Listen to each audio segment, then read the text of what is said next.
Chapter 901, The Final Inquiry.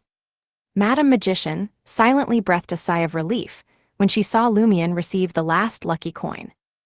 Although the major arcana card holder had roughly confirmed through prophecy, divination, and psychological analysis that things would develop this way, the subject involved was an ancient angel, the son of a true god.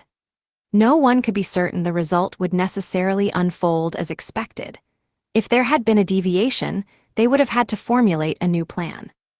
Madame Magician produced a small golden bottle inscribed with mysterious symbols from somewhere and smiled at Azek Eggers, saying, "Mr. Azek, this is some excess water from the Samaritan women's spring.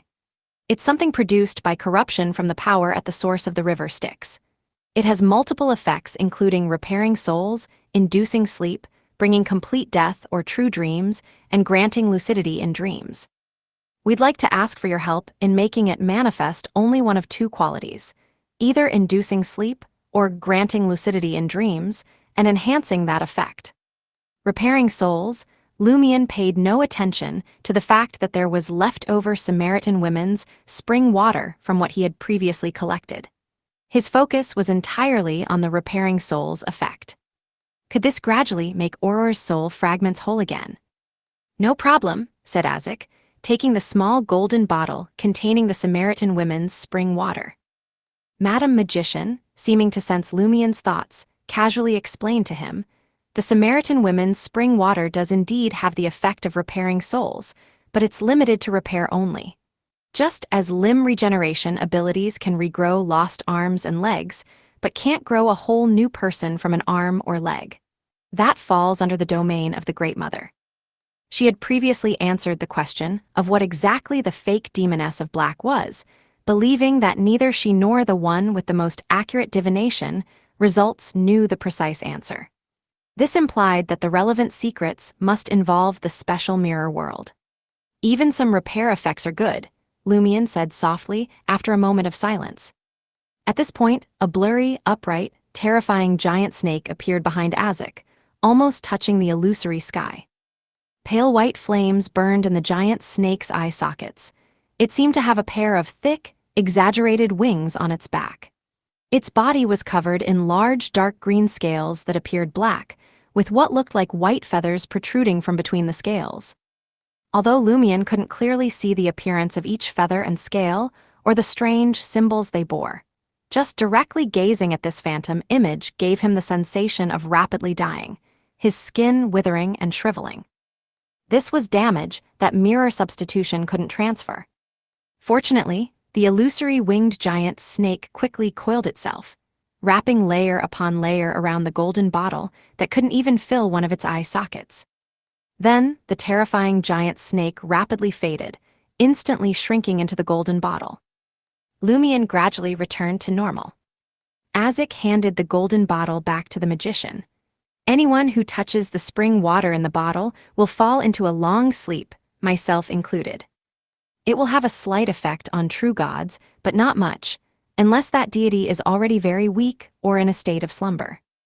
If you want someone who has fallen asleep because of this to wake up, you'll need to collect some more water from the Samaritan women's spring and process it in a similar way, but with the opposite effect, or seek help from a true god with the corresponding authority."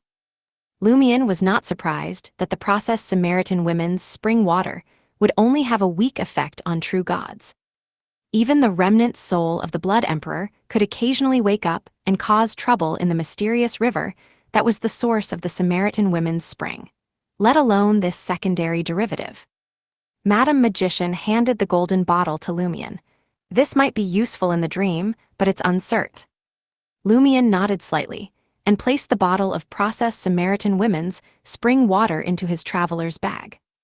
Madame Magician then turned to Azek and curtsied. "Thank you for your help. We have achieved all our objectives today. Is there anything you need us to do?" Azek cast his gaze towards the oil paintings on both sides of the corridor and said with a somewhat dazed expression, "Nothing at present. I've been asleep for several years. I want to walk around and see the changes in this world." Madame Magician didn't say more, and left with Lumion after bidding farewell. Before being enveloped by starlight, Lumion turned his head for a glance and saw the former death consul, with eyes full of world weariness, standing silently in front of an oil painting, wordlessly caressing its surface with his fingers. In the evening, except for Lugano, who was informed he would have a period of vacation to arrange freely, Lumion, Franca, Jenna, Anthony, and Ludwig all gathered in the apartment on Rue de la Gauche in Quartier de l'Observatoire. Madame Magician, wearing a cream-colored high-collar dress with gold embroidery and a wide-brimmed hat for sun protection, stood by the window and said to the 5 lucky coin holders, "I must emphasize once again the potential risks. In Mr. Fool's dream, if you die, you will die in reality. If you lose control or go mad, you will lose control or go mad in reality. If you are directly corrupted by that celestial worthy or some other entity, you will also suffer corruption in reality. If you develop psychological illnesses or experience intense emotional fluctuations, your sleeping body in reality will bear corresponding problems. Mere injury or fatigue has very little effect on reality. You can quickly recover by leaving the dream and briefly waking up, or by spending time healing within the dream. In that dream world, you can use all your abilities, but their effects will be limited to the level of Sequence 7. The essence of this limitation is that Mr. Fool's self-awareness has not yet recovered. In other words, if the Mr. Fool in the dream realizes that Beyonder abilities can achieve effects corresponding to Sequence 6, your levels will recover to that sequence accordingly. Similarly, except for special items like the Samaritan women's spring water, your other equipment in the dream is essentially derived from your consciousness and is also limited. The good news is that those hostile entities and Beyonders driven by the celestial worthy who enter Mr. Fool's dream through other methods will be subject to similar restrictions. However, that celestial worthy can manage the dream to some extent and in certain aspects. Unless it's the final moment, you'd better avoid the celestial worthy and have no contact with him. At this point, Lumion raised a question. In Mr. Fool's dream, what identity and form does the celestial worthy exist in? If this could be clarified, they could effectively avoid that celestial worthy. Madame Magician shook her head. If we knew that, the previous lucky coin holders wouldn't have been kicked out of the dream so quickly or had their actions restricted. Confirming the celestial worthy's identity in the dream is a key point of your mission this time. Madame Magician spoke about other matters related to the dream, and finally asked seriously, "Now you can make your own choices. Are you willing to hold Mr. Fool's coins and enter his true dream, attempting to awaken him? If you're unwilling, we won't force you, but you'll need to follow the guidance of spirituality and pass on the lucky coins in your possession as soon as possible. If you're willing, after the matter is concluded, whether Mr. Fool is successfully awakened or not, we will reward you generously." "I have no problem with it," Lumion, wearing a cloak but without the hood, was the first to answer. "Me too," Jenna was the second. Franca and Anthony followed, also willing. The only one hesitating was Ludwig. This little boy with a red bow tie's expression changed several times, resisting something unknown. Finally, he looked at Franca and Jenna and said through gritted teeth, "I'm willing to go into the dream." Although the food eaten in the dream is fake and illusory, at least there's no studying and exams. Franca, who had already digested the affliction potion, glanced amusingly at Ludwig and whispered in Jenna's ear, "This child really isn't smart enough." As soon as I heard Madame Magician's descriptions earlier, I clearly came to a conclusion. If you digest a potion in Mr. Fool's dream, it will happen in reality too. Jenna responded quietly, "Let's tell Ludwig this fact after we enter Mr. Fool's dream." At this moment, Madame Magician nodded slightly and said, "I'm very glad you've made this choice. Let me remind you one last time, try to delay being kicked out of the dream as much as possible. Once you've been kicked out more than 3 times, subsequent entries will either result in immediate ejection or complete restriction, leaving you as mere observers." "Yes, Madame Magician." Lumion and the others stood up one after another. Specks of brilliant starlight fell, enveloping them. In the blink of an eye, the 5 appeared inside a luxurious villa. This is also in Trier. Choose your own rooms, but don't be next to each other, in case one person is discovered and affects the others nearby, Madam Magician briefly introduced. All right. Having made the decision, Franca was no longer hesitant and eager to try. After Lumion and the others had settled on their rooms, Madam Magician said to them as they returned to the corridor. Now go to bed and sleep while holding your lucky coins. Is that all it takes? Franca asked in confusion. Isn't that too simple? Madam Magician chuckled. No, this is just the first step. Miss Justice will need to intervene later. Lumion and the others didn't ask further. They returned to their chosen rooms, gripped their shiny lucky coins, lay down on the firm yet springy beds, and covered themselves with soft blankets that smelled of sunshine. Chapter 902, The Platform. 902, The Platform. Before Lumion had a chance to fall asleep through cogitation, his vision suddenly went dark. His consciousness felt as if it was being pulled by an invisible force, plummeting straight into the depths of the earth. He instinctively resisted for a moment, then experienced a sensation of leaping out of a dark seabed to the surface. His vision was immediately illuminated by a twilight-like radiance, shining through a giant glass pane divided into countless small squares, bringing limited light to the darkness. In this dim light, Lumion saw a black steam locomotive with 2 oil lamps hanging from it, a domed platform, and at the edge of the platform near the steam train stood Madam Magician in her cream-colored dress with gold embroidery and wide-brimmed sun hat. Beside Madam Magician stood a lady in a simple green dress, with a golden retriever crouching at her feet. Upon seeing the lady in green, Lumion felt surprise and confusion. Another demoness. Does the Tarot Club have other demonesses? She's so beautiful, Lumion heard Franca whisper in admiration. But she doesn't seem like a demoness. Her aura is different, unless she's already a Sequence 3 demoness of unaging. Hearing this, Lumion noticed similar issues. The lady in green had lustrous golden hair, partly tied up in a bun with the rest flowing smoothly down. Her emerald eyes were like the most beautiful gems, yet deep enough to seemingly reflect the innermost consciousness of all who beheld them. Her features were exceptionally delicate, her beauty comparable to the demonesses, with an elegant air tinged with a girl's purity and clarity. Such an aura was very rare among demonesses below Sequence 3. At least neither Lumion nor Franca had ever seen it before. Moreover, Lumion found that looking at this lady didn't invoke the desire he usually felt when facing demonesses. Instead, he felt a sense of peace, warmth, and steadiness. This familiar feeling triggered Lumion's spiritual intuition, evoking certain memories. Combined with what Madam Magician had said earlier, he quickly came to a conclusion. Good evening, Madam Justice. The elegant green-clad lady with a hint of girlishness must be the major arcana card Justice, one of his psychiatrists. Good evening, Madam Justice. Anthony was the second to speak. After Franca and Jenna politely greeted Madam Justice, Franca's eyes suddenly widened. She pointed at Lumion and said, how did you turn back into a man? Lumion reflexively examined himself and found he wasn't wearing the black cloak. The swells in his chest had subsided, and his white shirt, black vest, and dark trousers fit as they used to. Meanwhile, Franca was still wearing her lace-flowered blouse and cream-colored riding pants with a small red jacket. Her chest was prominent and her ponytail swayed gently. She looked every bit a demoness. At this moment, Madam Justice said with a soft laugh, "This is entering a true dream, which is different from normal dreaming. Using a dream charm causes the body to dematerialize and directly enter the dream.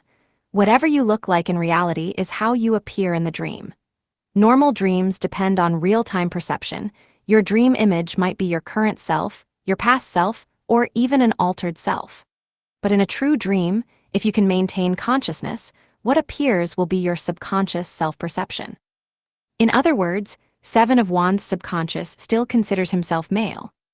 I see. Lumion felt a mix of joy and disappointment.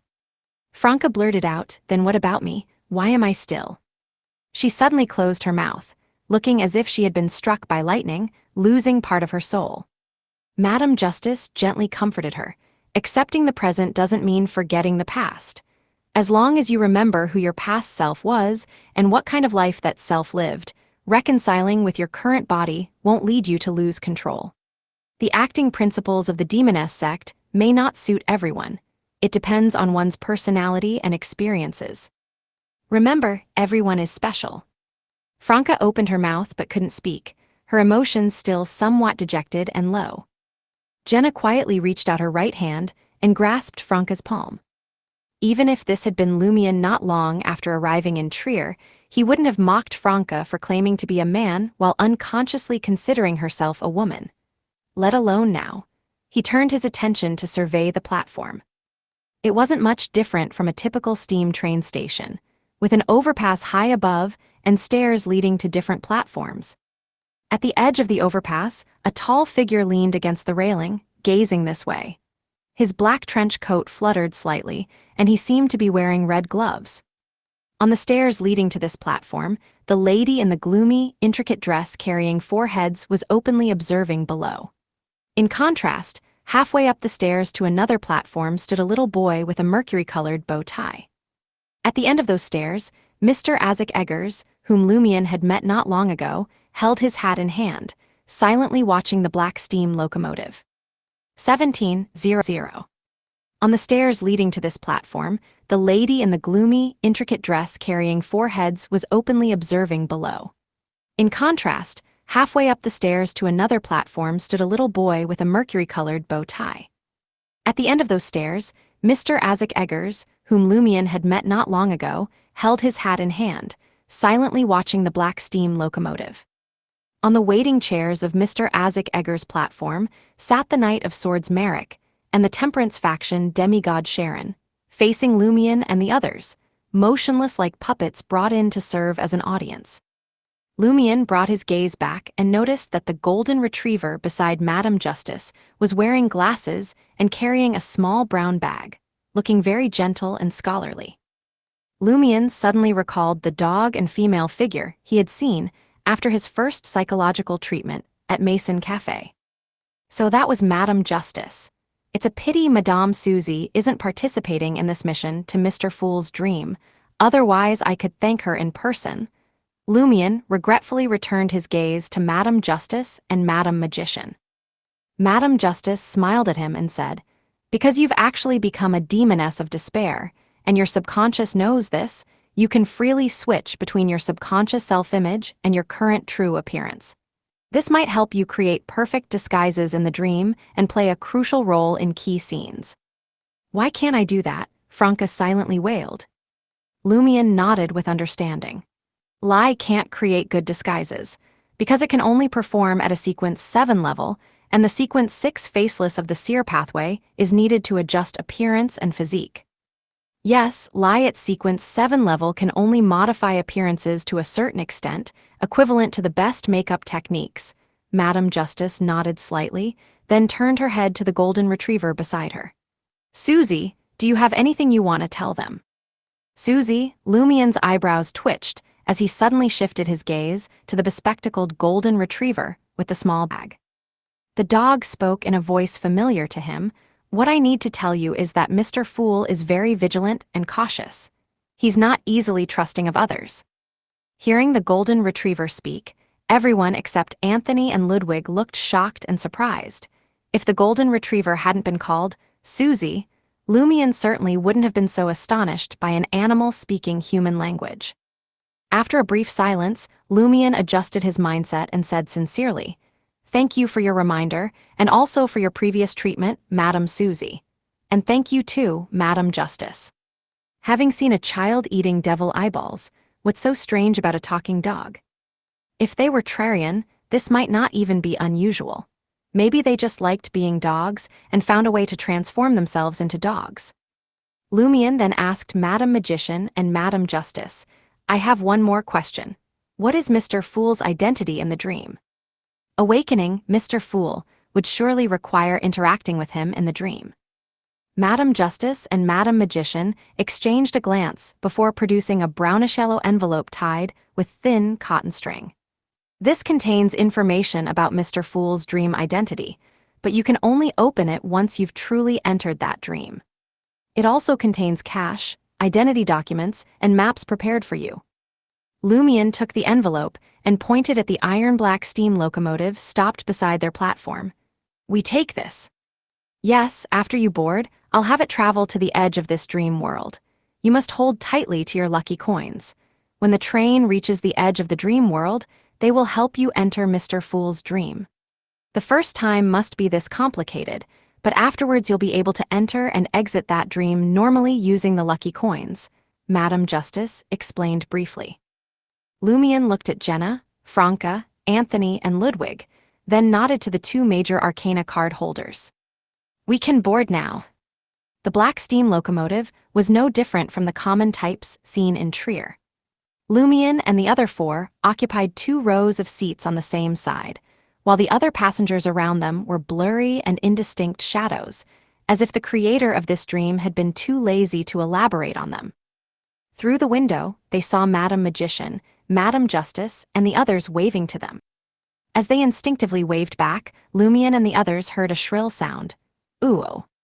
With the whistle's cry, a clanking noise began, slow at first then quickening, changing from gentle to frequent. The scenery outside the window gradually receded. The iron-black steam locomotive carrying Lumion, Franca, Jenna, Anthony, and Ludwig left the platform, heading towards a distant horizon shrouded in dreamlike fog. Chapter 903, Everything's Familiar. After the platform had disappeared from view, Lumion observed the conditions inside the train carriage. The seats were made of wood, the windows were narrow, and the lighting was insufficient. The other passengers seemed to be conversing, but there was no sound, as if they were performing a silent play. Jenna and Anthony, experiencing something like this for the first time, were also quietly examining their surroundings. Ludwig was painfully yet intently eating imaginary delicious snacks, while Franca was in low spirits, leaning against the carriage and gazing at the scenery outside. Vast pastures and lush fields were quickly receding, interspersed with old castles and quaint villages, beautiful like an oil painting. Gradually, Franca saw palaces formed of frost, houses flying above the clouds, and pairs of crystal shoes dancing in a distant square. The scenery outside, the steam train began to become dreamlike, as if various fairy tales were merging together. Before long, the iron-black steam locomotive entered the fog, and nothing could be seen clearly outside the windows. Lumion, Franca, and the others instinctively gripped their lucky coins tightly. No one spoke, maintaining silence, worried that any unnecessary movement might prevent them from entering Mr. Fool's dream. In the thick, dreamlike fog, the iron-black steam locomotive that had emerged from fantasy continued to race forward with a clanking sound. At some point, Lumion felt the clanking of the train wheels hitting the rail joints grow fainter and fainter until it disappeared. Suddenly, they heard a female voice. "Does anyone want anything? Boxed meals, snacks, ice cream, beverages, local specialties, beef jerky." Franca sat up straight, her expression both shocked and bewildered. She abruptly stood up, turned around, and looked towards the entrance of the carriage. She saw a woman wearing a white shirt and a purple-red long dress, with a small purple-red soft hat, pushing a multi-layered metal cart towards them.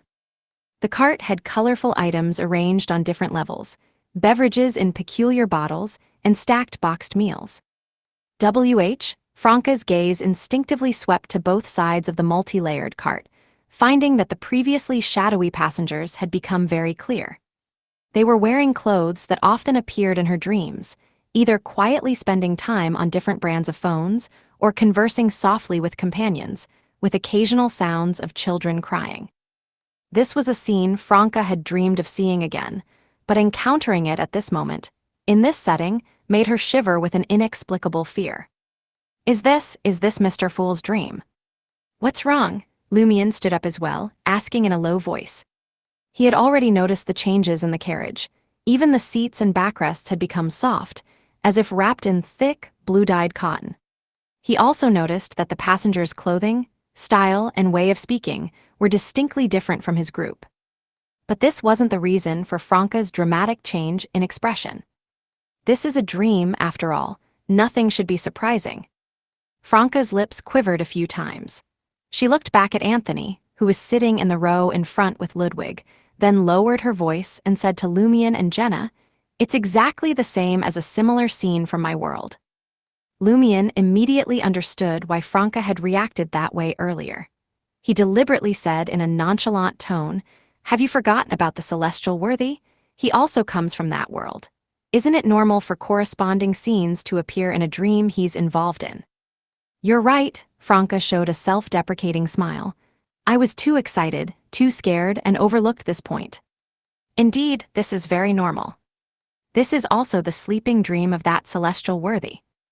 Jenna also stood up, looked around for a few seconds and said, "So, does this mean we've entered Mr. Fool's dream?" As she spoke, she opened her right palm and found that beneath the shiny lucky coin was a train ticket that read, Ningbe, Yangdu. Although Jenna only recognized the numbers on the ticket, it didn't prevent her from understanding the meaning of those strange characters. Similarly, the passengers sitting across the aisle understood her intention, turning their heads to look at them curiously. However, upon noticing their strange attire, they seemed to find it normal and turned away. According to Madame Magician's previous explanation, in Mr. Fool's dream, there was no need to worry about language barriers or unfamiliar text. This was essentially communicating with Mr. Fool's subconscious, and Mr. Fool knew all languages. Of course, being able to intuitively understand the meaning of unfamiliar text didn't mean one could comprehend it deeply. Jenna had been worried about this issue before, but Madame Magician had reassured them. Now, Jenna finally understood why Madame Magician wasn't concerned about this problem. These characters were familiar to Franca, and she could serve as the most reliable translator.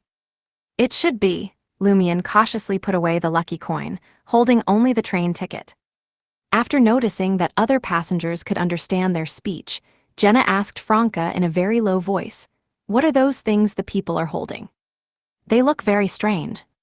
Lumian immediately used the bottle of fiction to enclose their 2 rows of seats, using the window as support, but keeping the barrier transparent. Franca suddenly became energetic, completely forgetting her previous dejection and shock.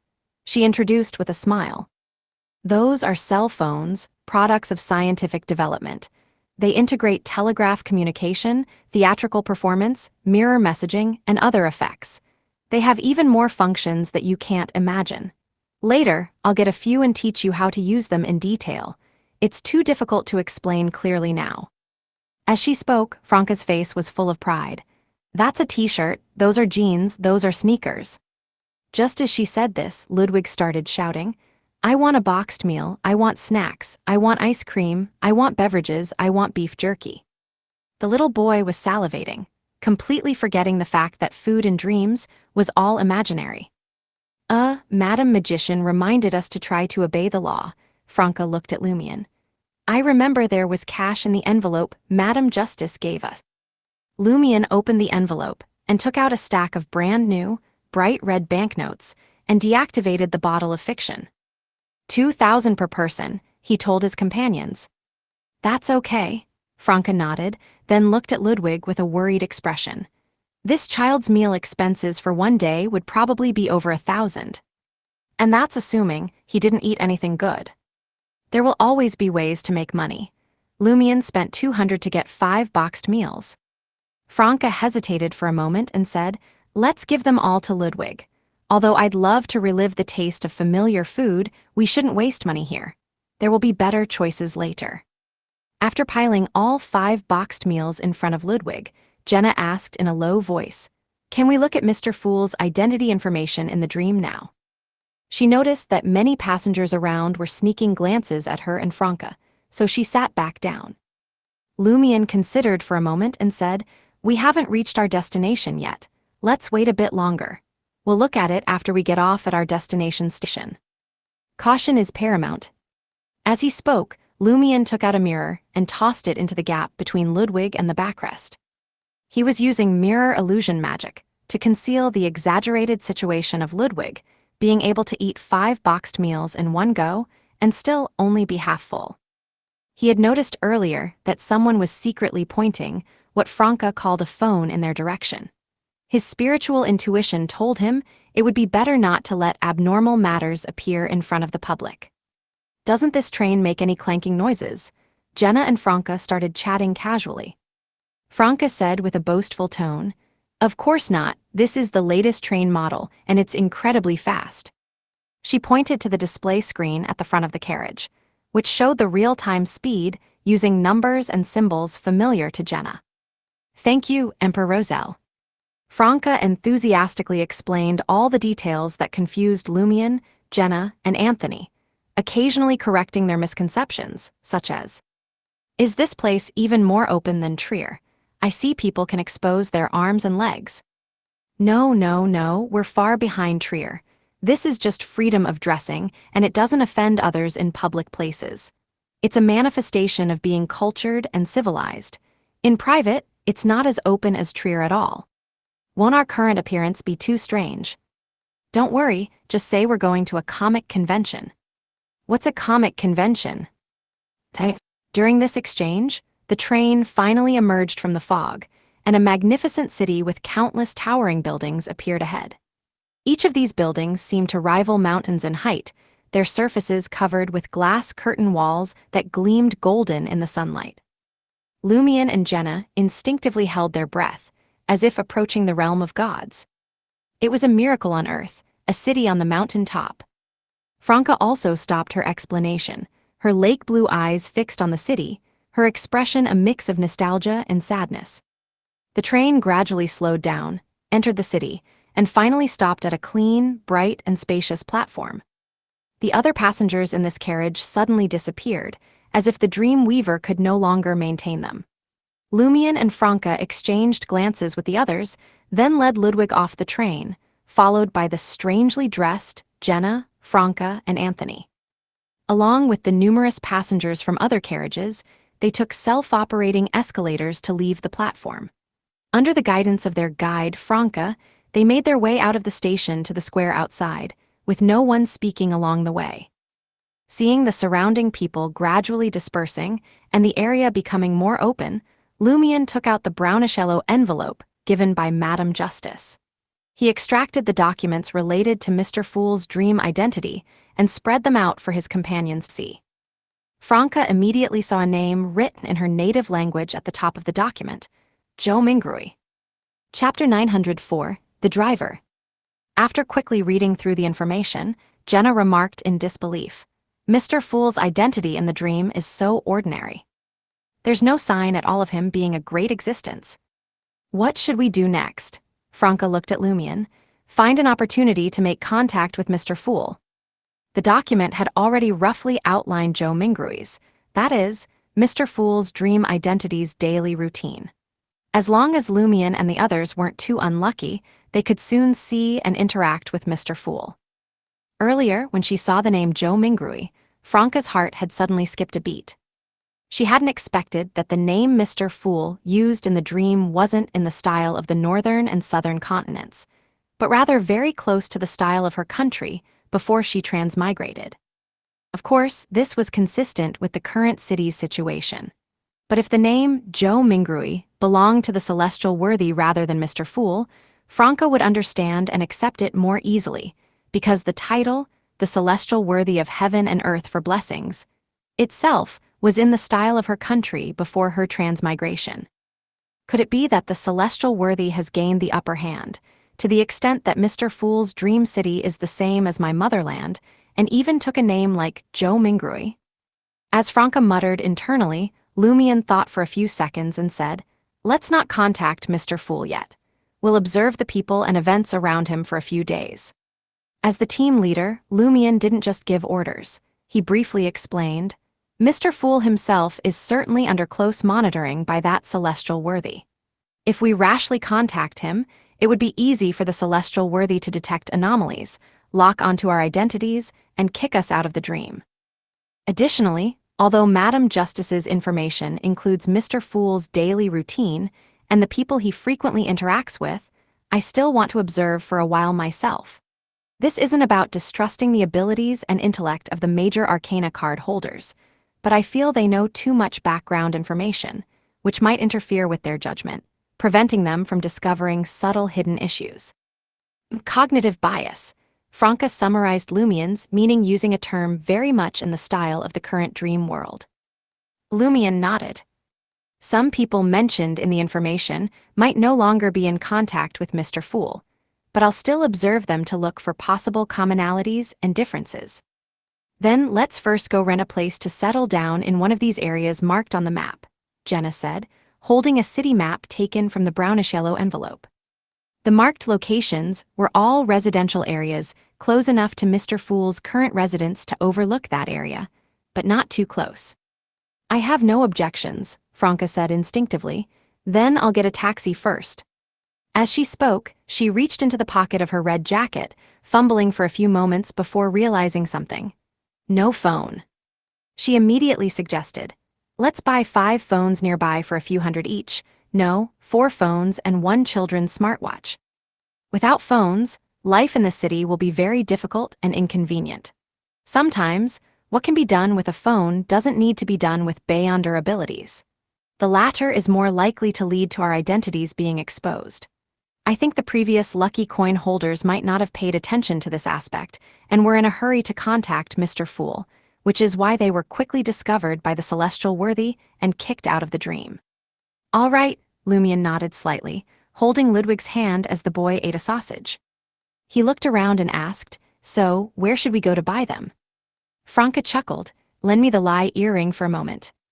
After putting on the silver-white earring, she adjusted her hair color and eye color, slightly modifying her nose bridge and facial contours. In an instant, she blended in with the passers-by around her, though still with a hint of mixed-race features. At this moment, a slightly chubby young man passed by. Franca approached him in a few steps and smiled, "Could you help me with something?" The young man, dazzled by her bright smile and beautiful face, blurted out, "What is it?" Franca said a bit embarrassedly, "I lost my phone, could you?" The chubby young man instinctively took out his own phone, then came to his senses and asked warily, "You're not going to ask to borrow my phone to make a call, are you?" Such an old scam. Franca sighed and replied, "I just wanted to borrow some money for food." Before the man could respond, she smiled again. "Just kidding, how could I use such a cliché scam? I just wanted to ask if there's a mall or phone store nearby. If you don't know, could you help me check on your phone?" Sounds harmless, with the phone in my hands the entire time. The man cautiously searched and earnestly gave Franca directions. Franca waved with a smile, "Thanks." The man's eyes glazed over again, and he asked as if struck by inspiration, "Do you want to be a celebrity or maybe a live streamer? Are you a talent scout or from a multi-channel network, MCN company?" Franca asked curiously. It had been a long time since she had chatted with someone like this. The man came to his senses and said with an awkward smile, "Neither, but if I could sign you, I'd become a talent scout or start an MCN company." "Beautiful, can I get your number?" Franca finally understood that this guy was indirectly complimenting her looks. Everything before was just a setup. This was the real point. Tusk people these days, even when I used to play murder mystery games, there weren't so many tricks. Franca inwardly sighed and said with a sincere face, "Didn't I tell you? I lost my phone, so I'll have to change my number later too." With that, she didn't give him a chance to harbor any hopes, waved goodbye, and jogged back to where Lumion and the others were. The chubby young man watched her go and muttered to himself enviously, "A group of otakus." Half an hour later, Franca led Lumion and the others out of the nearest mall to the roadside. They had used the ID documents and cash provided by Madam Justice to buy 4 phones, 1 off-brand children's smartwatch, and 5 SIM cards, spending a total of 2,400. But except for Franca, who was constantly tapping her screen, and Ludwig, who occasionally licked his children's smartwatch, Lumion, Jenna, and Anthony were just holding theirs like bricks, not knowing how to use them yet. "I'll teach you once we've settled in," Franca said, having linked the ID documents and associated bank cards with the corresponding apps. Instead of going to a nearby branch or ATM to deposit money, she directly took out a microloan and started to call a car. Just then, a motorcycle roared past, almost grazing her, the wind from its passing slapping her face. Franca angrily looked at the motorcycle, cursing under her breath, racing on the street. "Are you in a hurry to be reborn?" As soon as she finished speaking, the motorcycle swerved to avoid a light truck from a moving company, only to find a hole dug for road repairs ahead, surrounded by yellow metal barriers. The motorcycle desperately swung its tail and crashed into a nearby utility pole, making the concrete pillar visibly shake. With this commotion, motorcycle parts flew in all directions. Franca watched in astonishment, murmuring, "It's not my fault." Although demonesses were indeed skilled at curses, they didn't work through mere words. Just as she was about to call for an ambulance to see if the motorcyclist could be saved, the helmetless rider stood up without a scratch, pushing the severely deformed motorcycle away from the scene. "He's fine after that," Franca blurted out in shock. A thought immediately flashed through her mind, and she whispered in unison with Lumion, "A Beyonder." Lumion immediately said to Jenna and the others, "Let's go take a look." Taking advantage of the green light, they crossed the intersection to the accident site, seeing that even the utility pole was slightly deformed and cracked. Lumion cast his gaze to the ground, crouched down, and pulled out a rather ordinary-looking white paper figurine from a nearby flower bed. The paper figurine was already tattered. Paper figurine substitutes, was that motorcyclist from the Seer pathway? Franca quickly deduced. Jenna frowned slightly and said, "One of the celestial worthy's subordinates." "Possibly. Let's use dream divination later to recall his appearance," Lumion nodded, stuffing the paper figurine back into its original position and quietly using a demoness's black flame to erase any traces he might have left. Franca grumbled, "That guy didn't look anything like a Beyonder from the Seer pathway, racing on the street and even crashing. All the Seers I know are cautious and cunning, full of schemes." As she complained, she used her phone to book a car. Soon, a white sedan stopped in front of them. Although Franca had already explained what internal combustion engine cars and electric cars were, when they actually got in, Jenna and Lumion were still a bit shocked. The ordinary electric car, similar to a hired carriage, felt luxurious, as if the words civilization and technology were written everywhere. Anthony sat in the front passenger seat, while Jenna, Franca, and Lumion holding Ludwig squeezed into the back. Even so, the space didn't feel too cramped. The cold air from the air conditioner dispersed the summer heat as the vehicle carried Franca, who couldn't conveniently explain things in such a setting, and the silent Lumion and others to their destination in just over 20 minutes. As they got out of the car, Anthony gave Lumion a meaningful look, gesturing for him to look at the driver. Lumion walked to the front door of the vehicle and peered in, noticing that the driver had a wide forehead, a gaunt face, slightly curly black hair, nearly pure black eyes, and a monocle that looked as if it were carved from crystal in his right eye socket. "Ammon." The driver, who resembled Ammon, seemed to recognize Lumion. He smiled and waved, then started the car and vanished at the end of the road. Ammon, Franca, and Jenna had also seen the driver's appearance. How did he get in? Is it a false image created by Mr. Fool in the dream? "It should be real. He clearly recognized me," Lumion replied gravely. Franca exhaled and said reassuringly, "It's okay. Madam Magician said that in the matter of putting the celestial worthy to sleep and awakening Mr. Fool, that individual is on the same side as us." Lumion looked at the intersection, where the car had disappeared, and said in a low voice, "But Madam Magician also said that that individual probably doesn't want Mr. Fool to wake up too early." Chapter 905, New Arrival. On the top floor of an old building without an elevator, Franca looked at the slightly musty rental apartment and grumbled, "In this location, for such a rundown place, even renting the entire unit costs $2,200. The rental apartment had 3 bedrooms, 2 bathrooms, a kitchen, and a living room that doubled as a dining room. Each room was very small. The master bedroom had a balcony, and the building was over 30 years old. Even for such a rental, Franca had to use a demoness's instigation and leverage her social skills to negotiate the price down to under $2,500 from the female landlord, with only 1 month's deposit and rent instead of the usual 3 months. "It's fine," Jenna said, fairly satisfied with their current accommodation. It was much better than where her family lived before her mother passed away. Lumion glanced at the cash in his hand and said to Franca, "We only have 3,000 left. Even with what you borrowed, it's not even 6,000. And we still need to buy some ordinary clothes.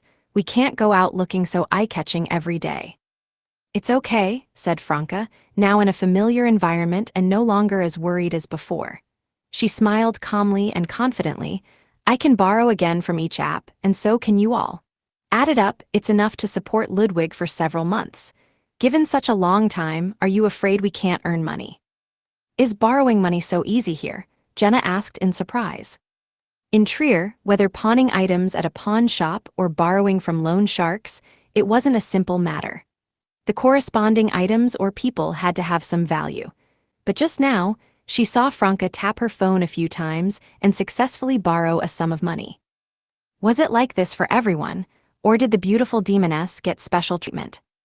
Franca pursed her lips and remarked, "It is quite easy. Even the poorest people have some remaining value. If all else fails, they can be taken to have their organs sold." Obviously, she didn't like how easy online loans were. But now she had to take out a bunch of microloans to support Ludwig and the whole team, so she couldn't say the rest of what she was thinking. Lumion took out the golden box that Madame Magician had returned from the traveler's bag and asked thoughtfully, "Are there places here that buy gold?" The space contained in his traveler's bag had also significantly shrunk, now only equivalent to a storage room.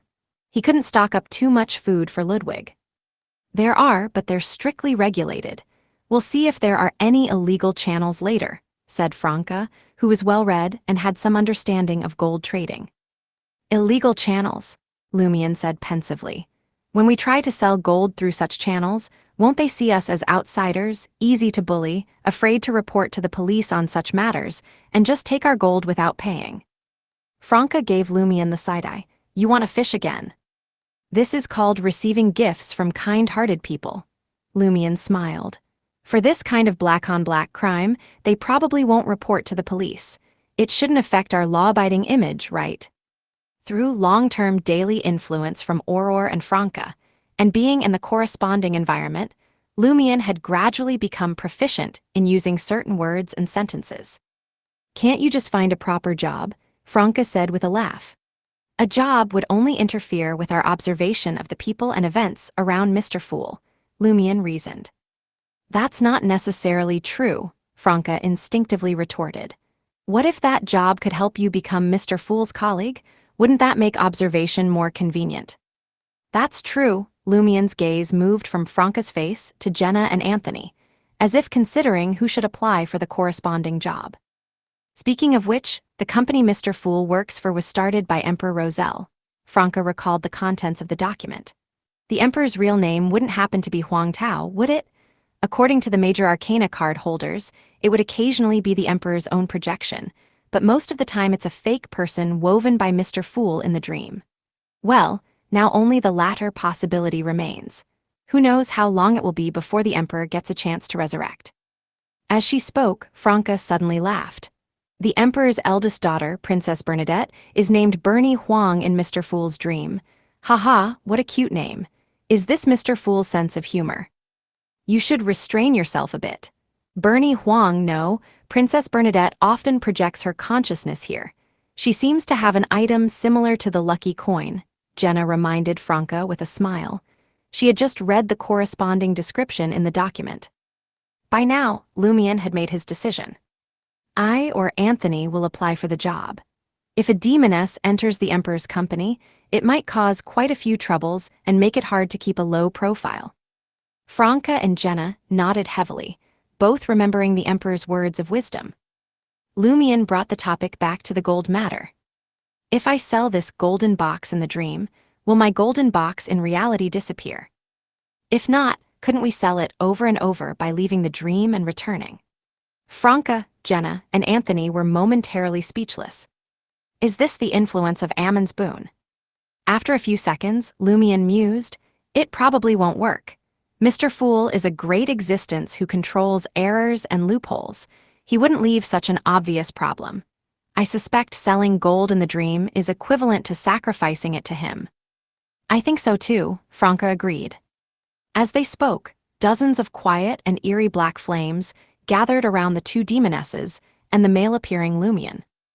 These 20 to 30 black flames flew to various parts of the room, burning away any possible insects.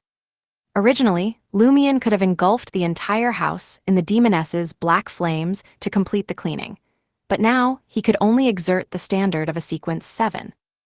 After finishing the cleaning, Franca began teaching Lumion and the others how to use their phones, and guiding Ludwig on how to play with his children's smartwatch. Unknowingly, the sky gradually darkened. "I'm hungry," Ludwig's voice suddenly rang out. Franca lifted her gaze from her phone, looked at the sky that had already turned to dusk, and sincerely exclaimed, "Phones are so much fun. Time flies so fast." The amazed Lumion, Jenna, and the others put away their phones, and went out to find a restaurant to avoid Ludwig causing trouble out of extreme hunger. They hadn't even allocated who would sleep in which room yet. After leaving the old residential complex, Franca glanced at the row of shops by the roadside and said with a smile, "Based on my previous observations, this city's prototype is one I once toured. The cooking standards of these street-side small shops might be even higher than big restaurants, and more suitable for people like us who can't afford high-end places. Let's eat at this one first, lest Ludwig can't wait." She was pointing to a small restaurant just to the left of the residential complex. Business seemed decent, with several tables set up on the sidewalk. Before going out, Lumion and the others had already adjusted their hair color and eye color using the lie earring and modified their facial features.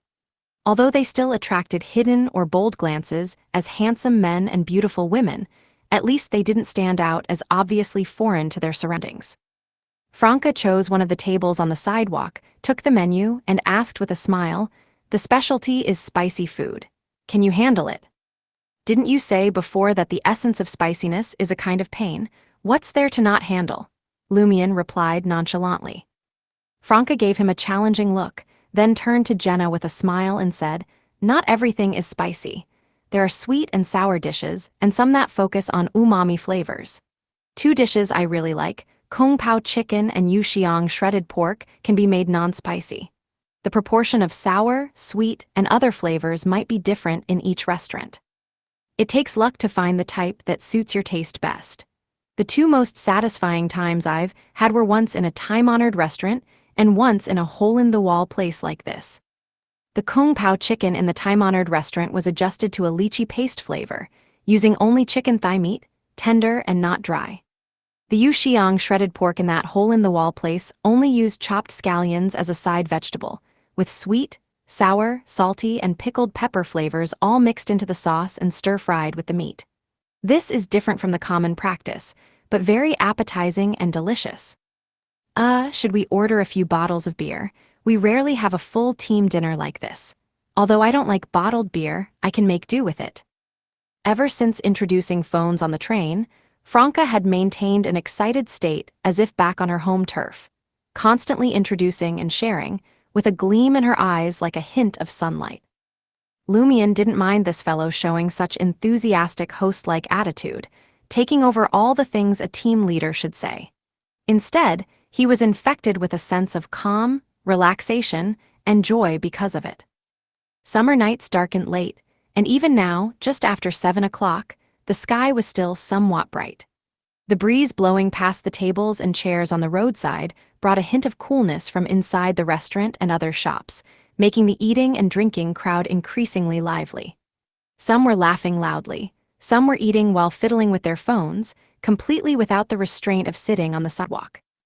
Jenna observed intently for a while, then said softly to Franca, "There's a strange sense of relaxation."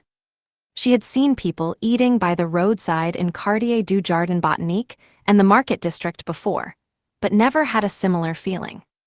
"This is one of the things I miss about the past," said Franca, her eyes bright, having already ordered the food.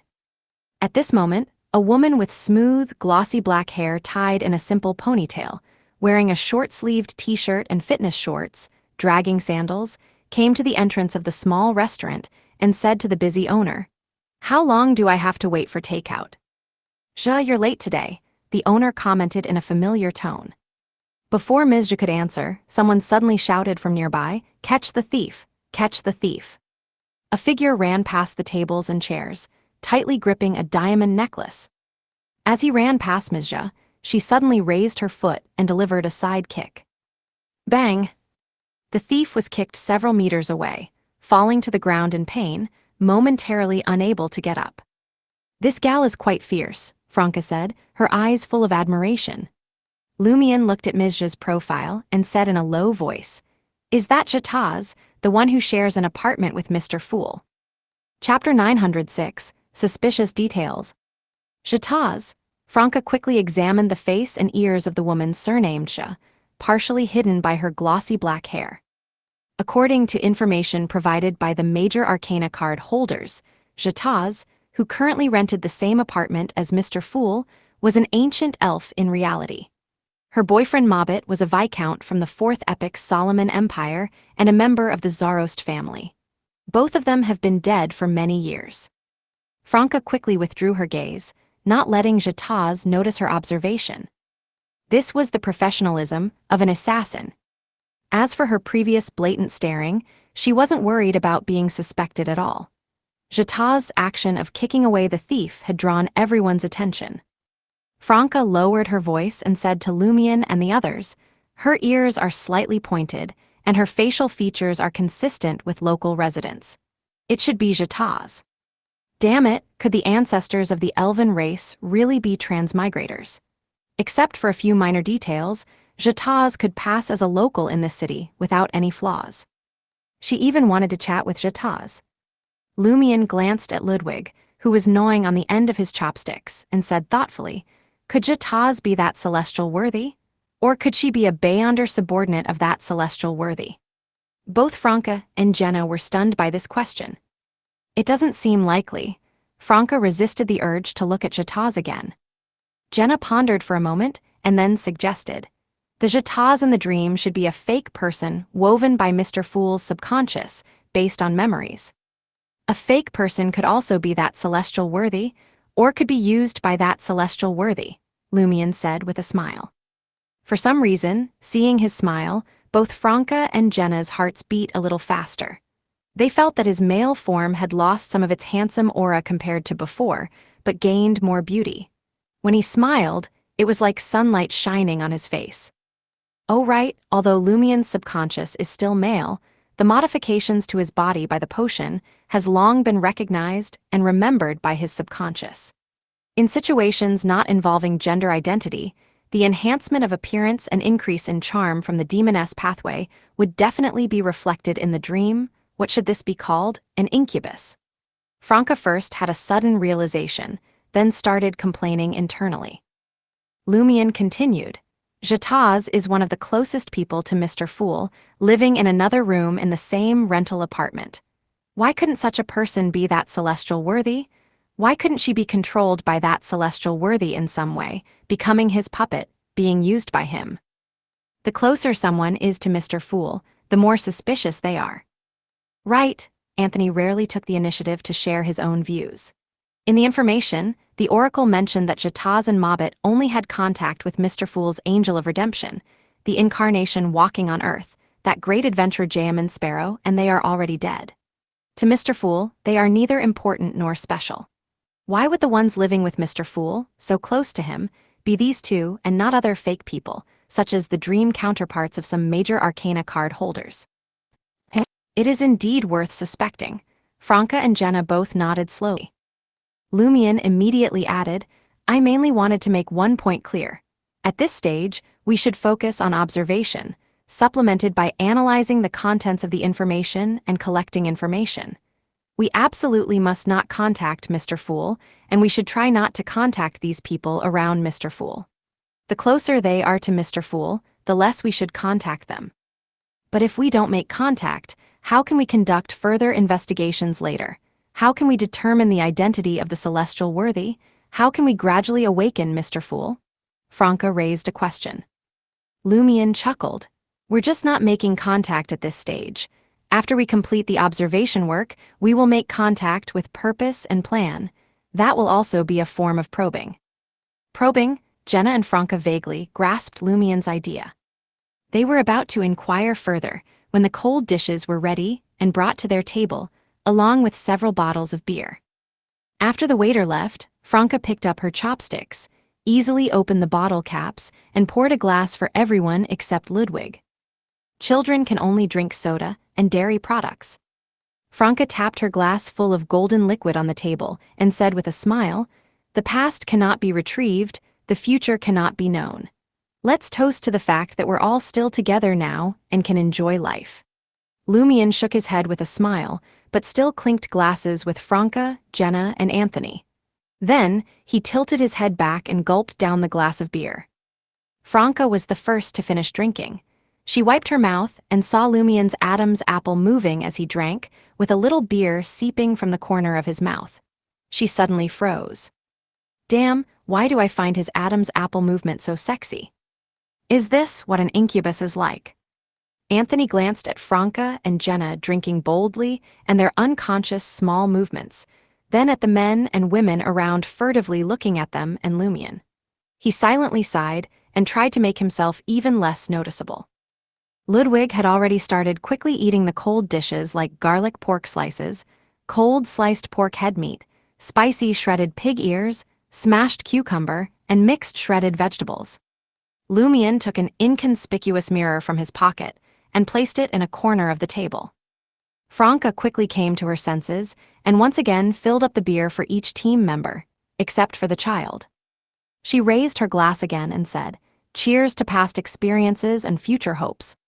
Her passionate tone and high spirits gave Jenna and Lumion a slightly tipsy feeling, while Anthony felt like he was back in his military camp days. Amidst the crisp clinking sounds, they temporarily set aside their inner depression and worries about this mission, just enjoying the present moment. In the rental apartment. "We spent $600, Jenna asked, sounding a bit pained. They had spent 1/10 of their funds in just one meal. "It's actually not expensive. This fellow eats like 10 people or more, and we also drank alcohol." Franca waved her hand. "It's fine, I'll arrange a few more micro loans as backup, and you should each get one too. We still need to go out and buy some t-shirts, casual pants, jeans, sneakers. How about we find time to go to the wholesale market tomorrow?" At times like this, brand, fit, and design didn't matter. Cost-effectiveness was the top priority. Lumion took out the remaining food from the traveler's bag, which had shrunk in space, and while placing them on the dining table, he said, "We also need to replenish food for Ludwig. He needs to eat every 2 to 3 hours." Franca pointed to the rooms. "Anthony, you choose first." Anthony didn't hesitate and chose the smallest bedroom, which was also not on the same side as the other two. Franca turned to Lumion. "You'll sleep in the master bedroom with Ludwig. The second bedroom will do. Except for his big appetite, he's a normal kid in other aspects. He won't be cramped sleeping in the second bedroom's bed." Lumion understood that one of his tasks was to keep an eye on Ludwig, not letting him leave the dream prematurely out of fear and refusing to come back. "All right, Jenna and I will sleep in the master bedroom." Franca smiled. In the time that followed, she borrowed another 10,000 in microloans, with Lumion, Jenna, and Anthony each getting 3,000. After doing this, Franca, with great willpower, put down her phone, turned on the light, and carefully read the information related to Mr. Fool, which she had only quickly browsed before. Lumion and the others each occupied a position, equally focused on reading. Before they knew it, the night grew deeper. Ludwig's another cry of hunger brought them back to alertness, and they stopped reading and discussing. Even just reading the information about Mr. Fool provided by the major arcana card holders, I feel like my head is in a daze, gradually losing myself. Is this the status of a great existence?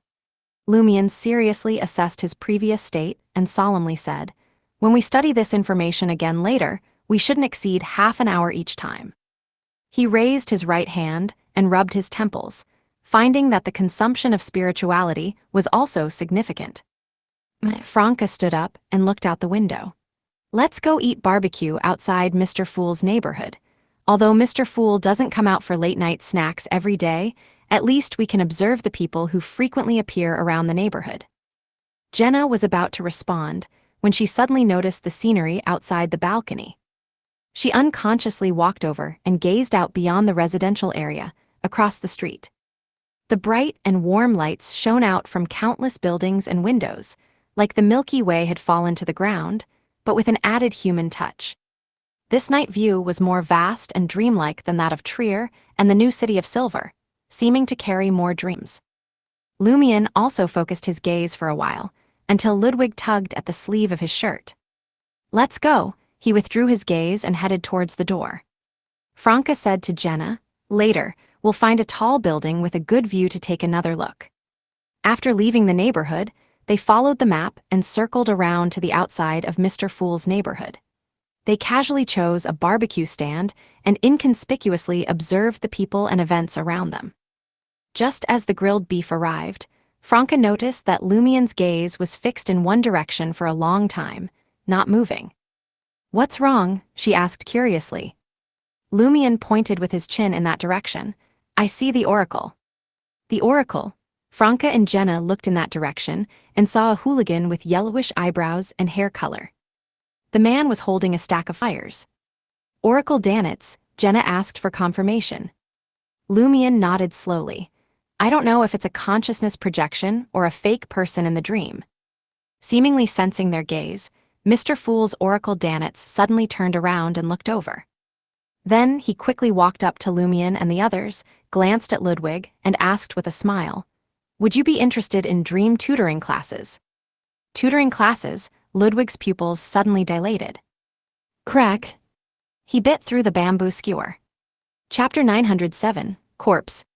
Lumion examined Oracle Danitz's deep blue eyes for a few seconds, then gave Jenna a meaningful look. Now, Franca no longer needed to digest the affliction potion. Jenna instantly understood Lumion's intention and asked Oracle Danitz with a smile, "Do you have any courses suitable for children?" She pointed at Ludwig, causing him to tremble and turn pale. This made Jenna feel the obvious digestion of the affliction potion. Danitz's eyes lit up, and he said with a big smile, "Of course we do.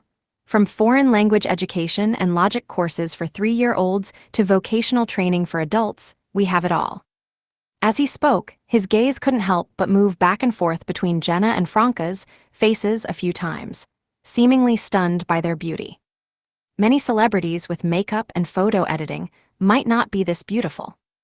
Jenna took the flyer and looked at it carefully, then said with a smile, "When we have time, I'll bring the child to take a look."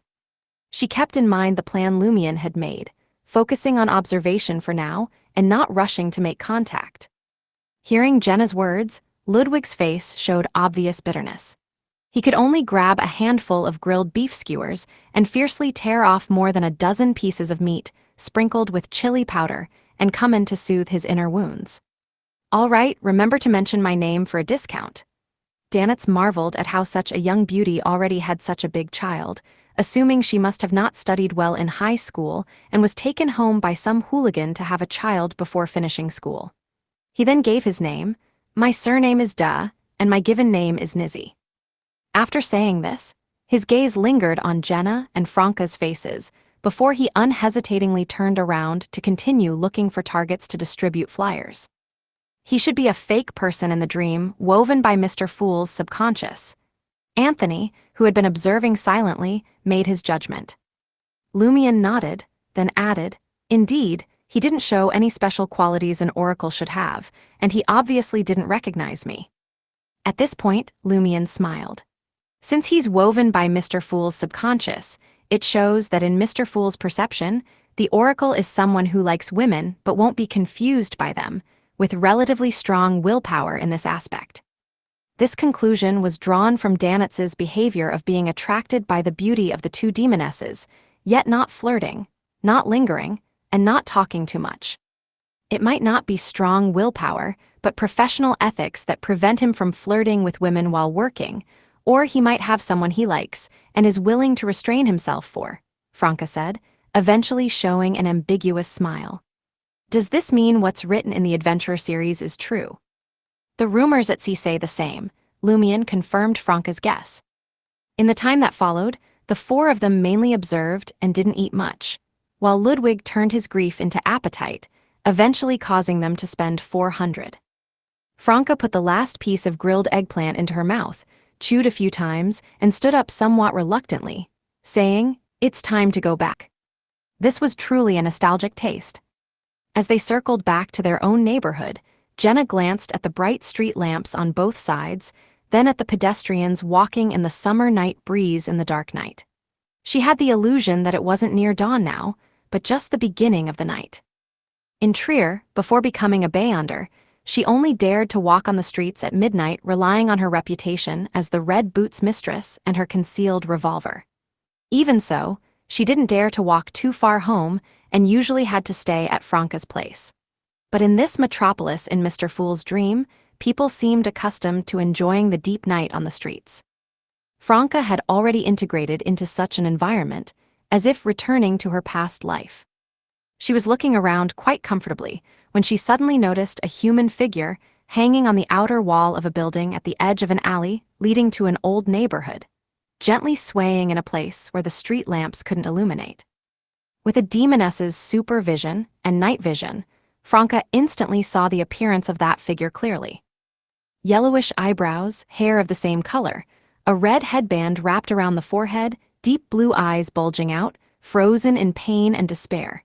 Not very deep facial features already distorted, mouth half open, tongue sticking out. Danitz. Oracle Danitz. He was hanging on the outer wall of the building, with a brownish-yellow hemp rope around his neck. He had been hanged. The man who was distributing tutoring flyers to Lumion, and the others just over an hour ago had been hanged. As Franca's pupils suddenly dilated, Lumion and Jenna also noticed the corpse hanging in midair, gently swaying. "The Oracle is dead, murdered," Jenna blurted out in confusion. Who did this? Was it a natural development of the dream, or was it done by that celestial worthy's subordinates? After confirming that the corpse was indeed Oracle Danitz, Franca exhaled and said, "It's good that he's just a fake person in the dream, so the Oracle in reality won't die along with him."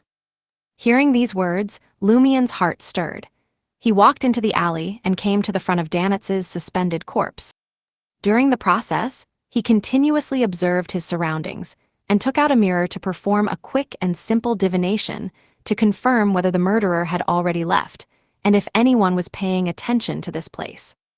Before he got really close, he could already smell the stench of loss of bowel and bladder control. Combined with other details, he determined that the Oracle had indeed been hanged to death. Lumion condensed ice blocks on the wall to create protrusions, then nimbly climbed up to reach the same height as Danitz's corpse. He then put the Oracle, along with the hemp rope, into the mirror he had just used for divination.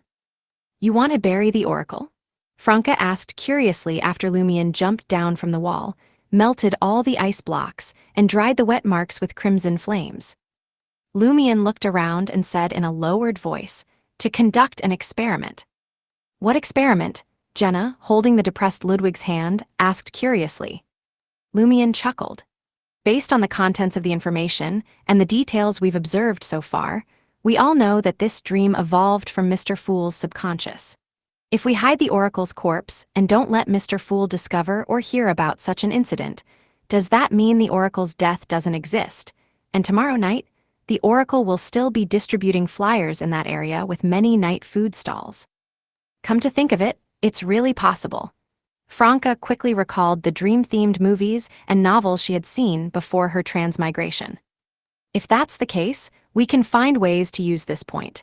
Major events that Mr. Fool's dream identity doesn't know about or hasn't heard of are equivalent to non-existent, never having happened," Lumion said with a smile. "But what if the Oracle doesn't appear tomorrow night, or if the police have obtained information about his disappearance?" Jenna knew Lumion wouldn't have overlooked this question. After all, there were only two possible outcomes for the experiment. Lumion said with a smile on his lips, there might be two reasons. First, each fake person in the dream, besides coming from Mr. Fool's memories and cognition, also has his subconscious integrated into them. So any event that happens in the dream will be known and recorded by Mr. Fool's subconscious. Seeing that Franca and the others seemed unable to grasp the point he wanted to make, Lumion gave an example. The information mentions that Mr. Fool was an ancient existence awakening from slumber, collecting power and secrets through his incarnation walking on Earth, gradually reviving. His incarnation experienced the advancement from Sequence 2 Miracle Invoker to Sequence 1 Attendant of Mysteries. To prepare for the ritual, he established a town called Utopia, where every resident was Mr. Fool's marionette. Each marionette had its own destiny trajectory, all played by Mr. Fool, interacting with each other, portraying reality. Isn't this very similar to the current real dream? Except for the consciousness projections from the outside, the remaining dream fake people are likely Mr. Fool's subdivided subconscious, combined with the images from his memories to portray. In other words, except for us, every person and every animal in the dream might be Mr. Fool. If we really want to contact Mr. Fool, we might not need to find his dream identity. This could be one of our approaches to contact Mr. Fool in the future while bypassing the celestial worthies monitoring. Was Utopia mentioned in that information? Franca was stunned for a moment. Did Mr. Fool use this term? She raised her hand to rub her head, showing slight pain and confusion. It might have been there, but by the time I reached the later parts, I was already dazed. I seemed to be communicating with you, but I actually had no idea what I was saying. It was indeed there, and the approach I just mentioned wasn't thought up by me either. It was proposed by the major arcana card holders, but they no longer have the chance to verify it. Lumion nodded. Everyone is Mr. Fool. Jenna recalled the sea of people they encountered after leaving the train carriage and the bustling scenes they had seen before, finding it hard to believe for a moment. Lumion continued. As for the second reason, if the oracle's death was carried out by the celestial worthy's subordinates, that celestial worthy can also control and influence the dream, and would certainly let Mr. Fool's subconscious know about this incident. But the question is, what's the point of dealing with such a fake person? Even if they wanted to shake Mr. Fool's will by targeting his emotional weak points, they shouldn't have chosen the oracle. From the information, the oracle hasn't established any close relationship with Mr. Fool in the dream, not even qualifying as a friend. Strange, Franca murmured in agreement.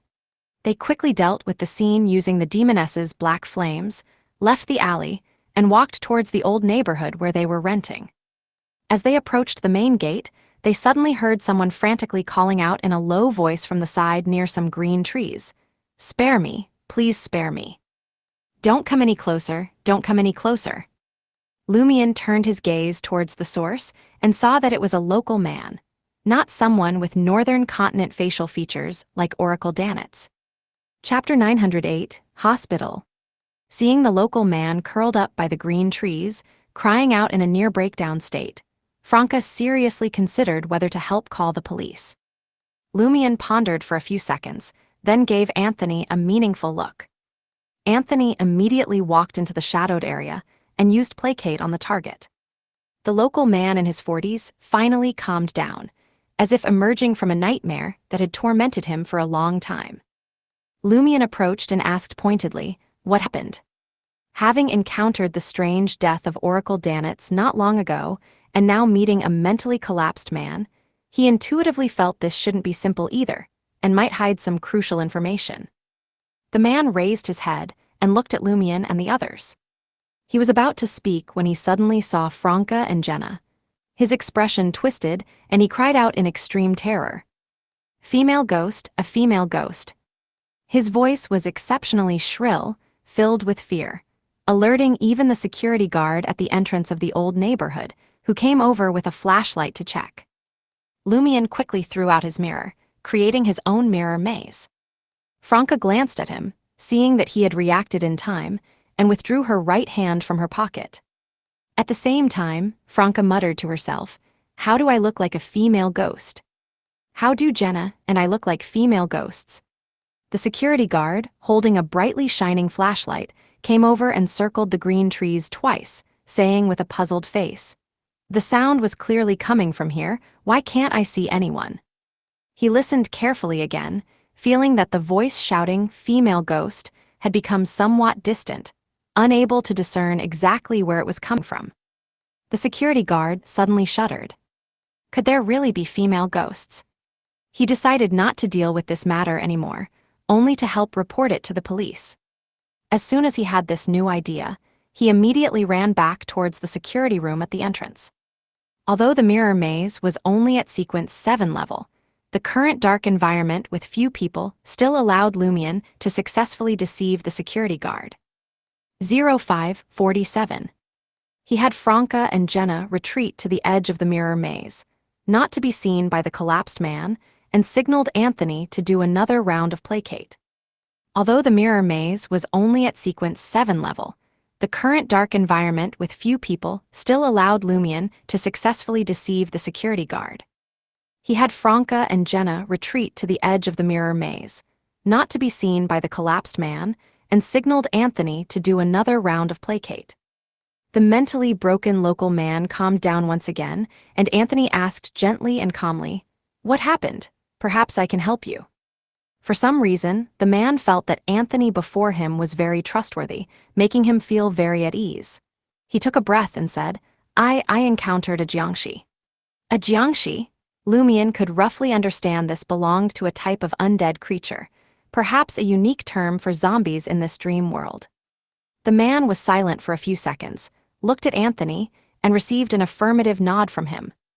He gathered his courage and stammered, I am a hospital orderly, I just took a corpse to the morgue. That corpse was too beautiful, unbelievably beautiful. Her ears were a bit small, very cute, enchanting, just like those expensive jewelry in gold shops. She wasn't wearing any clothes, I couldn't resist, I told my coworker to go ahead, then I climbed on top, bit her ear, and had my way with her for quite a while. Hearing this, Franca couldn't help but raise her right hand to face palm. Bringing shame to the motherland. Perverts are everywhere, it's about relative proportions.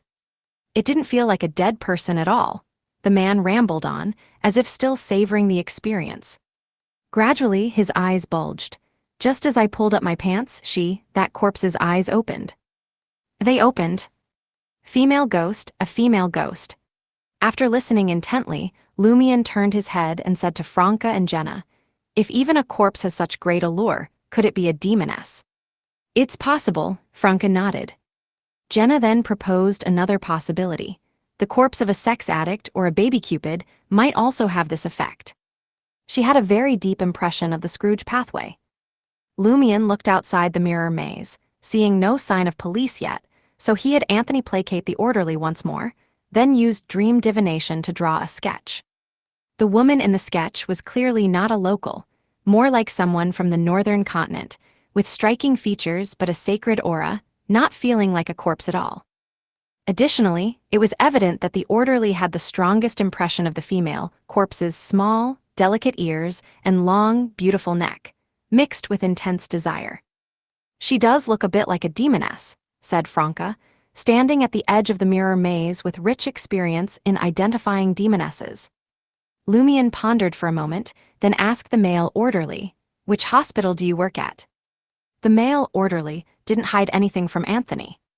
I live nearby, but I work at Mushu Hospital. Mushu Hospital, Franca's eyelid twitched. What's wrong? Lumion, Jenna, and Anthony didn't understand why Franca would react this way.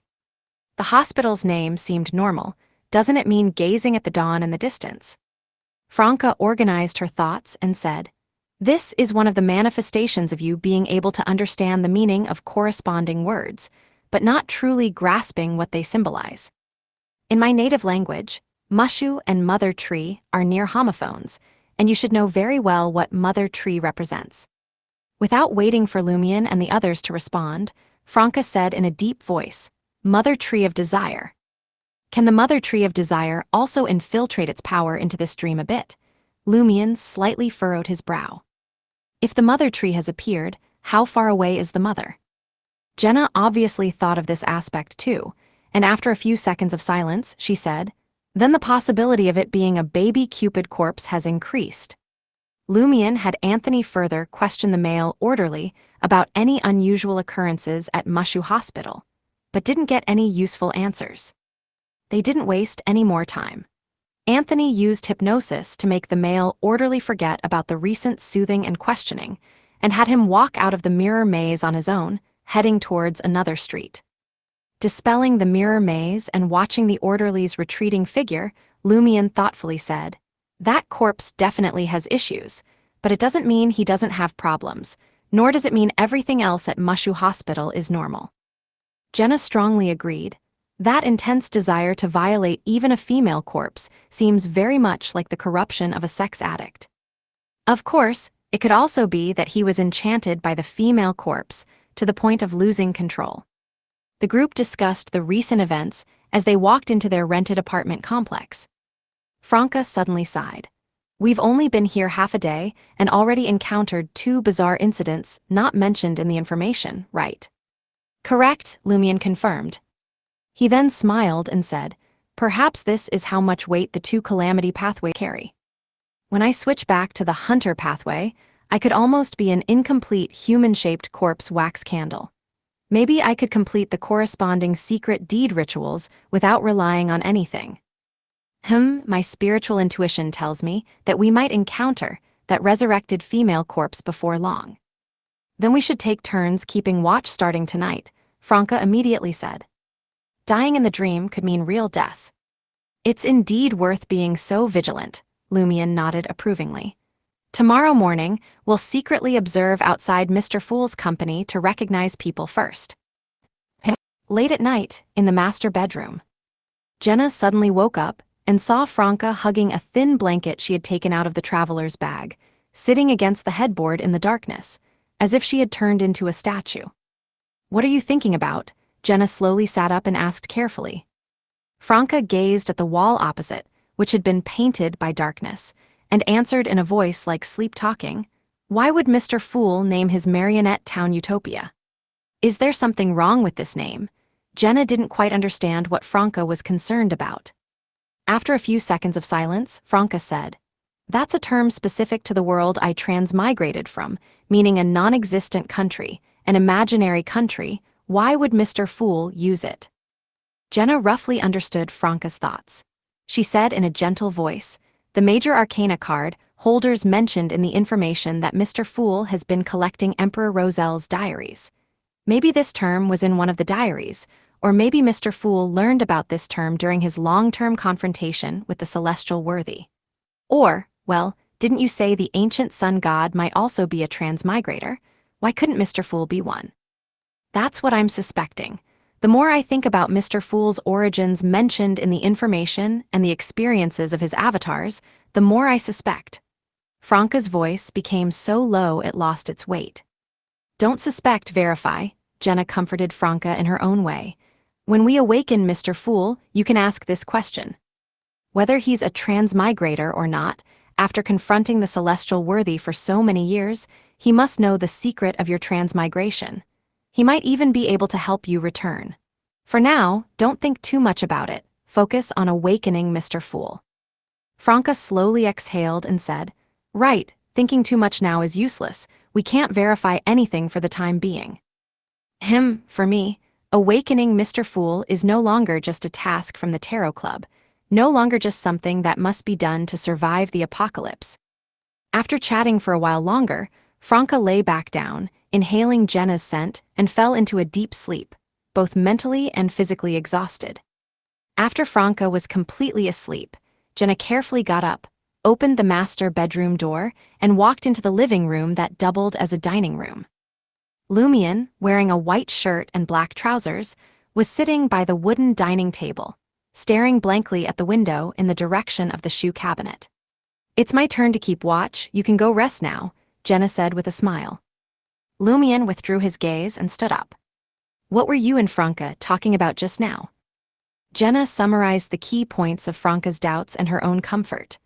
Lumion nodded slightly and said, right, give her a goal, motivate her to act, and not think too much for now. When it's daylight, I'll find a chance to consult Anthony again to see if we need to do anything else. Jenna turned her gaze to the window in the direction of the shoe cabinet and asked curiously, what were you thinking about just now? Lumion looked in that direction as well. What met his eyes was the scene inside the neighborhood. At this moment, only 2 or 3 households in each building still had light spilling out, while the rest were in darkness. Lumion's thoughts seemed to drift away again. He answered in a low voice, I was wondering if Auror used to live in a city like this. Chapter 909, Case Investigation.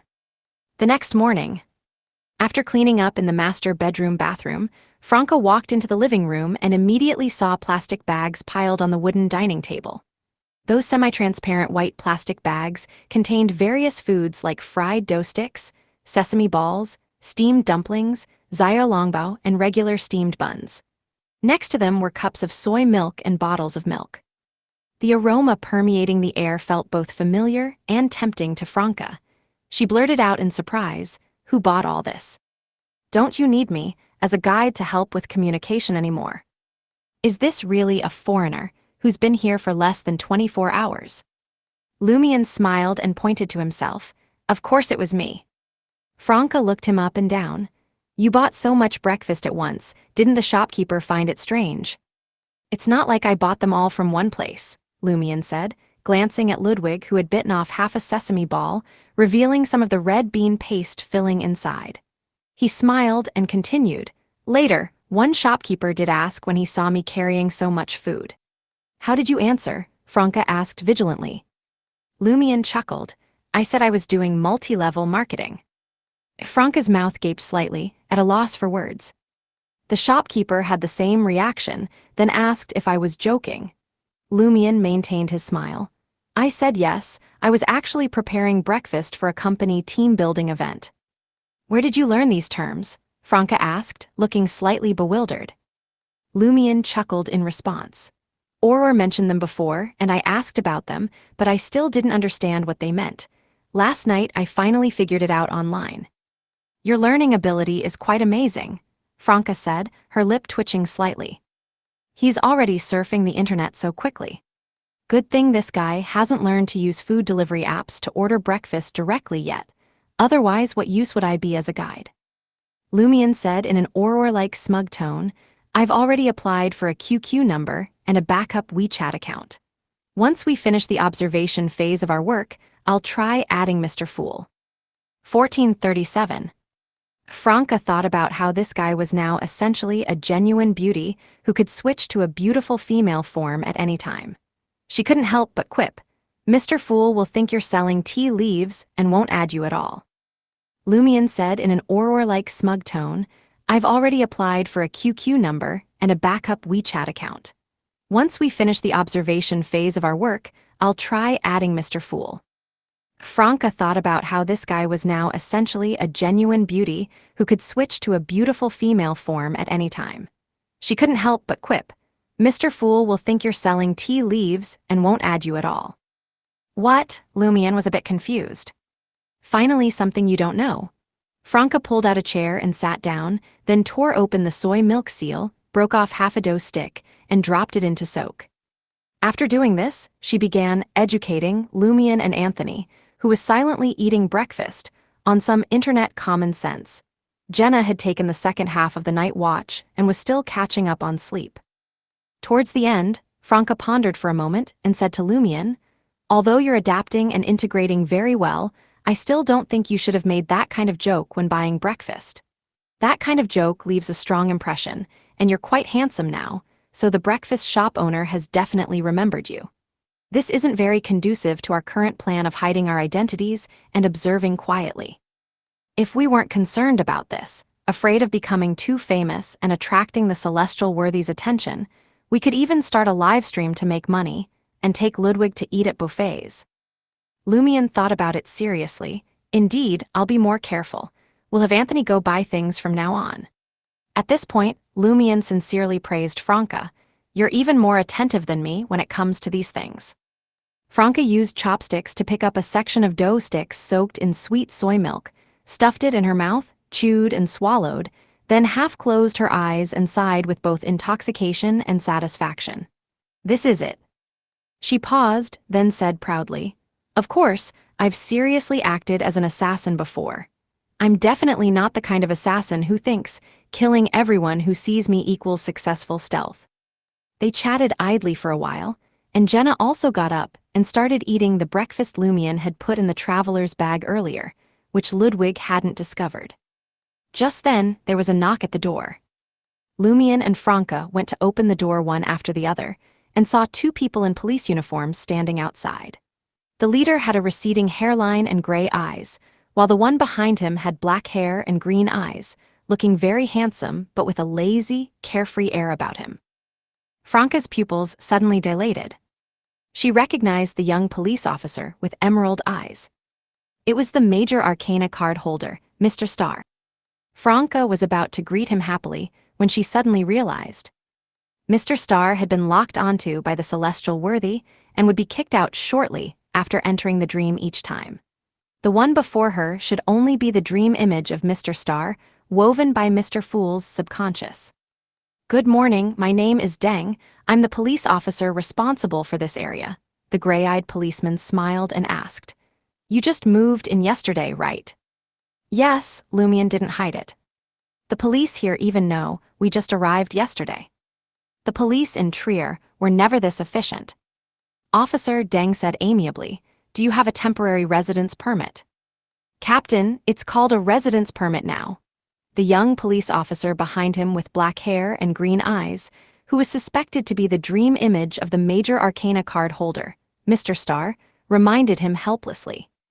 He seemed to have reminded him many times before. "Haha, I forgot. Officer Deng laughed self-deprecatingly. "We haven't had time to get one yet," Franca quickly answered, afraid that Lumion wouldn't know what a residence permit was. "Then, when you have time, go to the police station across from New City Garden to get one.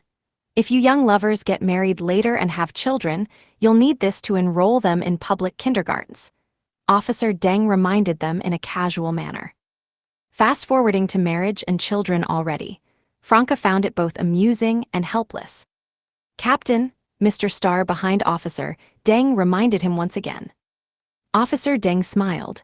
"I almost forgot, we came to ask you something today. Call all your friends over." When Jenna came to the entrance area holding Ludwig's hand, along with Anthony, Officer Deng took out a photo. "Have you seen this person?" The man in the photo had dyed his hair and eyebrows a burnt yellow color with unremarkable facial features. It was clearly Oracle Danitz. "We've seen him," Lumion answered, pretending to think. "He handed out flyers to us last night. What was his name again?" He turned his gaze to Jenna. Jenna, holding Ludwig's hand, said, "His surname was Duh. I don't remember his full name. He wanted to recommend a suitable tutoring class for children. I was planning to go check it out when I have time." Seeing Lumion and Jenna speaking like an old married couple with a child, Officer Deng's gaze swept back and forth between the two of them, and between Lumion and Franca. Young people these days. "Did something happen to him?" Lumion asked curiously, taking the initiative. Officer Deng explained briefly. He didn't return to his residence last night. His roommate reported him missing, and were investigating everyone he had contact with last night. Franca and Jenna resisted the urge to look at Lumion, while Lumion spoke the truest words. "He gave us flyers, chatted for a bit, then left." Officer Deng and Mr. Starr asked a few more details and made notes. After they left and everyone sat back at the dining table, Franca looked at Lumion and asked with concern, "Is the Oracle's body still in that mirror?" Lumion took out the corresponding mirror and checked. It's still there. There was still a mirror world here, and Lumion could still freely enter and exit, but he could now directly narrow the range of different mirrors to within 500 meters. For mirrors he had already mastered locating. The distance between them couldn't exceed 10 kilometers when wanting to traverse. Otherwise, there was a risk of getting lost in the void tunnel. Jenna nodded. "Then we can rule out the first guess from yesterday. Critical things that Mr. Fool's dream identity doesn't know about or hasn't heard of will also become real and evolve further." The remaining two guesses were that all the NPCs in the dream had part of Mr. Fool's subconscious integrated into them, and that the Oracle's death was done by the celestial worthy's subordinates. These two were not completely opposed and could both be true. Lumion offered a curt acknowledgement. If it was done by the celestial worthy's subordinates, the disappearance of the body would puzzle them as well. Besides the police, there should be people investigating the Oracle's whereabouts. We need to be careful. After discussing this for a while, Lumion looked at the long-stopped wall clock, then at the sky outside. "It seems to be getting late." Franca took out her phone, lit up the screen, looked at it and said, It's time to go out. Mr. Fool should be heading to the company soon. Lumion thought for a moment and said to Franca, I'm worried we'll encounter Ammon again if we take a taxi. Last night I found out online that there's also the option of renting a car. Although it will cost more, it's safer and more discreet. Do you know how to drive? I have a driver's license, Franca blinked and said. The identity documents provided by Madam Justice also include a driver's license.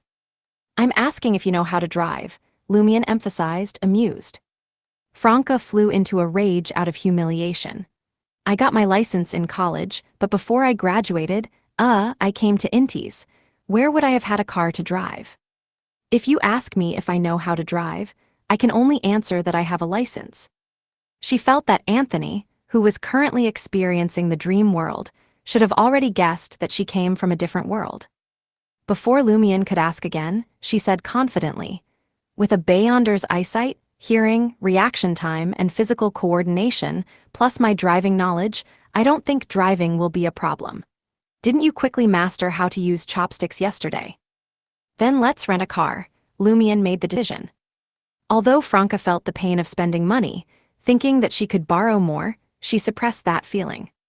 By the due date, we might have completed the mission and left the dream. In a temporary parking spot across from a large building. Sitting in a gray sedan, Lumion and the others intently observed the white-collar workers entering the building, some hurried and some leisurely, through the tinted car windows. Chapter 910, First Encounter. When it came to observation, although Lumion was already a demigod, all his abilities were suppressed to the Sequence 7 level. He felt he wasn't as professional as a spectator, so he gave the backseat position closest to the target building to Anthony. Lumion relied on his eagle-like vision from the demoness pathway and a hunter's sensitivity to visual clues to observe from afar. In the front seat, Franca had finally managed to complete her parallel parking. She rested her elbow on the car door, watching the target area while secretly feeling proud. Jenna turned around, leaning forward and squeezing her head above Franca's shoulder, also watching intently. As time passed minute by minute, Franca suddenly smelled the aroma of meat stewed with spices until tender. She turned her head and saw Ludwig quietly munching on a meat sandwich in the far corner of the back seat. It hasn't been 2 hours since breakfast, right? Franca blurted out. Why is he eating again? Lumion simply replied, no, it hasn't. I'm thinking, is this his eating frequency and portion size in reality too? Franca muttered. She didn't have a direct understanding of how much Ludwig could eat before, only a financial concept. But in the days before entering the dream, she often helped Jenna supervise Ludwig's homework and test papers. The two demonesses got to witness what it meant to be a glutton, leaving an extremely deep impression. Franca continued, in the dream, aren't all special abilities limited to Sequence 7 level? But he doesn't seem to be eating any less. Hearing this, Lumion, Jenna, and Anthony's gazes suddenly turned to Ludwig. Ludwig quickly stuffed the entire meat sandwich in his mouth and mumbled, because it's delicious. You'd rather be stuffed than not eat? Lumion raised an eyebrow. Ludwig nodded vigorously. Seeing Ludwig like this, Jenna couldn't help but laugh. It is really delicious. Lumion thought for a moment and decided to indulge Ludwig for a couple of days, as he himself was eating more than usual. It's really good, isn't it? Franca became proud again. What I can't figure out is how none of you got diarrhea. Jenna and Anthony were even clamoring that it was spicy while eating. My digestive system has endured the burning of flames, and ascetic has strong resistance to extreme environments. Lumion indicated that spiciness was no trouble for a hunter who liked self-harm like him. Swallowing a ball of fire was an exaggeration for others, but for him it was an occasional objective description. Anthony continued observing the entrance and exit of the building, calmly saying, the mythical creature form of spectator is a mind dragon. Although there wasn't much improvement in combat abilities, one's physical toughness would significantly increase. Just as Jenna was about to describe her feelings, Anthony and Lumion said in unison, Mr. Fool is here. Jenna hurriedly returned to her previous posture, turning her gaze to the dark-tinted car window.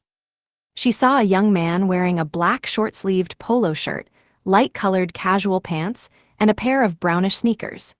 He was holding a cup of soy milk and carrying a bag of steamed buns, taking a few steps up the stairs towards the building.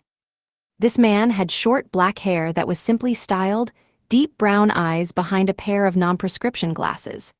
His face was much thinner compared to the portrait in their files, with soft contours, giving him a somewhat handsome appearance. He was precisely Lumion and the others' target, the dream image of Mr. Fool, Joe Mingrui.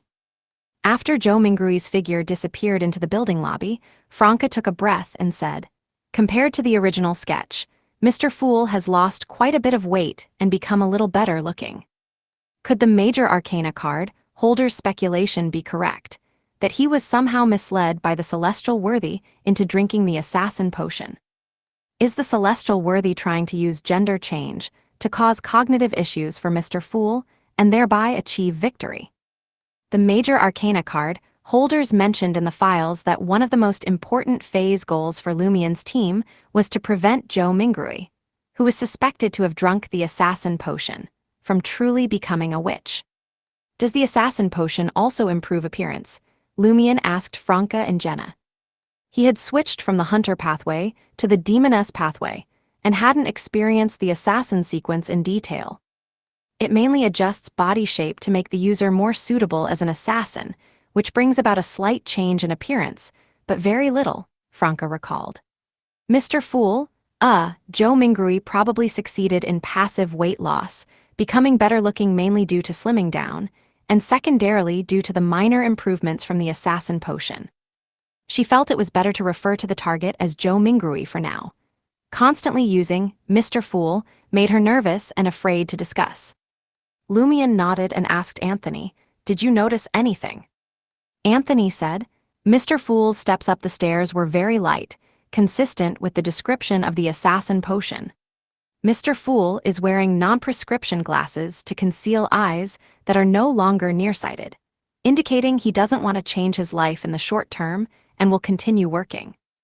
Mr. Fool's emotional state seems good.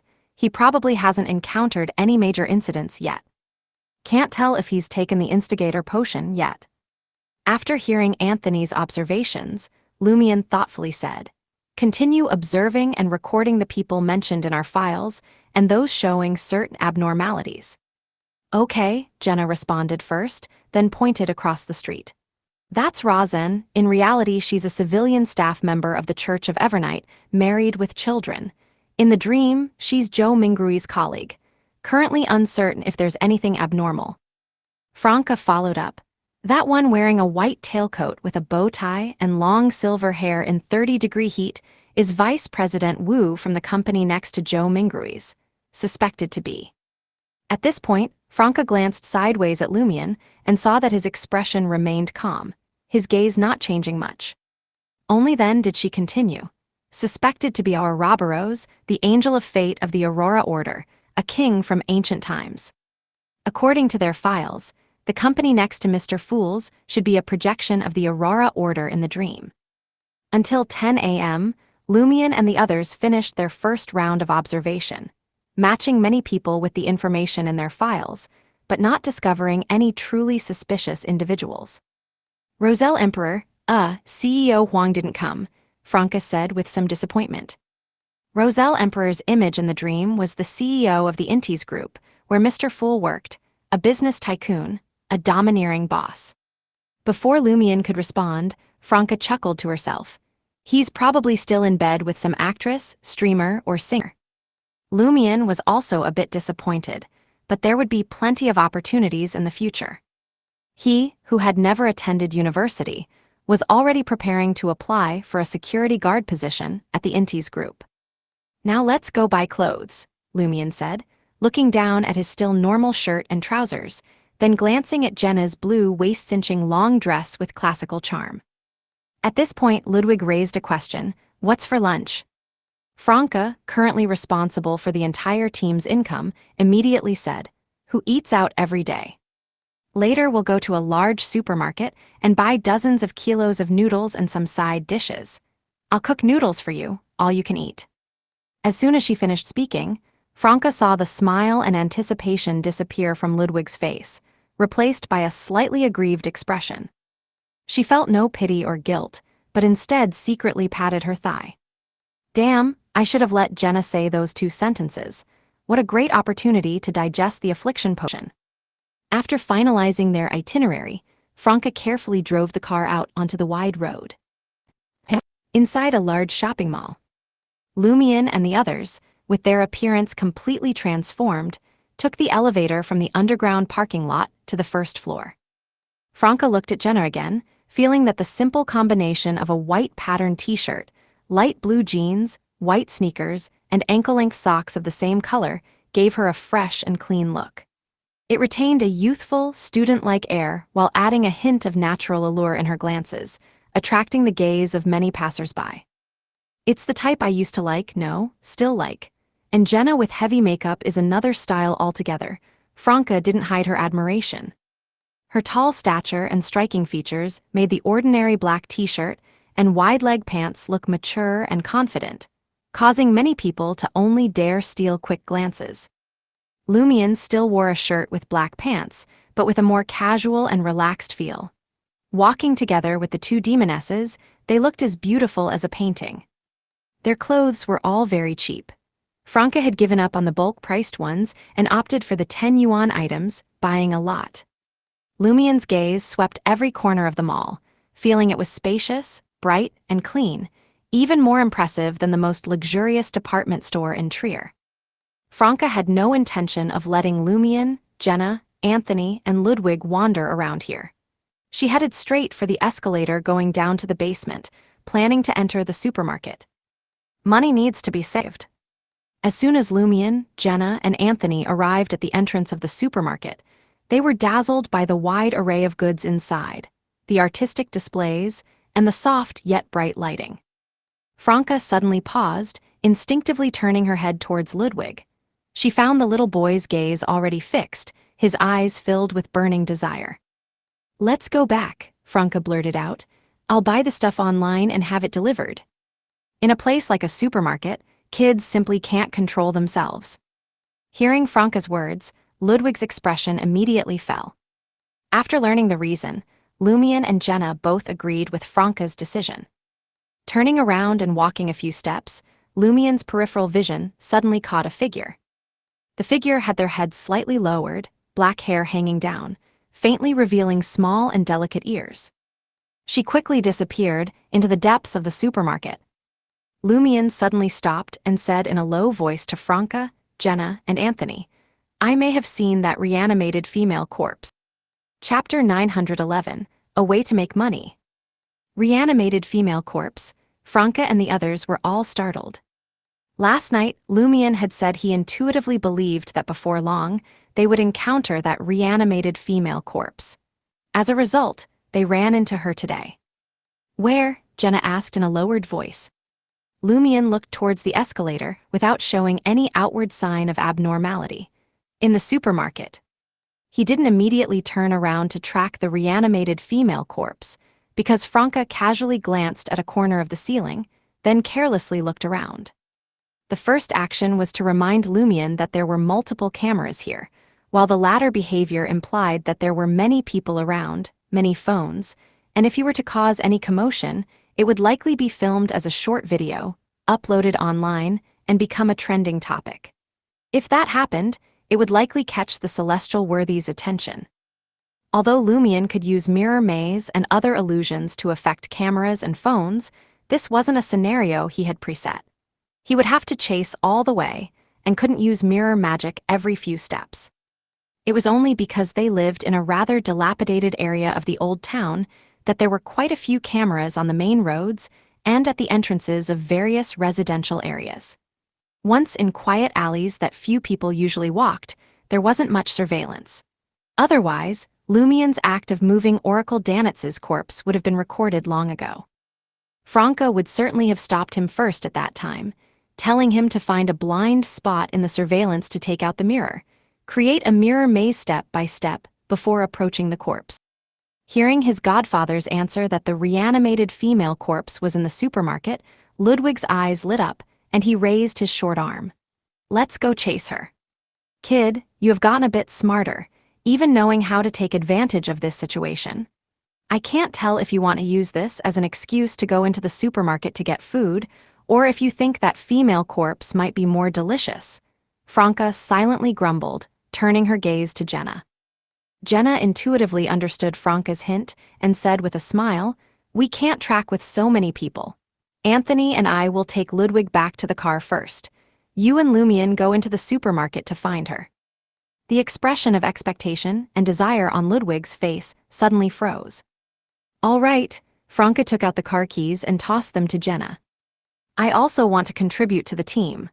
Ludwig hadn't finished speaking before being dragged away by Jenna, disappointment and pain evident in his expression. Franca quickly turned around, grabbed a shopping cart from nearby, and pushed it towards the supermarket. Lumion followed beside her, his gaze naturally sweeping over the displays and rows of shelves. While searching for traces of the reanimated female corpse, Franca began picking out items. "Grab that can of lard and get some light soy sauce, dark soy sauce, salt, MSG, chili oil." She ordered Lumion around without hesitation, while also constantly putting some kitchen items into the shopping cart herself. Although cooking at home wastes time, it saves a lot of money. Later they could go to the frozen goods wholesale market to buy some cheap items. The only problem was that the refrigerator in the rental apartment was too small, unable to hold more than a few days' worth of food. "So you can buy things this way," Lumion experienced for the first time the joy of picking up goods himself without needing to find a salesperson. He interestedly placed a bottle of alcohol into the shopping cart.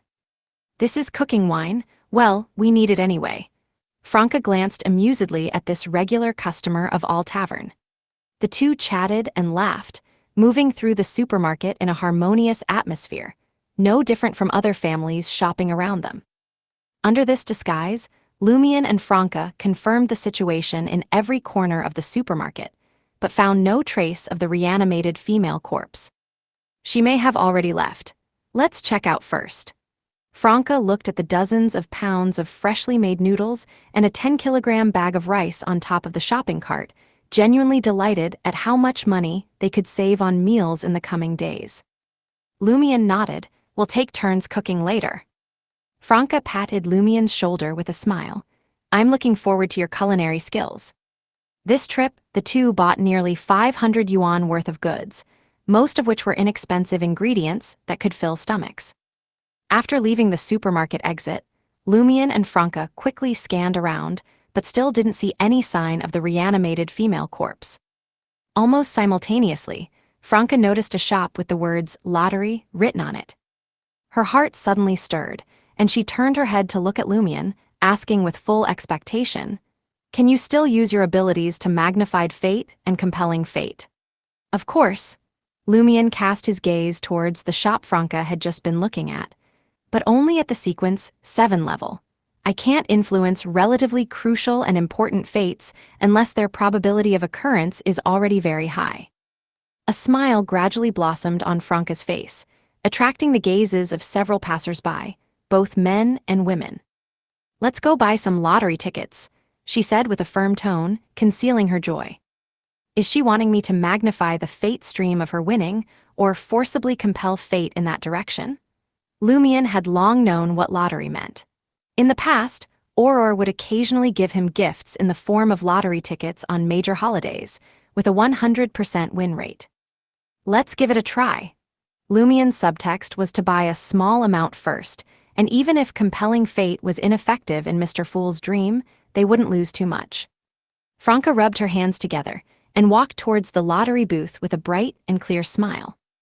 Before transmigrating, she would buy 10 to 20 yuan worth of lottery tickets every week or two, purely for entertainment, but never had returns exceeding the principal.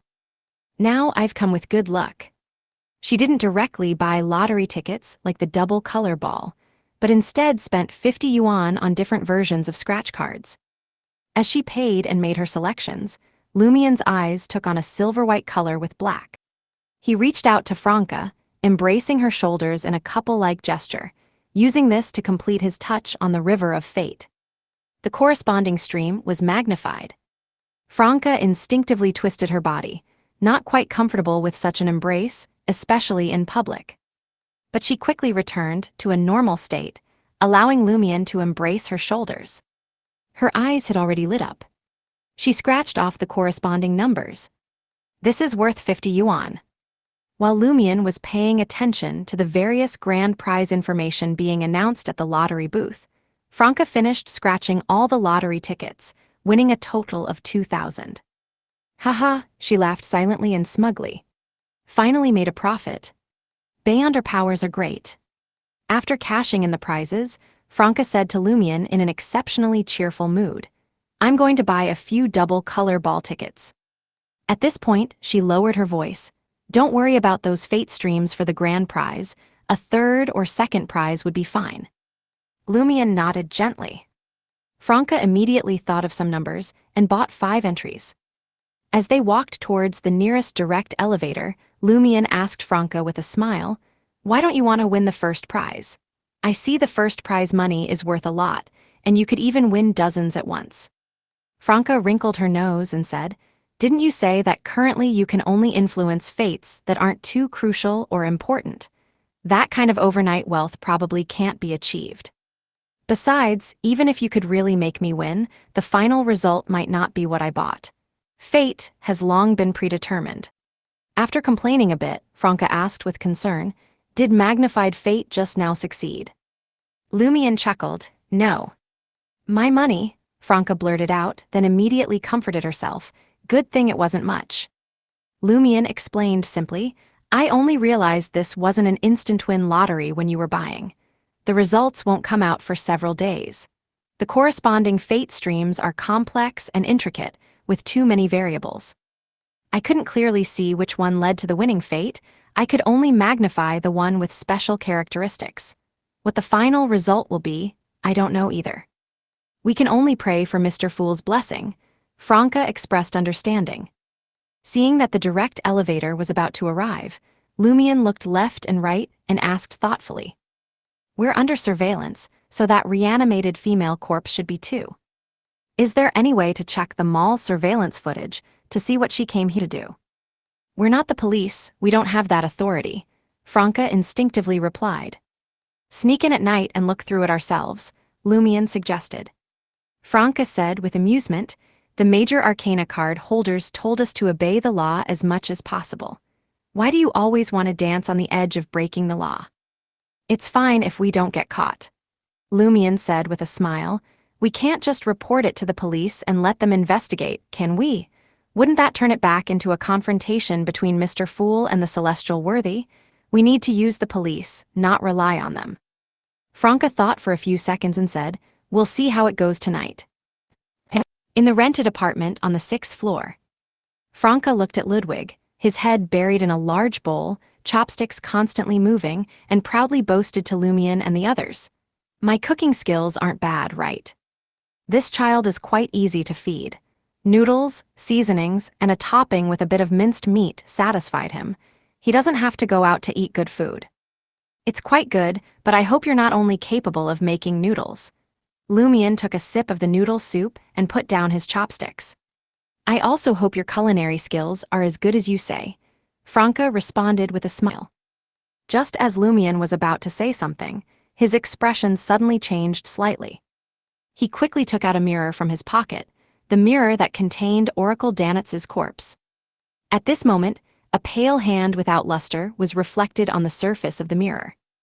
This hand was reaching out from the darkness towards the outside of the mirror. Black flames restraining madness and violence immediately condensed on both sides of Lumion. They fell onto that mirror like meteors.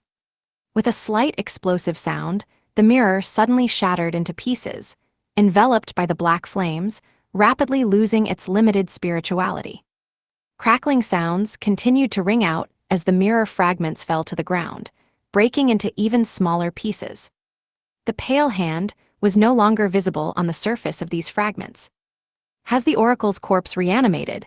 Jenna looked at this scene and asked in astonishment. Chapter 912, Tracking. Lumion looked at the dull, dark mirror fragments on the ground, relying on his spiritual perception for a few seconds before saying, There's a problem with the Oracle's corpse, but I don't know why. Franca asked uncertainly. Now that the mirror is broken, has the Oracle's corpse fallen into the depths of the mirror world, lost in its turbulent flows? Each mirror had a corresponding area behind it.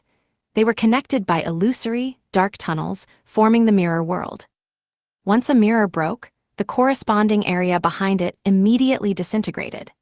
If things placed there couldn't escape in time through the spider web-like tunnels, they would be swallowed by the turbulent flows of the mirror world and dragged into its depths. The environment and hidden dangers there were fatal to Beyonders without a complete mythical creature form. When a mirror broke, it essentially formed more but smaller mirrors.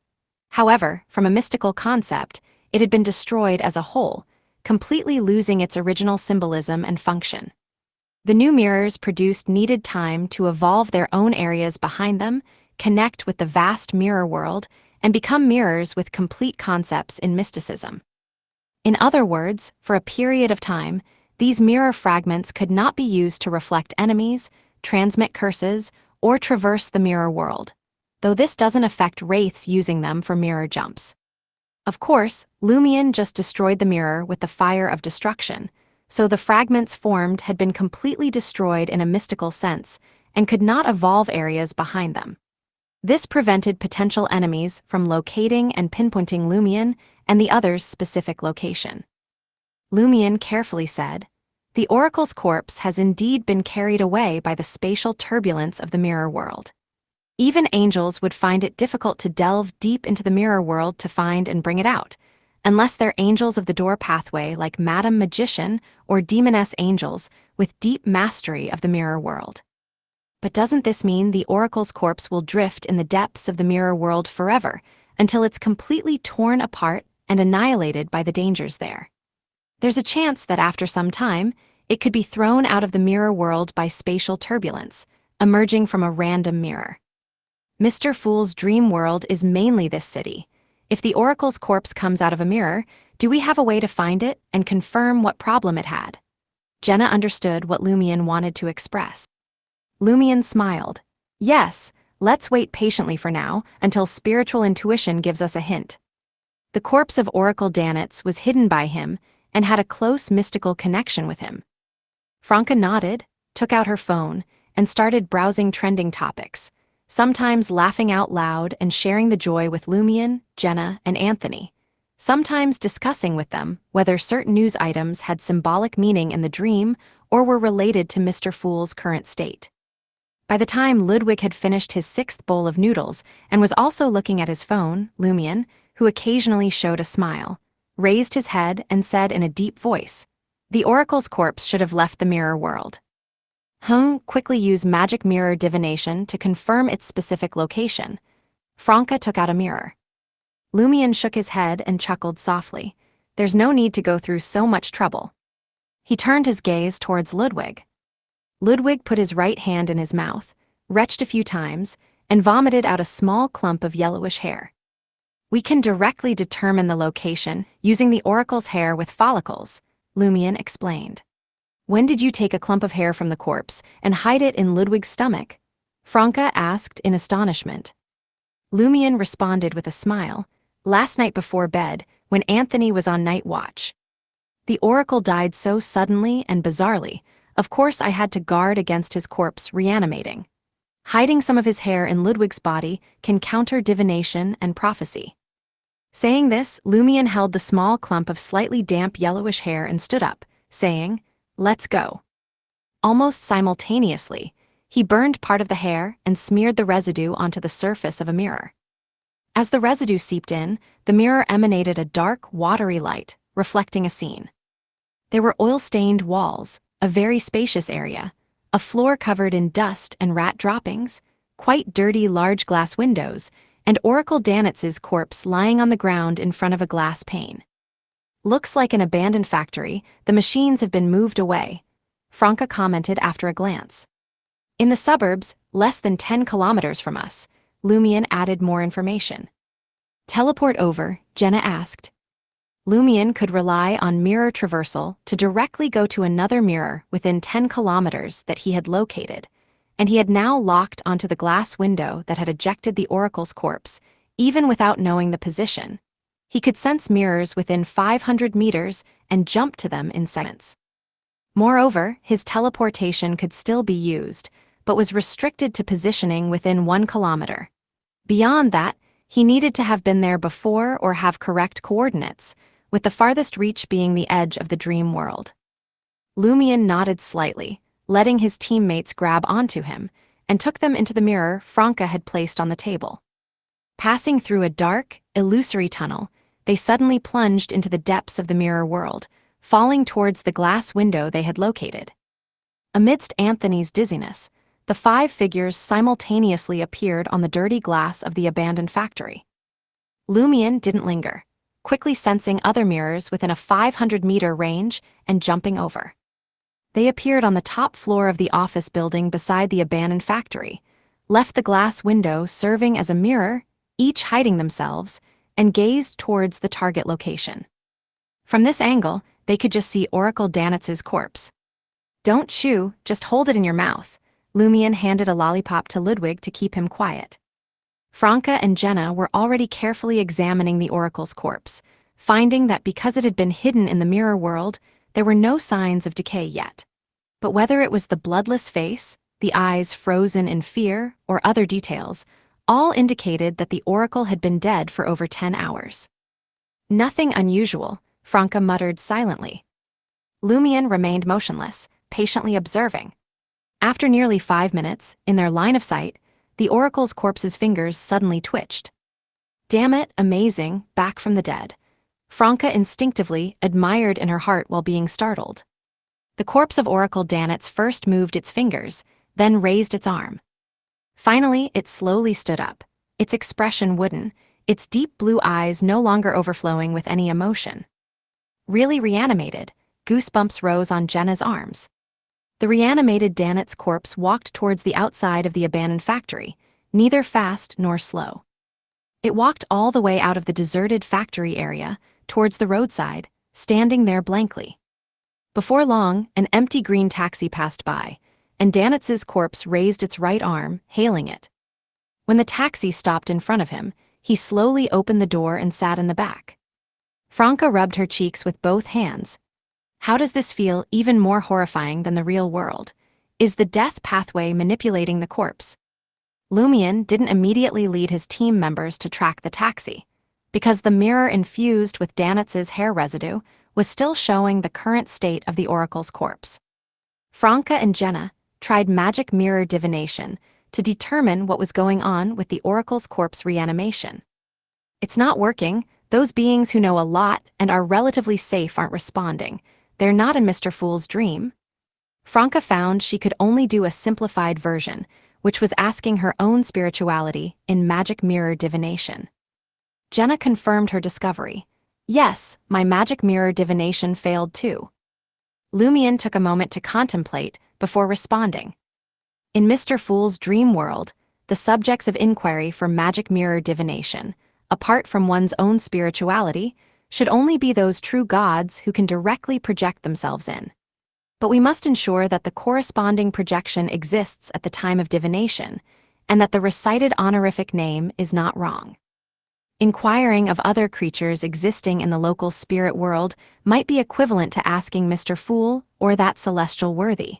We might get the best revelation, or we might be directly kicked out of the dream. We also don't have the correct descriptions of those creatures. "Who dares to inquire of true gods?" Franca said softly. Lumion suddenly grinned. "There's still one choice, the one with the most accurate divination results. The major arcana card holders mentioned it in the information. It's a magic mirror belonging to Mr. Fool." "It hasn't come to that point yet, has it?" Franca was quite resistant. Lumion tersely responded, his gaze still fixed on the mirror showing the Oracle's corpse's situation. After more than 20 minutes, the taxi stopped at the entrance of a hospital with excellent landscaping and a very well-designed building. Lumion and the others immediately saw the hospital's sign, Mushu Hospital. Mushu Hospital is the Oracle's death related to the mother tree of desire, Franca murmured in confusion. Lumion didn't answer her. watching as the reanimated corpse of Oracle Danitz took out a phone with multiple missed calls from his pocket, scanned a code to pay the fare, and slowly walked towards the outpatient building of Mushu Hospital. As soon as the corpse passed through the gate, Lumien's mirror rippled with waves, emanating darkness, and quickly returned to normal, no longer showing the Oracle's current position. "I want to teleport near Mushu Hospital. Go in and see where the Oracle's corpse will go," Lumien said, withdrawing his gaze. Franca quietly commented, "Shouldn't a corpse go to the morgue?" Jenna then said to Lumien, "You'd better change your appearance before going in. It might be easier to expose yourself inside Mushu Hospital, and we can't affect your current identity." Lie alone might not be enough. Lumien pondered briefly, not wasting any more time. "Okay." As he answered, his black hair began to grow longer. Chapter 913, a kind of symbol. Seeing this, Anthony didn't try to test himself, and proactively left the office. In just about 10 to 20 seconds, he heard Lumien's feminized voice. "You can come in now." Compared to before, this female voice wasn't as low and subdued, with a hint of clarity added. Anthony pushed open the office door and saw that Lumien had changed into a slightly waist-cinching white shirt bought earlier for the female identity, paired with bluish jeans, accentuating a slender waist and long, straight legs. She also wore deep rose-colored sunglasses on the bridge of her nose. Though these were just cheap street goods, Lumien wore them with a beautiful, radiant, and sharp air. Lumien slightly gathered the glossy black hair falling on both sides, covering most of her cheeks, and said to Anthony, "Let's go back to the rental apartment first." Anthony carefully grabbed the sleeve of Lumien's shirt, while Franca and Jenna each took hold of an arm. Ludwig, still with a lollipop in his mouth, chose to tug at his godfather's clothes. The group's figures soon faded and disappeared from this long-abandoned office building without cameras, reappearing in the rental apartment where dishes had not yet been washed. Lumien said to Franca, "You drive to Mushu Hospital and wait for me outside. We may not have the chance to teleport to escape later." This didn't mean he couldn't teleport, but rather that if he used teleport or mirror traversal in front of a large crowd of citizens, it would inevitably become a trending topic and might be directly locked onto by the celestial worthy. "Okay," Franca tossed her lip balm and lipstick to Lumien. "Once inside the hospital, if you need to frequently look in the mirror, pretend you're touching up your makeup." In this matter, a female appearance had a natural advantage, making it less likely for people in the dream to notice anything unusual. Lumien caught the lipstick and lip balm, and based on the location he had obtained while monitoring the Oracle's corpse with the mirror earlier, he teleported to the plant-filled edge of Mushu Hospital. He walked out from behind several trees and turned into the crowd. His supermodel-like height and the skin condition, contour details, and lip curve revealed between his black hair and sunglasses made passersby and patients, even without seeing his exact appearance, look twice. They seemed to want to use their brains to fill in the blanks and reconstruct the possibly world-class beauty hidden behind the sunglasses. Some people accidentally bumped into others, some missed a step and nearly fell. Their only regret was that this tall beauty wearing sunglasses didn't walk gracefully enough, striding fiercely like a man. Lumien gradually slowed his pace, as if trying to recall how Auror usually walked. After passing through security and entering the outpatient building, he temporarily stopped, took out a makeup mirror and lip balm, and added some shine and moisture to his pale lips. During this process, he found that the mirror that had once been smeared with the Oracle's hair residue could again reflect some scenes. These included Danitz's back, the medicine collection window, passing patients, and family members caring for them. Lumien discerned the direction and walked towards the medicine collection window.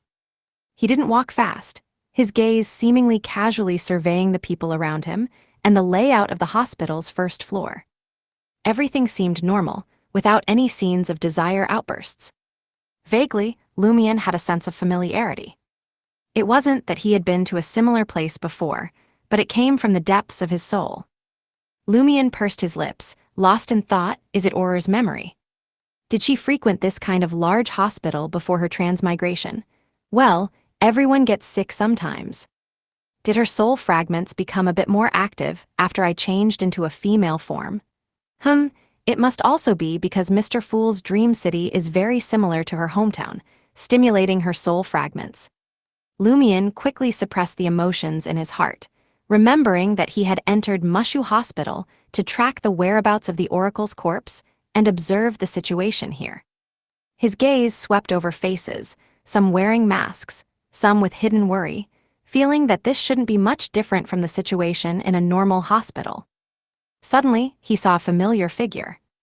It was the male orderly who had mentally broken down last night due to the female corpse coming back to life. This orderly was wearing a mask, pushing a transfer bed as he passed by, with no fear or worry in his eyes, almost identical to the expressions of his colleagues. He still dares to work at this hospital. Lumion's eyebrows twitched slightly. The orderly seemed to have forgotten about his desecration of the corpse, and had also forgotten the horror of the corpse suddenly waking up. It was as if someone had told him that the female corpse wasn't actually dead, and his misconduct had actually helped her escape from a state of apparent death, avoiding cremation, so she had decided to forgive him. Lumion slowly shook his head, took out the lip balm and makeup mirror, and once again tracked the whereabouts of the Oracle's corpse. The scene presented in the mirror was an area with 8 elevators. The back of Oracle Danitz had just passed through the elevator doors, with the outside button lit up with a downward arrow. Is this going to be one? Is the destination really the morgue? Lumion passed by the front of the medicine collection window and turned towards the nearby stairwell. There were patients and family members waiting here. Lumion looked left and right, thinking that he should prepare some masks for him and the other demonesses.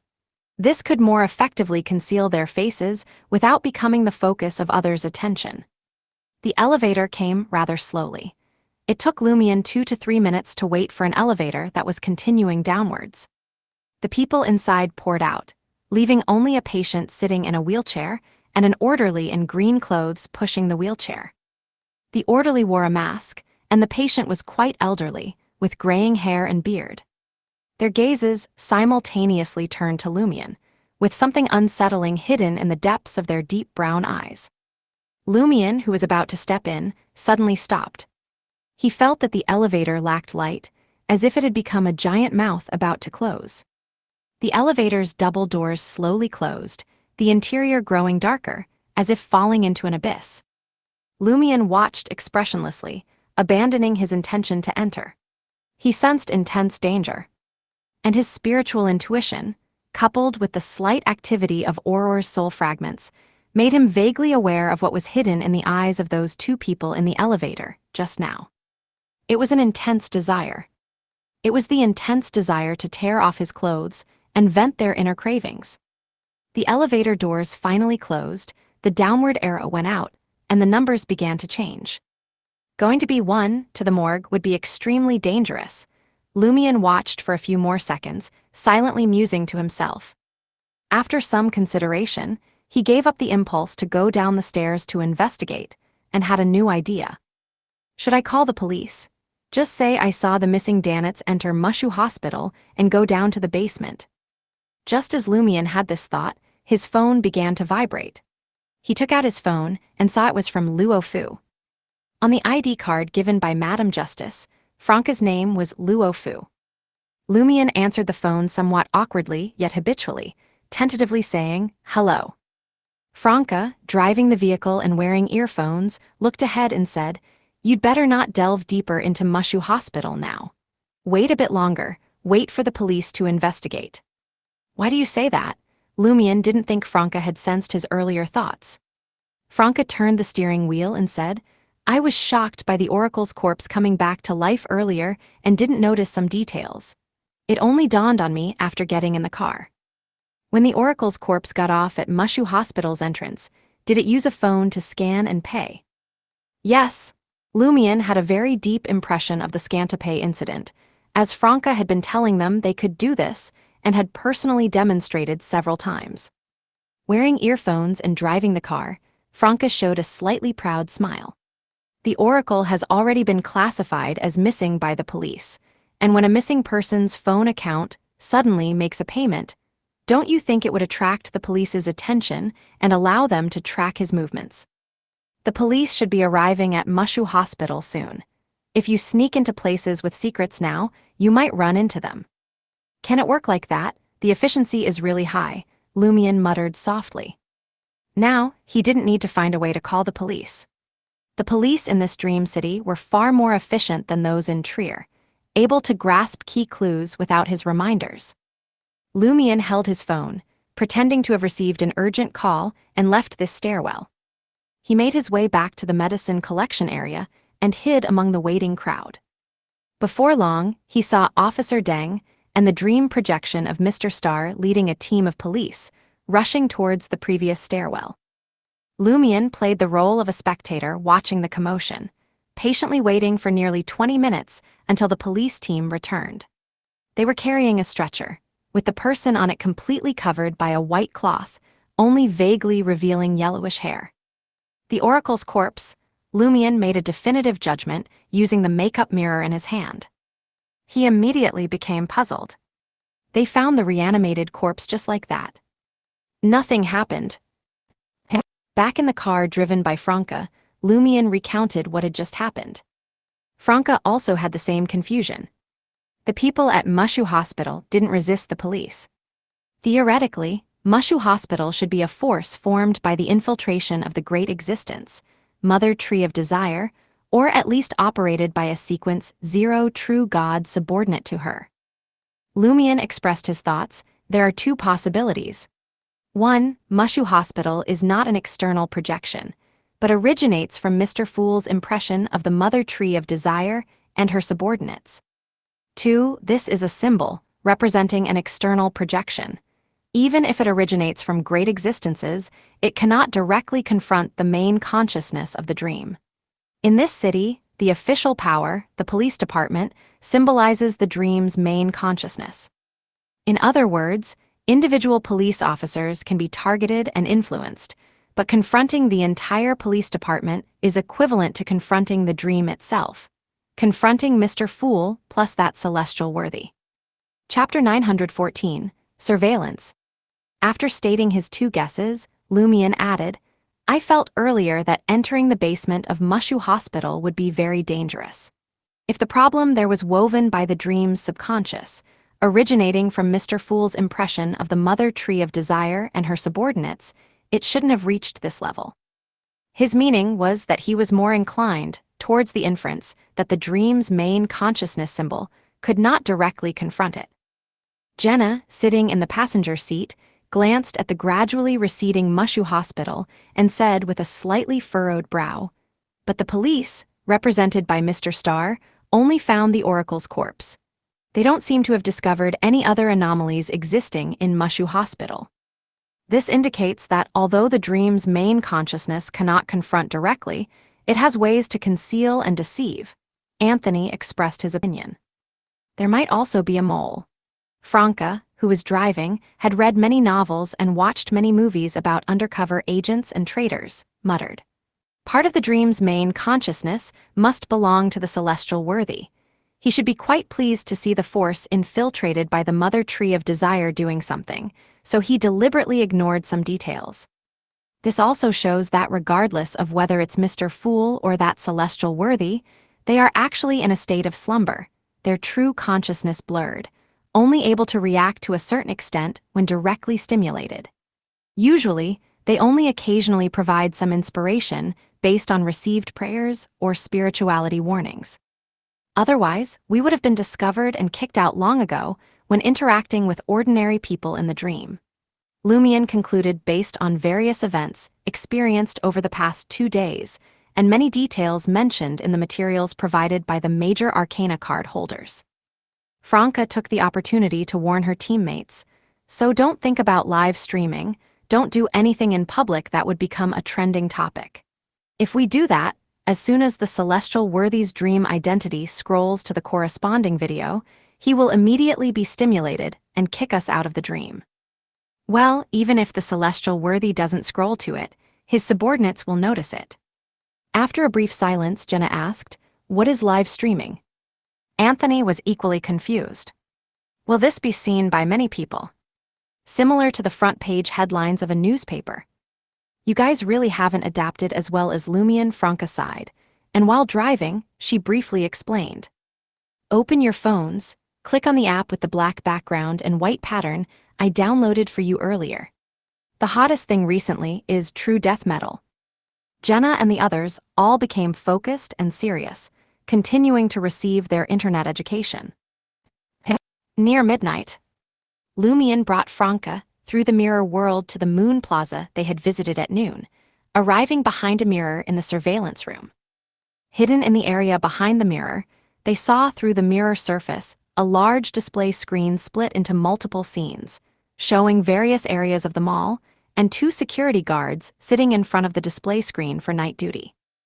At this time, Moon Plaza had long since closed for business, and many of the scenes shown on the surveillance were pitch black, with only parts covered by clear moonlight. In this dream city, the moon was not crimson, but showed a faint silvery white, occasionally tinged with yellow. Franca, both eager and cautious, stretched her right hand out of the mirror's surface, grasping a slightly larger makeup mirror. The makeup mirror immediately reflected the large screen, showing different scenes framed in individual squares. Then, the surface of the makeup mirror rippled with illusory light invisible to the naked eye. Mirror maze. The surveillance areas seen by the 2 security guards and the images captured by several cameras in the room were instantly replaced by mirrored illusions. Franca had previously imagined being able to use her Beyonder powers after returning home, and now it felt like a rehearsal of her dream. She walked out openly from behind the mirror object, put down the makeup mirror, adjusted its angle, and came to the surveillance console with Lumion. The 2 security guards had no reaction to their actions, as if they hadn't seen them at all. The scenes in their eyes were still the same as before when no outsiders had entered. Lumion turned his gaze to Franca and said in a low voice, "Make haste." He didn't know how to operate this surveillance system, otherwise he would have done it himself. Franca adjusted the mirrored images to ensure they weren't completely static, while studying the mall's surveillance system. Thanks to researching information online and making plans beforehand, it only took her 2 or 3 minutes to bring up the surveillance footage of the supermarket area from noon. Soon, the image froze on the scene where she and Lumion and others were returning from the supermarket entrance. In the distance of this image, where imported goods were stacked, a figure in a white dress was walking out of the frame. This figure had beautiful features, small and delicate ears, a fair and slender neck, and an aura so clean it seemed untouched by dust. Her hair was loosely tied up, giving a somewhat languid feeling. It's indeed that reanimated female corpse. Franca took out the sketch completed with the help of dream divination and carefully compared it. Before Lumion could respond, she added, "This appearance, temperament, and charm are more like a demigod-level demoness rather than a baby Cupid of the Scrooge pathway. How could a demoness be resurrected in Mushu Hospital?" Lumion nodded slightly, refraining from making conjectures for the moment, and instead asked Franca, "Can you find out the entire activity trajectory of this female corpse in the mall?" Yes, Franca busily operated the surveillance system. Soon, each scene on the large screen showed the figure of that female corpse, corresponding to different scenarios. While searching for the female corpse's traces based on the timeline and scene conditions, Franca had already browsed through these surveillances once. She glanced at Lumion, who was focusing on observing details, and pondered. It feels like she's wandering aimlessly, not buying anything, entering a store for a few minutes and then leaving. It doesn't look like she's following anyone or searching for a specific item. Lumion compared all the passers-by in each surveillance image and didn't find anyone else appearing in all of them besides the female corpse. Is she experiencing and touring a city like this for the first time? Lumion thought of himself and his companions. And then because she has no money, she doesn't dare to buy anything, Franca joked with a smile. Lumion immediately shook his head. It shouldn't be that simple. We almost encountered this female corpse at noon, and after lunch, the Oracle's corpse showed anomalies. The resurrected Oracle corpse went to Mushu Hospital, which is where this female corpse was reanimated. If it's not arranged by that individual, not his script. Such a coincidence is enough to indicate a close connection between the two. Franca pondered for a moment and said, "If this female corpse is really a demoness, then I've had similar situations before. When I first became a witch, I received effective revelations from divination about something, but it was only revelations about time and place. So, I aimlessly wandered back and forth in an arcade street in Trier for a day, and finally encountered the thing I wanted to encounter." Lumion, who had just become a demoness for a short time and hadn't had similar experiences, nodded slowly and said, "You mean the reanimated female corpse received revelations through divination and came to wander in this mall?" At this point, Lumion's eyes became dark. Her gain was getting closer to us, discovering clues about which mirror the Oracle's corpse was hidden behind, so that's why the Oracle's corpse showed anomalies right after lunch ended. Is she a subordinate of that celestial worthy, searching for the Oracle's corpse? Are the celestial worthy and the mother tree of desire cooperating, using Mushu Hospital to obtain subordinates they can command, to harm certain dream characters? Franca concurred succinctly.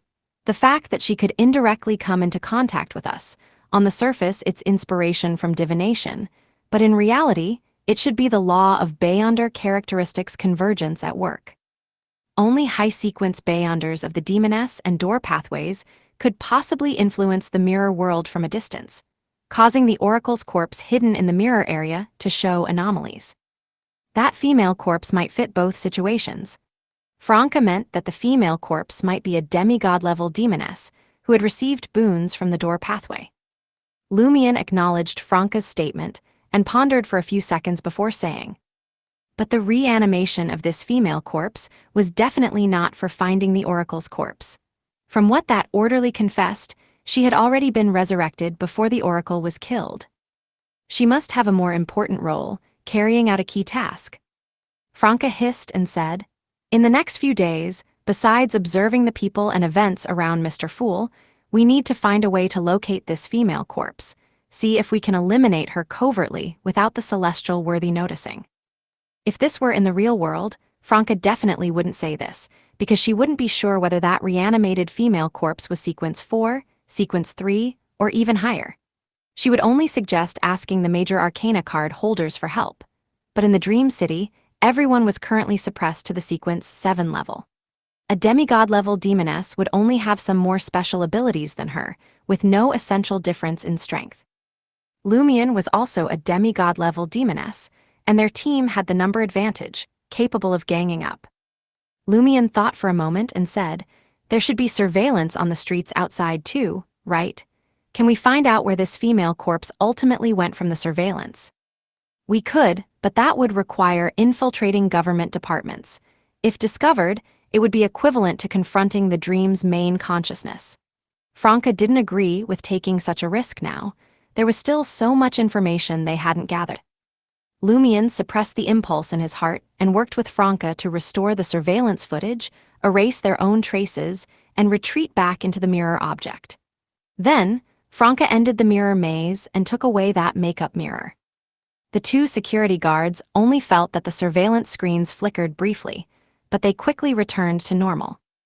Franca and Lumion returned to the car parked on the adjacent street, meeting up with Jenna and others who were responsible for backup. As the vehicle drove towards the old town, Lumion and Franca, who was driving, told their teammates about the findings from watching the surveillance and their own conjectures. As they were talking, Lumion suddenly fell silent. "What's wrong?" Jenna asked. Lumion said in a deep voice, "We thought of going to the mall to check the surveillance to find that female corpse. Would that female corpse also think of checking the surveillance to see if any women with outstanding appearances had passed by? Those who could hide a corpse behind a mirror were likely to be demonesses too." Franca's expression changed, and she blurted out, "The surveillance room." Chapter 915, Mysticism Must Keep Up with the Times. Moon Plaza, inside the surveillance room. Lumion brought Franca, Jenna, Anthony, and Ludwig back behind that mirror-like object, gazing through the mirror surface at the two security guards and the large screen. Compared to when they left earlier, nothing had changed here. Everything looked normal. Franca pondered for 2 seconds and said, "Has she not come yet, or has she already been here ahead of us?" If that female corpse had already checked the surveillance earlier, she would likely have discovered Lumion and the others. After all, the characteristics of demonesses were quite distinctive, and beautiful women plus a handsome man were even more eye-catching. As long as the reanimated female corpse was willing to spend enough time checking segment by segment, frame by frame, with the reminders of spiritual intuition, she shouldn't miss the corresponding footage.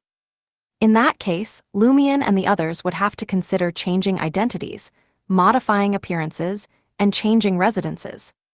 For an already impoverished family, this could truly be an exacerbation. Franca could only pray to Mr. Fool, hoping that the female corpse would come only at midnight. After all, unlike them, she didn't have a specific time and corresponding location, and couldn't purposefully check the surveillance in just a few minutes or even tens of seconds to lock onto the people she wanted to find. She would have to check all the surveillance videos covering the entire mall for 10 to 15 minutes before and after. If unlucky, the time spent could be measured in hours. The spiritual intuition of demonesses was also suppressed to the sequence 7 level.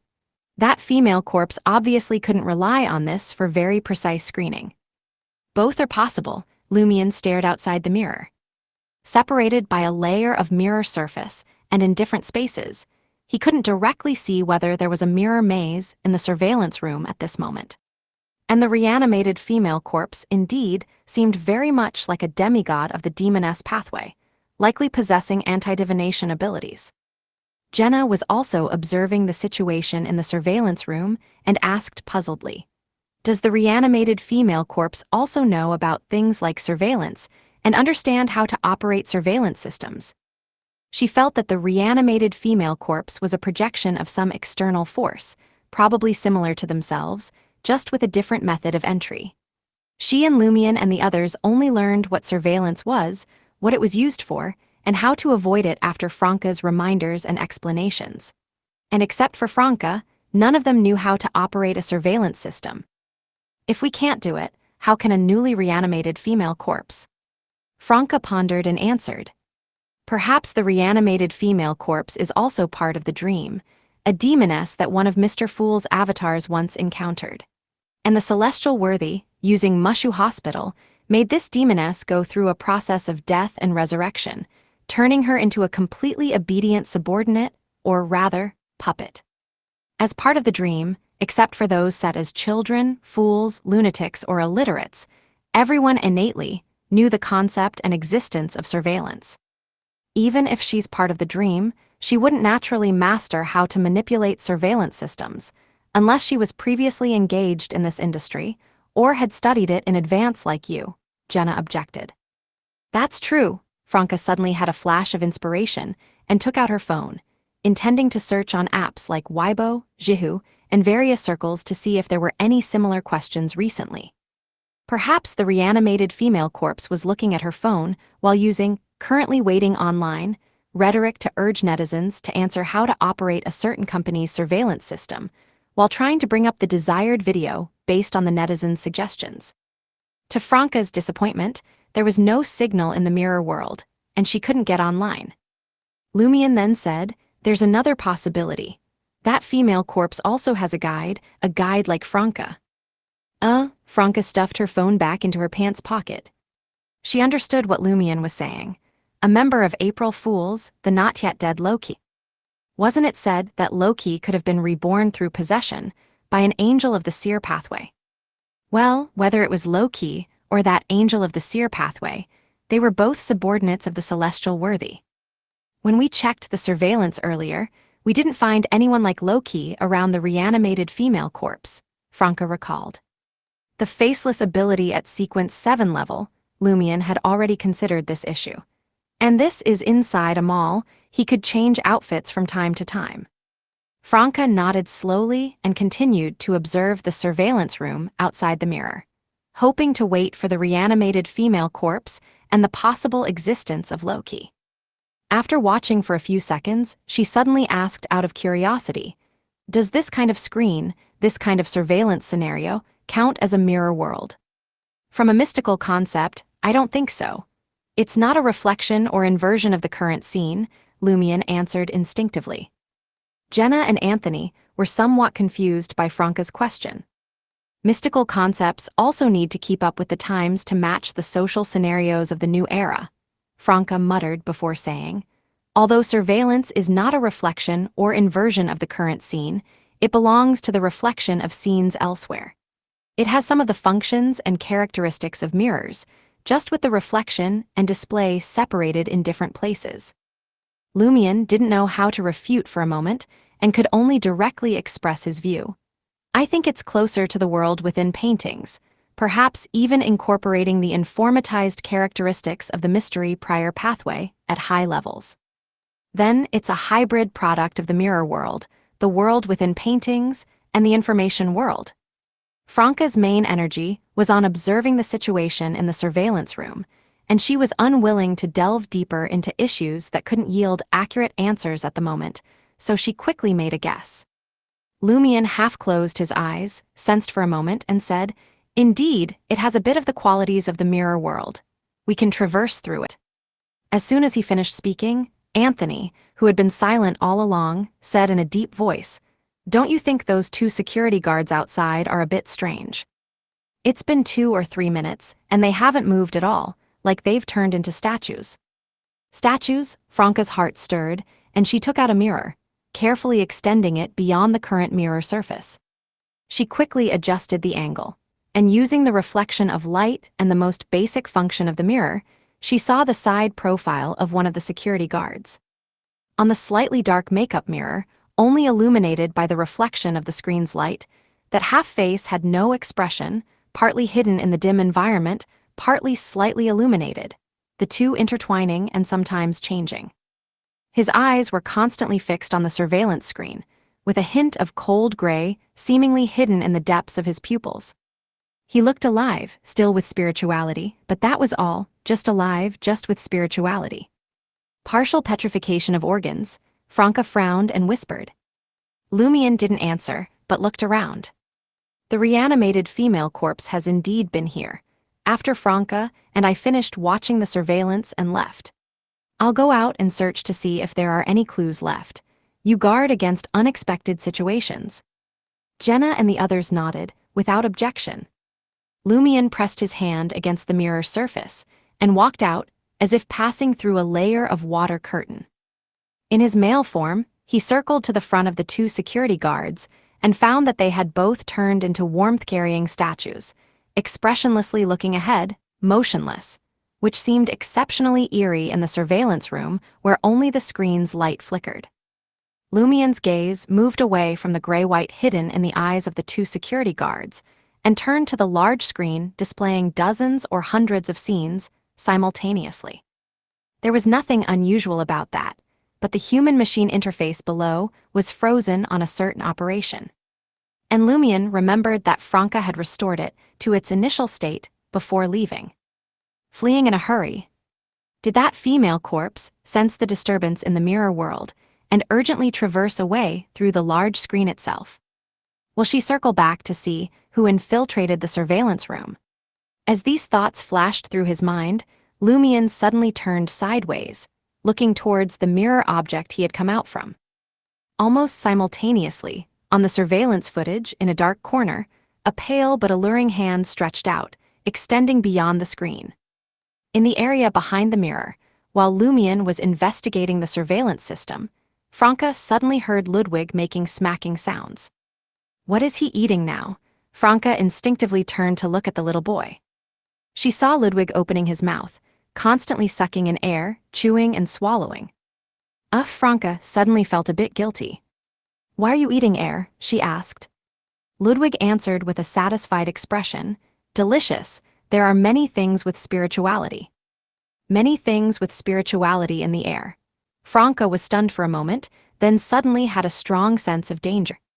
The mystical pathogen of demonesses. Mirror substitution, she called out directly, actively triggering her own mirror substitution. After hearing Ludwig's answer, Jenna's spiritual intuition also received a dangerous signal. Without Franca's reminder, she followed and triggered her mirror substitution. Anthony was a second slower than the two of them. At this moment, at the edge of the spider web-like illusory tunnel, a figure was quickly outlined. She wore a white dress, had a loose bun, with beautiful features and a clean aura, clearly the reanimated female corpse. This female corpse held a mirror in her hand, which had already reflected Franca's figure. Her other hand was burning with quiet black flames, quickly covering the mirror's surface.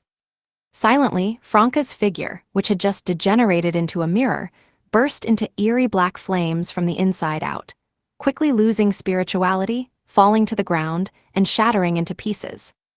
Seeing that the assassination attempt had failed, and that there were 4 enemies, the reanimated female corpse immediately stepped back and disappeared at the edge of the illusory dark tunnel. This caused the 7 demoness black flames created by Jenna and the frenzy used by Anthony to all miss their target. Inside the surveillance room, Lumion suddenly turned around, with a straight sword already condensed from frost in his hand. He swung this crystal-clear straight sword towards the hand reaching out from inside the surveillance screen. That hand suddenly retracted, and Lumion's frost straight sword consequently fell onto the surface of the screen. It bizarrely dematerialized, bringing Lumion along as it melted into the large screen, diving in. Chapter 916, Real and Fake. After the reanimated female corpse retreated into the dark tunnel, Franca's first reaction, as her figure was just being outlined, was to use the ice amulet that Lumion had remade, bringing Jenna and Anthony to chase after the enemy before she completely left this mirror world. She gripped the crystal-clear charm that she had already taken out of the traveler's bag, but her spiritual intuition made her pause. The destination of the reanimated female corpse's mirror traversal was unknown, and there might be her companions waiting. Rashly chasing after her could likely lead them into a trap. Moreover, chasing after her meant separating from Lumion, making it easy for them to be defeated one by one. Franca gazed for 2 seconds, then immediately said to Jenna, Anthony, and Ludwig, who was still eating air in big gulps, "Leave here, go to the surveillance room." Who knew how long the reanimated female corpse had been hiding at the edge of the tunnel, producing how many mystical pathogens? Staying in this area would lead to increasingly severe infection until they fell ill. And relying solely on Ludwig eating like this, mouthful by mouthful, who knew how long it would take to clear out the mystical pathogens that could continuously reproduce. More importantly, this sealed angel's physical condition had also been lowered to the sequence 7 level. The mystical pathogens he ate wouldn't affect him, but those that invaded his skin, eyes, and respiratory tract could definitely infect him. At that point, it would be a race to see whether Ludwig finished eating the mystical pathogens first, or the mystical pathogens defeated him first.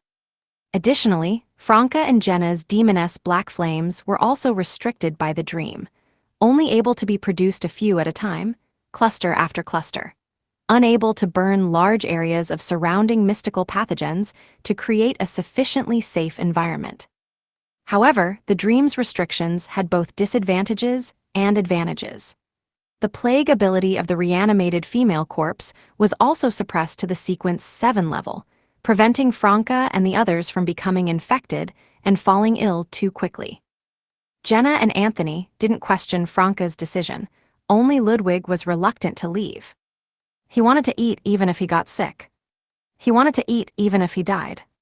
Jenna grabbed the little boy, forcibly dragging him out of the area behind the mirror, as his physical qualities had been comprehensively reduced to sequence 7.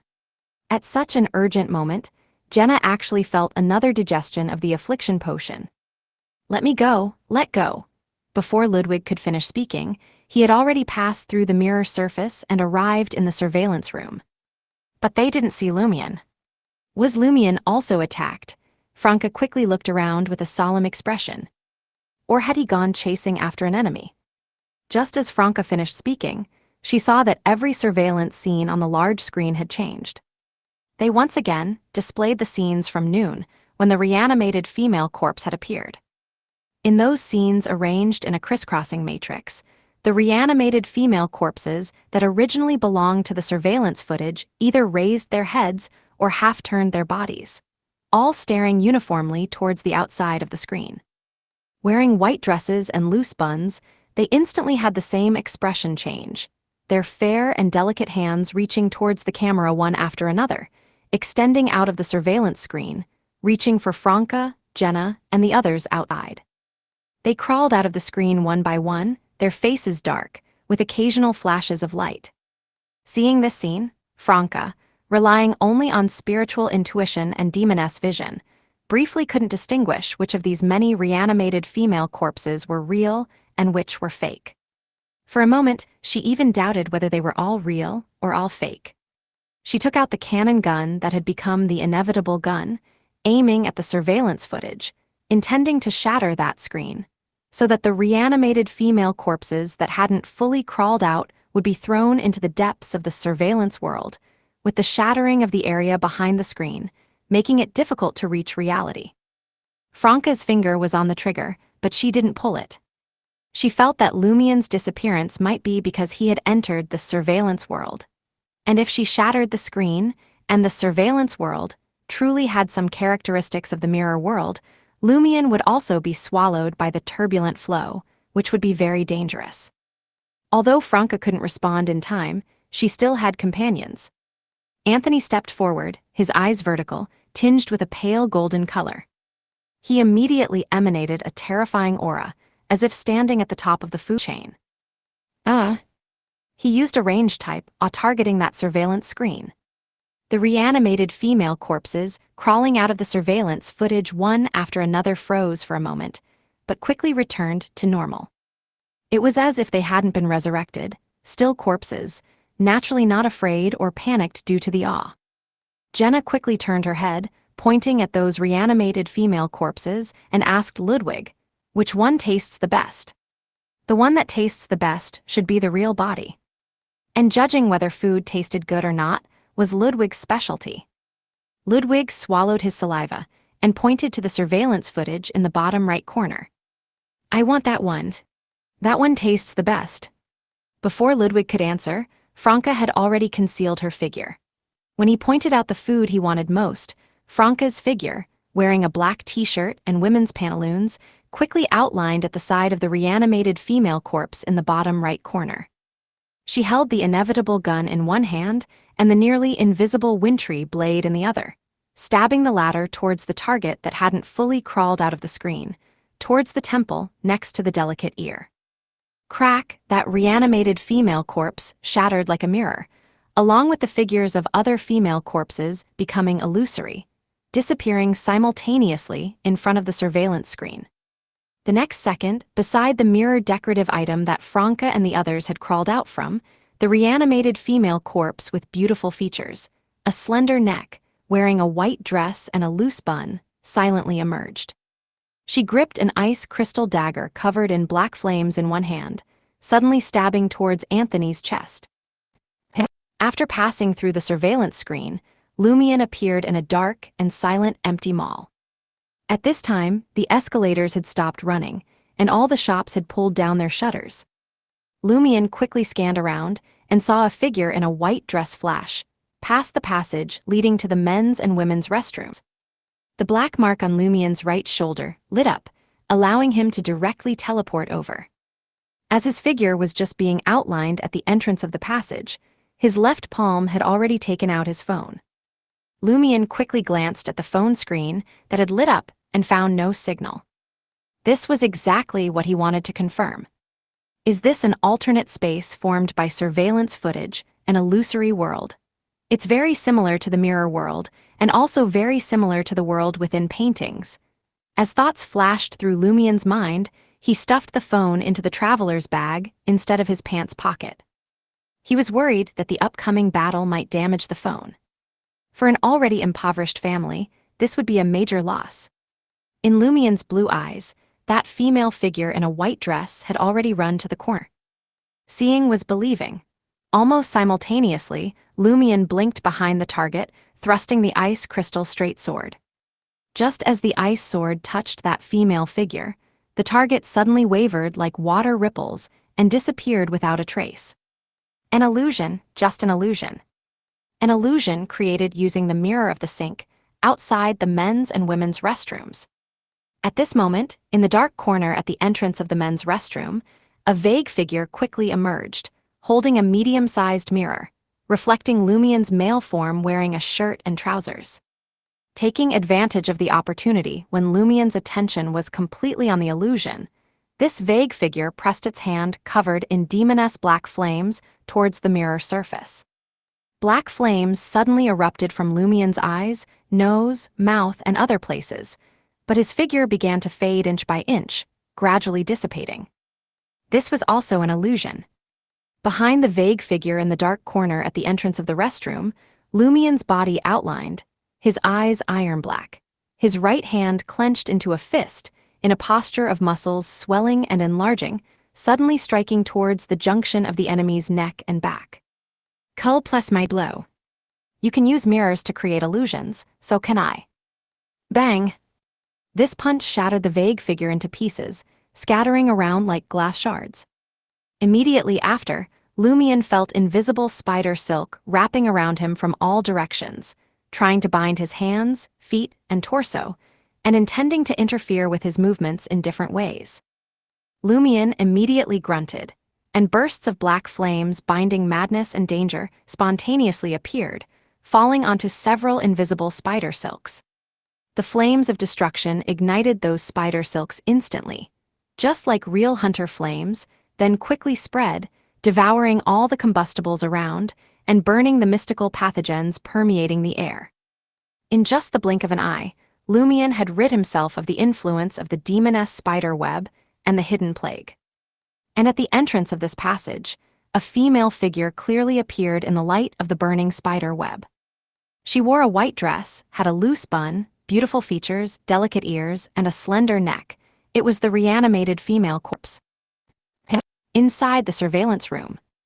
As Franca's strike failed to succeed, the experienced Jenna and Anthony changed their positions.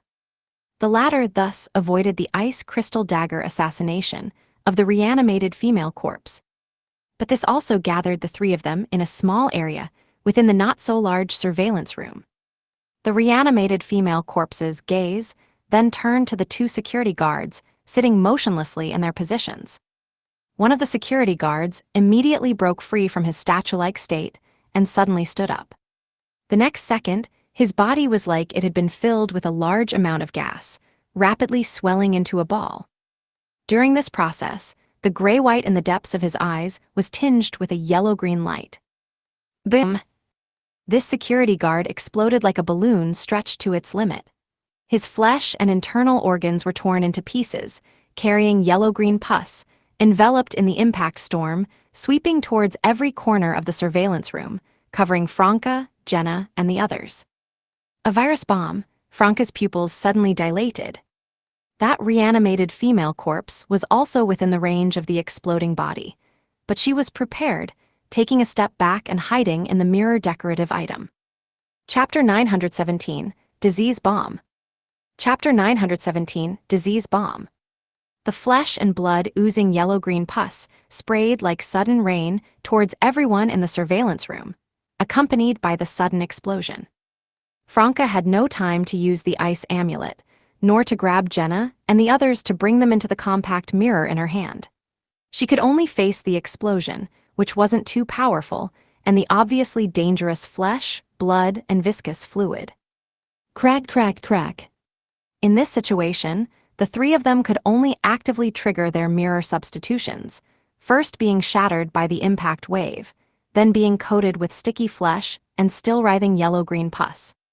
Ludwig, who had also been given a mirror substitution by each of the three demonesses, didn't use it himself. Instead, he crouched down, hugging his body tightly to minimize his exposed area. During this process, he opened his mouth.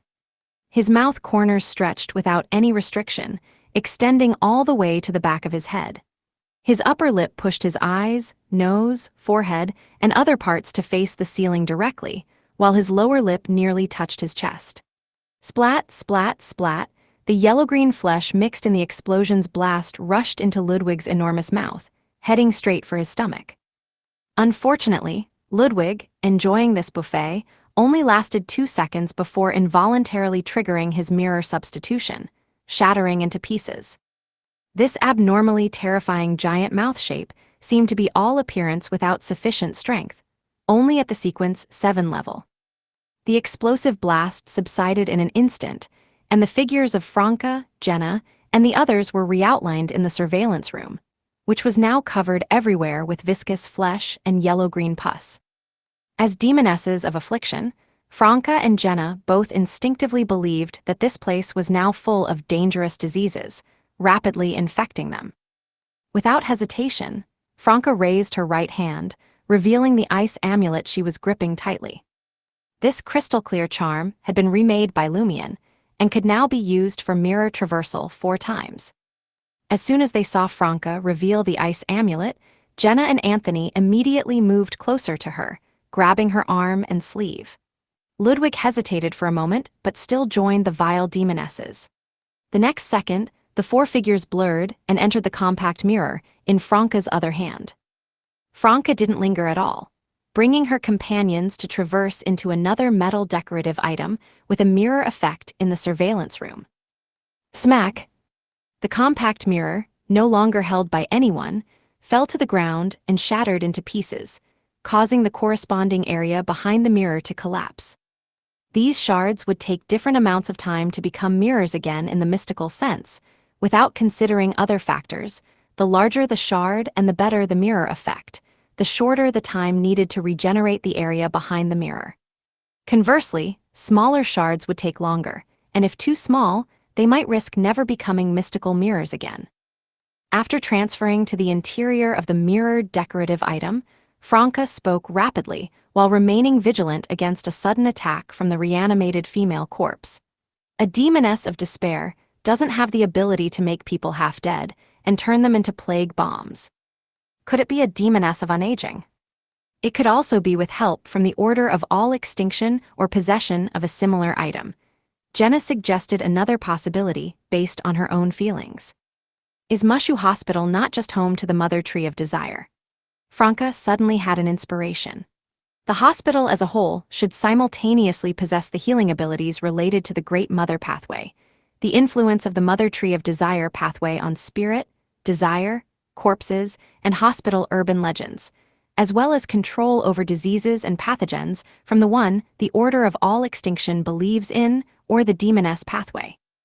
As Franca spoke without any embellishment, she observed the situation in the surveillance room and attempted to use the ice amulet's ability to transmit information through mirrors to send simple intelligence to a certain mirror on Lumion.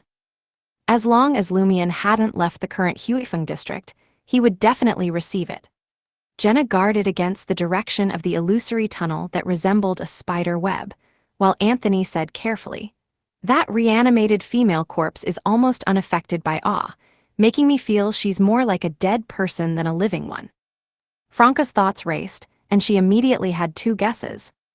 Is she an awakened zombie, with a Mother Tree of Desire believer hiding nearby controlling her?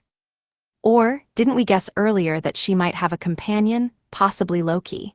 Is it possible that she's actually a marionette, with the marionettist hiding somewhere nearby controlling her?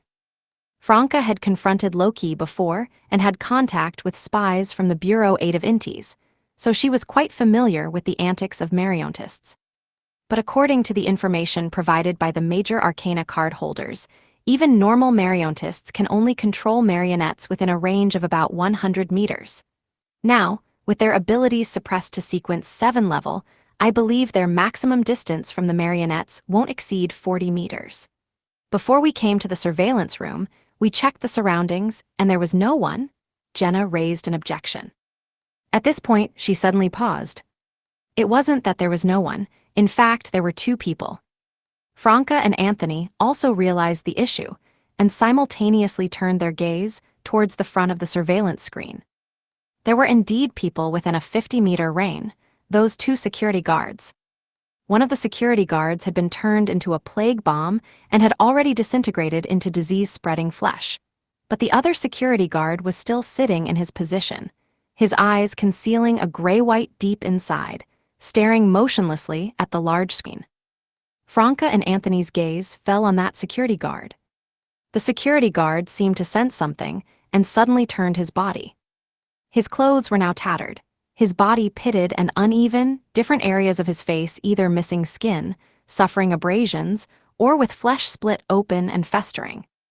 These were the aftereffects of being directly hit by the explosion of the other security guard. The security guard, with half his face almost unrecognizable as human, reflected the flickering light from the surveillance screen, curled his lips, and revealed an exaggerated, terrifying, and sinister smile. As his smile bloomed, his body rapidly swelled, becoming a human-shaped balloon like his colleague. Bang! The balloon burst, and countless viscous flesh and yellow-green pus splattered onto the surface of the metal decorative item, where Franca and the others were hiding, smearing it into a mess and preventing Franca and Anthony from seeing the outside situation clearly. "Let's change positions," Franca said, turning to Jenna and Ludwig, seizing the opportunity while they still had a few more mirror traversal charges.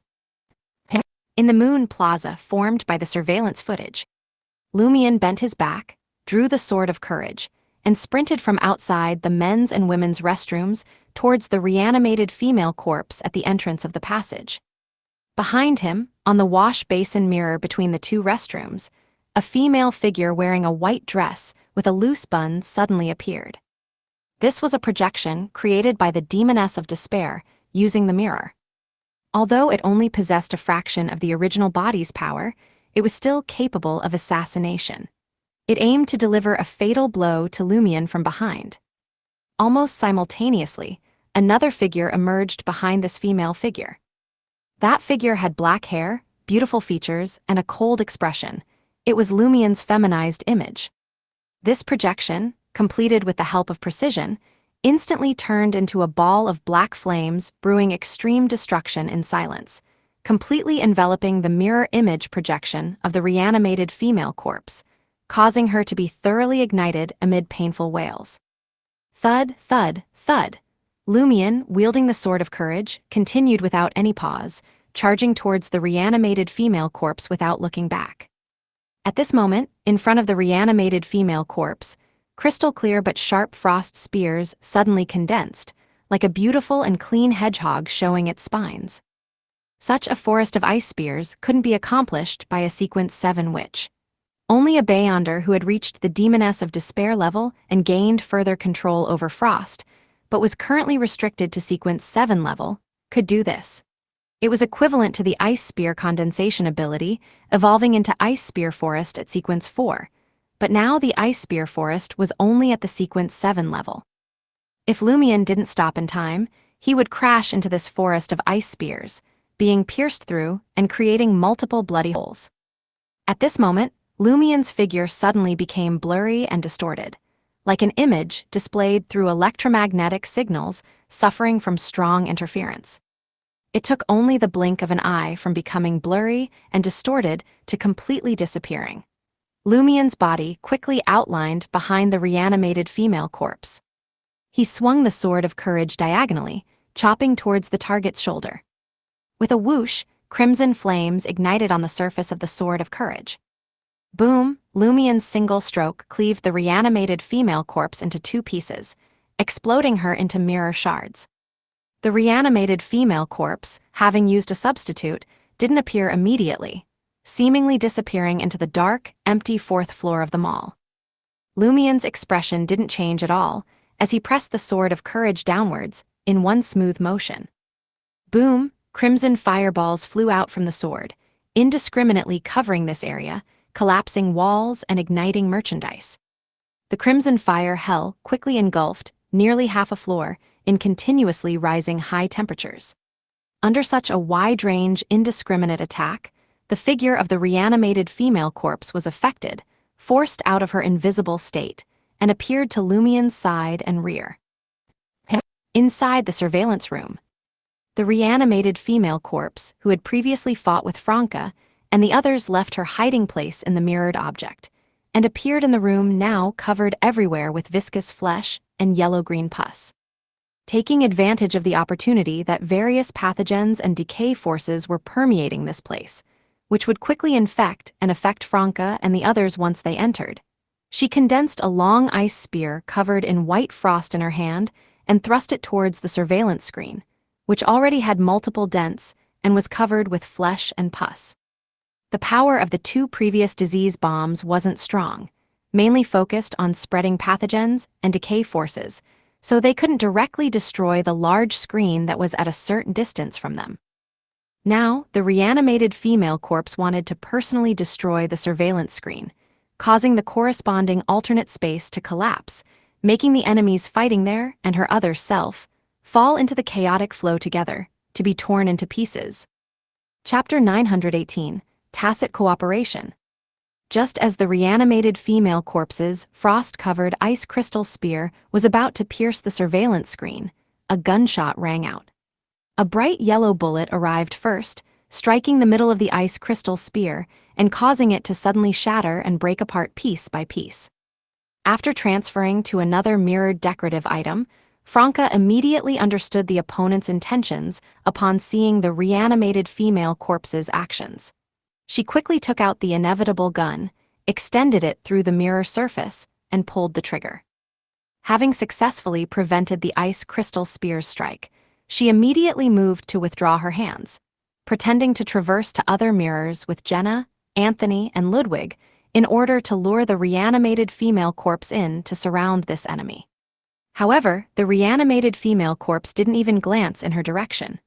Sharp frost spears suddenly condensed in front of her body, all thrusting towards the large screen simultaneously. It was like a huge ice flower, carved out of ice, was blooming. Franca's pupils dilated instantly. Taking advantage of her hands, not yet having returned to the area behind the mirror, she pulled the inevitable gun's trigger once again. Bang! That classically styled brass-colored revolver fired an iron-black bullet, which created a small explosion upon striking one of the frost spears. The explosion covered all the frost spears, tearing them apart and scattering them in all directions. Heavy strike. Splat, splat, splat.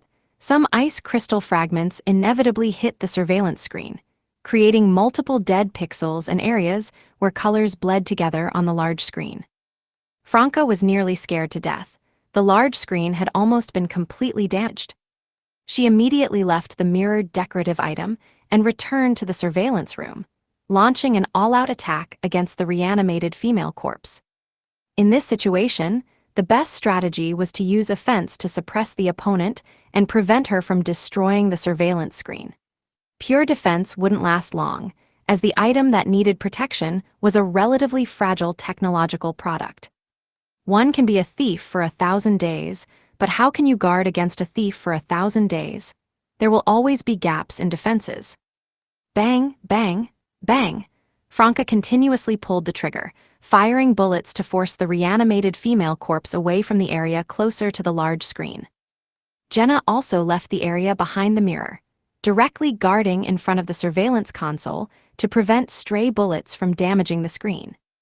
Almost simultaneously, Jenna felt herself collide with an invisible spider web, with transparent, thin threads constricting her body. Some of these threads bound her limbs, while others stirred up her condition, striving to restrict her movements and interfere with her casting of black magic. Fortunately, Jenna now had relatively rich combat experience. As soon as she left the mirrored decorative item, she condensed several bizarre demoness black flames around herself. Now she immediately let them fall, burning the spirituality of the transparent spider silk and spreading out. The intense feeling of constriction instantly lessened somewhat. Jenna quickly sidestepped, shielding the large screen. Cracked. She used a mirror substitution to block both the reanimated female corpse's opportunistic attack on the surveillance screen and the stray bullets created by Franca's continuous shooting. During this process, Franca emptied 6 ordinary bullets, hitting the reanimated female corpse once and consuming one of her mirror substitutions. She then retreated to the front of the large screen, using a special loader to reload bullets, while Jenna instinctively lunged forward, replacing Franca, using her own gun, frost, and black magic to attack furiously, suppressing the enemy. With everyone currently at the Sequence 7 level, a short-term reckless outburst was still very effective. In this way, Franca and Jenna continuously rotated, one defending, one attacking, one reloading bullets, the other firing rapidly as if unconcerned about running out of ammunition. they temporarily restricted the reanimated female corpse to the area near the door. However, because the opponent had mirror substitutions and strong spiritual intuition, Franca had not yet used bullets like Impregnating Bullet or triggered effects like Sure Hit or Certain Death. She was waiting for an opportunity, because a Sequence 7 demoness shouldn't be able to use many mirror substitutions. Even if the reanimated female corpse had once reached the demigod level and gained the characteristic of reduced mirror substitution consumption, allowing her to use a few more mirror substitutions than Franca and the others who were currently at the same Sequence 7 level, it certainly wouldn't be many more. After fighting intensely for dozens of seconds, both Franca and Jenna felt weakened, their lungs like hot bellows continuously exhaling fiery breaths. At the same time, they felt varying degrees of pain throughout their bodies. They were well aware that this was caused by the diseases and decay spread by the 2 plague bombs earlier. Due to the viscous flesh and yellow-green pus covering every part of the surveillance room, the mystical pathogens and decay forces were continuously strengthening. The infection had finally occurred in the 2 demonesses of affliction who had disease resistance, and it was gradually worsening. Neither Franca nor Jenna were willing to immediately use a mirror substitution to resolve the disease and decay. Their mirror substitutions were now very limited in number, and they wanted to conserve them to protect the large screen. What puzzled Franca was that, although her inevitable gun was also continuously spreading disease and decay, the reanimated female corpse didn't seem to be significantly affected, only slightly weaker than before. Could she really be a zombie or a marionette, immune to most mystical pathogens and with strong resistance to decay forces? She only initially affected Jenna with the spider web, then abandoned this strategy. Was it because the spider web was a flammable object with spirituality, which would cause the demoness black flames, which could only be produced one by one or in small clusters, to spread, burning the mystical pathogens and decay forces in the air, slowing down the speed of our onset of illness and the progress of symptom severity? As this thought flashed through Franca's mind, she actively began to create a spider web. The invisible spider silk entangled both the reanimated female corpse and Jenna, forcing the former to use her own demoness black flames to evade, and reminding Jenna that she could produce and consume her own, letting this area fall completely into the burning of demoness black flames, thereby clearing out the mystical pathogens and reducing the intensity of the decay forces. Inside Moon Plaza in the surveillance footage, Lumion was suppressing the reanimated female corpse in all aspects, but due to her mirror substitutions, strong spiritual intuition, and rich combat experience, he couldn't achieve a quick victory. By now, the flames had spread, turning most of the 4th floor of the mall into a crimson sea. Lumion released his accumulated spirituality and once again flashed behind the reanimated female corpse. Instead of directly swinging the sword of courage, he pushed his left palm forward.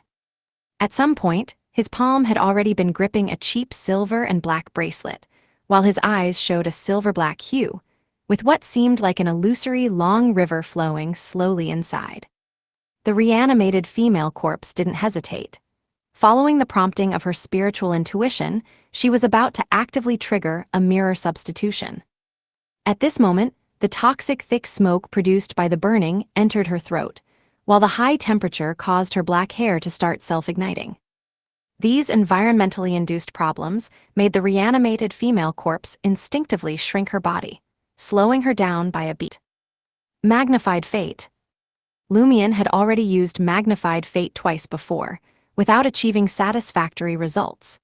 The weakening pathogen he had secretly spread, which could survive for a longer time in high-temperature flames, also hadn't worked as he had expected, only imperceptibly accelerating the rate of the reanimated female corpse's spirituality consumption. Now, taking advantage of the environmental changes brought by the long-burning fierce flames, he finally grasped the opportunity, successfully turning the corresponding stream of fate into the main trunk. As the reanimated female corpse slightly shrank her body, the crimson flames covering the surface of the sword of courage suddenly extinguished, revealing the iron-black metal blade beneath. Parts of this blade were smooth and flat, reflecting the silhouette of the reanimated female corpse. In the next second, the black flames of destruction that Lumion had condensed in advance fell onto the metal mirror surface and drilled into it. Unable to use a mirror substitution in time, the reanimated female corpse let out a painful sound. Her body shattered with a crack, re-outlining at the edge of the crimson hell. However, the black flames that erupted from inside to outside, hiding ferocity and terror, continued to burn her, only partially extinguished. Once a demoness of despair's curse succeeded. The characteristic that it couldn't be transferred by substitutes when suppressed to sequence 7 level became a situation where a substitute could only transfer part of the curse damage. Crack. The reanimated female corpse consecutively triggered mirror substitutions, finally escaping Lumion's curse. But at this moment, Lumion directly teleported in front of her and asked with a smile, "How many mirror substitutions do you have left?" As he spoke, he had already swung the sword of courage. The reanimated female corpse was dazzled by that charming smile, only reacting when the sword of courage was near. She quickly lunged to the side. She had no more mirror substitutions left. She was fast, but Lumion was faster. His wrist paused, and the sword of courage cleaved the air, creating an explosive sound. Boom! Crimson flames burst open, directly engulfing the reanimated female corpse. Although this explosion only had sequence 7 power, it was enough to severely injure a demoness without mirror substitutions. Bang! The reanimated female corpse was slammed heavily against the wall, her bones breaking and blood spurting from her mouth. Water-like waves rippled over her body, stripping away her beautiful appearance and revealing an expressionless, ordinary-looking young man. Lumion frowned slightly and swung his sword down again. With a rolling sound, the young man's head tumbled to the side amid a spray of blood.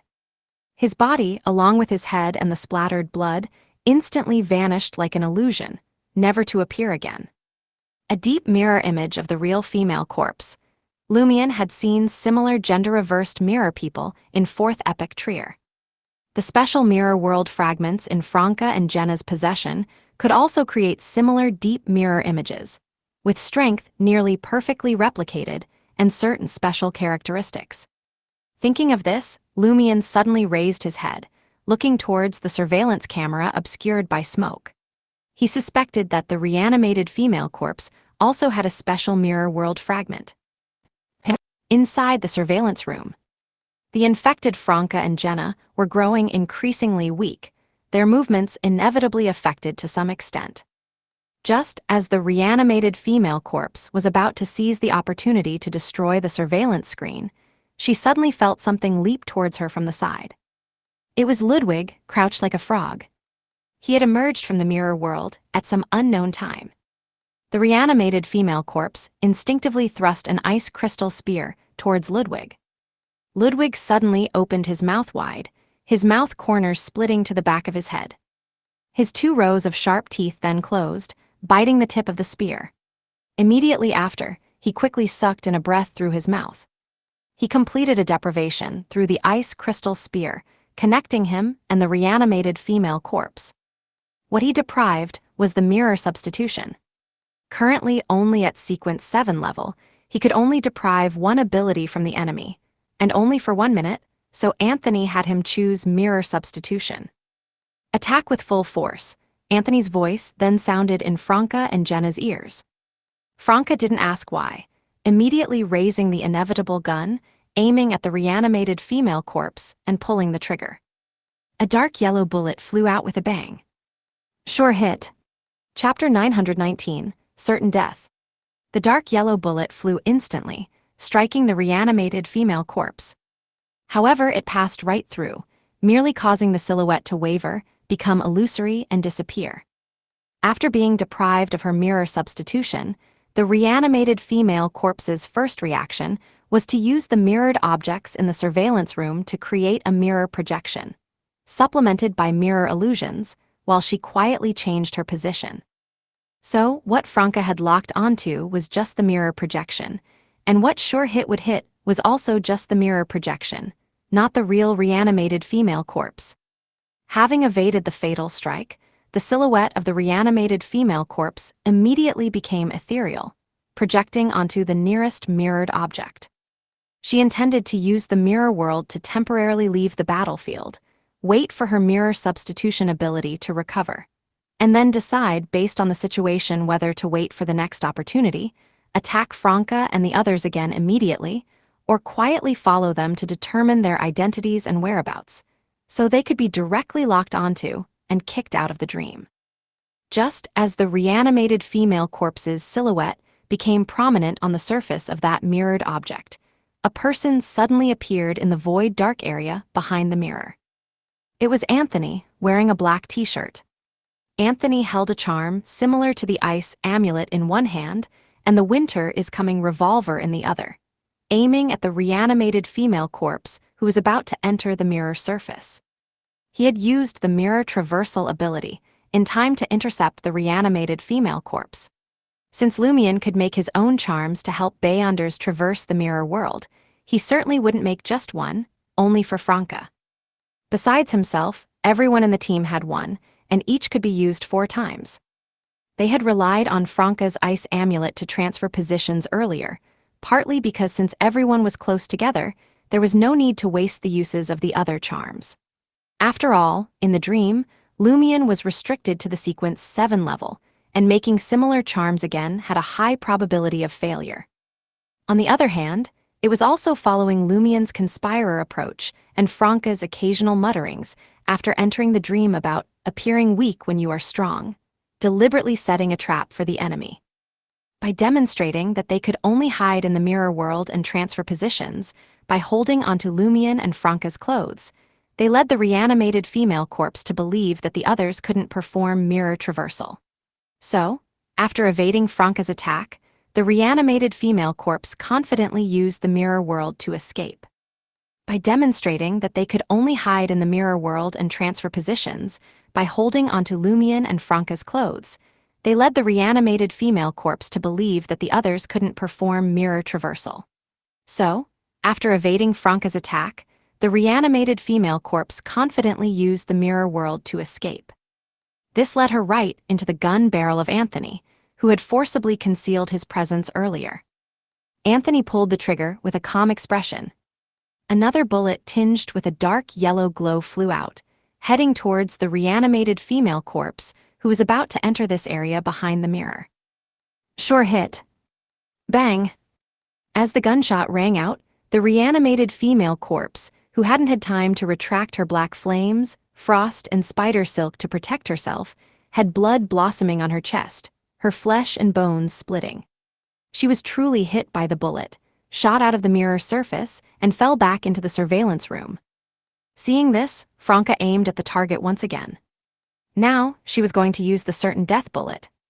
Meanwhile, Jenna still guarded the surveillance screen, having intention to steal credit, to prevent stray bullets from destroying the object that needed protection. She only quietly extended invisible spider silk, intending to touch the blood splattered by the reanimated female corpse, to use it as a medium for curses. At this moment, the reanimated female corpse suddenly raised her head and let out a painful scream. Her hair rose strand by strand, instantly becoming long and thick, like venomous snakes. The tips of this slimy, bizarre black hair were each inlaid with black and white eyeballs, and heads that stuck out forked tongues like snakes. Jenna instinctively closed her eyes, but still felt her thoughts becoming chaotic, pain and pleasure arising simultaneously, her body inexplicably stiffening as if turning to stone. In this instant, she suddenly understood what the enemy was doing. The reanimated female corpse seemed to have sensed that she was about to suffer a fatal blow, and with no way to avoid it or protect herself by forming a huge cocoon, she actively indulged in her own madness, displaying an incomplete mythical creature form that only saints should possess. For most saints, displaying an incomplete mythical creature form was extremely dangerous, leading to a loss of control. Unless there were no other options, or they intended to drag the enemy down with them, no one would use it. For Beyonders without godhood, directly viewing an incomplete mythical creature form would result in intense corruption and terrible mental shock, likely leading to madness and loss of control. Even if they didn't look directly and closed their eyes, being within range would still cause some corruption. Saints with godhood would still be affected to some degree by the incomplete mythical creature form, and would continue to be affected afterwards while facing the frenzied attacks of the incomplete mythical creature. The incomplete mythical creature form was a saint's most powerful and dangerous state. As the horrifying transformation of the reanimated female corpse reflected in Franca's eyes, she gritted her teeth and resolutely pulled the trigger of the inevitable gun. Bang!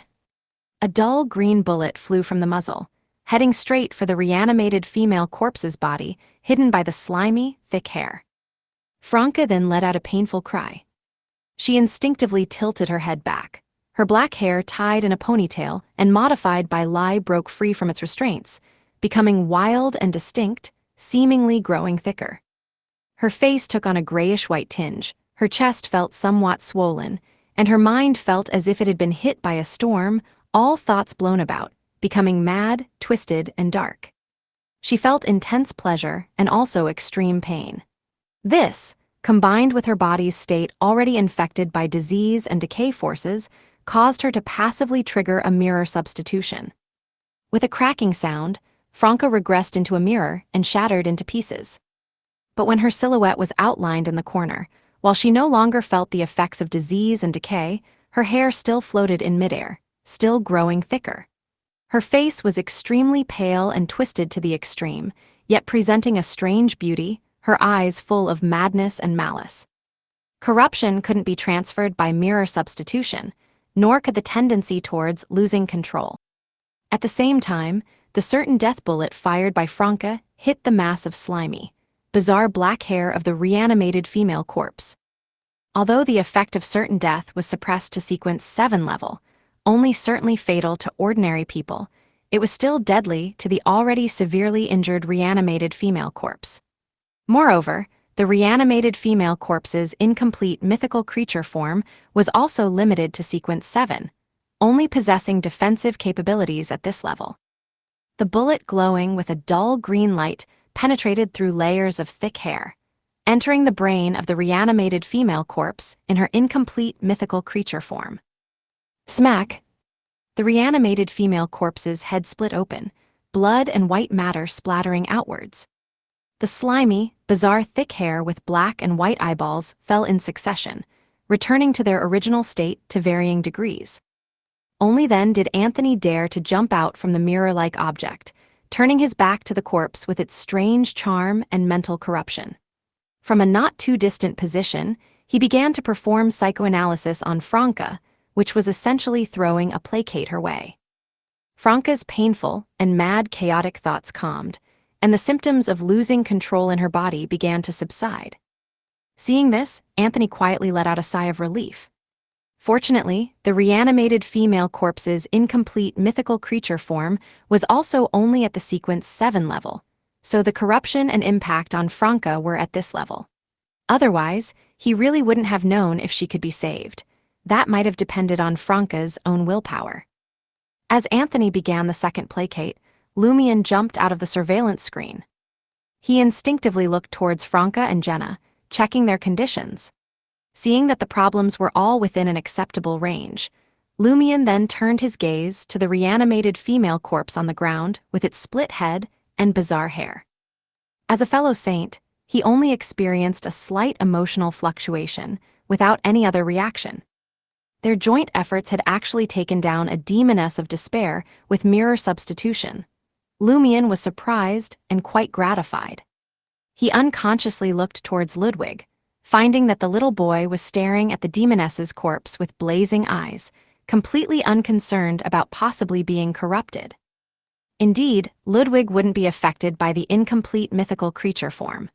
Moreover, the corpse had already left the incomplete mythical creature form, with only some characteristics remaining.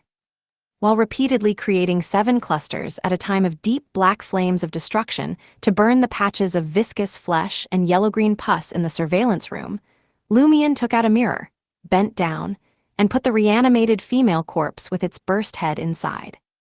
They couldn't let this corpse continue to corrupt the surveillance room, affecting Jenna and Franca, who were recovering.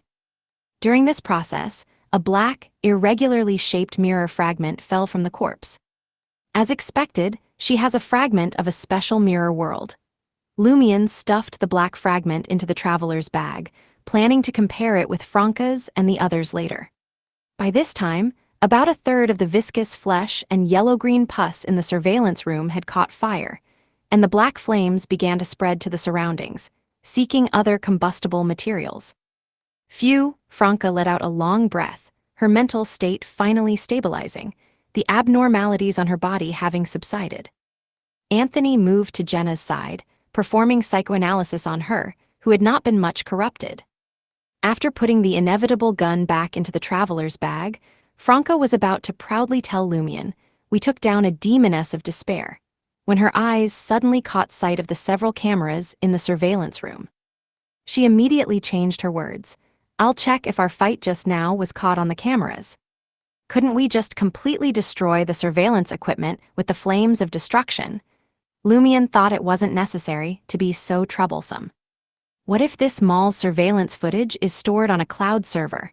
Franca wasn't too sure, but felt it necessary to guard against this possibility. Lumion didn't stop Franca further, because he didn't understand what a cloud server was. Franca quickly manipulated the surveillance system, and after a while said, "It's fine. The reanimated female corpse probably destroyed the cameras in this room when she came to check the surveillance." As she spoke, she used another mirror substitution, because Lumion couldn't make the entire room be engulfed by the flames of destruction. He could only create clusters of flames and burn areas bit by bit, with mystical pathogens and decay forces still lingering in the air.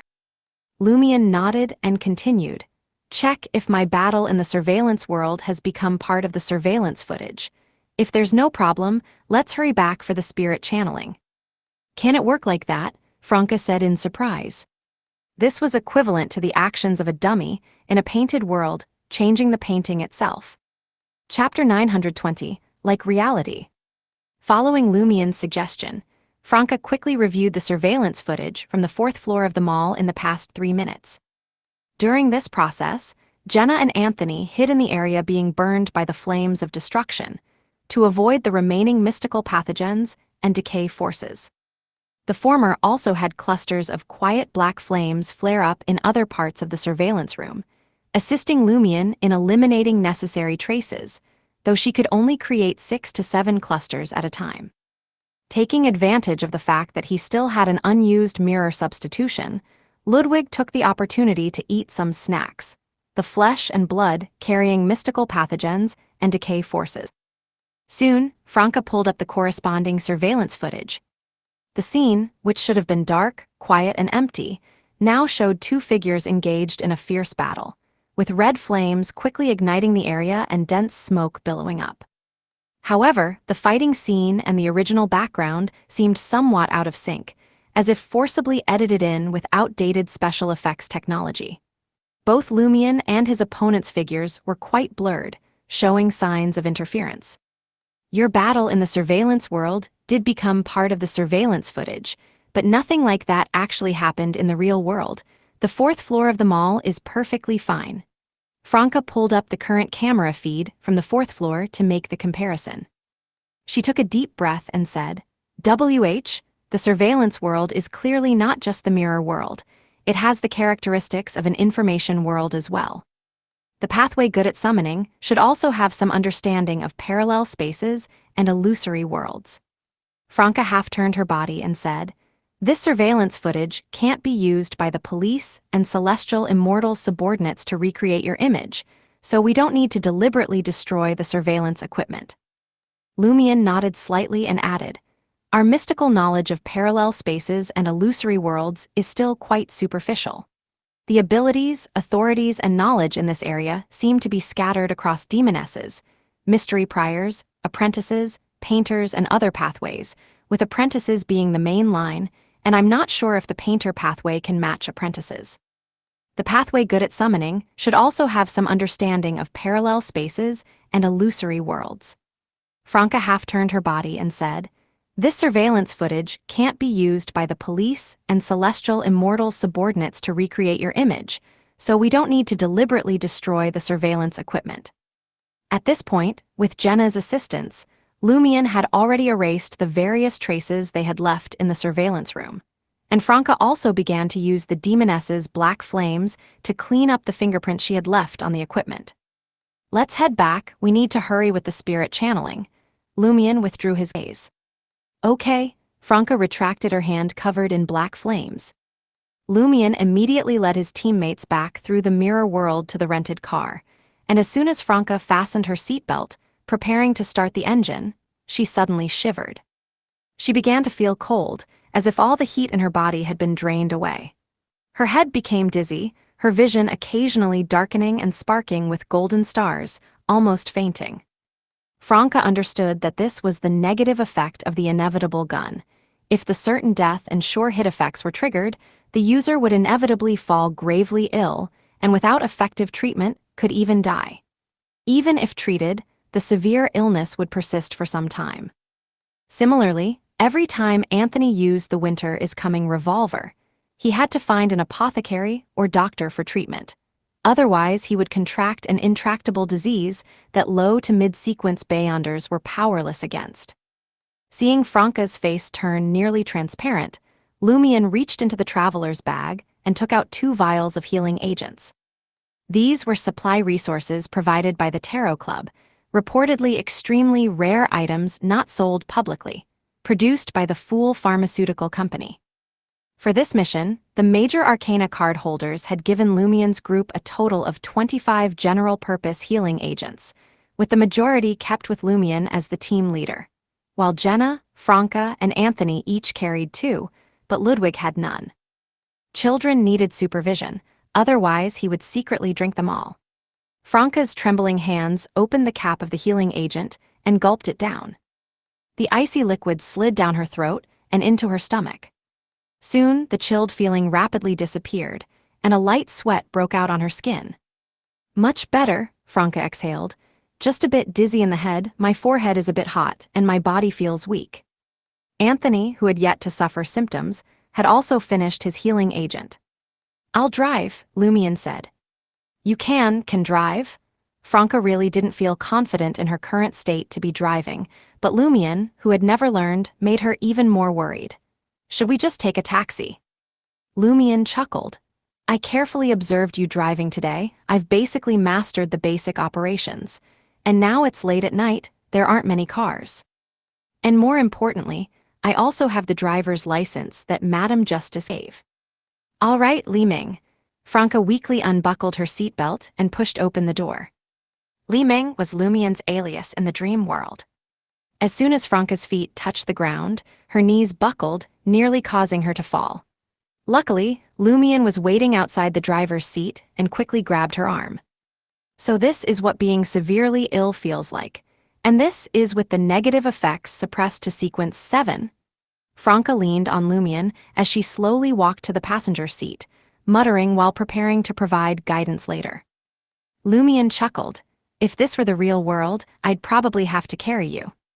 Franca imagined such a scene and suddenly said, "No, let's go with a piggyback ride." Lumion glanced at her, but didn't say anything further. Jenna, who had already come out of the passenger side, looked at the two approaching, her gaze slightly dark, but also with a hint of relief as she listened to their conversation. After everyone was seated and the doors closed, Franca gave a simple explanation. "This is the steering wheel, you turn it in the direction you want to go. This is the accelerator to control the speed. This is the brake, to stop the car or decelerate in an emergency. Basically, don't overtake, change lanes only when there are no other cars, stop at red lights, go at green, turn when you need to. It's very simple with an automatic transmission."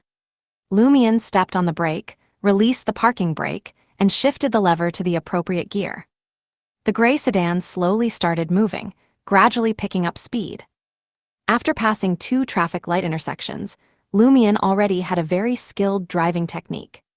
Franca looked at him with her mouth slightly open, weakly saying, "You've learned it just like that.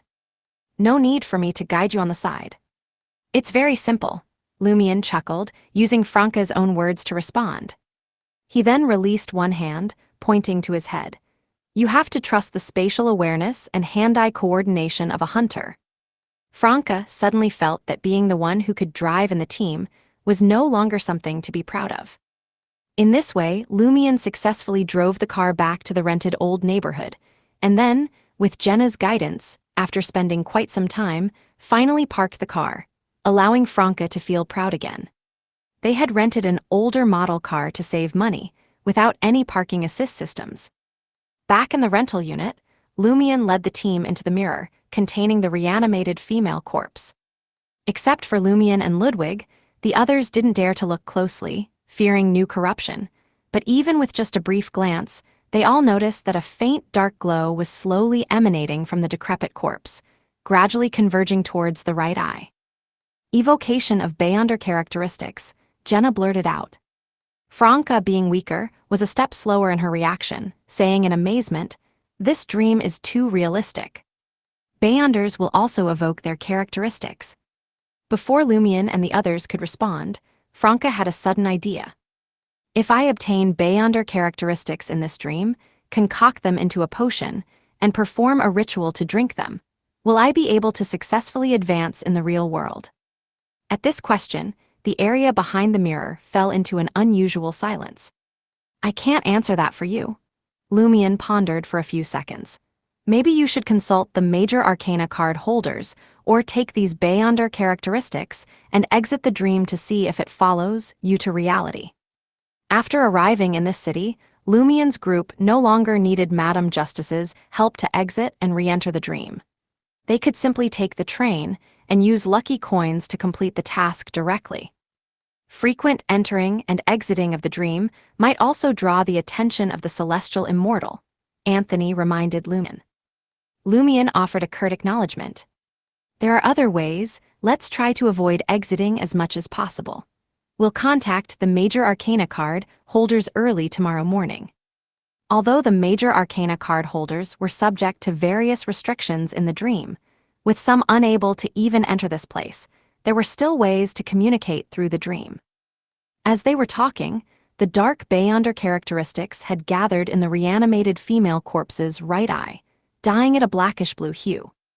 During this process, Lumion, Franca, and Jenna, the three demonesses, had already created multiple clusters of black flames to incinerate the corpse and the mystical pathogens spread from the characteristics.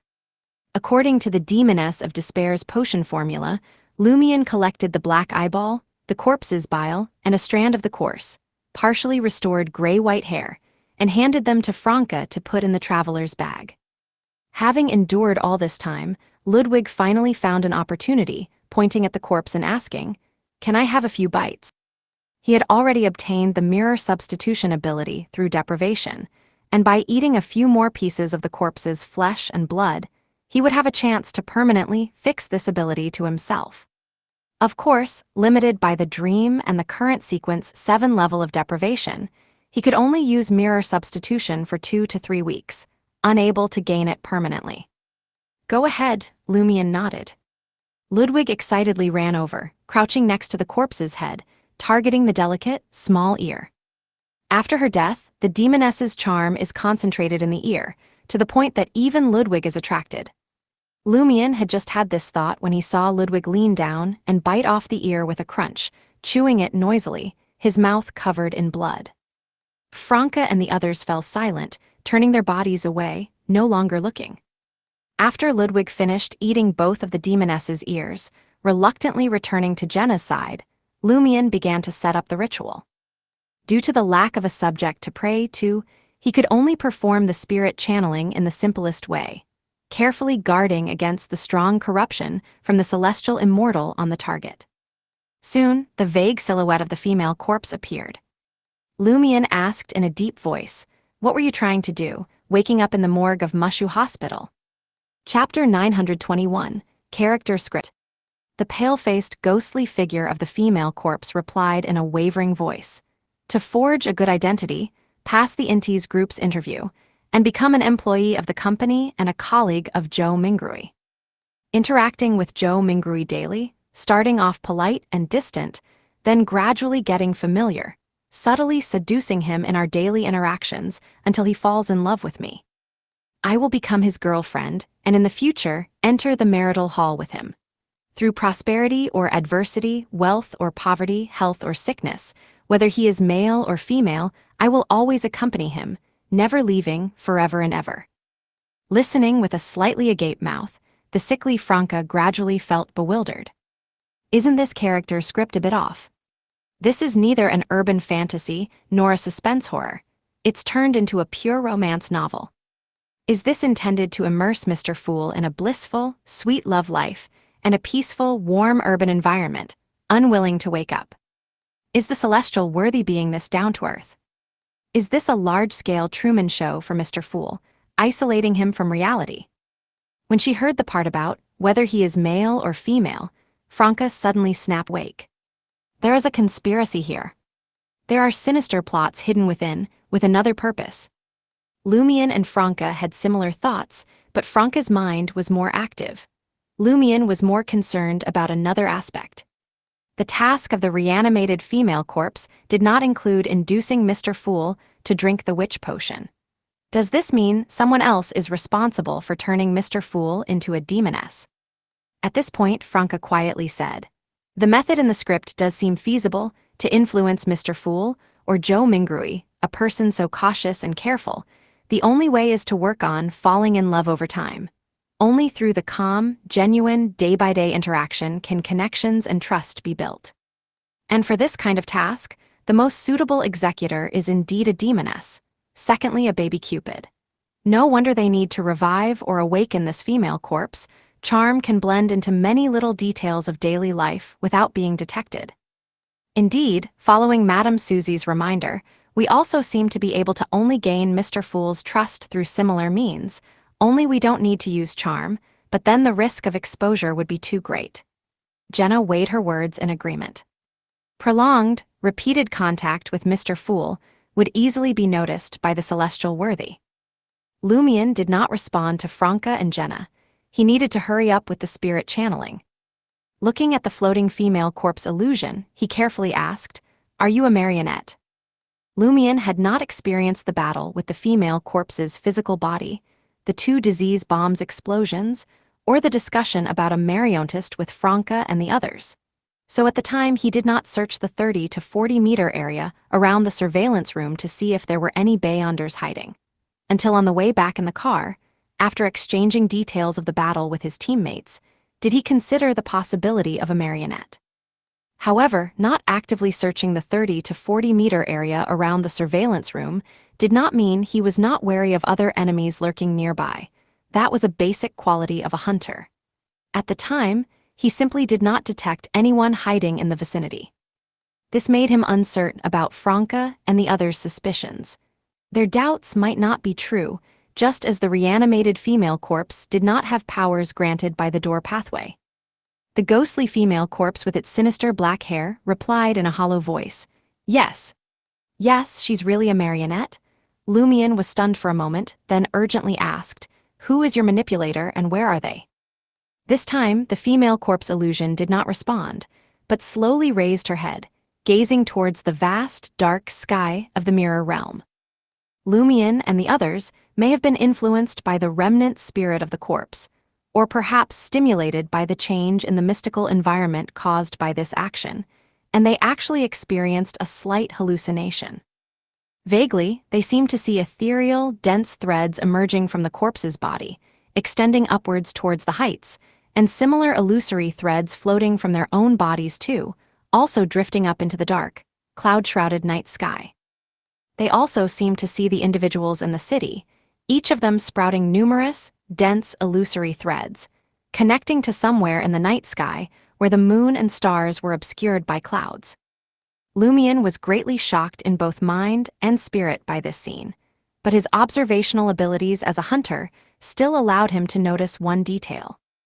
The illusory threads emerging from themselves and the female corpse had a fairly obvious difference. Theirs floated and swayed, as if only attracted and drawn towards some unseen thing high above, without actually deeply integrating into the darkness, while the female corpse's threads were taut, seeming to merge into the unfathomable blackness. As for the threads of the other people in the city, Lumion could only vaguely sense them, unable to see them clearly. Combining the currently available information on the Fool pathway provided by the major arcana card holders, Lumion, Franca, Jenna, and Anthony immediately came to the same judgment. The heights represented Mr. Fool, as well as the celestial worthy, and the resurrected female corpse was the celestial worthy's marionette. No wonder we couldn't find the marionettist controlling her in the vicinity. Jenna had just had this thought when she quickly realized a problem. No, that can't be right. If it were like that, we would have already been locked onto by the celestial worthy and kicked out of the dream, and even if we weren't kicked out, we would definitely be under restrictions. Shifting gears, Jenna came up with a possibility.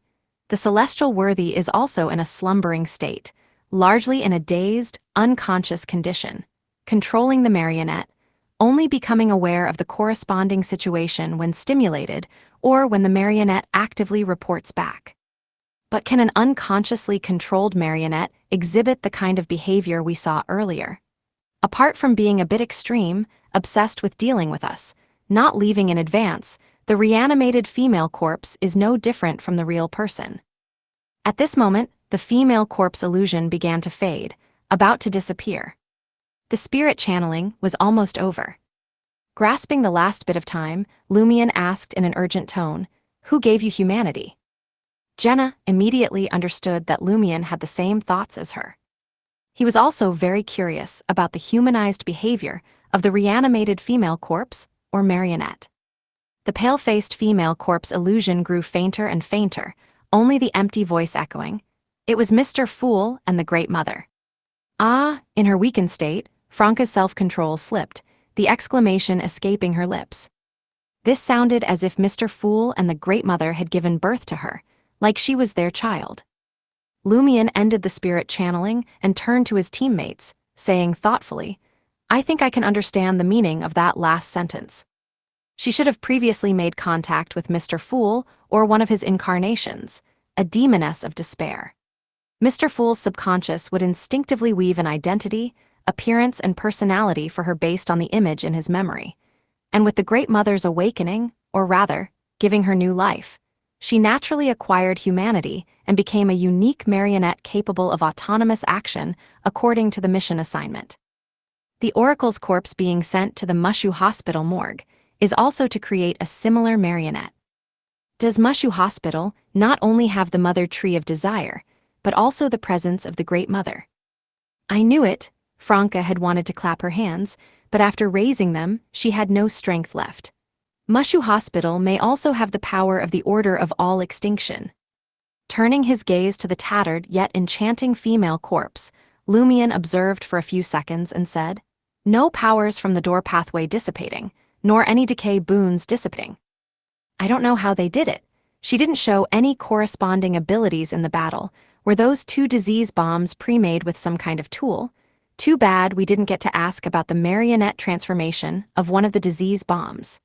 Franca grew increasingly fearful of Mushu Hospital. She didn't even dare imagine what Lumion would have encountered if he had gone down to the B1 of Mushu Hospital.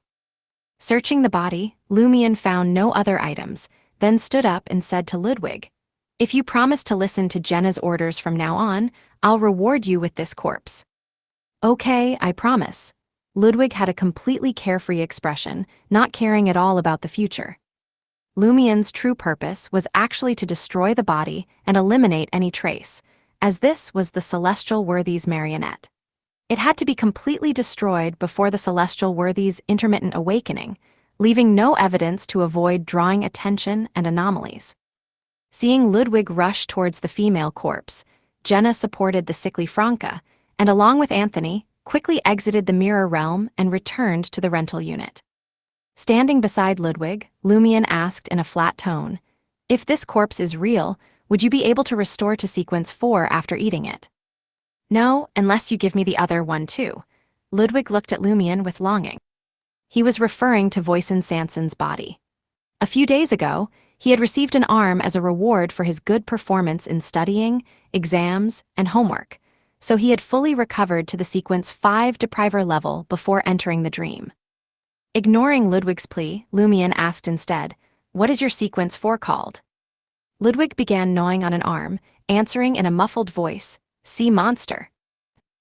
The next morning, Franca found that her severe illness had not yet recovered. Her forehead still felt feverish, her body weak, and she almost couldn't get out of bed. Lumion used the simplest magic mirror divination method to confirm that this was just the lingering effect of the negative effect, and she would be ill for about half a day, not because the healing agent had not worked as it should. He then told Jenna, "We'll take turns. You take care of her and Ludwig in the morning, I'll do it in the afternoon. Now I'll drive with Anthony to contact the major arcana card holders." Okay. Jenna had also been somewhat corrupted the night before and needed more rest as well. Downstairs, getting into the car, Lumion, mimicking Franca, placed his phone on a specially bought holder and opened the navigation app. Then, under Anthony's gaze, he used voice input to enter the destination. Star Dream Provision Store. Chapter 922, News. In the rental apartment, Jenna cleaned up the table, picked up the soy milk and meat buns she had specially left for Franca, and said to Ludwig beside her, "You can start studying now." Ludwig's expression changed a few times before he argued, "What's the point of me studying? If you want to gain knowledge, eat scientists. If you want to gain abilities, eat Beyonders." Jenna smiled faintly and said, "Studying may not be important for you, but it's very important for us that you study." Ludwig, already inarticulate, was left completely speechless by Jenna's frankness. After some consideration, Jenna added, "Although we don't know the exact process, and you've probably forgotten too, the fact that you were sealed by the Church of Knowledge is as solid as steel.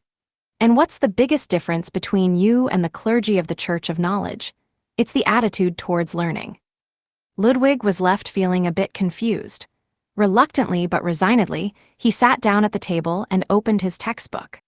Jenna returned to the master bedroom, casually closing the door behind her. Franca struggled to sit up halfway, stuffing a pillow behind her back, and said in a low voice, "You're deceiving Ludwig again. Trying to defeat the Church of Knowledge through studying is like competing against them on their home turf, under their favorite rules. How can we win that way? The best approach is to play to our own strengths." Demonesses are indeed supposed to be good at deceiving people.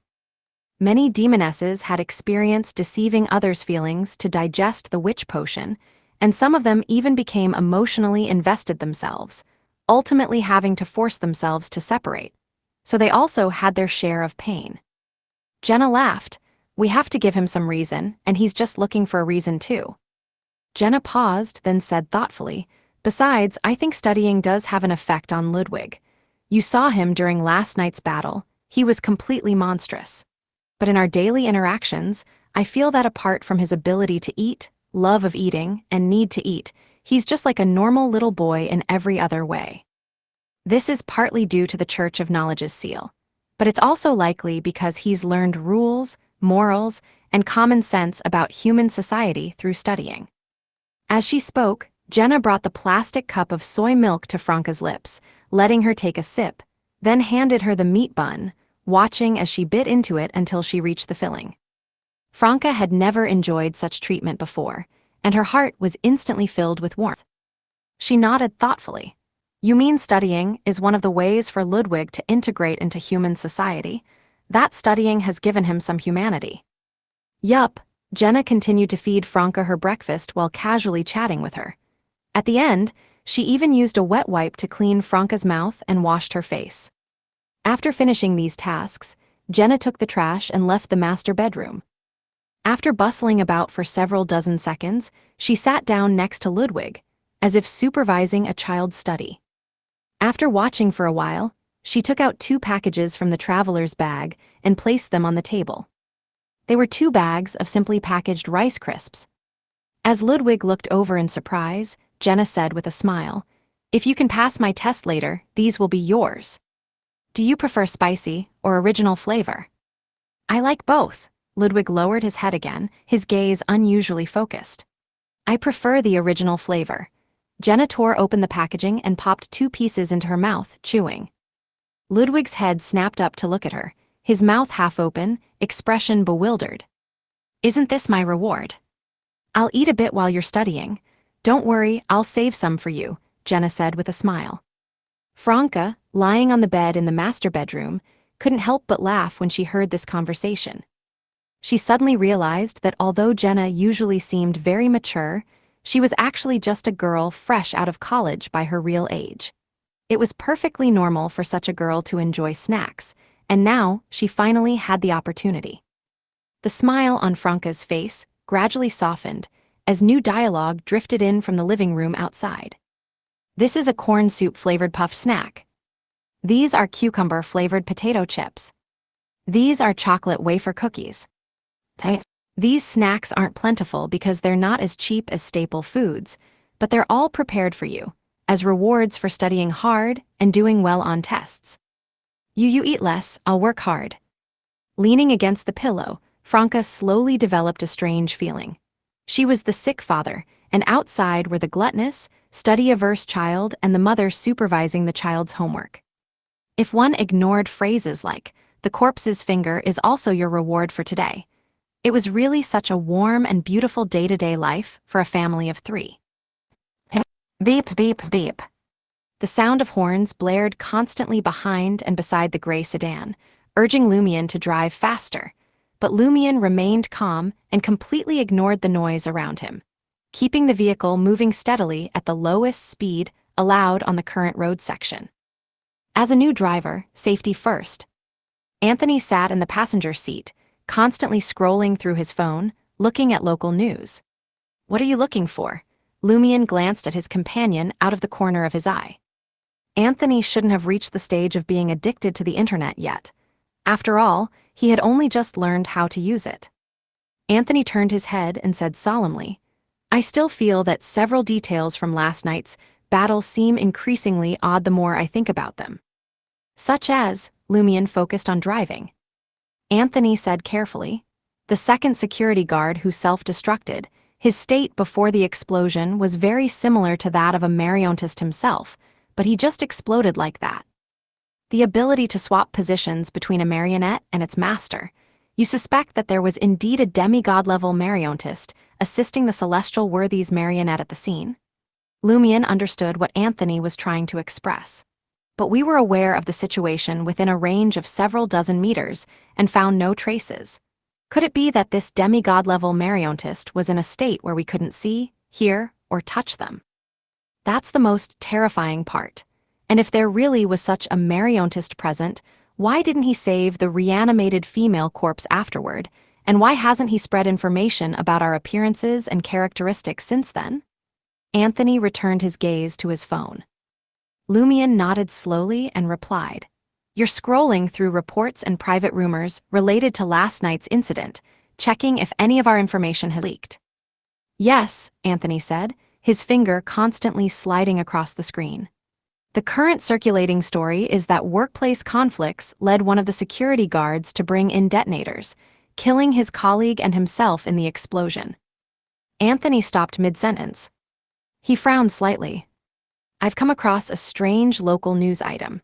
This morning, a madman was found near the garbage collection point close to Moon Plaza, a completely irrational madman unable to communicate. Then, he was sent to the hospital for treatment." Near the mall, a madman. Lumion also noticed the oddity of this news and keenly asked, which hospital was he sent to? Could this madman be the marionettist who was hidden last night? Did he not intervene in the later battle because something happened to him? What happened? Why did something happen? The news doesn't say. Anthony continued scrolling through reports on this matter. Lumion maintained his speed and took another 10 minutes or so to reach their destination. After finding a parking spot and struggling to park the car, he and Anthony walked towards Star Dream Provisions store located at the corner of the street. The shop had no lights on, and it was narrow and dim inside. The moment Lumion entered, it felt like he had gone from morning to night.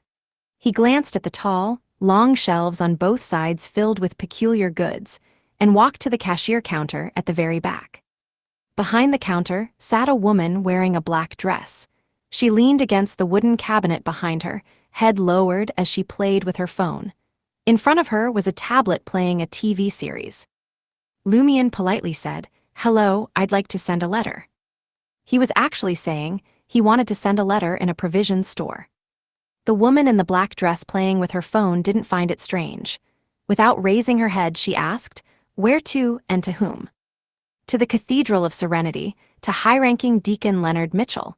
Lumion took out the letter for the Major Arcana card holders. The woman in the black dress still looked at her phone, her voice gentle and calming as she said, "There's a silver-rimmed black mailbox on the third shelf to the right. You can put your letter in there. Come back tomorrow to collect the reply." "Thank you," Lumion quietly sighed in relief and turned towards the shelf. What caught his eye wasn't a toy mailbox, but a brass-like book and a silver mirror with black pupil-like orbs on both sides. Lumion quickly scanned the shelves and also found classic quill pens, various strange dice, and other items. If it weren't for the shop owner being on her phone and watching a tablet, he would have thought he had returned to the real world, back to Trier. The style of these items was quite different from the Dream City, more like things from the northern continent. After placing the letter in the silver-rimmed toy mailbox, Lumion turned to the side and asked the shop owner, "May I look at the goods here?" The shop owner's voice carried a hint of amusement. "These are all for sale." For sale? As a demoness, Lumion first picked up the silver mirror with ancient patterns and a black gem on each side. In the mirror, Lumion's face quickly appeared. Light blue eyes, clear and deep, a slightly thin face, almost perfect, lips neither thick nor thin, pale in color yet moist, with a hint of radiance. This was his female form. "It directly shows my demoness state. This mirror indeed has magical properties." Just as Lumion had this thought, he saw the surface of the mirror ripple like water, outlining rows of blood-colored words in ancient Fasak. "I am the Great Erodes. I can answer any question you ask, but you must also answer an equal number of questions from me, in the presence of at least one witness. If you refuse to answer, or if you lie, you will face punishment." Erodes the Great Erodes, Lumion knew this name. Franca had mentioned it before.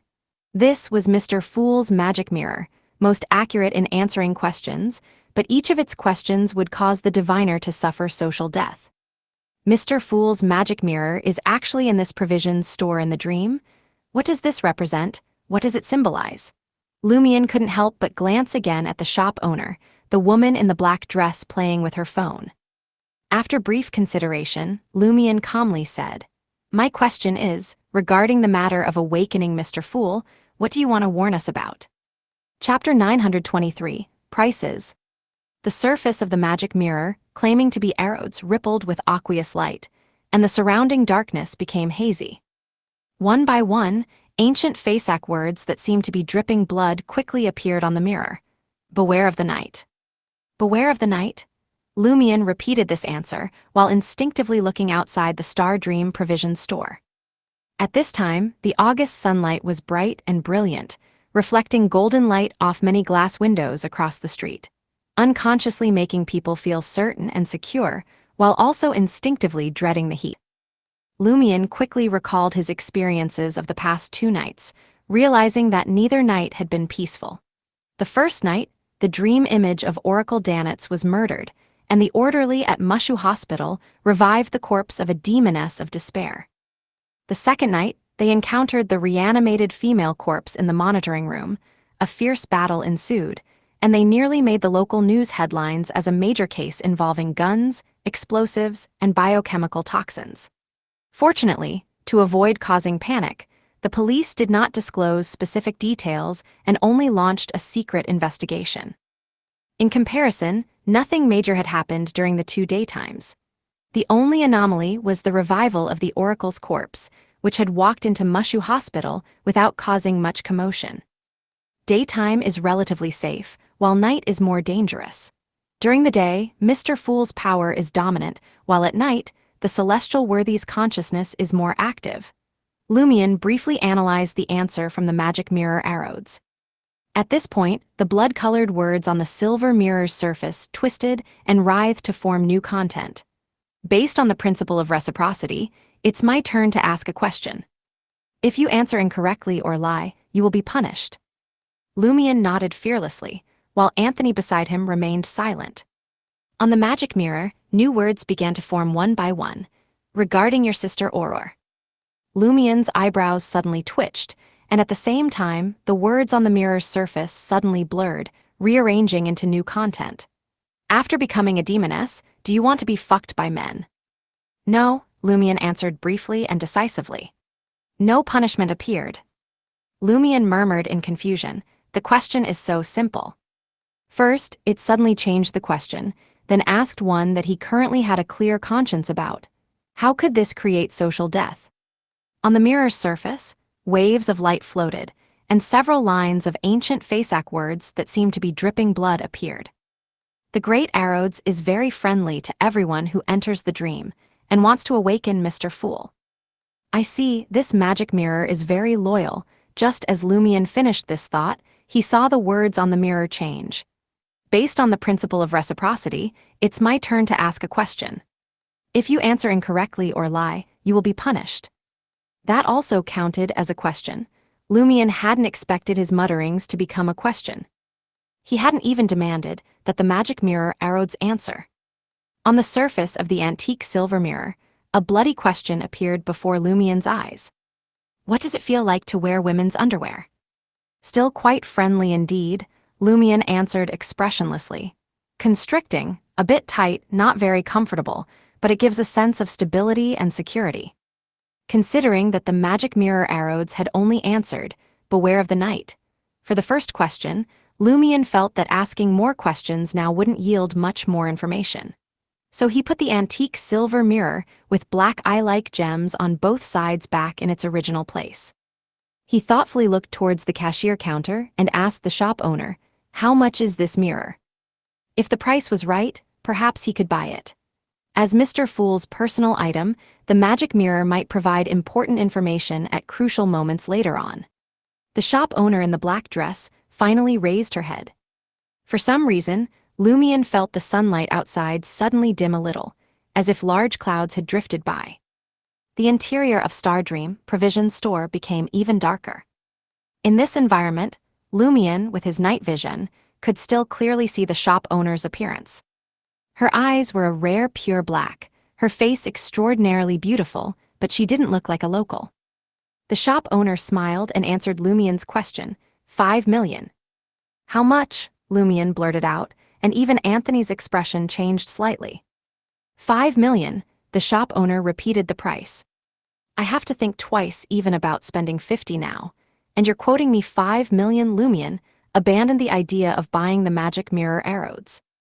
He knew that this price was actually very cheap. This was Mr. Fool's personal item, the Great Arrows, its true value definitely worth 5 million or even far exceeding this price, but one had to allow those without money to grumble a bit. With an attitude of gaining knowledge, Lumien pointed to the brass-like book. How much is this? 9 million, the shop owner answered politely. Lumien couldn't ask further. He now only knew one thing. This brass book was more valuable than the magic mirror Arrows. The shop owner added with a smile, most of the items in the store are antiques and related to mysticism, so they're not cheap. But you can choose to rent them, calculated by the day. Rent? Lumien pointed at the magic mirror Arrows in surprise. How much to rent for one day? 220,000. The shop owner's voice was as gentle as a serenade. 220,000. This isn't much different from buying it for 5 million, we can't afford it either way. Lumien first grumbled to himself, then based on his rich dream experience and a demoness's spiritual intuition, he muttered softly, saving up 5 million to buy the magic mirror, and saving up 220,000 to rent it for a day, both have corresponding symbolic meanings. The shop owner didn't seem to expect Lumien to rent or purchase, and lowered her head again to focus on her phone. Lumien, indeed, didn't have the ability to rent or buy now, so he and Anthony walked towards the door of Stardream Provision Store. After a few steps, he suddenly thought of something and turned back to ask, has anyone rented the magic mirror before? The shop owner raised her head again, a smile appearing on her beautiful face. Yes. Lumien's pupils suddenly dilated. Who? Someone really rented the magic mirror Arrows in the Dream City. What did they use it for? The shop owner answered with a faint smile. It's my duty to keep my clients' privacy and secrets. In Lumien's mind, thoughts flashed like lightning. He finally didn't pursue the question further, and turned to walk out of Star Dream Provisions store.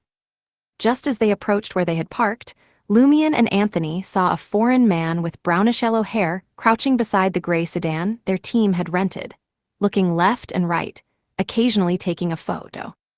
Seeing the car owners return, this foreign man slowly stood up.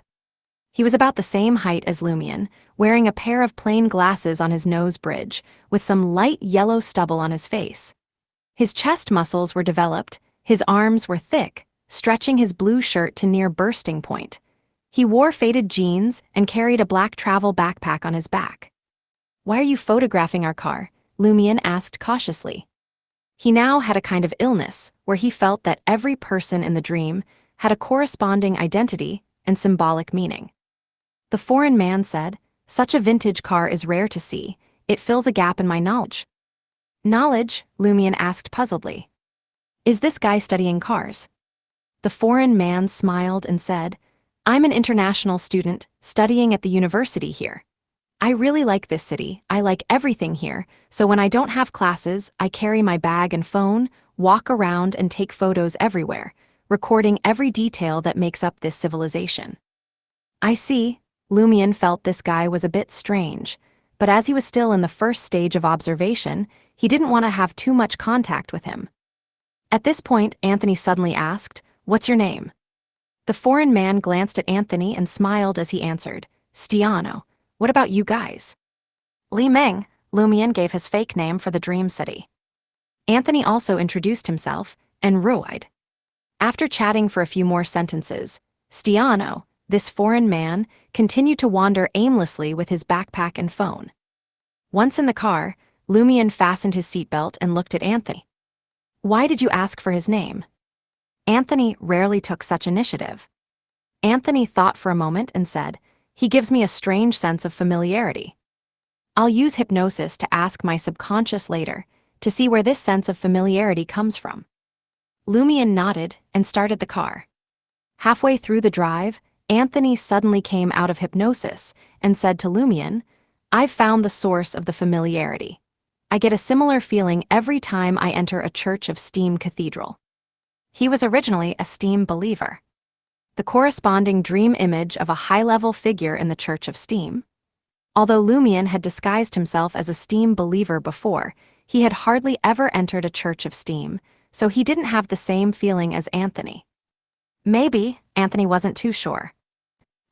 At noon, in the rental apartment, Lumion said to Jenna, who was supporting Franca as she came out to eat, "This afternoon, you and Anthony take Ludwig to check out dream tutoring classes in person. I'll stay home to take care of Franca." According to the information provided by the major arcana cards, Mr. Fool also enrolled in this tutoring center. This is one of the best ways for us to naturally and normally come into contact with Mr. Fool. Moreover, we can observe the impact of the Oracle's death on this tutoring center. My Franca spoke up.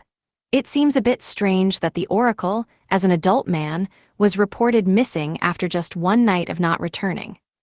Jenna thought for a moment and said, "Maybe Mr. Fool's subconscious thinks this matter is urgent." "There might be other reasons." Lumion glanced at Ludwig, whose face had soured upon hearing about the tutoring center, and said, "Jenna is responsible for communication and probing, Anthony for observation. I'll leave this matter to you guys." Chapter 924, Tutoring Class. Unable to drive, Jenna and Anthony chose to take public transportation with the child to dream tutoring classes. They made a comprehensive travel plan and prepared spare change for unexpected situations, rather than relying solely on mobile payments. After they left, Lumion helped Franca back to the master bedroom and glanced at the large ice blocks in 4 basins, chuckling. This isn't much worse than air conditioning. The only issue was needing to refreeze the water periodically, which consumed some spirituality. But for demonesses, creating frost was an ability that used very little spirituality. Plus, it effectively solved the problem of limited refrigerator space.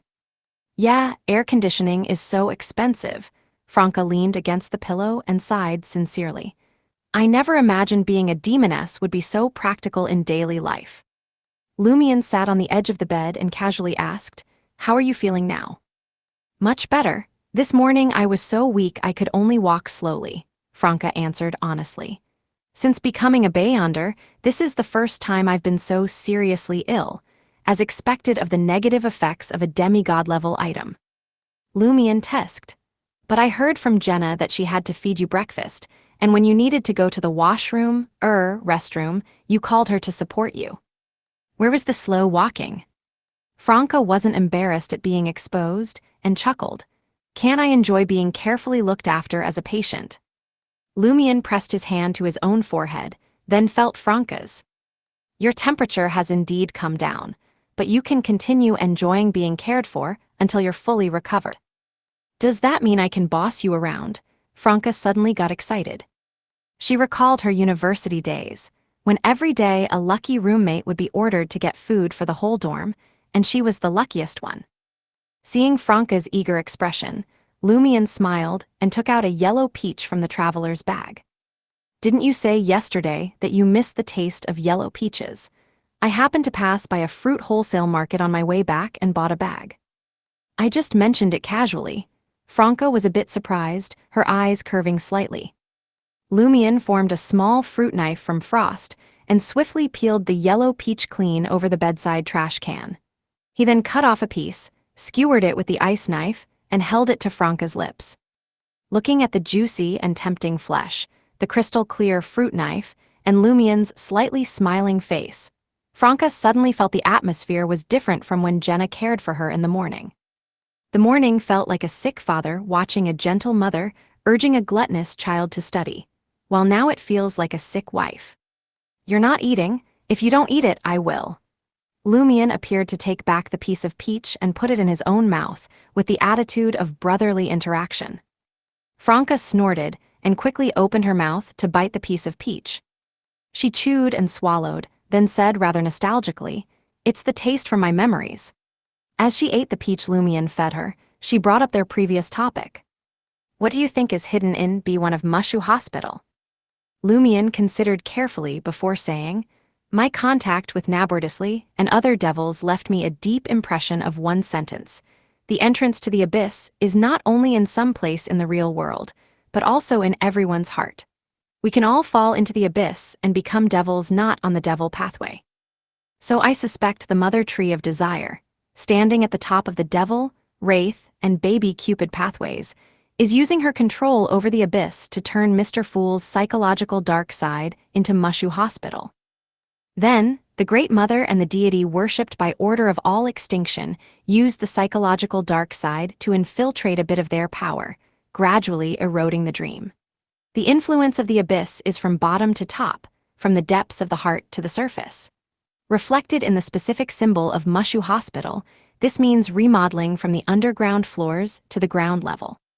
You mean the underground floors of Mushu Hospital have become a small-scale abyss, a more complex and terrifying abyss? Franca swallowed the peach in her mouth and asked thoughtfully. Lumion nodded, skillfully cutting another piece of peach and bringing it to Franca's lips. Currently, we can see the power of the mother tree of desire, the Great Mother, and that deity of order of all extinction. The others are unknown for now. These evil gods should only be able to influence part of the dream. It seems they intend to help the celestial worthy. Franca bit the piece of peach with her teeth and asked puzzledly. Lumion considered for a moment before saying, that's how it is now, but it may not be the case later. Madam Magician told me privately that these evil gods don't actually like the celestial worthy that much. If given a choice, their instinctive desire is to use the celestial worthy to pass through the barrier, but not let the celestial worthy truly awaken. Perhaps in this dream battle, if Mr. Fool is strong, they will definitely help the celestial worthy. If the celestial worthy gains a big advantage, they might secretly sabotage the celestial worthy's plans. Moreover, they themselves are chaotic and insane, and may do things we can't understand at any time. The marionettist who should have appeared last night didn't truly show up, perhaps for this reason. In short, what the evil gods would most like to see is both Mr. Fool and the celestial worthy continuing to sleep, indulging in this dream city. Hearing this, Franca was suddenly moved. She cast her gaze towards the window filled with brilliant sunlight, towards the distant high-rise buildings, and said in a low voice with self-mockery, "If my dream was like this, if the people I care about were all here, I might also indulge in it, not wanting to wake up." At dream tutoring classes, in front of the reception desk, Jenna held Ludwig's hand and handed the flyer given by Oracle Danitz to the dark-skinned male receptionist. "I'd like to know more details about your courses." The dark-skinned male receptionist's eyes lit up and he put on a smile. "Ma'am, what does your child want to learn? Could you first introduce all the courses?"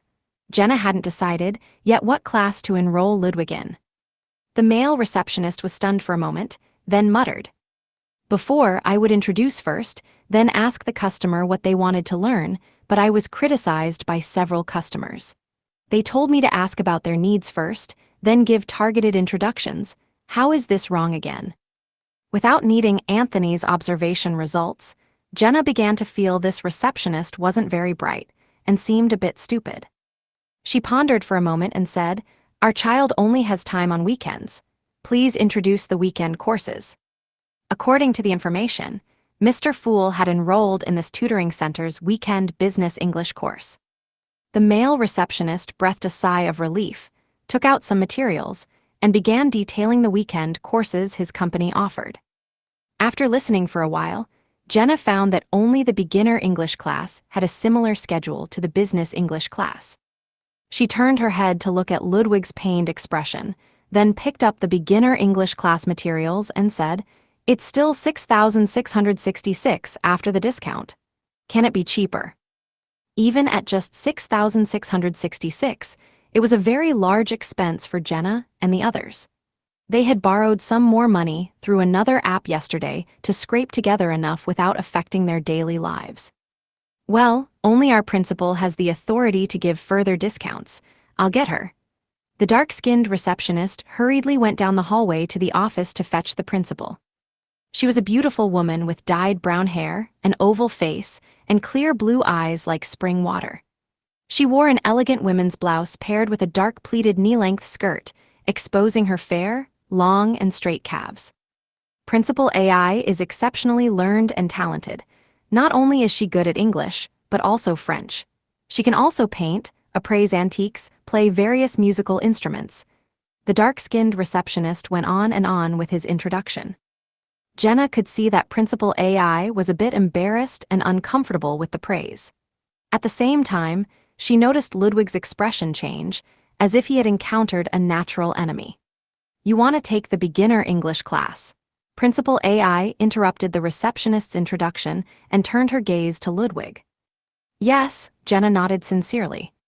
Principal AI looked at Ludwig and said, "Starting at this age has already missed the best phase for language acquisition, but as long as you're willing to learn, any time is a good time.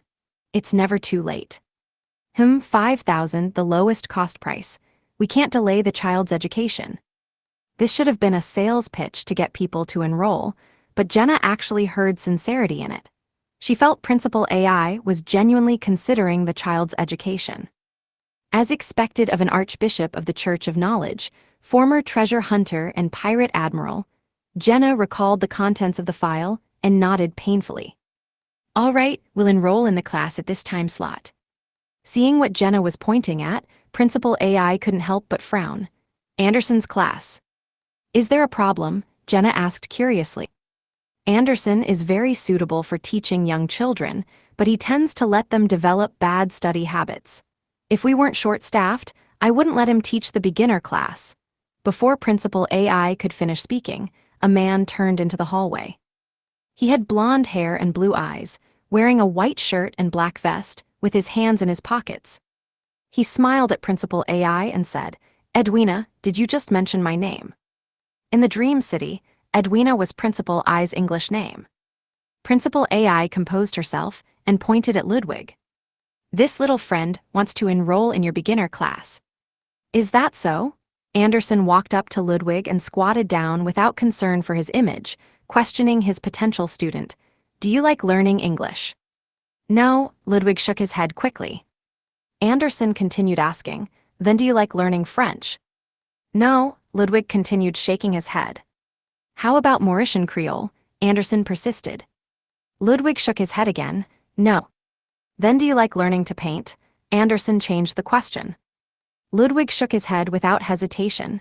No. So what do you like? Anderson wasn't upset at all. I like eating, Ludwig was very honest. Anderson smiled and stood up, saying, how about this, study cooking with me, and at least you can be a chef in the future. If it were someone else, they would definitely think Anderson was mocking their child for having no talent for studying. But Jenna just wanted to say he had a keen eye, immediately seeing Ludwig's essence. You know how to cook? The dark-skinned receptionist asked very hostilely.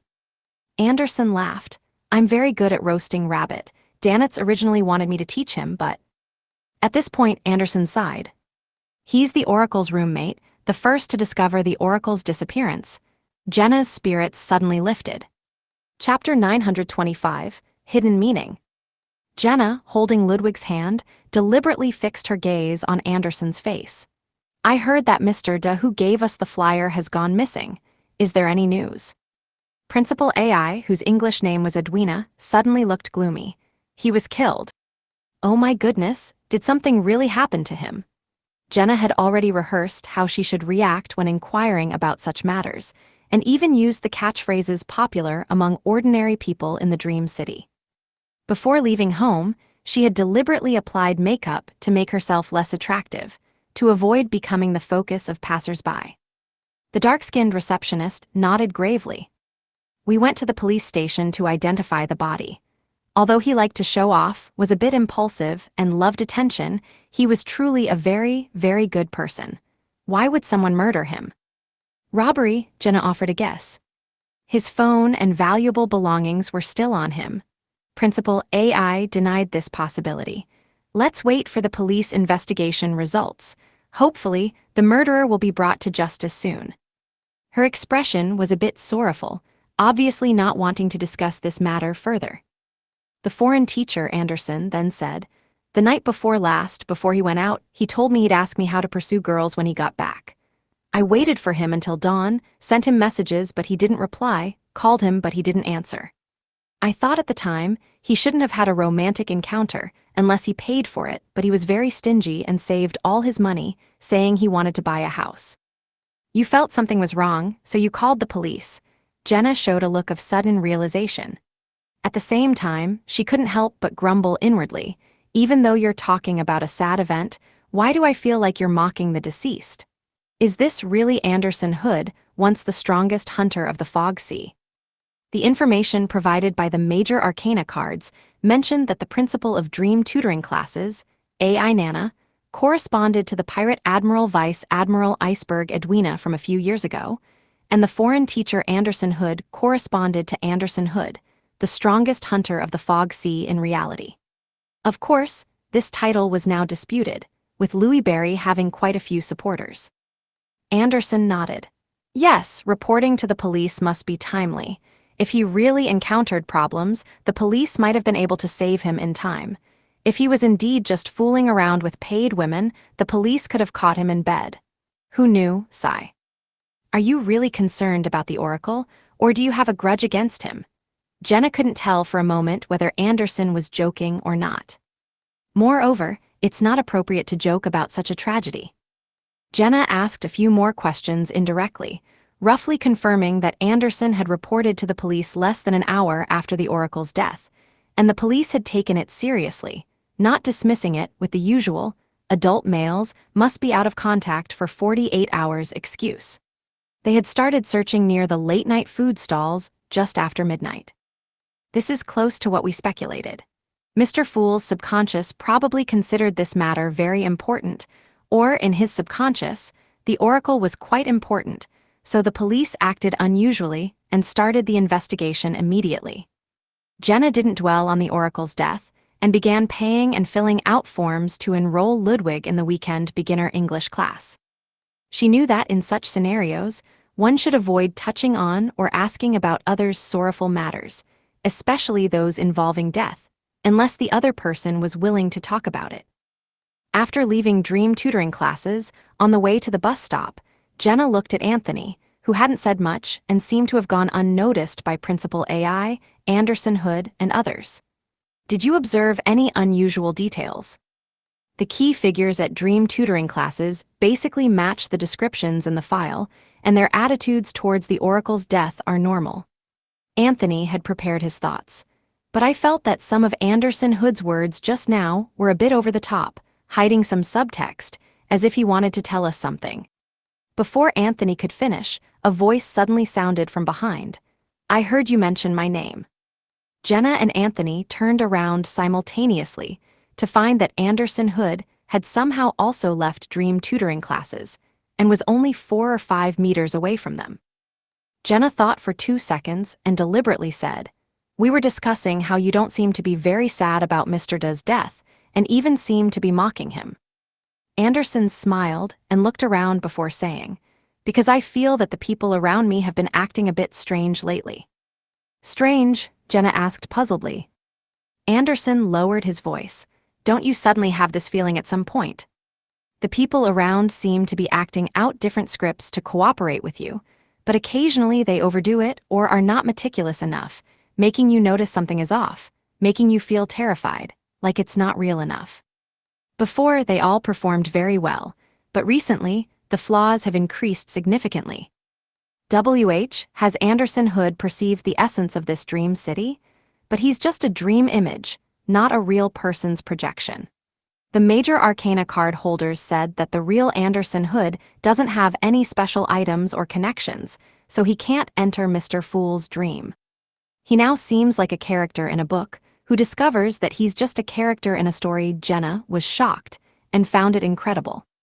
Seeing Jenna stunned, Anderson laughed. "You believed it. Looks like the story I made up isn't bad, and my acting isn't bad either."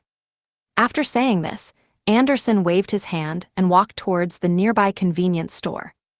Behind him, a group of students who had finished class poured out of dream tutoring classes. Jenna and Anthony exchanged glances, neither angered by Anderson's prank, but rather feeling that he really had something unsaid. This person, who should only be a dream image, seemed a bit special.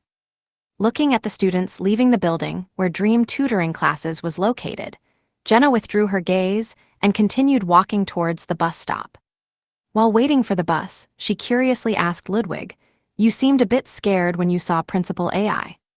Ludwig mumbled, "She was one of my former teachers." Ah, Ludwig's teacher from the Church of Knowledge. No wonder, Jenna suddenly understood. In the rental apartment. After listening to Jenna and Anthony's account, Lumion considered for a moment and said, "Currently, we're still in the observation stage of key figures. Don't further contact Anderson for now. After we finish the observation phase, we'll find an opportunity when there are no other teachers or students from dream tutoring classes around him to probe him." Franca, who had recovered her health, also regained her normal thinking ability. "You suspect that Mr. Fool enrolling in dream tutoring classes caused problems for some of the teachers and students there, and the Oracle's death is a continuation of these problems rather than the beginning. And Anderson also became suspicious because he noticed some small inconsistencies. This possibility is quite high." Lumion stood up and said, "I'm going to cook now." He walked towards the kitchen, and Jenna naturally followed to assist. Lumion had already steamed a pot of rice in the rice cooker. Now, he put the rice into several large bowls and added spicy sauces like Laugan Ma. After Ludwig finishes these, he'll be about 70 to 80% full, and then he can eat dinner normally with us, Lumion casually said to Jenna. Jenna helped carry 2 bowls of rice, nodding seriously. Yes, the food for Ludwig should be divided into 2 types, one for filling his stomach and one for tasting delicious flavors.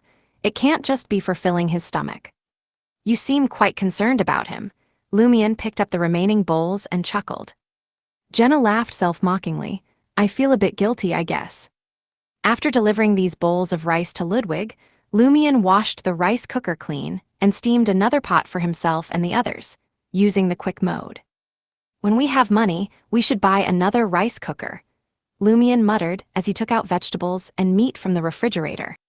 Jenna took them over, washed the vegetables under the tap, and used her demoness powers to control frost to defrost the meat.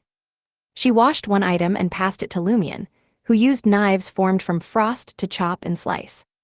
The two chatted casually, occasionally falling silent to listen to how Franca was teaching Ludwig to watch cartoons in the living room without slowing down their food preparation.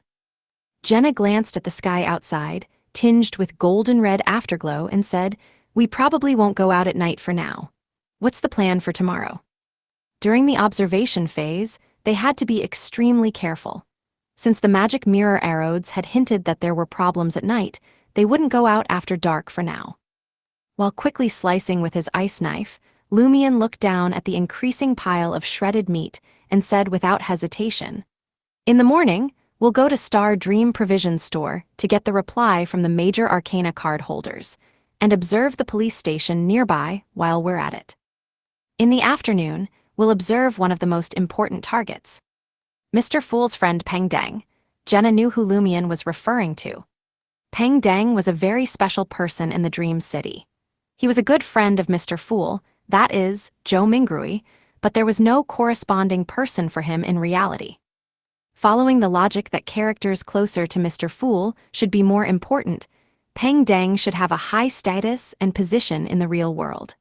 However, the major arcana card holders and other coin holders had never found out who he represented or symbolized.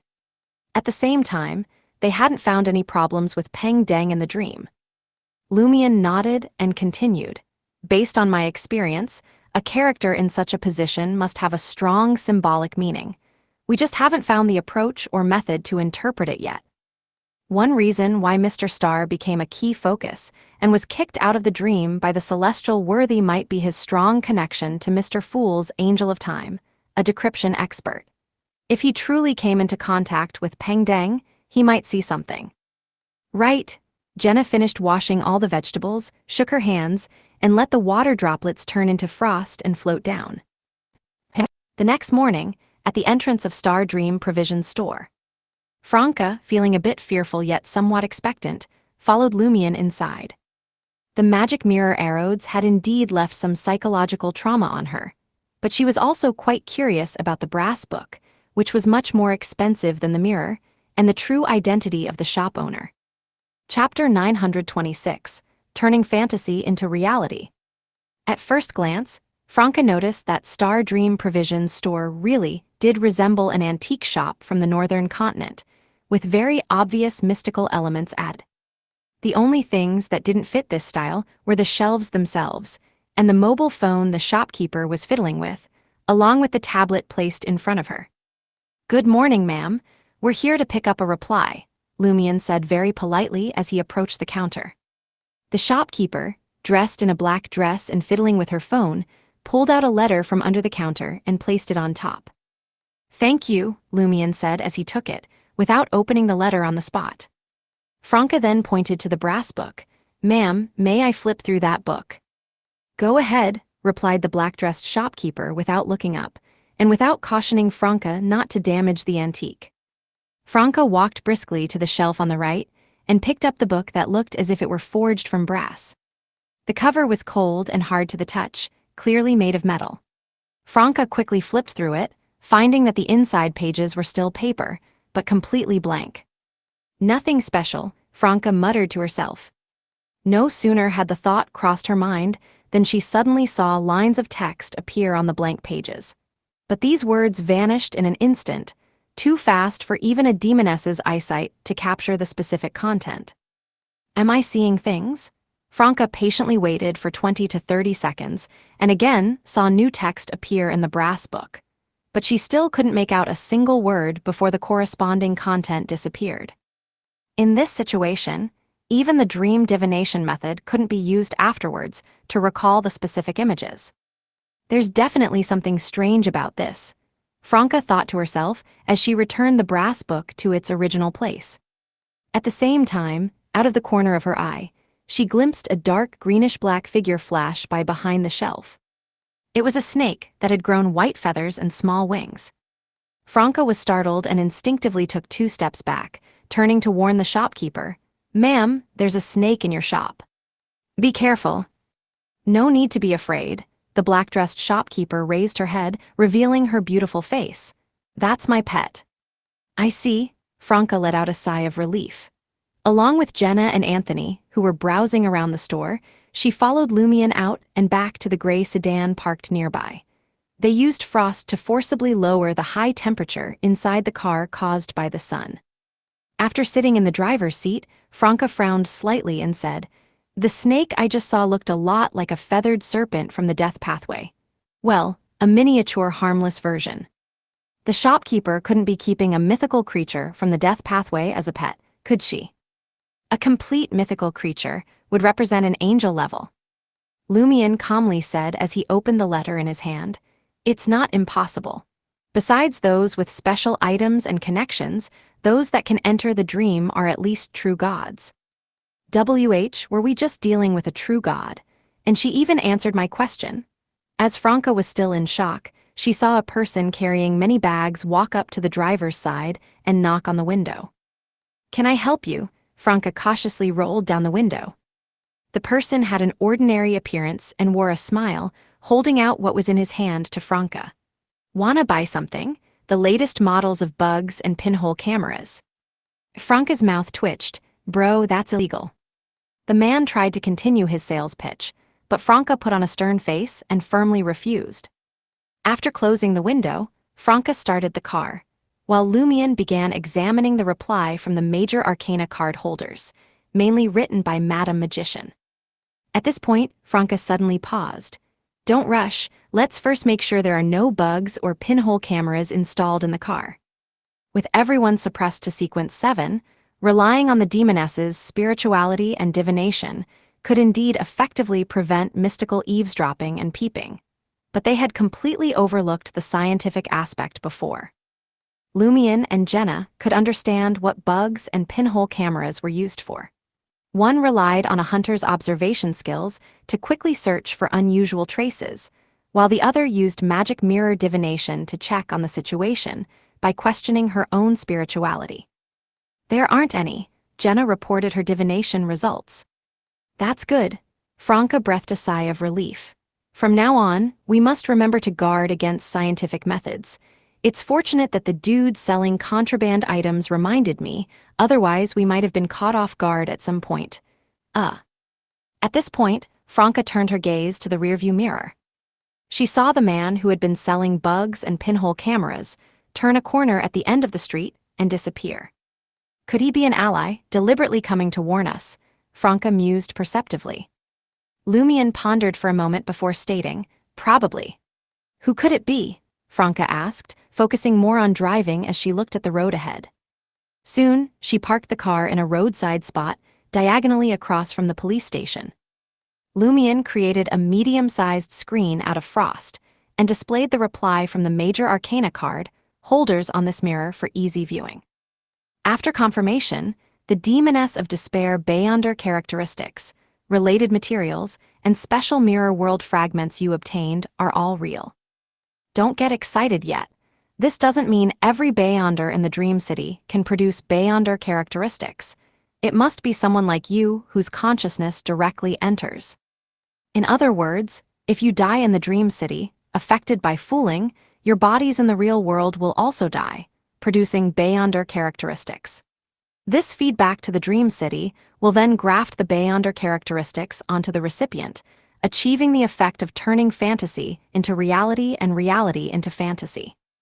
You should already understand my meaning. The resurrected female corpse is roughly equivalent to a real consciousness entering. As for her name and background, you should ask Ludwig. I'll just briefly explain that she was once equivalent to the celestial worthies marionette, so she still is now. Don't ask why, don't ask about high-level matters of the seer and marauder pathways. In any case, through this connection, and through the identity Mr. Fool's subconscious wove for her in the dream, she entered this dream and was given new life by the Great Mother, gaining humanity and consciousness that are unlike a marionette. Back to the issue of the Beyonder characteristics. If you use it to concoct potions and perform rituals to advance to demigod in the Dream City, your bodies in the real world will also become demigods. Remember, under the influence of abilities like fooling, false dreams may become true reality, and what you consider real may become false. Moreover, the Dream City is currently restricted to sequence 7, so the mental effects of potions and the minimum requirements for rituals will also be suppressed to this level. For example, a plague that originally needed to infect 30,000 people and bring them pain and despair might now only need 300 infected. Taking a risk in B1 of Mushu Hospital might be enough to complete the ritual. Doesn't this make you think that works? But I must tell you, a price has already been exacted for what fate bestowed. Advancing to Demoness of Despair through this method carries extremely large hidden dangers. Subsequently, extremely great difficulties will need to be overcome to truly count as a sequence 4 demigod. Think about it, in the Dream City, all the various problems brought about by consuming a demigod potion are actually restricted to sequence 7, so they can be endured relatively easily, and sequence 7 level rituals can be used to assist advancement. But upon leaving the dream and returning to reality, those problems suppressed to sequence 7 will break free from the fooling and instantly return to sequence 4 levels. At that time, the corresponding person will likely lose control immediately. Of course, this is not unsolvable, just very difficult, not as simple as performing a complete ritual in reality. The only method we can think of now is to fully digest that sequence 4 potion before leaving the dream, before this dream is no longer maintained. This digestion will be grafted onto reality, allowing the vast majority of hidden dangers suppressed to sequence 7 to be resolved in advance. When the person returns to reality, they will be a sequence 4 demigod in good condition. Reality will have been truly fooled at this moment. The difficulty with this method lies in the fact that how long the dream can be maintained, and when you will be locked onto by the celestial worthy and directly kicked out, are not things you can decide for yourselves.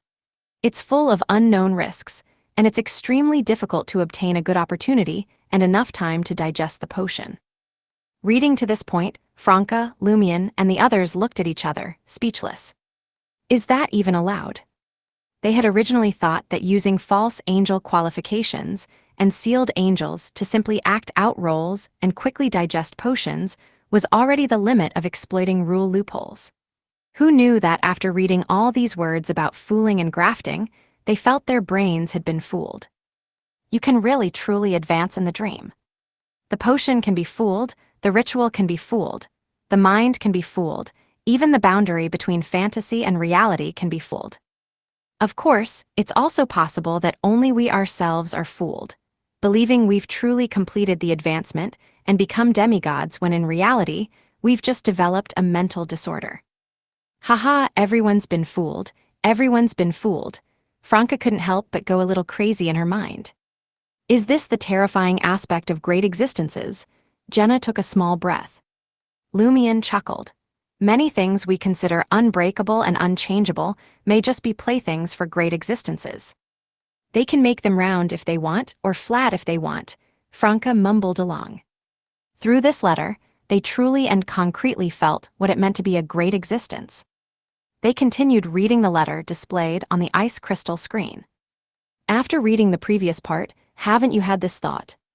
In the future, after Mr. Fool wakes up, couldn't we ask him to use similar dreams to help lower the difficulty of rituals and advancements, allowing those in need to become demigods and giving them enough time to digest potions in the dream? First, we must be clear that Mr. Fool alone would find it difficult to accomplish this, because such a real dream, a dream that allows fooling to blur fantasy and reality, comes from other domains. Second, not every demigod will eventually be able to digest their own potion. They will live their entire lives in a dream, and if the dream cognition is not restored to sequence 4 levels, their lifespan will also be suppressed to the corresponding mid to low sequences. But if the dream cognition is restored to sequence 4, those problems hidden by fooling will erupt again. Third, is it really appropriate to cause Mr. Fool to sleep for several years, over 10 years, or even centuries to help one Beyonder advance? Finally, the acting out of many potions will tend towards evil. If you really want to create a large-scale plague in Mr. Fool's dream, not to mention how easily the celestial worthy would notice, Mr. Fool would be the first to kick you out. Why do I feel like Madam Magician is hinting at me? I really hadn't thought of that. This dream is just like reality, not at all like a game. How could I have antisocial thoughts? Even in games, I only stopped being humane after getting bored with normal gameplay, Franca muttered to herself. Chapter 927, Misfortune. After discussing matters related to the reanimated female corpse, Madame Magician affirmed Lumion and the others' current strategy. She said one major reason why previous gold coin holders failed to find a way to awaken Mr. Fool was that they were too eager to contact the target person, resulting in being locked onto by the celestial worthy and kicked out of the dream, or fully restricted, only able to make some contributions in accumulating intelligence. At the end of the letter, Madame Magician told Lumion and the others that some gold coin holders could still enter this dream city, but they could not communicate with Mr. Fool or intervene in any events. However, they could act as human cameras, helping to collect information on certain occasions. The content displayed on the ice crystal screen ended here. Lumion flicked his wrist, burning the letter, and turned to Ludwig, the background of the reanimated female corpse. Ludwig was staring longingly at a snack shop on the street, and reluctantly recounted the information he obtained from the corpse. Panatia, a member of the demoness sect, nicknamed Nation of Despair Nightingale, was one of the perpetrators of the Great Smog of Backlund incident. She became the marionette of Antigonus, a great noble of the Tudor Empire, in a secret town on the way to the nation of the Evernight. At that time, Antigonus was in a state of madness, mentally closer to the celestial worthy you guys talk about. For the top level of the Marauder pathway, the Despair Nightingale is indeed equivalent to the celestial worthy's marionette. Lumion nodded slowly after carefully listening to Ludwig's statement.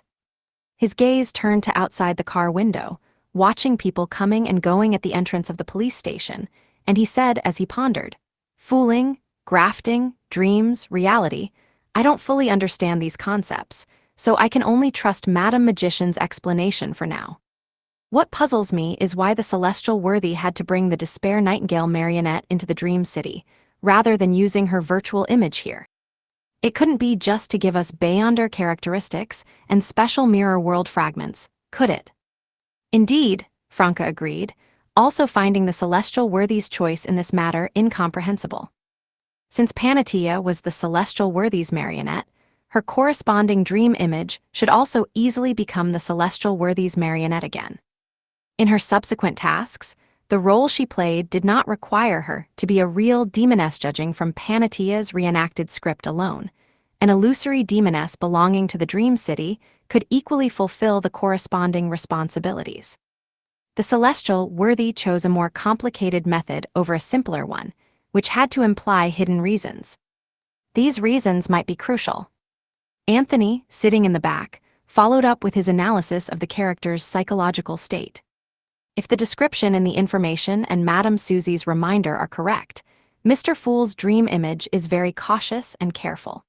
So sending a demoness to approach him with reasonable excuses and in a gradual manner, cultivating feelings through daily, moderate interactions to dissolve unfamiliarity and wariness, might not be the best choice. Because demonesses are too beautiful, it would instinctively make someone who considers themselves ordinary draw a line in their heart, feeling that it's not something they could obtain. Lumion, Jenna, and Franca, the three demonesses, all looked at Anthony simultaneously. Anthony paused for 2 seconds before continuing. "If I were to arrange it, I would find a way to turn one of Joe Mingrui's current female colleagues into a marionette. That colleague should preferably be very ordinary, not a Beyonder, and not particularly pretty, but still have her own charm from certain angles or expressions. After she becomes familiar with Joe Mingrui, arrange for her to drink the assassin potion, gradually and unobtrusively enhancing her charm, allowing love to develop slowly." Lumion's eyes flickered a few times, but he remained silent. "You spectators," Franca sighed sincerely. Indeed, better at writing scripts than the celestial worthy. She had just seriously thought about it, and felt that if it were her former self before transmigrating, she definitely wouldn't be able to resist. Then, why did the celestial worthy have to bring his own demoness marionette into the Dream City, and even use the power of the Great Mother to give her new life? Jenna repeated Lumion and Franca's previous confusion. After a brief silence in the car, Lumion thoughtfully said, "Don't you think there are too many demonesses appearing in this matter? What do you mean? Jenna vaguely guessed what Lumion wanted to say. It was the dream symbolism he had been emphasizing several times every day recently. Lumion slightly curled his lips. As a team coming to the dream to awaken Mr. Fool, the number of demonesses among us is abnormally high, exceeding half. And the main opponent abandoned the simple approach, chose the complicated one, and even brought a demoness marionette belonging to himself here. The major arcana card holders have said that Mr. Fool has authority over fate, and that celestial worthy must have it too. The lucky coins ultimately gathered in our hands, bringing us to this dream city. Doesn't this symbolize the choice of fate, symbolizing that it will be a demoness who awakens Mr. Fool? Similarly, it will also be a demoness who helps the celestial worthy achieve victory. I had previously felt that the pathways chosen by the lucky coins this time were too monotonous, and the appearance of the reanimated female corpse deepened my suspicion. Then why must it be a demoness, and why must it be an external demoness with real consciousness? Jenna mused along this line of thought. Perhaps figuring out this question would reveal how to awaken Mr. Fool. Lumion chuckled. For now, I can only think of two reasons. First, a real demoness symbolizes real calamity, and real calamity will bring great changes to the dream city. Where there's change, there's opportunity, maybe good, maybe bad. But this doesn't explain why there aren't as many hunters, as hunters are also symbols of calamity. Second, some crucial thing, a path leading to Mr. Fool's awakening, can only be completed by a demoness of a not low sequence. It could be both reasons, Franca said, while worrying about the air conditioning costs and considering switching to ice blocks for cooling, but also concerned about being detected by Beyonders in the police force. She continued observing people entering and leaving the police station. Thus, they observed and discussed intermittently until noon.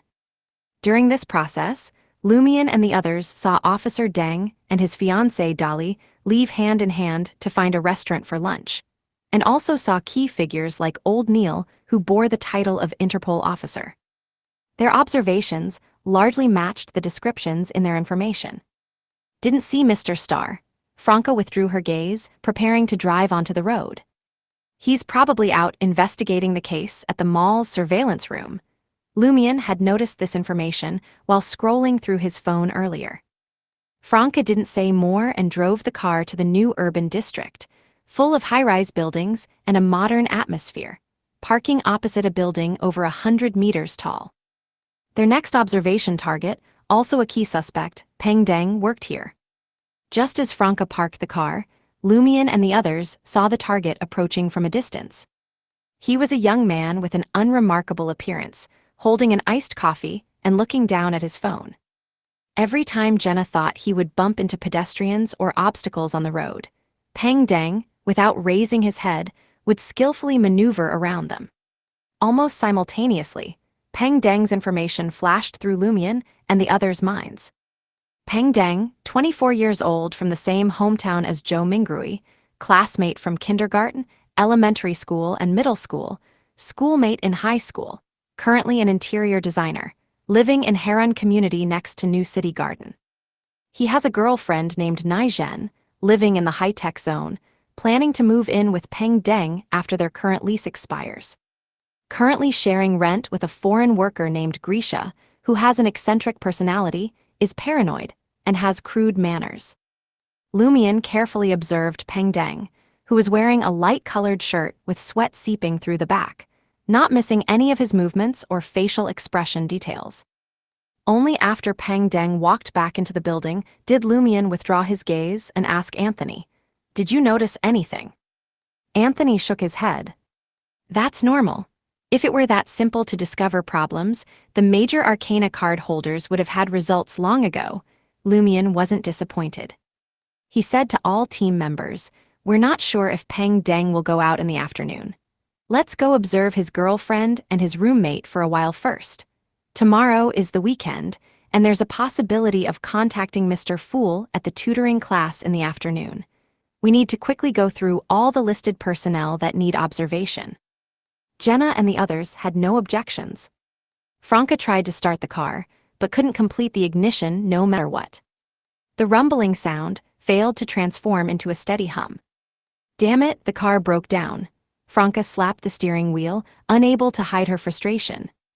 At this moment, only one thought appeared in Lumion and Jenna's minds. We'll have to pay for repairs. Immediately after, Lumion furrowed his brow. Isn't this too coincidental? The car breaks down right after we observe Peng Deng. Indeed, there were no signs of trouble before. Franca also began to find this suspicious. Would approaching Peng Deng with ill intentions lead to misfortune? But the major arcana card holders, who had previously observed Peng Deng, hadn't mentioned any similar situations. This is an anomaly, let's record it, Lumion said to Anthony. He opened the door and got out of the car, habitually wanting to check it himself to see if he could repair it. But after standing in the sun-scorched area, he remembered that he had no understanding of the structure of internal combustion engine cars. The only thing he could do was bang on the hood a few times, hoping that vibration and luck might somehow make the vehicle fix itself. I'll call the car rental company, Franca said, picking up her phone from the holder. Just then, an enthusiastic voice came from the roadside. Hello, Lee, and what's wrong? Lumion and Anthony, who had also gotten out of the car, looked towards the street and saw it was Stiano, the foreign exchange student they had met yesterday, who was suspected to be the dream image corresponding to a high-ranking member of the Church of Steam. The car broke down. Lumion pointed at the gray sedan. Stiano, carrying a travel backpack, brightened up. Maybe I can help you fix it. Chapter 928, Adding a Friend. When Stiano volunteered to help, Lumion's thoughts raced. He smiled and said, "Thank you so much." Stiano took off his backpack and, like a magician, pulled out one car repair tool after another. He opened the hood of the gray sedan. Seeing this, Franca couldn't help but wail inwardly, no. It was only going to cost 1,000 or 2,000 to fix before, but now it might cost several thousand after he's done. She could guess why Lumion was willing to let Stiano help. The information provided by the major arcana card holders didn't mention this high-ranking Church of Steam member's projection in the Dream City. He didn't seem very important or related to Mr. Fool's awakening, yet he had encountered the team twice by chance. This indicated either an arrangement of fate or that he himself harbored something special. Observing him more at this stage might provide useful guidance at a crucial moment in the future. For the demonesses, this was both a conclusion from logical reasoning and a prompt from spiritual intuition. Never mind, this is just a dream, not reality. As long as Mr. Fool believes that the Church of Steam and Machinery's high-ranking members are good at repairing machines, then Stiano should be able to fix the car, Franca comforted herself, quietly producing ice cubes to dispel the heat invading the car. Soon after, Stiano raised his face, with traces of light yellow beard, avoiding his oil-stained palms, and used the back of his hand to push up the plain glasses perched on the bridge of his nose. He said to Franca inside the car and Lumion outside, "It's fixed." "Really? Don't lie to me." Franca tried it and found that the vehicle could indeed start again, very smoothly. Lumion took out a bottle of mineral water filled with Hunter Demoness, branded boiled water, and provided a stream of water for Stiano to wash his hands and tools at the roadside sewer opening. After the other party had cleaned his hands and put away his tools, Lumion expressed his thanks again and took out his phone, unlocked the screen, and said with a smile, "Let's add each other on WeChat. If you need any help in the future, you can always find us. Haha, as long as it's within our capabilities." Stiano looked at Lumion seriously, then smiled and said, "Okay." He then took out his own phone, allowing Lumion to add him as a WeChat friend by scanning the code.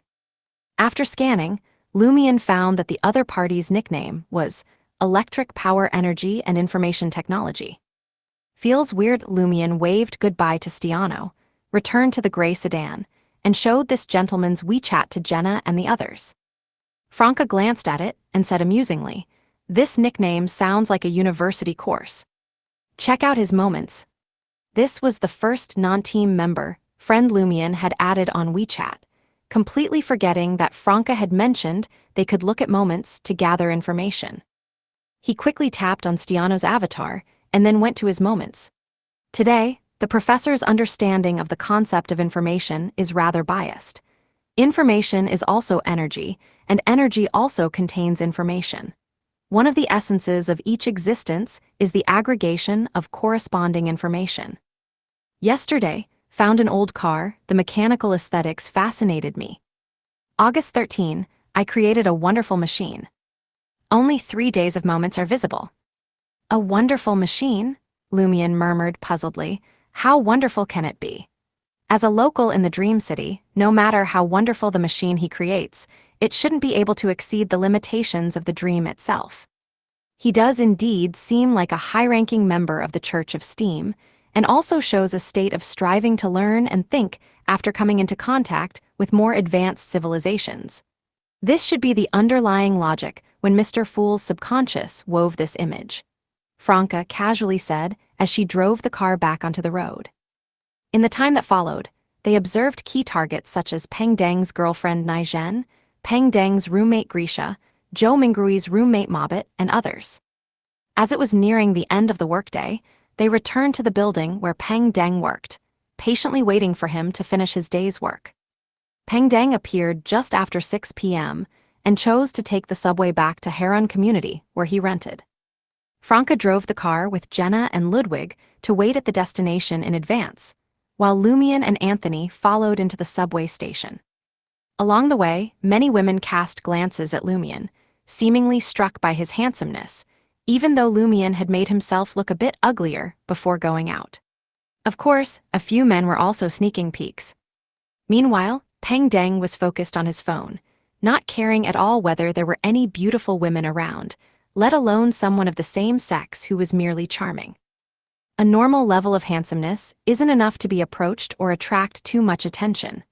Unless there's an added gimmick, it won't become a trending search or headline. Lumion felt a bit relieved. Anthony, beside him, was naturally ignored by those around them. Thanks to the hunter's tracking skills and the demoness's ability to hide in shadows at any time, Lumion easily followed Peng Deng to the vicinity of Heron Community. The latter didn't go home immediately, but turned towards Ankang North Road, walked to near New City Garden, and entered a restaurant called Yuju Small Dishes. Lumion looked left and right, and saw Franca roll down the car window and wave to him and Anthony. After they got in the car, Franca asked with concern, "Did you gain anything?" Lumion first shook his head, then muttered puzzledly, "Now I'm more curious about what's on his phone that he can keep looking at it constantly." He was looking at it while riding the subway, while on the escalator, and even while walking. "You don't understand," Franca sighed. Jenna, looking at the Yuju Small Dishes restaurant, recalled, "This is the restaurant where Mr. Fool and Peng Deng often eat. If we wait a bit longer, Mr. Fool might come too. Should we observe their interaction?" Lumion glanced at the sky outside. "We can. It wouldn't get dark until after 8 p.m. in this Dream City's summer." Jenna tersely acknowledged, "Then I'll buy a roast duck for Ludwig so he stops complaining about being hungry." She had already found dinner for Ludwig earlier, at a fruitwood roast duck shop on the same side as the car, with a paper sign saying 30 yuan each. Lumion looked at Ludwig, whose mouth was dripping with suspicious liquid, and said with a smile, "Make it 2, we'll try some too." Time ticked by minute. Lumion and the others had tried the roast duck and eaten steamed buns, but they still hadn't seen Mr. Fool's dream incarnation, Zhou Mingrui. Meanwhile, Peng Deng had finished his meal and was returning towards Heron Community. Maybe Mr. Fool wanted to try something different tonight. Franca dipped the last piece of duck meat wrapped in pancake into sweet bean sauce and brought it towards her mouth. Gulped. She heard a clear swallowing sound. Glancing at Ludwig's face full of desire, Franca sighed and handed over the food in her hand. Lumion withdrew his gaze from outside the window.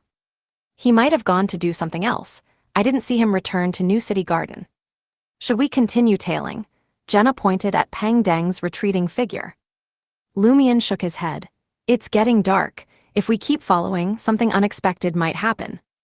Franca said in an agreeing tone. The major arcana card holders also mentioned that one of the most likely signs of Peng Deng being problematic is that he has never met with Mr. Fool, that is, Zhou Mingrui, after dark. They're childhood friends, so it's very normal to have a late-night snack together or watch a movie. Mr. Fool has initiated invitations many times, and Peng Deng himself has also invited Mr. Fool, but they never managed to meet up in the end. Every time it was because Peng Deng had something come up. Either his girlfriend wouldn't allow it, or his girlfriend suddenly got sick, or his roommate broke the door lock and they had to wait for a locksmith to come open the door. But when they choose to have meals or go out during the day, they always succeed, and that girlfriend who always obstructs Peng Deng occasionally participates too. Combined with the magic mirror's hint to beware of the night, these details seem very strange. Lumian nodded. Back at the rented apartment, seeing Lumian staring at the increasingly dark sky outside and falling into deep thought, Franca asked curiously, "What's on your mind?" "I'm thinking of going out tonight, to move around like ordinary people, to see if we encounter any more anomalies or problems," Lumian said consideringly. He wanted to test the boundaries of the night problem, a bit before officially contacting Zhou Mingrui tomorrow afternoon.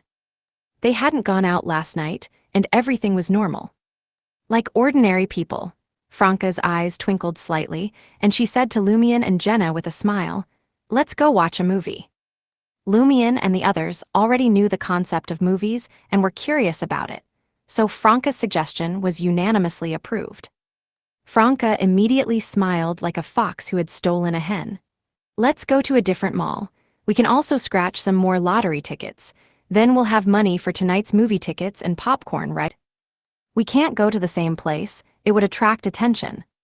Hearing the word popcorn, Ludwig, who had been uninterested before, suddenly brightened up. In another mall. Franca, satisfied with winning over 2,000 in prizes again, led her teammates towards the cinema on the 4th floor. Passing by the 3rd floor, they saw a long queue forming at the entrance of a very artistic-looking bookstore. A book signing event.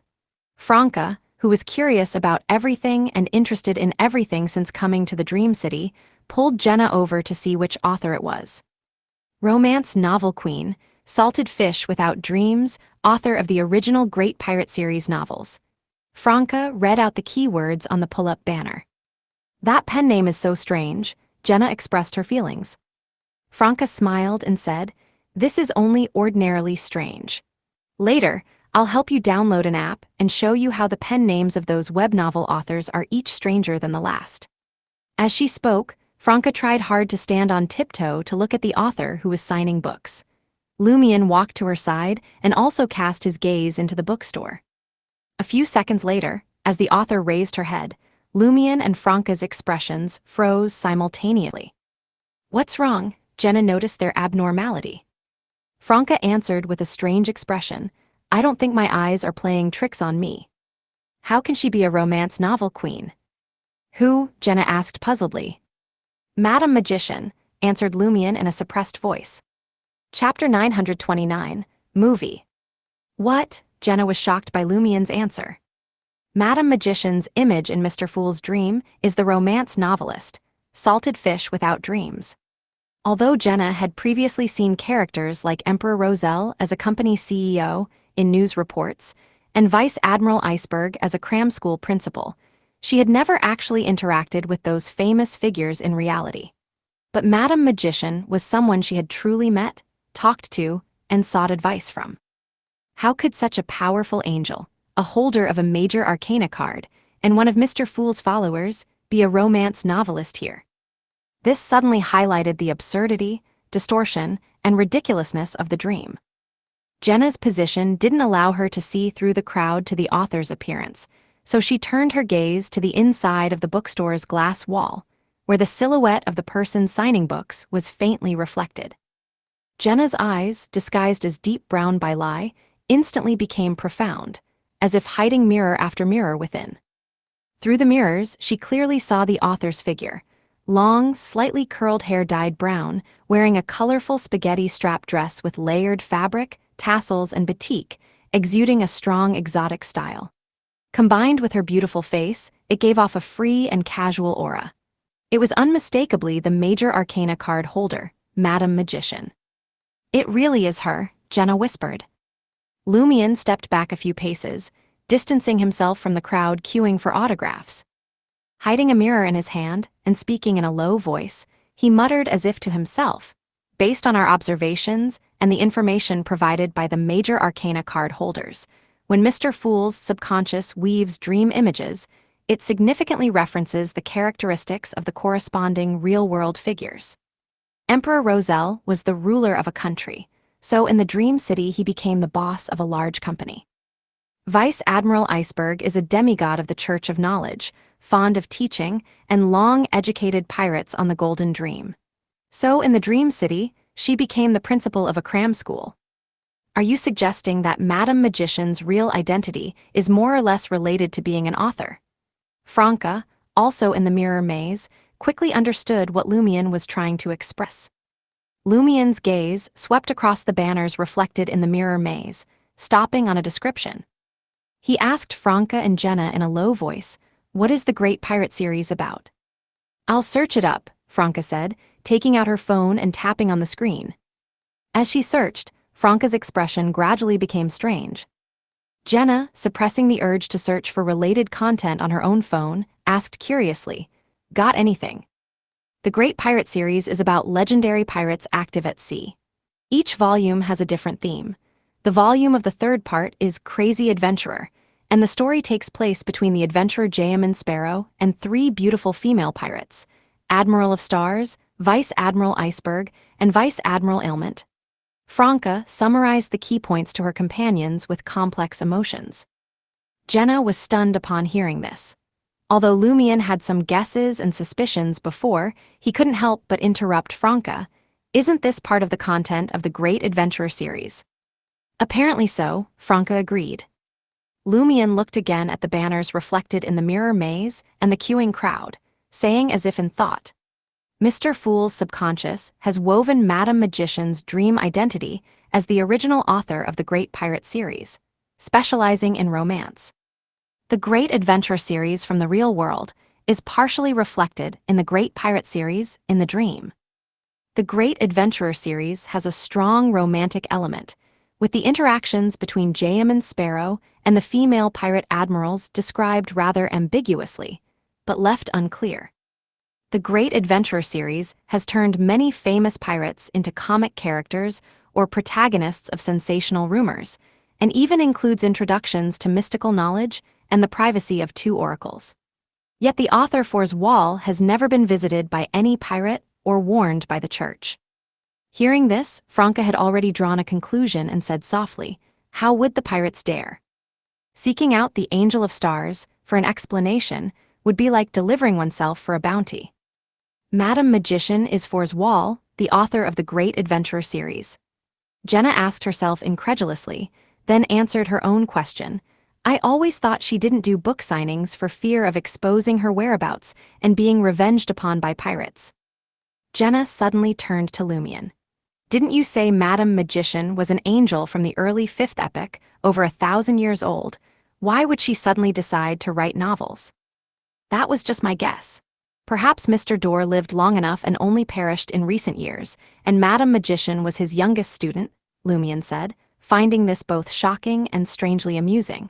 He continued carefully, "Also, haven't you noticed? Because of the popularity of the Great Adventure series, Mr. Fool's avatar Shaman Sparrow has gained a large number of worshippers. To use a term I heard before, Shaman Sparrow has acquired many anchors." Was the Great Adventurer series written by Madame Magician at the behest of the Church of the Fool as a form of evangelism? Franca had a sudden realization. Lumion nodded. "And perhaps Madame Magician's current sequence requires her to play the role of an author." "It's possible," Franca suddenly became excited. "Next time we meet Madame Magician, we should ask for her autograph. Wow, would an angel's signature have some special effects?" Before she finished speaking, Franca and Jenna simultaneously turned to Lumion and asked in unison, "What about those letters from before?" Lumion said with considerable regret, "I burned them." Jenna shared his regret but said with anticipation, "When we return to the real world, we can ask Madame Magician about the future developments of the Great Adventurer, when the next book will be out, and if Frank Lee, the first mate of the Admiral of Stars, is really that exaggerated." As they chatted, Lumion dispelled the mirror maze. The three of them glanced at the long queue for the book signing, then turned with Anthony and Ludwig to the nearest escalator and went up to the fourth floor. What movie should we watch? Franca scanned the promotional posters, her eyes suddenly lighting up. Let's watch The Great Pirate 3. All right, Lumion agreed immediately. It would be a good opportunity to see what Shaman Sparrow looks like in Mr. Fool's dream. Franca, who had just won a significant amount from lottery tickets, generously bought 5 seats in a row, 3 buckets of caramel popcorn, and 5 cups of iced cola. Ludwig had a bucket of popcorn to himself, Franca, Jenna, and Lumion shared one, and Anthony and Ludwig shared another. After entering the cinema and finding their corresponding seats before Franca could allocate, she found that Lumion and Jenna had left a space between them for her. I thought Lumion would sit in the middle himself. Franca sat down happily between Lumion and Jenna. Ludwig sat right next to Lumion, with Anthony on Ludwig's other side. Crunch, crunch, Ludwig kept tossing popcorn into his mouth, occasionally sipping his iced cola, completely ignoring the images on the screen. After a few minutes, the opening credits began. Howling winds, a dark sea surface, waves sometimes rising high enough to seemingly touch the sky, sometimes sinking into huge maelstroms. Jenna's gaze was immediately captivated, as if she herself were in this terrifying scene, showcasing the power of nature. The special effects are not bad, Franca commented briefly. She wasn't as impressed as Jenna because she had seen many blockbusters before her transmigration. Moreover, during the marriage of the sea ceremony in Port Santa, she and Lumion had personally witnessed and experienced an even more exaggerated maelstrom than a shipwreck, which was beyond comparison to these special effects. Lumion's gaze focused on the 3 pirate ships sailing out of the storm and the female pirates standing at the bow. That Vice Admiral iceberg looks about 70 to 80% like Principal AI from Dream Tutoring classes. Jenna recognized one of the female pirates, as she seemed to be modeled after Principal AI Nana from Dream Tutoring classes. Hearing Jenna's words, Lumion slightly furrowed his brow. The Vice Admiral iceberg in the movie looked very similar to the demigod he had seen in the dungeon of the Church of Knowledge. Was that the former Vice Admiral iceberg, Edwina? Lumion suddenly realized. The casting for this movie is quite true to the original, Franca sighed. Then her gaze froze, and she pointed at another female pirate, saying in a low voice, "Who do you think she resembles?" Lumion fell momentarily quiet before responding, "Ma'am Hermit." Ma'am Hermit's true identity is the Admiral of Stars, no, Queen of Stars Catlia. No wonder the latest installment of The Great Adventurer described the events between her and Shaman Sparrow so cautiously, Jenna murmured. They all fell into silence again. At this moment, the scene changed, and a man appeared amidst the storm and lightning. The man wore a black trench coat and a half-top hat, standing on the surging waves, slowly raising his previously lowered head. In Lumion's eyes, this man seemed to be carved from Joe Mingrui as the original prototype, but sharper and colder. Even wearing gold-rimmed glasses, he could make people involuntarily close their mouths. Shaman Sparrow. The protagonist of this installment of the Great Pirate series, Shaman Sparrow. With this, the opening credits ended, and the main feature began. The initial close-up focused on a fish being roasted, with various spices being sprinkled on it. Ludwig, who had spared a glance at the movie, suddenly raised his arm, pointing at the roasted fish on the screen, and said to his godfather, "I want to eat that." "Hess, ordering a meal now?" Lumion chuckled, grabbed a few pieces of popcorn, and stuffed them into Ludwig's mouth. Chapter 930, Weekend Arrives. Not bad, a qualified popcorn flick, Franca remarked sincerely after exiting the cinema, savoring the experience for a few seconds. Beside her, the dispersing crowd poured into the now-closed mall, walking towards the still-operating elevators under dim lighting. Jenna remained silent for a moment, then said with a mix of longing and dejection, "With movies now, will anyone still watch plays?" Understanding why Jenna would say this, Franca replied in a comforting tone, "People still watch them. Plays and operas have different characteristics and charms compared to movies and TV shows. A large portion of people will still appreciate them, They just won't be the mainstream of society anymore. And besides, Franca deliberately lightened her tone, theater actors are actors, and TV and film actors are actors too. Jenna immediately fell into contemplation. That's true, but the performance setting has changed, and many acting techniques need to be altered, otherwise they'll seem exaggerated. As the dispersing crowd thinned out, Lumion thoughtfully said, "If the power of the mother tree of desire can penetrate Mushu Hospital, wouldn't actors be easily influenced?" Franca hesitated for a moment, then sighed, "It's possible. Some of them live lives of debauchery and overflowing desires." Lumion nodded, holding Ludwig's hand as he followed the audience ahead towards the elevators still operating for cinema-goers to leave after the mall's closure. Along the way, Franca found the environment very dim, with the few lights still on only illuminating the path and obstacles enough to prevent tripping and collisions. It has the atmosphere of a bizarre story. Franca hadn't forgotten that their outing tonight was to test the boundaries of the phrase, "Beware of the night."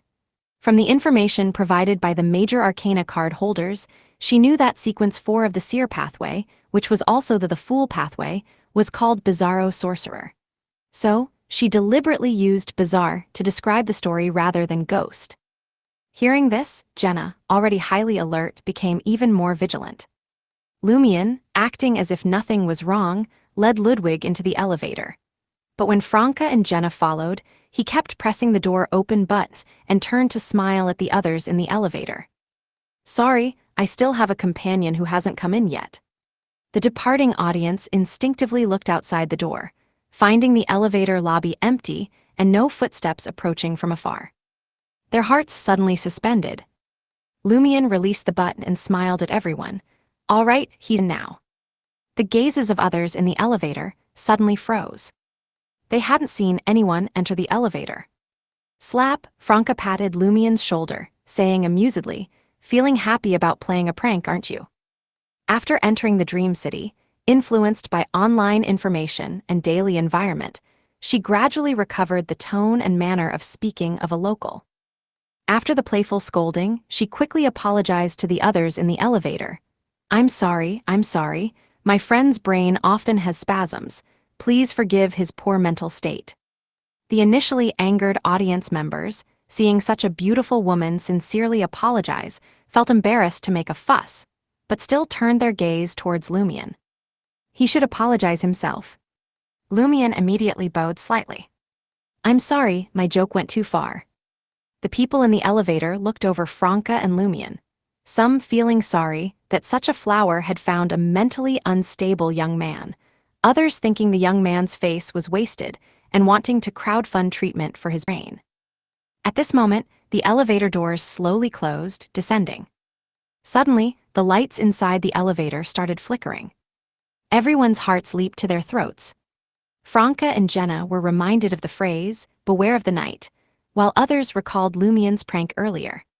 Fortunately, the flickering lights didn't affect the elevator's operation. Some audience members left on the first floor, while others, along with Lumion's group, went to the underground parking lot. Back in the rented gray sedan, Franca didn't remark that everything was still normal. It was just an interlude within an interlude. She firmly resisted any behavior that might raise flags. She turned to Lumion and asked curiously, "Why did you suddenly pull that prank earlier?" Lumion chuckled. "At that moment, I suddenly thought, what if Anthony's psychological invisibility became uncontrollable? Wouldn't something similar happen? So I tried it out." Hearing Anthony's name, Franca and Jenna quickly turned to look at the back seat. Seeing Anthony, they both quietly sighed in relief. Thank goodness, he did get in the car. I remember him getting in. Lumion continued, besides, a not-too-excessive prank like that in a relatively enclosed environment like an elevator, combined with the night factor, might allow us to experiment with some things without drawing too much attention. Did you find out anything? Franca pressed. I'm not sure if the subsequent flickering of the elevator lights was a product of the experiment, Lumion replied thoughtfully. Does that count? Jenna felt it was just a simple mechanical failure that didn't lead to anything unusual afterward. Lumion chuckled. Don't you think the elevator light flickering made it feel more like a bizarre story? The prank I pulled was also intentionally developing in the direction of a bizarre story. Franca, who had driven the car out of the parking space, suddenly realized. Is this based on the description of Bizarro Sorcerer in the materials, to see if it could trigger the instincts of the dream subconscious and bring about certain controllable changes? This is more likely to happen at night, which belongs to the more evil and unpleasant side of the dream. Lumion had similar thoughts before going out. They didn't dare to do more experiments and returned to their rented community by car, fearing to stimulate the celestial worthy and draw his gaze. Nothing happened along the way. Back in the rental apartment, Lumion looked around and said, "Preliminarily, it seems that if we don't interact with Mr. Fool and important dream figures, or investigate mystical issues, it doesn't seem likely for us to encounter anomalies even if we head out at night. Of course, this is just the result of one night's experiment and can't be turned into a conclusion yet. It needs to be repeated multiple times for verification." Franca and Jenna sighed in relief, their spirits less tense. Ludwig's face showed joy. "Does that mean we can go out for barbecue now?" Franca glanced at the naive little boy and grumbled inwardly. "The main reason we don't take you out for barbecue at night isn't beware of the night, it's poverty." Weekend in the rental apartment. A blackboard formed of frost was attached to the wall, its surface pinned with sketches and photos, each surrounded by sticky notes of different colors with words and descriptions. These sketches and photos corresponded to different target personnel. White sticky notes contained the squad's observations, and for comparison, relevant content from the materials provided by the major arcana card holders was excerpted and recorded on light green sticky notes, placed adjacent to the white ones on the frost board. Having his conspirer ability suppressed to sequence 7, Lumion stood before this frost blackboard in order to reduce the burden on his brain, rubbing his chin and looking back and forth, trying to find potentially problematic details that the major arcana card holders might have missed. No particularly valuable findings, except for that unfortunate incident. Franca shook her head after reviewing 7 or 8 times. Anthony nodded in agreement. Jenna looked at her phone and said, "We should go to dream tutoring classes now." Ludwig, who was watching cartoons and constantly ordering, based on the cartoon content, immediately looked crestfallen. Lumion withdrew his gaze and stuffed the frost blackboard into Jenna's traveler's bag. After parking the car diagonally opposite dream tutoring classes, Lumion led Ludwig out of the car. He said to Franca, Jenna, and Anthony, "From now on, keep your distance from me and Ludwig. Don't call, don't send messages. Ludwig and I won't be coming back tonight either. We'll regroup with you tomorrow morning after confirming there are no issues." Franca and the others nodded solemnly, without objection. This was because Lumion might soon encounter Mr. Fool's dream image, Joe Mingrui, at dream tutoring classes and have a brief exchange, which could potentially be discovered by the celestial worthy and result in being kicked out of the dream. Therefore, the team had to split up to avoid one person's ejection affecting the entire team. Each person could only be kicked out of the dream 3 times, absolutely no waste allowed. After closing the car door, Lumion held Ludwig's hand as they crossed the street at the pedestrian crossing and entered dream tutoring classes. "Welcome, Lilu," said the dark-skinned receptionist, recognizing Ludwig. He didn't have a strong impression of the little boy, but rather of his mother. Ludwig's face darkened, and he didn't respond. The dark-skinned receptionist turned to look at Lumion. "He needs to sign in, you are." "I'm Lilu's father," Lumion replied calmly. The dark-skinned receptionist was stunned. It's one thing for Lilu's mother to look young, but how is his father also so young? Early love, early marriage, early childbirth, right? After signing in, Lumion was led by the receptionist to the door of the beginner English class. The foreign teacher, Anderson, was already standing at the front of the classroom, a handkerchief covering his left fist, smiling at the room full of children. "Guess what I can make appear?" A flower, a ping-pong ball, a panda, the children happily played along. Anderson removed the handkerchief, revealing nothing. "I made air appear," he announced loudly. The children let out mocking sounds, but Anderson remained smiling. He saw Lumian and Ludwig at the door and walked over, saying to Lumian, "Are you here for the beginner English class too? Although you're a bit old and your brain might be set, it doesn't matter. Wanting to learn is always a good thing, of course.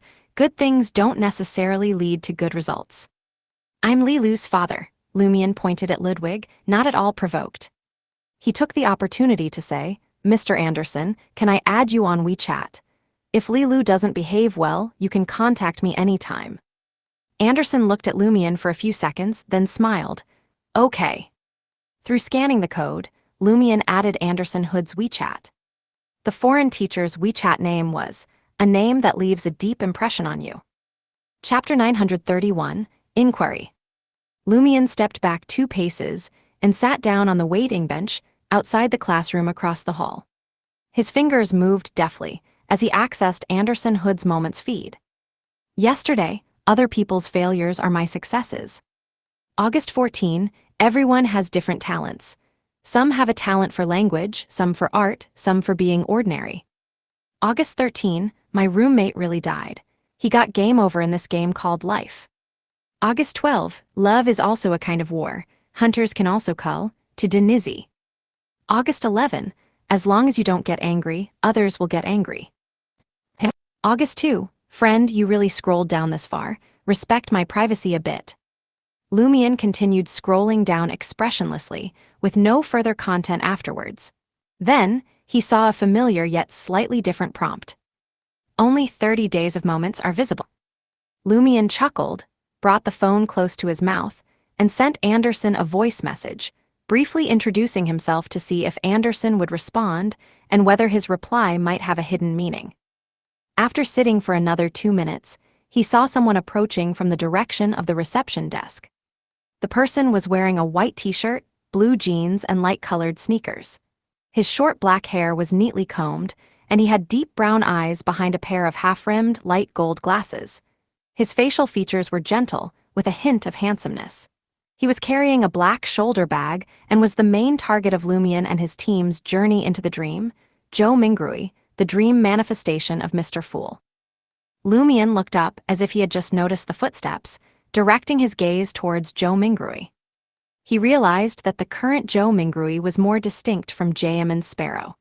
Both had originally come from the same Joe Mingrui, but their paths had diverged significantly, one leaning towards a gentle and handsome style, the other emphasizing sharpness and coldness. Joe Mingrui noticed Lumian's gaze and looked in his direction. Lumian smiled and nodded slightly. Joe Mingrui paused, unsure why this stranger was greeting him, but he politely nodded back. Lumian withdrew his gaze and refocused his attention on the still dark phone screen. He noticed that while his reflection could still be considered handsome, it no longer had the kind of allure that would attract a celebrity scout's attention. He had adjusted his appearance with lie, toning down his looks to blend in more naturally. Joe Mingrui gave him a puzzled glance before turning and entering the business English class. After a few more minutes, AI Nana, the principal of Dream Tutoring classes, entered the business English classroom with her lesson plan, while a man wearing a floral bow tie went to the beginner English class to assist Anderson Hood. Lumian glanced at the camera on the ceiling. Then, like most of the parents waiting in different areas of the hallway, he spent time on his phone. A few of the parents, who knew each other, chatted.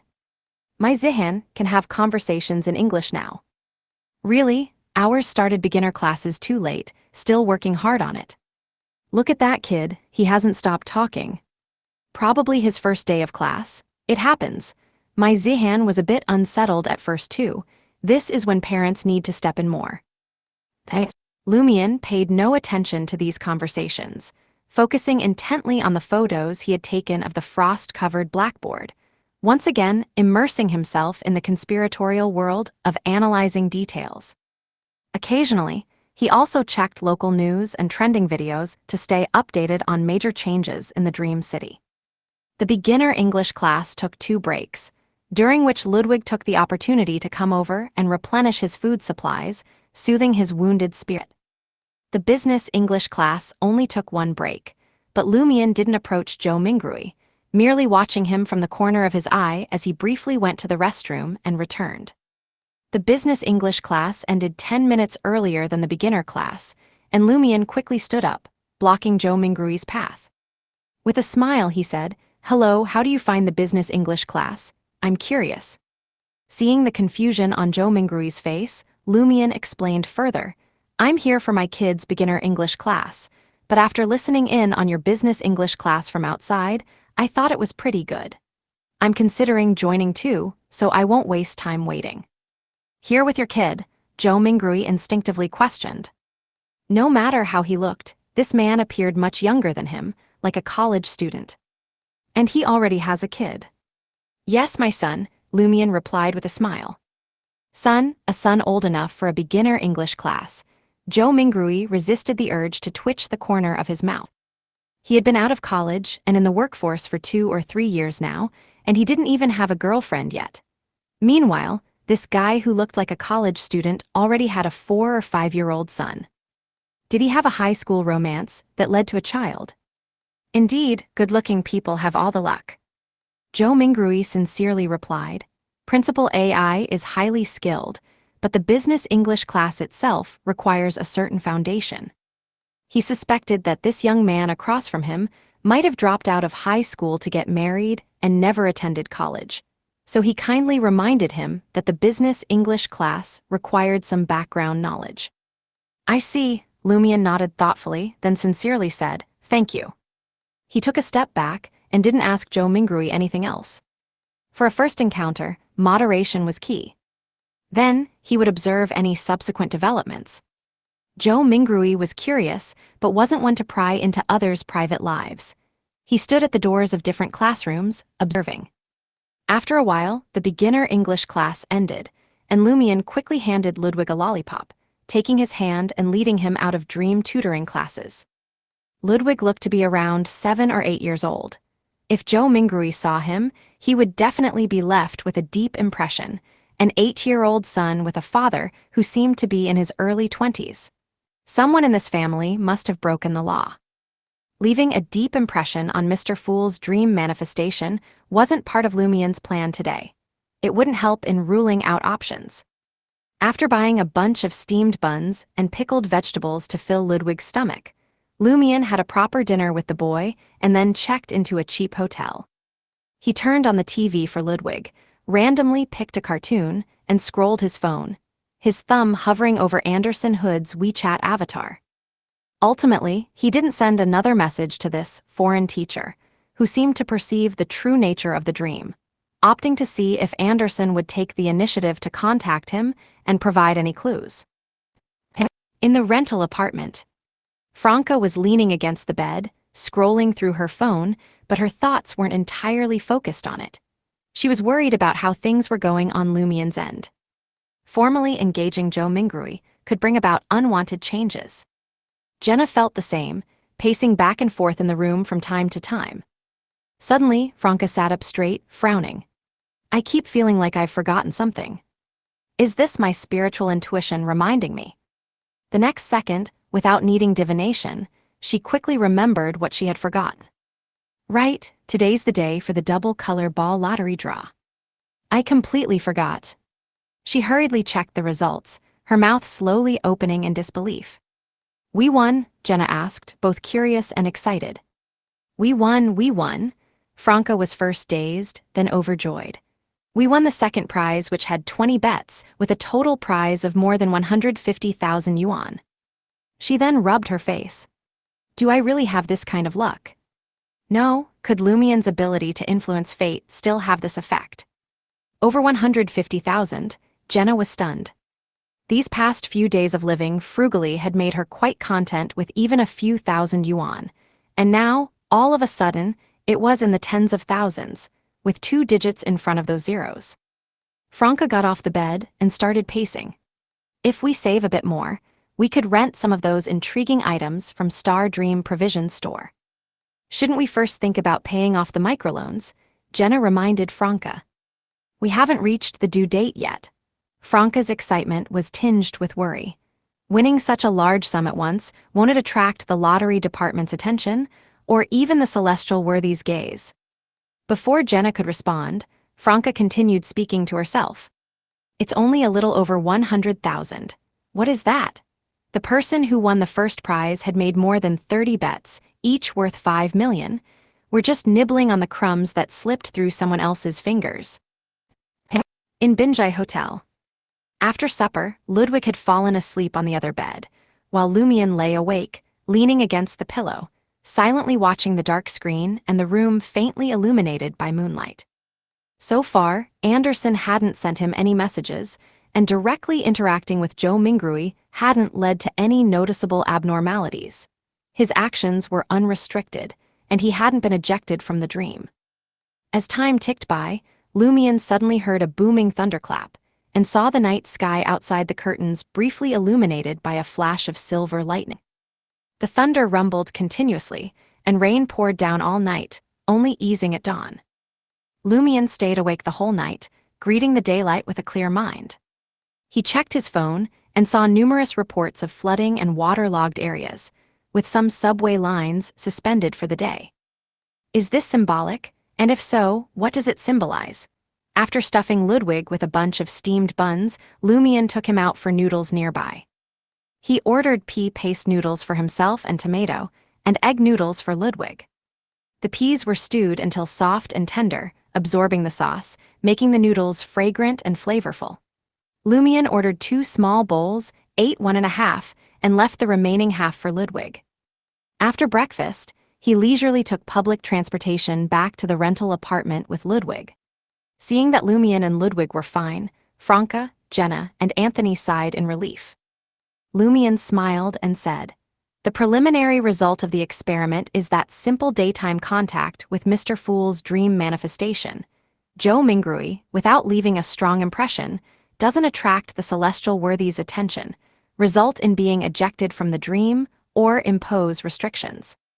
Of course, maybe I've been deceived, and the celestial worthy is deliberately not targeting me, waiting for me to regroup with you before kicking us all out of the dream." Chapter 932, Dreamscape Tendencies. Hearing Lumion's words, Franca and the others couldn't help but tense up slightly, as if they were already witnessing the arrival of something terrifying. Lumion pulled up a chair and sat down, casually scanning every corner of the room. With a smile playing at the corners of his mouth, he said, "I wonder what it feels like to be kicked out of a dream." The major arcana card holders didn't provide any details. Will it be like leaping out of the deep sea, or getting booted into an endless spiral tunnel? He mused about how he might be ejected from the dream, his tone light, as if he were simply describing what he had for breakfast. Franca suddenly felt a bit sentimental. "Are all you hunters like this, facing danger without fear and even joking about it?" "Of course, I'm scared, but what good is pure fear?" Lumion chuckled. "No matter how frightened I am inside, I'll act like it's no big deal, and I certainly won't let my words betray any weakness." Franca laughed. "No wonder they say the toughest thing about a hunter is their mouth." Both Lumion and Jenna turned to look at Franca without saying a word. Franca froze. "Damn it, I didn't mean to make a crude joke." She quickly added, "In this dream city, they say that those who can keep their composure amid great turmoil are worthy of being generals." Lumion's lighthearted comments eased the tension in the group. Then Lumion smiled again. "Getting kicked out of the dreamscape isn't scary. We can try again. What's frightening is if the celestial worthy restricts us, sends his subordinates, and kills us in the dream. Then there's nothing left." Jenna pondered his words and asked, "So you're saying that if things really go wrong, we should leave the dream early?" "Pretty smart." Lumion leaned back in his chair, took out his phone, and swiped the screen twice before stopping, staring at it for a long time without moving. Franca glanced at the screen and noticed it displayed the WeChat friend request interface. Thinking of adding Mr. Fool's QQ and WeChat with an alternate account, she guessed immediately. Lumion smiled wryly. "Yeah, but I can't think of a good reason. I'd be rejected instantly. Maybe I should use, 'Do you want to learn the truth about the world and the secrets of supernatural powers?' as a request. Mr. Fool, or rather, Joe Mingrui, right now is just an ordinary person who's recently taken the assassin potion. He's felt the allure of supernatural power, but doesn't know much about mysticism.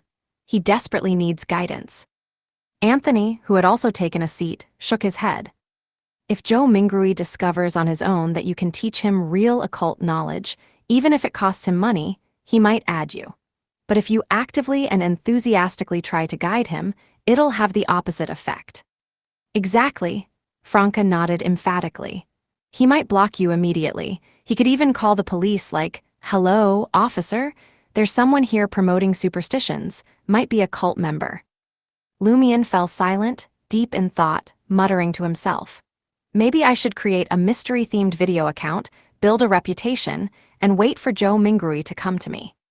But that would risk exposure to the celestial worthy's gaze. If the account gets too popular, we'll be targeted. If it's too obscure, Mr. Fool won't notice. Unless we use targeted ads.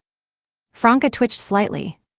This guy's adapting to the dream city and online society faster than I expected. She spread her hands. I don't have the technical know-how. Lumion continued brainstorming. Maybe we could stage a minor mysticism incident involving Mr. Fool's friends or colleagues, then solve it ourselves. Word would get back to Joe Mingrui through them. It's also a way to test the celestial worthy surveillance patterns.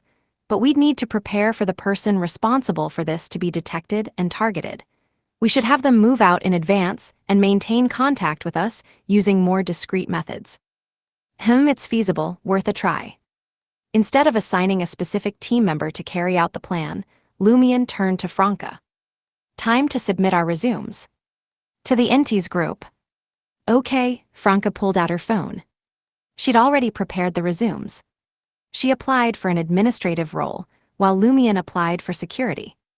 Among the four of them, Franca was the only one with formal qualifications, but her field was far removed from Joe Mingrui's, so she couldn't apply to the same department. She had to choose a position that would allow frequent contact with him. The other three? Anthony's cover was that of a retired soldier, Jenna was an art student majoring in drama, and Lumion was a high school dropout who had learned some martial arts. It wasn't that Madam Justice didn't want to forge academic credentials that could be verified online. Even if she did, they'd be exposed during the interview. They wouldn't be able to answer professional questions, and they might not even understand the questions. For that reason, Franca chose to apply herself instead of sending Jenna, who, in theory, would have a better shot at an administrative position as an art student. After submitting the resumes, Franca looked at Lumion with a smile and asked, "I've got some good news. Can you guess what it is?" Stop, no eye color changes. Lumion pondered for a few seconds. Did we win the lottery? There weren't many things that could be considered good news and could be shared in front of Anthony, so it had to be that. Guess how much? Franca wasn't disappointed that Lumion had guessed it right away. Lumion couldn't help but laugh. "Miss, you bought so many tickets with the same number, and I've already looked up the minimum for the second prize. What do you think? Can I guess how much you won?" Franca smiled sheepishly and said, "That's not the point. The point is, didn't you notice anything strange? When we fought the revived corpse, the hidden Mariontist didn't intervene. When we were outside Star Dream Provisions store, someone warned us about technological methods of eavesdropping like devices and hidden cameras.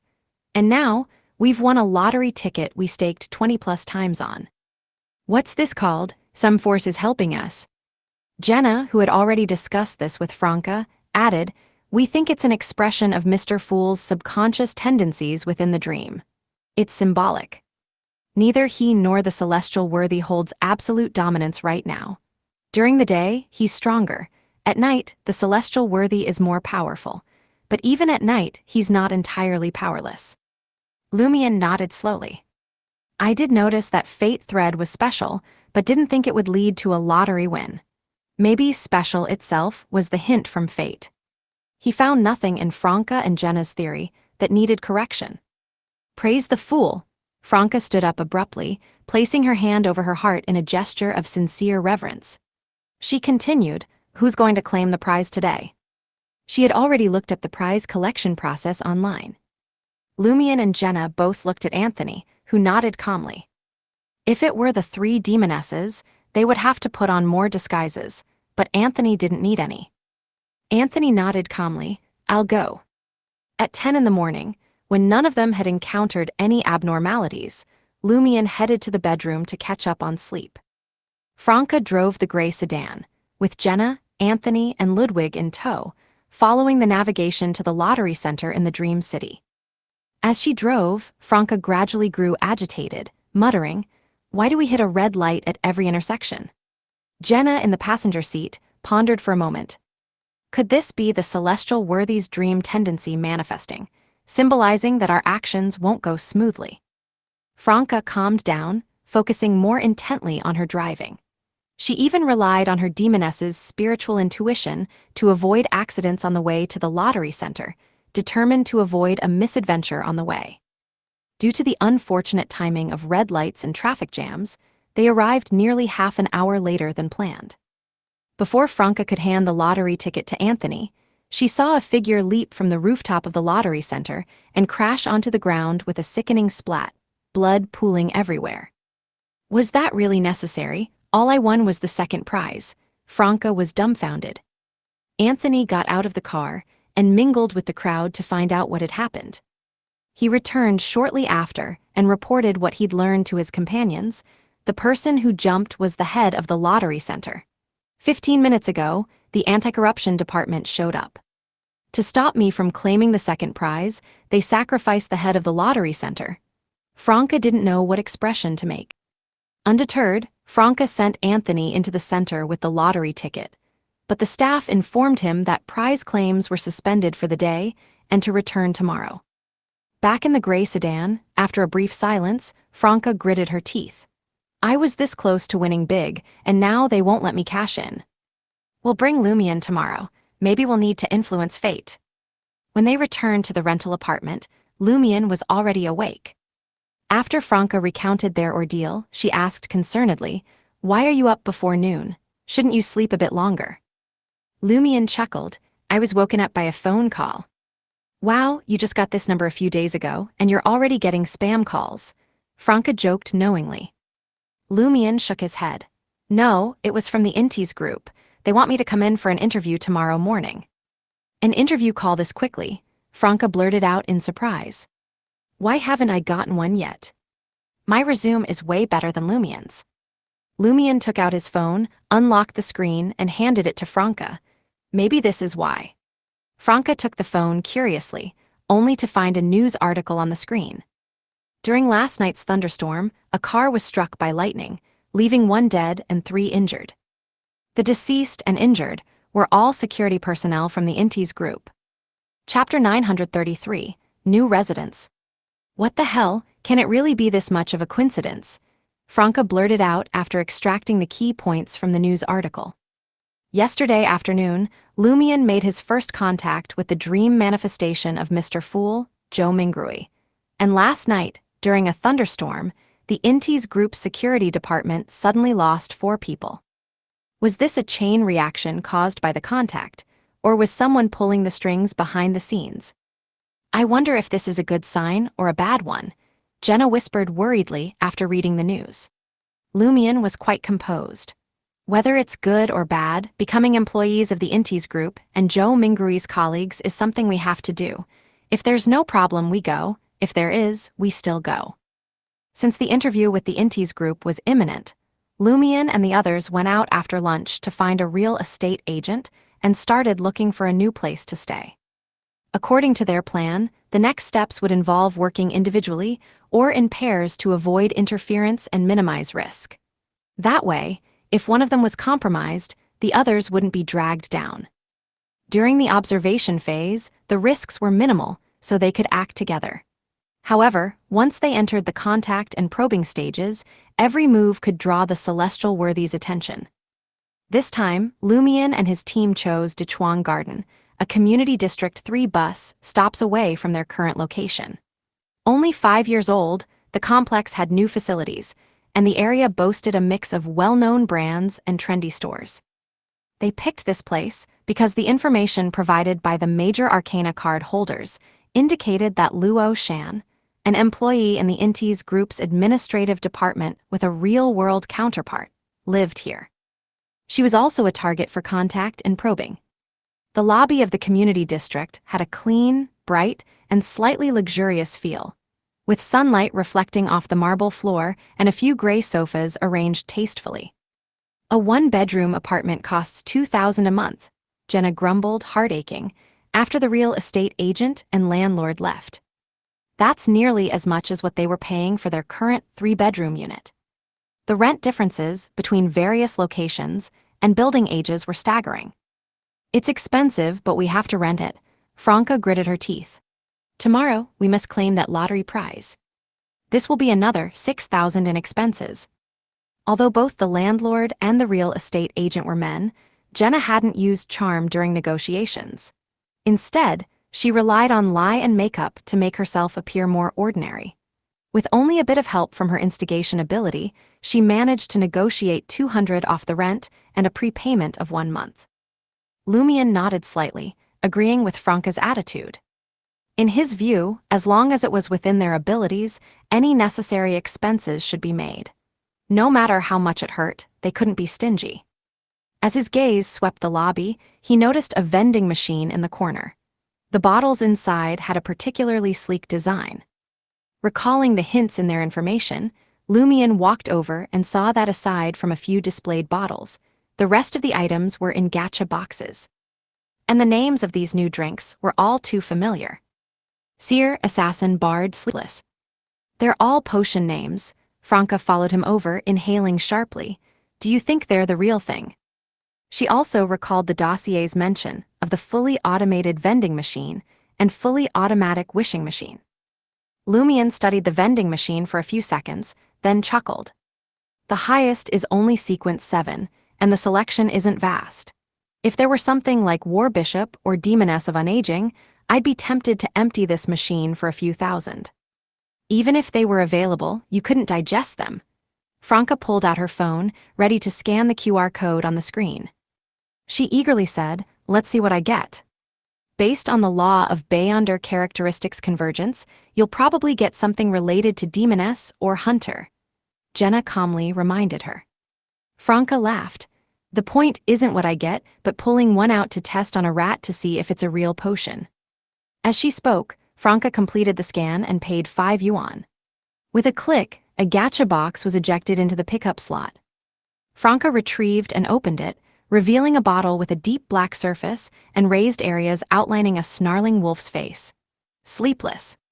One from the Evernight pathway, Franca was surprised. It's neither hunter nor demoness. She quickly figured out the reason.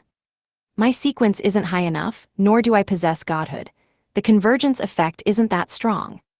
After storing the sleepless drink in her traveler's bag, Franca suddenly burst into laughter.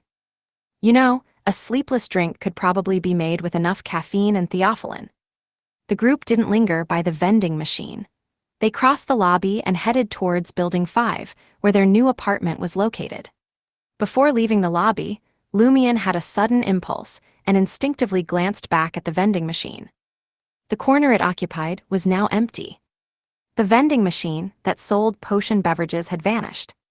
As expected, he wasn't surprised at all.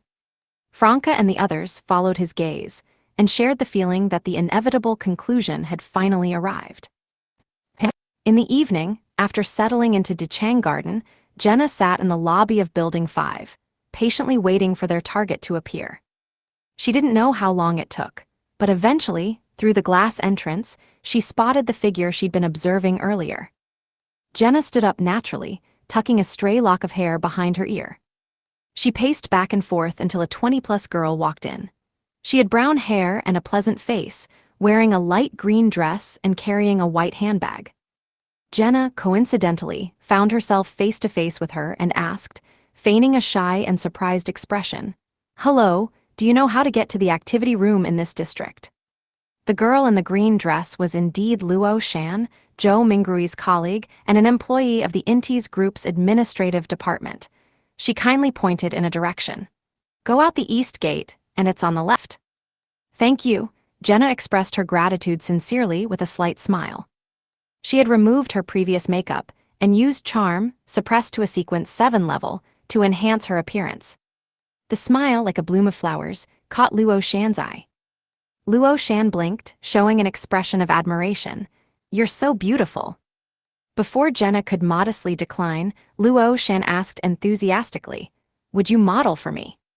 I'm learning to paint in my spare time, and I'm pretty good at it. I especially love painting beautiful people and landscapes." "I'll pay you." Painting, Jenna's temples throbbed, stirring unpleasant memories. To her, a painter was a terrifying occupation. She had once killed her painted self in a painting world. Has Luo Shan in this dream been corrupted or influenced by that evil god of the fantasy association? Jenna instinctively shook her head. "Sorry, I'm not interested in modeling at the moment." "That's such a shame. I'm pretty good, you know. I'll show you my work sometime and maybe you'll change your mind." Luo Shan pulled out her phone, smiling as she asked, "You just moved in, right? I've lived here for years and never met anyone as beautiful as you. Can I add you on WeChat?" Jenna had planned to find an excuse to add Luo Shan on WeChat, but not this quickly. Moving this fast seemed off. After a few seconds of deliberation, she said with hesitation, "I'm just a tenant." "So what? I was a tenant too." Luo Shan didn't mind. "All right." Jenna deliberately made herself appear a bit meek, someone who wasn't good at rejecting others' kindness or enthusiasm. When adding her on WeChat, Jenna selected the chat-only option. This was to make it seem like she wasn't too willing to add strangers, avoiding giving the impression that she was actively seeking out Luo Shan. After taking a walk around the activity room outside the East Gate and grabbing a meal at a nearby restaurant, Jenna noticed that it had grown dark. She returned to the 23rd floor apartment and locked the door. For the next day or two, she would be staying there alone. After turning on the star-shaped main light, Jenna's gaze swept over the gray and orange sofa, the minimalist yet stylish decor, the metallic sheen of the window frames, and the bed with light-colored sheets, just visible through the bedroom door. Compared to the three-bedroom unit Lumion and the others were renting, this one-bedroom apartment was obviously newer, better furnished, and simpler in design yet still elegant. Jenna walked towards the window, her fingers brushing over the white dining table, the textured wallpaper on the walls, the artistic table lamp, the tall vase with plastic flowers, and the cold edge of the window. She gazed outside. Buildings of varying heights dotted the crisscrossing roads, with most windows glowing warmly, blending with the lights from the endless stream of cars on the streets below. How beautiful! Jenna admired the view from above with heartfelt appreciation. She returned to the sofa area, her steps a little lighter. "When we have more money, let's rent a place like this for Lumion, Franca, and the others." Jenna sat down, peacefully waiting for any anomalies that might arise from her contact with Luo Shan. Time ticked by as she scrolled through her phone. She came across a review of the movie The Great Pirate 3. 3 beautiful female pirates surrounding him, each with some history of flirtation, yet he only took the dumb sailor with him? What the hell? I want my money back. Jenna was momentarily puzzled by the comment. She didn't see anything wrong with that scene. From the start, she knew how it would end. Shaman Sparrow was an incarnation of Mr. Fool, his oracle, who naturally met up with Mr. Fool's other oracle, Danitz, before leaving together. Wasn't that the logical conclusion? Besides, in reality, Shaman Sparrow didn't end up with any of the 3 female pirate admirals. Jenna felt the real flaw in that scene was how Danitz, the oracle, didn't play a significant role, as if he were a mere side character. After spending nearly 2 hours on her phone with no sign of anything unusual, Jenna checked the time and stood up, heading towards the bathroom to freshen up. As soon as she switched on the bathroom light, a buzzing sound suddenly filled the room. The entire apartment was plunged into darkness. All the lights went out. Chapter 934, Guardian. Faced with the sudden darkness, Jenna's first instinct was to conceal herself or hide in the shadows. But ultimately, she controlled herself and refrained from immediately displaying her Beyonder powers when an anomaly occurred after nightfall. Utilizing her acting skills, she pretended to be an ordinary person. Despite being able to see clearly, she groped her way out of the bathroom and towards the window. Upon reaching the living room, thanks to the light pollution seeping in from outside, the outlines of the coffee table, sofa, and other furniture became visible. Jenna immediately quickened her pace, reaching the window in seconds. Looking outside, she found that not only were the distant buildings of varying heights still brightly lit, but the other buildings in the same complex had not been completely engulfed by darkness either. Jenna glanced downwards, feeling that the other floors seemed to have their lights on as well. Is it just my place with the problem? A power outage.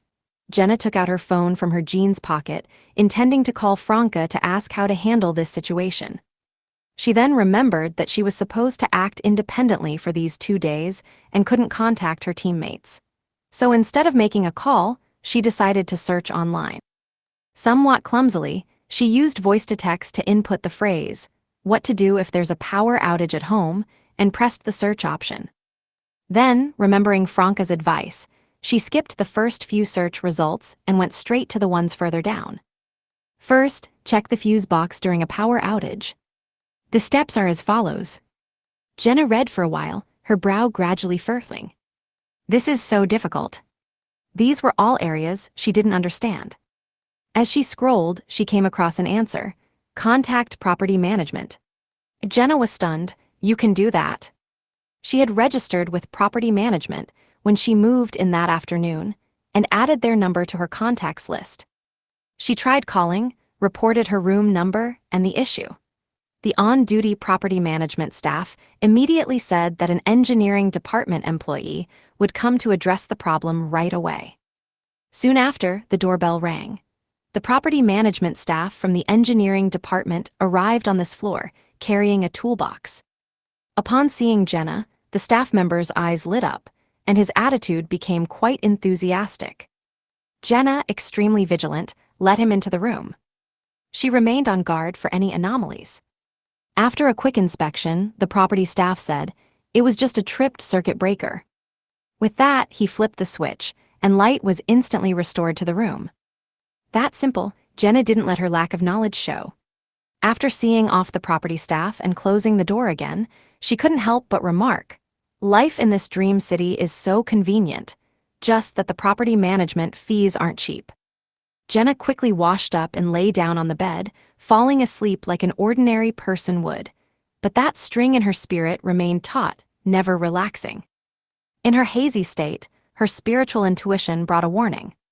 She suddenly became alert and found herself floating above the residential complex in her spirit body form. Many spirits were wandering around, seemingly residents of Teacup Garden.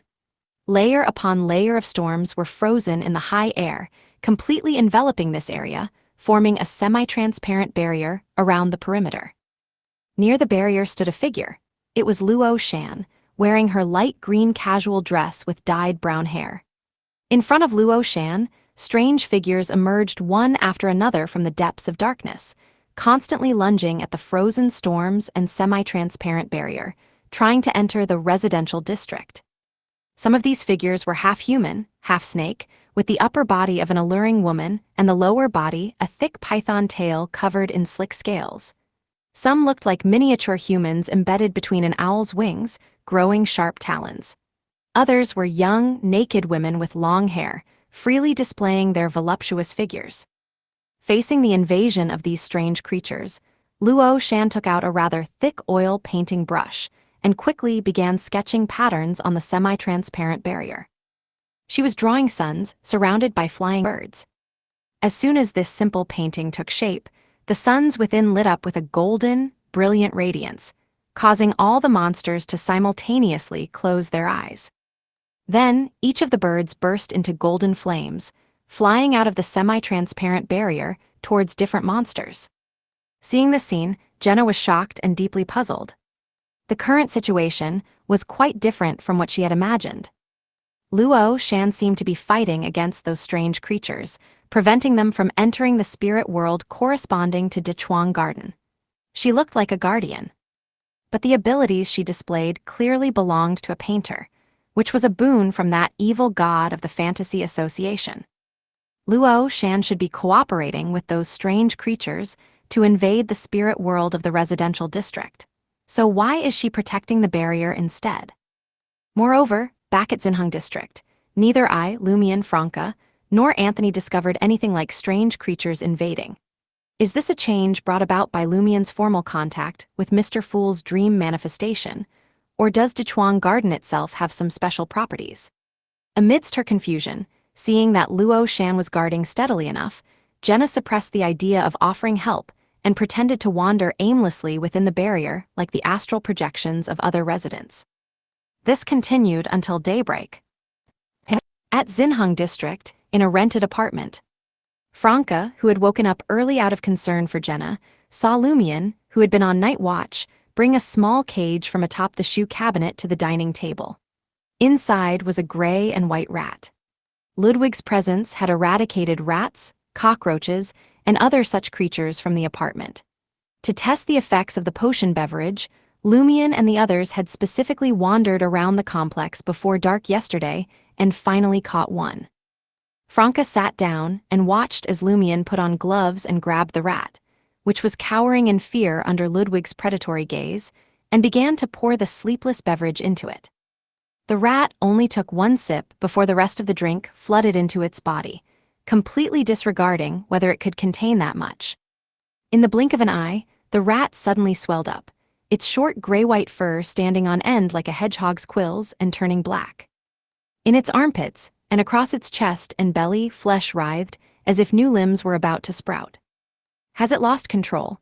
This thought flashed simultaneously through Lumian and Franca's minds. Ludwig opened his mouth in delight and swallowed the mutated rat in one gulp. Chew, chew, chew. He squinted his eyes in satisfaction. Is it okay to eat it like that? Franca looked at Ludwig with some concern. This food has Beyonder characteristics. Ludwig replied with a muffled voice. No problem, digesting characteristics for now, just storing them. Lumian nodded, picking up the now empty sleepless drink bottle and said, This really is a potion. Franca sighed emotively. It's only at times like these that I truly feel this is a dream. Everyday life is too real. Looking up at the morning sky, Franca carefully asked Lumian, You'll go for the interview in the morning, and we'll go claim the lottery prize together in the afternoon. You go claim it in the morning, Lumian said with a smile, cutting off Franca before she could voice her question. But I'll keep the lottery ticket. Franca was enlightened.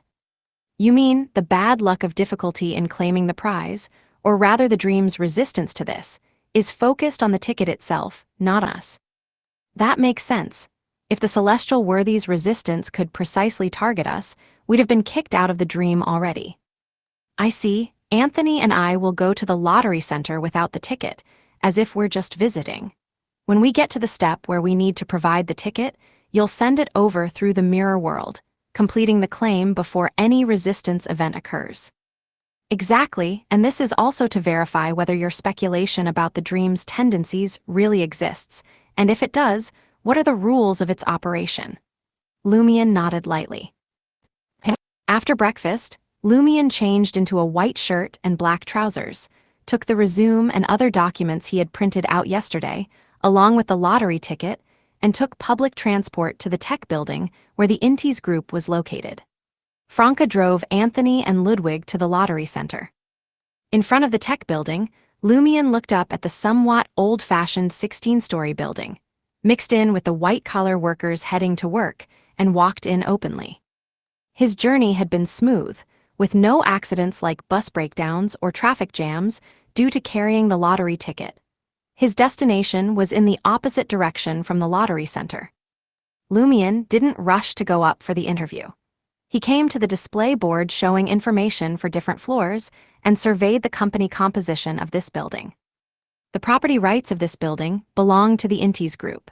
The 1st to 5th floors were allocated to some subsidiaries of the Intes group. The 6th to 9th floors were rented out to other companies. Half of the 10th floor belonged to the Intes group's headquarters, while the other half was leased to Aurora Company. The 11th and 12th floors were also rented out. The 13th to 15th floors were other departments of the Intes group's headquarters. The 16th floor was exclusively for Mr. Huang, the dream manifestation of Emperor Roselle. It's indeed as Franca said, this building has obvious issues. The Intes group could have recalled some departments and subsidiaries to occupy all 16 floors, so why rent out some of them? Moreover, the headquarters' administrative and technical departments actually share a floor with the Aurora Company, in Franca's words. It's not right. A 120% chance of things being not right, Lumion pondered seriously.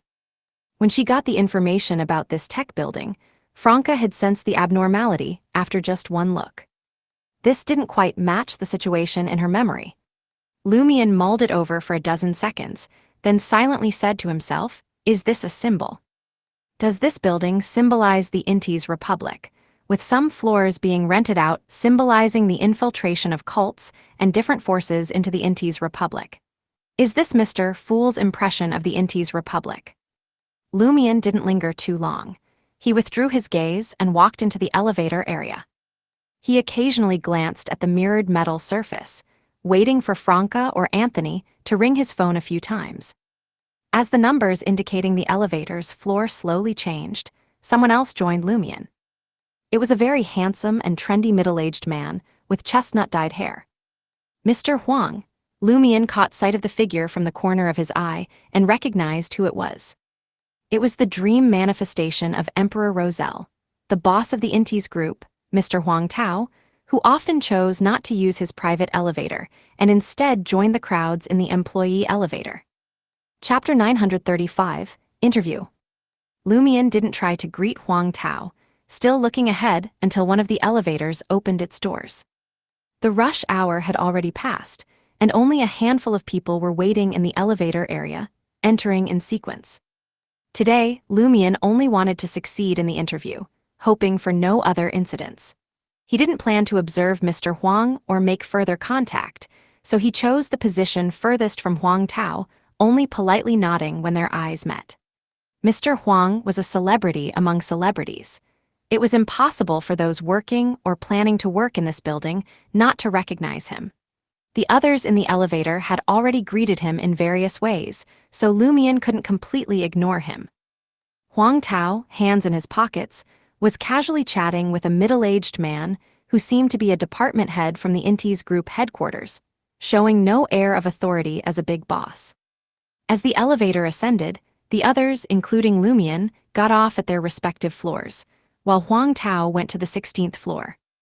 His CEO office was actually near the administrative department on the 10th floor.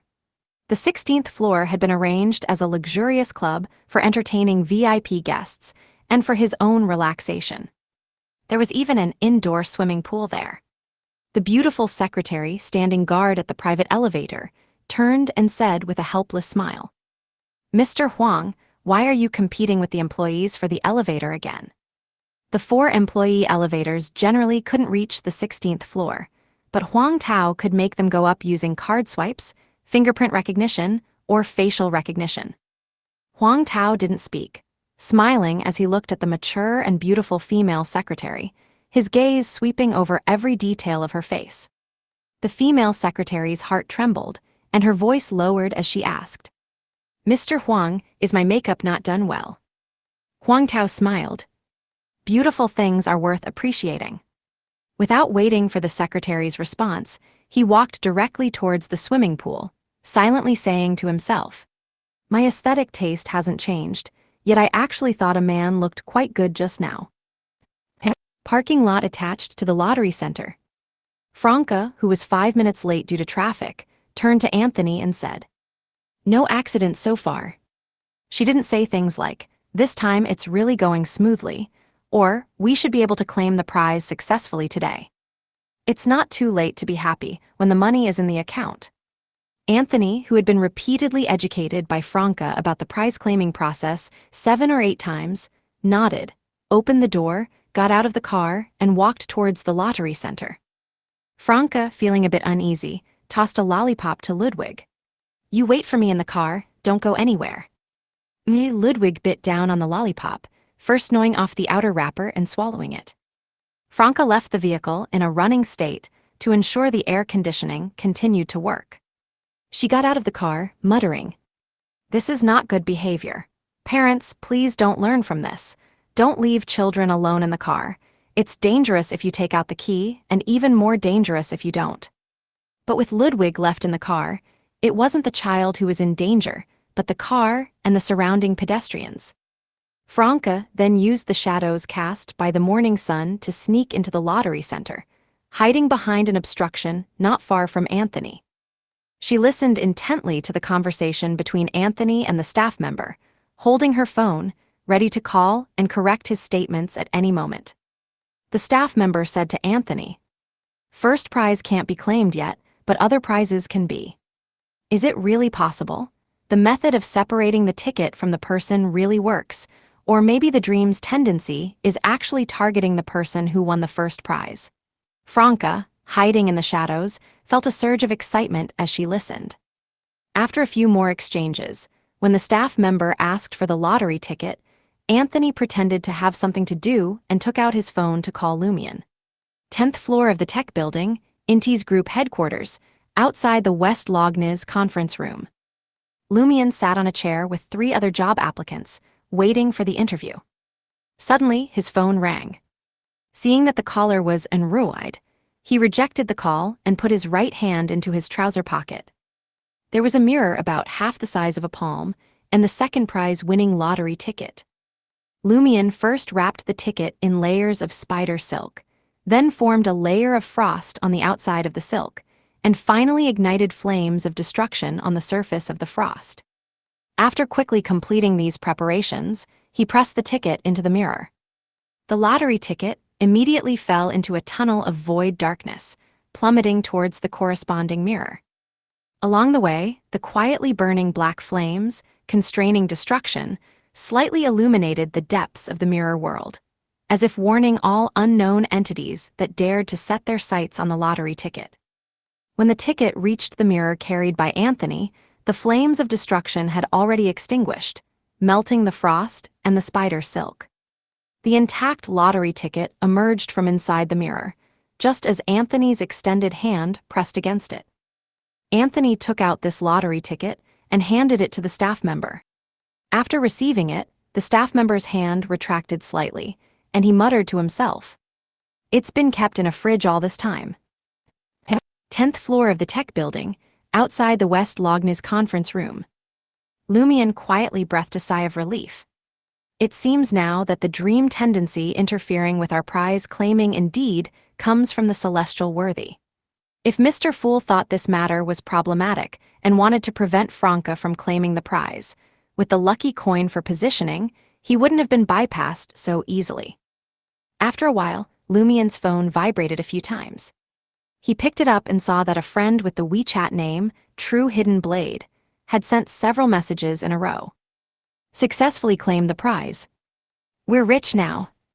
Oh, by the way, the first prize can't be claimed yet." First prize can't be claimed, yet Lumion suddenly felt puzzled. Is the first prize winner an ally or an enemy? Does the dream's obstructing tendency come from the celestial worthy or Mr. Fool? His previous deductions suddenly became less certain. Because it was also possible that Mr. Fool was obstructing Franca's prize claiming, but the purpose was to affect the person who won the first prize. He and his team were just caught in the crossfire. Today, whether the lottery ticket was separated from the claimer or not, it would have succeeded anyway. As Lumion pondered, from the corner of his eye, he saw Joe Mingrui passing by from afar, but Joe Mingrui didn't pay attention to the interview here, engrossed in discussing something with Luo Shan. Next, Li Ming, the interviewer, called Lumion into the conference room at this time. Lumion entered calmly, politely greeted the 2 interviewers, one male and one female, and sat down in the chair designated for interviewees. After asking a few routine questions, the female interviewer, about 30 years old, looked Lumion over. "Why did you drop out of high school?" "Puppy love," Lumion answered without any shame. "Puppy love shouldn't lead to dropping out, right?" The male interviewer, who had also experienced puppy love, asked puzzledly. "We had a child," Lumion calmly added. The 2 interviewers were momentarily speechless, both lowering their heads to write down a paragraph about this with their pens, for later evaluation reference. Lumion's eyes suddenly took on a silver-black hue. He discreetly extended both hands, touching and amplifying the streams of fate favorable to him. The 2 interviewers then wrote down similar words. "Decent image, height exceeds standard, young and strong, married and had a child early, needs to support a family, values money quite highly." After writing this, the female interviewer further asked, "How old is your child?" 7 years old, Lumian answered truthfully. 7 years old, aren't you only about 22? The male interviewer blurted out in surprise, didn't you say you had puppy love in high school? I only said I dropped out of high school because of puppy love, not that the puppy love started in high school, Lumian explained seriously. I had a child in the 3rd year of junior high. By the 2nd year of high school, both my parents had passed away, and I needed to support myself, my girlfriend, and our child, so I had to drop out. The two interviewers looked at each other, not knowing how to evaluate this situation. After about 10 seconds, the male interviewer asked, "Have you learned martial arts?" "Do you need me to demonstrate?" Lumian inquired sincerely. As he asked, his whole demeanor became slightly sharper. "No need, I can sense it." The male interviewer felt that the applicant looked quite capable of fighting. After asking about expected salary and other questions, the female interviewer said to Lumian, "That will be all. Wait for our notification. If you don't receive a call in the next day or two, it means you haven't passed." She spoke very frankly, because this young man seemed approachable. Although he had dropped out of high school and had puppy love and a child early, he was very polite and had the looks for the job. Lumian, who had lightly used charm, stood up and politely said goodbye. La la la, la la la, I'm a little newspaper seller. Franca hummed a nursery rhyme cheerfully as she drove. She had received the prize money of over 156,000 yuan, and because each bet didn't exceed 10,000 yuan, no tax was required. Now, the team temporarily had no financial worries. Next, apart from contacting and probing relevant individuals, they would find ways to earn more money to rent 1 or 2 items from the Star Dream Provisions store. However, the idea of buying similar lottery tickets would have to be postponed for a while, as the hidden struggle behind winning and claiming prizes seemed quite intense. Of course, they could continue to buy scratch cards, but they would have to frequently change lottery stores. While envisioning the future, Franca's phone suddenly rang. Wearing earphones, she chose to answer. The call was from the Human Resources Department of the Intis Group, asking Franca to come for an interview tomorrow morning. Haha, when things go well, everything goes smoothly, Franca muttered to herself, extremely happy. Later, she would have to use lie and makeup techniques to make herself moderately less attractive, to avoid catching Mr. Huang's attention and being forced to resign and leave, unable to complete the task of contacting Zhou Mingrui. But making herself less attractive didn't mean becoming truly ugly, just reducing her beauty to a certain extent. Otherwise, if the appearance-focused Mr. Huang happened to wander into the administrative department one day and felt this employee wasn't good-looking, he might fire her on the spot. What then? Dichuang Garden, Building 5, 23rd floor. Jenna, who hadn't encountered any abnormal situations all day, leaned against the window, watching Luo Shan return to her residence wearing a women's shirt, pencil skirt with stockings and high heels, change into a casual dress, and leave the building again carrying a white handbag. Chapter 936, Contradictions. Jenna didn't follow Luo Shan, knowing she would call a ride-hailing service. Whether using shadow stealth or invisibility, Jenna couldn't keep up with a car by running for long, unless the target encountered repeated traffic jams. In this respect, demonesses excelled at bursts of speed but lacked endurance. As for taking a taxi herself, and having the driver follow the target, leaving aside whether a taxi would happen to pass by, or if a booked ride could arrive within a minute, the biggest problem was finding a reasonable excuse. Jenna believed that if Franca were here, with her understanding and familiarity with the Dream City, she could easily find a convincing reason. But Jenna herself couldn't yet. She might say the wrong thing and cause the driver to call the police on the spot. Of course, this problem could be solved using charm, but after she got out of the car and the effect gradually faded, the driver would recall what happened and likely feel something was off, possibly reporting it to the police. Jenna couldn't repeatedly charm someone over such a small matter, making them fall in love with her for an extended period. Leaving the window, Jenna made a bowl of noodles and enjoyed eating it completely, drinking all the soup. When night truly fell, she took out the ice mirror charm made by Lumian and held it in her palm. As she uttered the word mirror, in ancient Hermes, The mystical charm carved from frost lit up with a somewhat dim glow. Jenna placed her hand on the mirror she had put on the coffee table earlier. Her entire body suddenly dematerialized and entered it. Using the ice mirror charm's ability to sense surrounding mirrors, she quickly locked onto a mirror-like object in Luo Shan's home and traversed through a dark, illusory tunnel. She wanted to take advantage of Luo Shan being out to search her home from within the mirror, seeing if she could discover anything. The reason she didn't do this while Luo Shan was at work during the day was that such probing had to be gradual. She first needed to confirm whether last evening's level of contact with Luo Shan would attract the celestial worthy's attention or provoke investigation by hostile forces. After waiting a day and night, she now tentatively confirmed it wouldn't, so she could proceed with further contact and investigation. Jenna didn't leave the dark, illusory area behind the mirror. Through the hard, cold glass, she surveyed Luo Shan's home. This apartment was also a one-bedroom, with the same layout as the one she rented. She was currently positioned at the living room window immersed in the night. Above the window, Jenna's face faintly and indistinctly appeared, her gaze sweeping over the coffee table, TV, refrigerator, and other items. She quickly noticed easels, canvases, paper, palettes, paint tubes, various brushes, and small palette knives scattered in different places.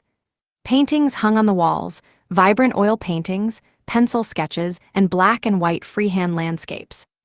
Jenna's gaze suddenly stopped on one of the oil paintings. It depicted a strange half-human, half-snake creature. The upper body a voluptuous woman, the lower body a giant snake with lifelike scales. The monster I saw last night. Jenna's heart tightened as she successively recognized other paintings depicting bizarre creatures she had seen invading the spirit residential district, woven from psychic energy during her astral projection last night. Almost simultaneously, she noticed a common element in these paintings. All the strange creatures were confined in iron-barred cages. What does this represent? Does it symbolize these monsters being kept out of the world? This is close to the scene I saw during my astral projection walk last night. Did Luo Shan paint the iron-barred cages while the monsters came from someone else's hand? Or did Luo Shan paint these monsters but then lock them up? As Jenna pondered seriously, her gaze fell on a sketch. It was Luo Shan's self-portrait, her face smiling, eyes spirited, quite charming. For some reason, Jenna felt the Luo Shan in this self-portrait was intently observing the dark living room. This made her abandon the idea of leaving the window glass and truly entering the room.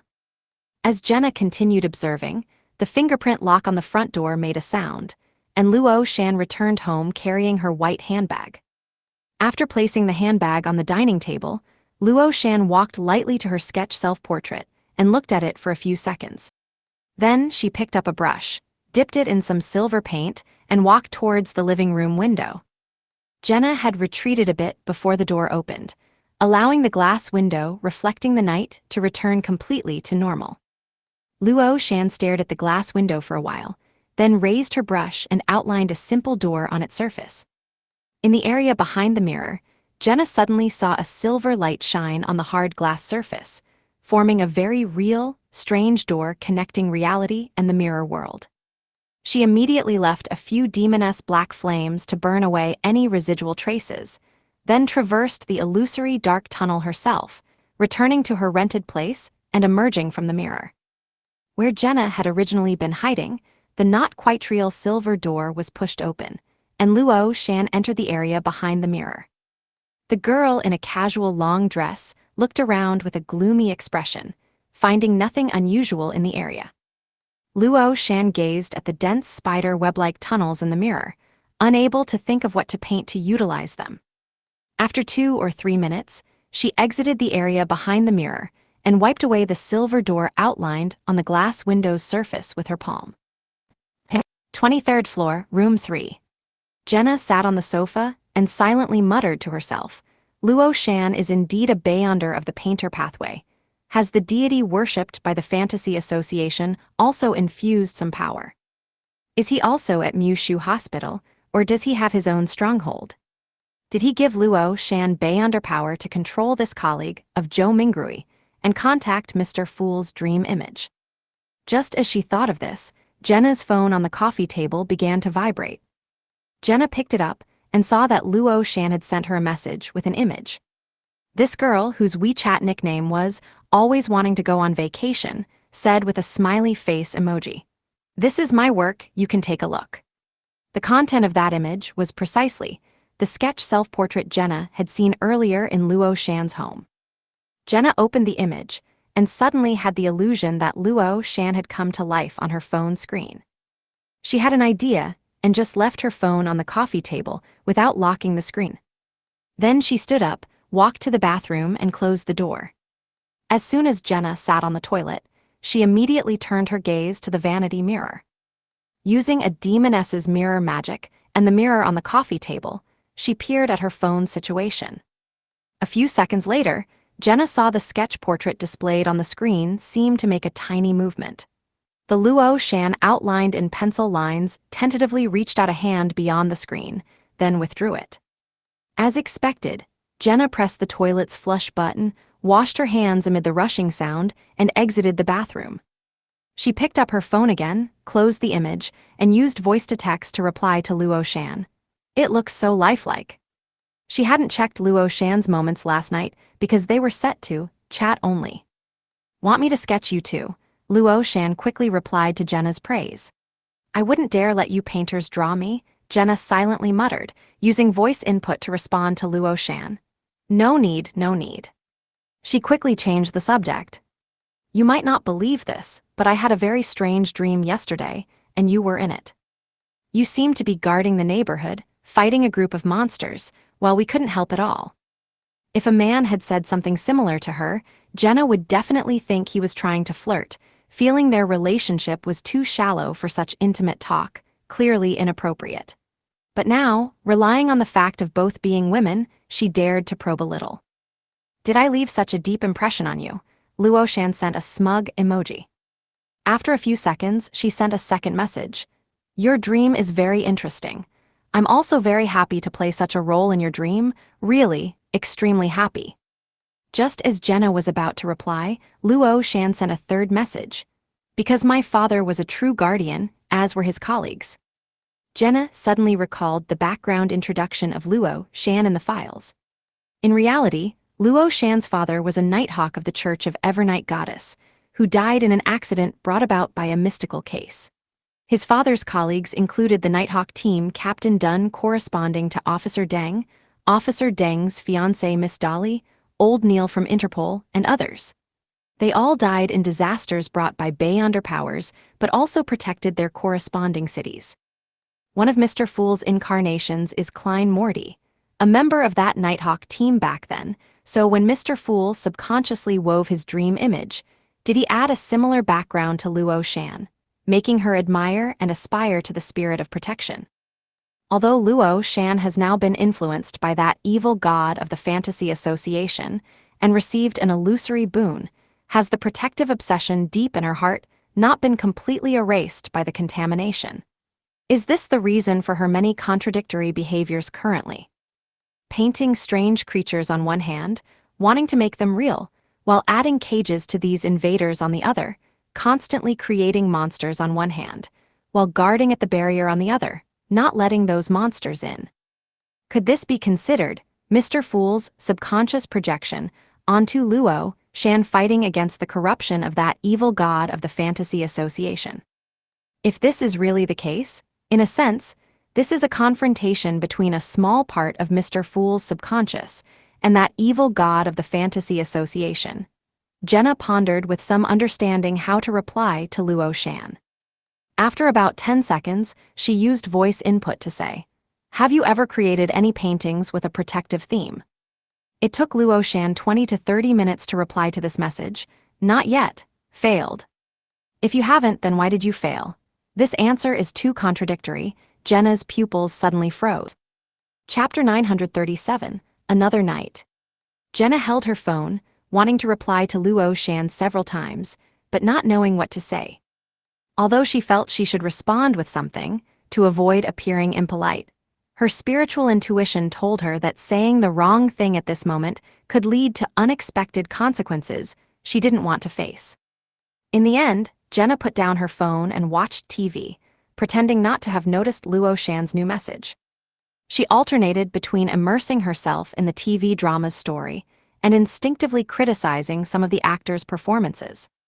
This continued until 11 o'clock, when Jenna took a shower and washed her hair.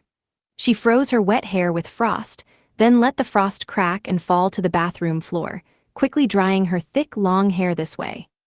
Finally, she used a hairdryer to make her hair a bit fluffier, lay down on the bed, turned off all the lights, and slowly drifted off to sleep. She wasn't used to falling asleep quickly through cogitation. She preferred to let her thoughts wander freely before sleep, allowing them to fly unrestrained, to reminisce, to imagine. In the dark room, Jenna's breathing finally became long and gentle. The screen of her phone placed beside her pillow suddenly lit up. The lit screen showed no incoming calls, messages, or system updates to run. It only lit up for 2 or 3 seconds before going dark again, not triggering Jenna's spiritual intuition. Not long after, the phone screen lit up again, still without any information displayed. After alternating between lighting up and going dark 3 or 4 times, Jenna's phone returned to normal, with no more unusual activity. Jenna's astral body once again saw the layers of frozen storms and the semi-transparent barrier formed by the storms. She saw numerous human shadows wandering in the virtual image of Dichuang Garden District, and strange creatures trying to enter this spirit world residential district. Like last night, Luo Shan guarded the semi-transparent barrier, sometimes using painting to create different supernatural effects to repel invaders, sometimes creating totem-like objects combined with strange chanting to directly affect various strange creatures. After a while, the strange creatures retreated into the darkness. Luo Shan sighed in relief and flew to the area where Jenna and other astral bodies were wandering. Jenna tensed mentally, employing her acting skills to make her eyes show obvious bewilderment, losing their proper focus. She allowed herself to be guided by spirituality, drifting about like a kite.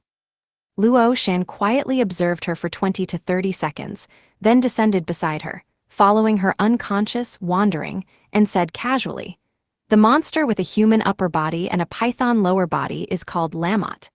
They prey on humans, feeding on human spirits, internal organs, and blood. The monsters that look like offspring of owls and humans are called Morna. They like to kill children, especially human children. Those naked women and men are also monsters, subordinates of the spirits of lust, who like to suck the energy and life force of the opposite sex. Those spirit bodies also murder humans because they particularly love to cook and eat human internal organs." After introducing them one by one, Luo Shan's voice became low, as if talking to herself. "Don't ask me why I know these things." Jenna maintained her performance, but took note of these words. Luo Shan exhaled slowly and deeply, with a sense of relief from finally speaking out some of the things weighing on her heart, no longer as tormented as before, and not having to worry about revealing her own secrets. She flew back to the barrier, waiting for a possible second wave of invaders. At Xinheng District, in a rented apartment, Franca looked at Ludwig, who had changed into bare pajamas, and asked curiously, "What abilities did you gain after eating that sleepless mouse?" Ludwig yawned. "I can see things clearly in pitch darkness, sense dangers hidden in the dark, and my spirituality and strength have increased." "You didn't gain the ability to be energetic with only 2 hours of sleep each day?" Franca asked for confirmation. Ludwig shook his head. "No." That's good. Sleepless hunger sounds terrifying. Not sleeping and being bored, you can only eat well. You could also preview, study, review." Franca sighed in relief without hiding it, then said thoughtfully to Ludwig, "Because you haven't digested the Beyonder characteristics and truly completed the absorption. Your utilization of the Beyonder characteristics is still very rough, with great limitations." Ludwig nodded. "That should be the case." "Then, do you think you'll still have these changes when you return to reality?" What Franca really wanted to ask was whether the dream potions, represented by the sleepless drink, contained real Beyonder characteristics that had been grafted over. Ludwig answered honestly, "I don't know." "If you get kicked out of the dream, remember to confirm this point. Lumion reminded Ludwig. The authenticity of potions was related to some of their subsequent strategies. Ludwig reluctantly agreed. Lumion thought for 2 seconds and asked again, "If I don't force you, compel you to stay in this dream, would you want to leave now? And would you be willing to enter again if you were kicked out of the dream?" Ludwig hesitated for a moment and said, I quite like it here.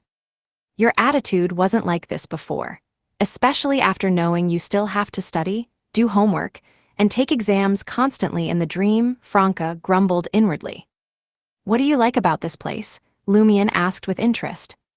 Ludwig pondered seriously and said, the food tastes good and some of it is real.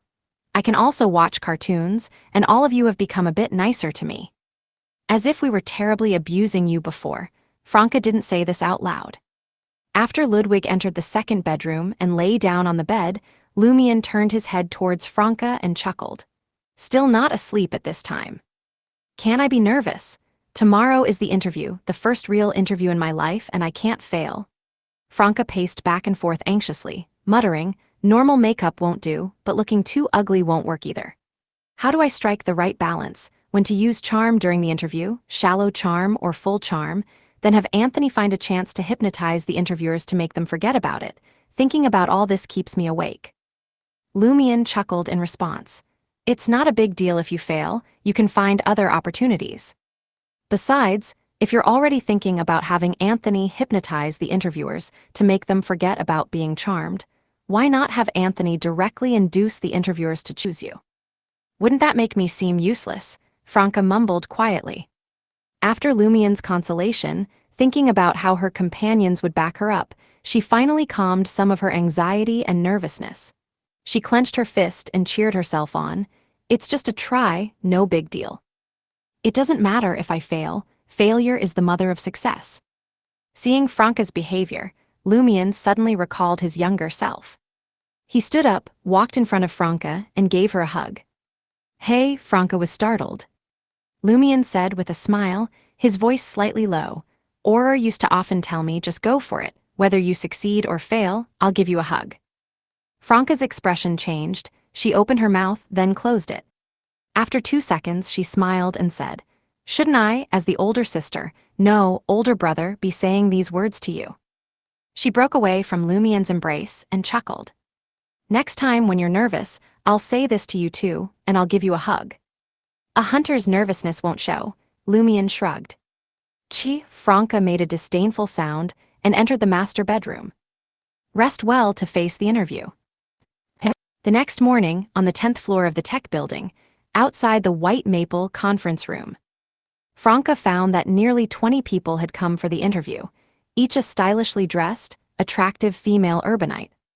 Of course, with a demoness's beauty, even at just sequence 7 level, she was much more beautiful than these women.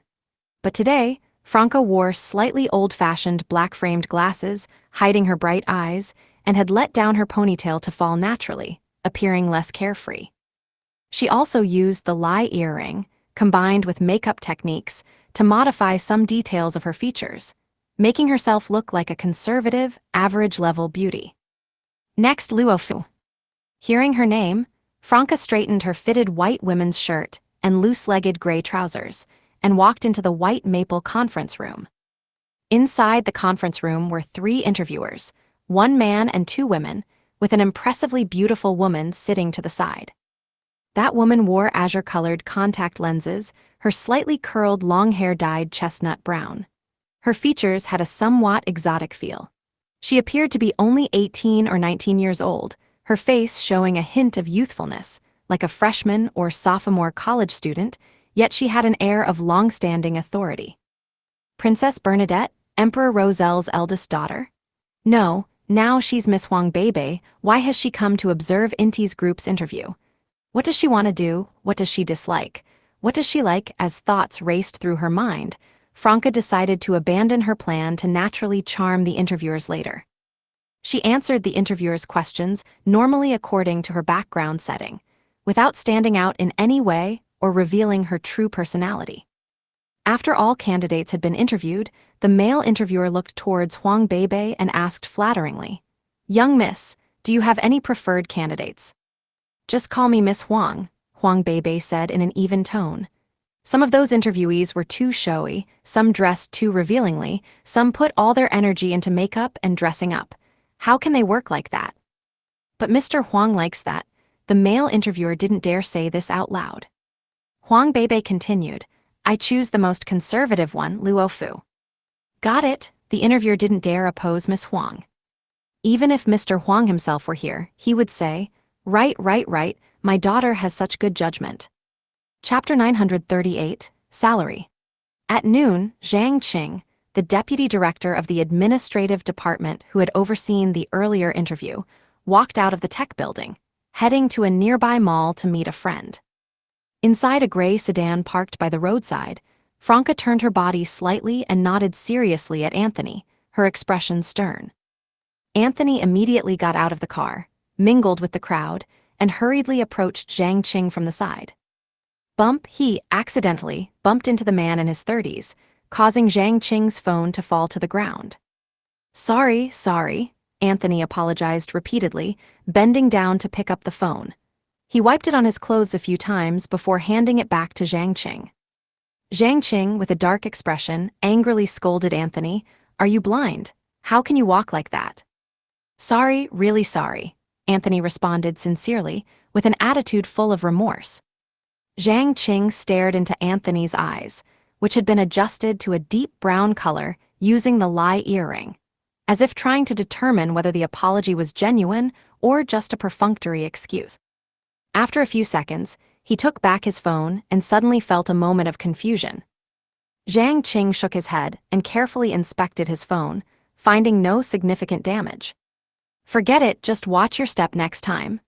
The deputy director of the administrative department of Inti's group's headquarters, showing some class, waved his phone dismissively, no longer pursuing the matter. Really, I'm sorry. How about I buy you an iced coffee to make up for it? Anthony suggested, pointing to a coffee shop in the corner of the tech building's first floor.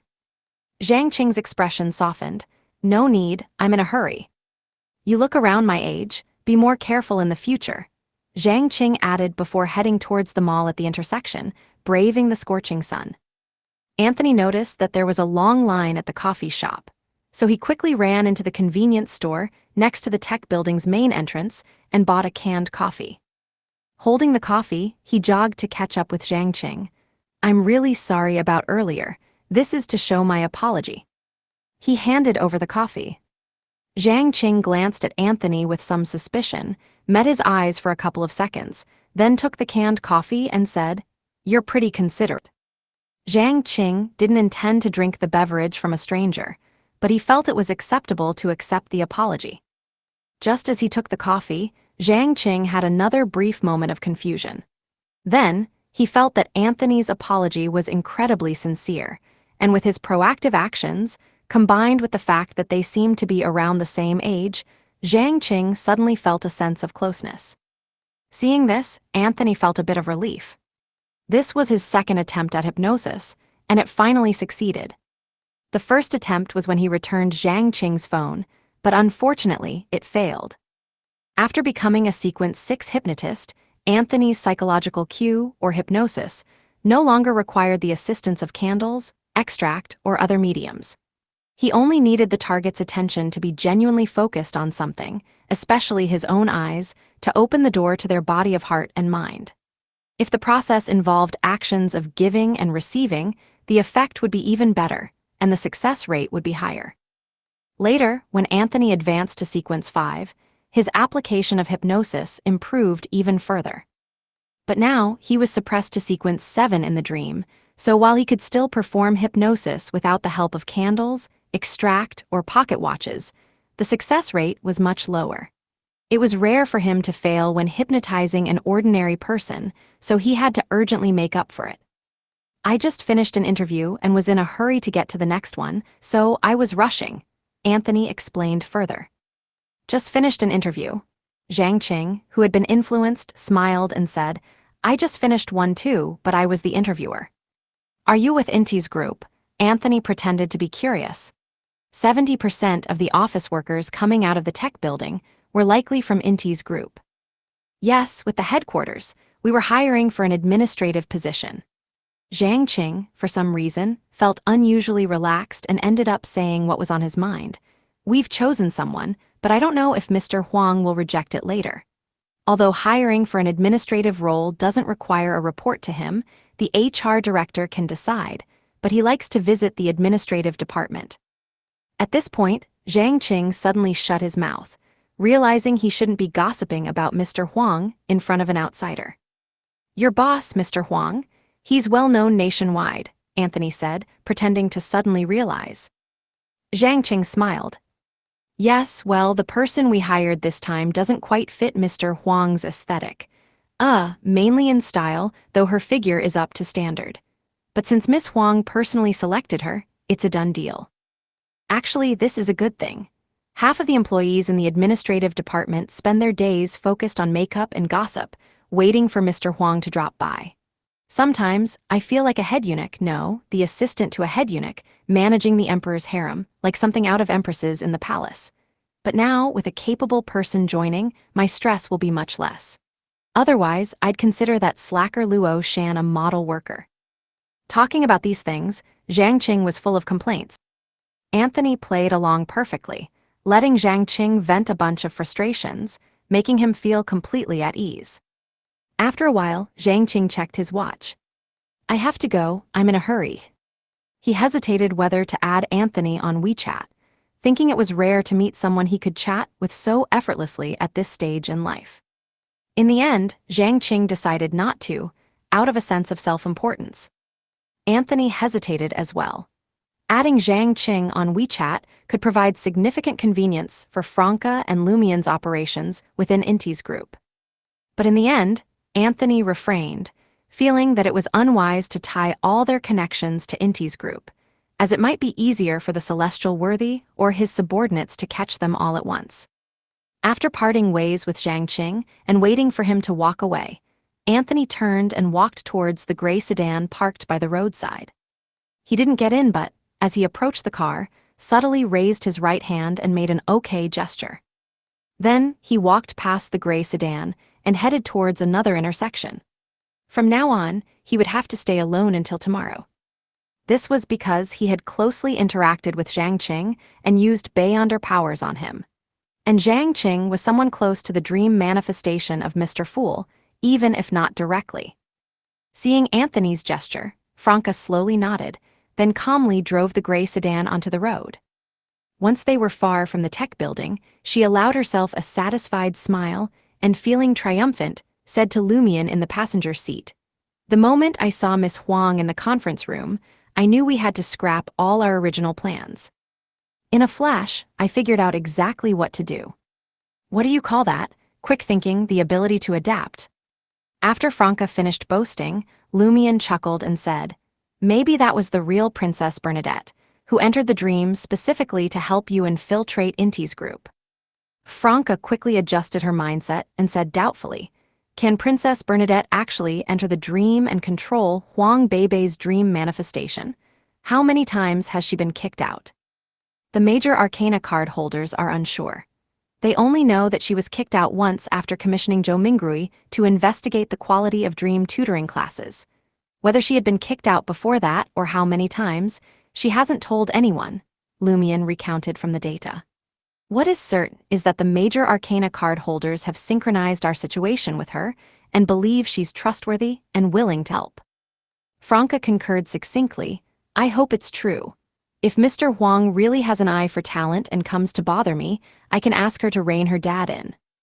Neither Franca nor Lumian had any faith in Emperor Rosel's or his dream manifestations' restraint when it came to women.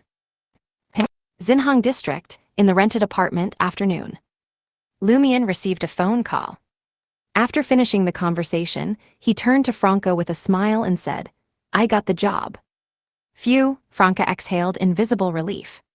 With this, even if her own job offer ended up being vetoed by Mr. Huang, they could still move forward with their plan to access the dream manifestation of Mr. Fool, Zhou Mingrui, through the Inti's group, though it would be more challenging. Franca, now curious, asked, "What's the salary?" "It's 3,500 yuan a month during probation, and once confirmed, it's 4,500.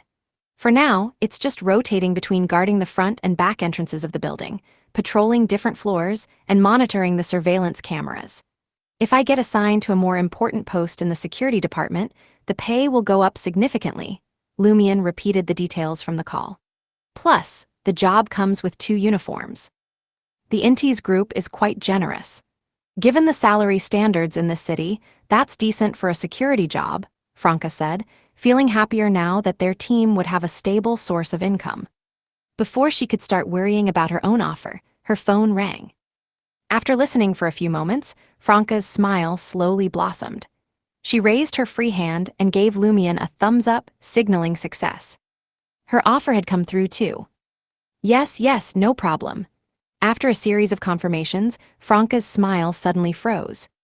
After she hung up, Lumion, who had heard the conversation clearly thanks to his hunter's hearing, remained silent, waiting for her to speak.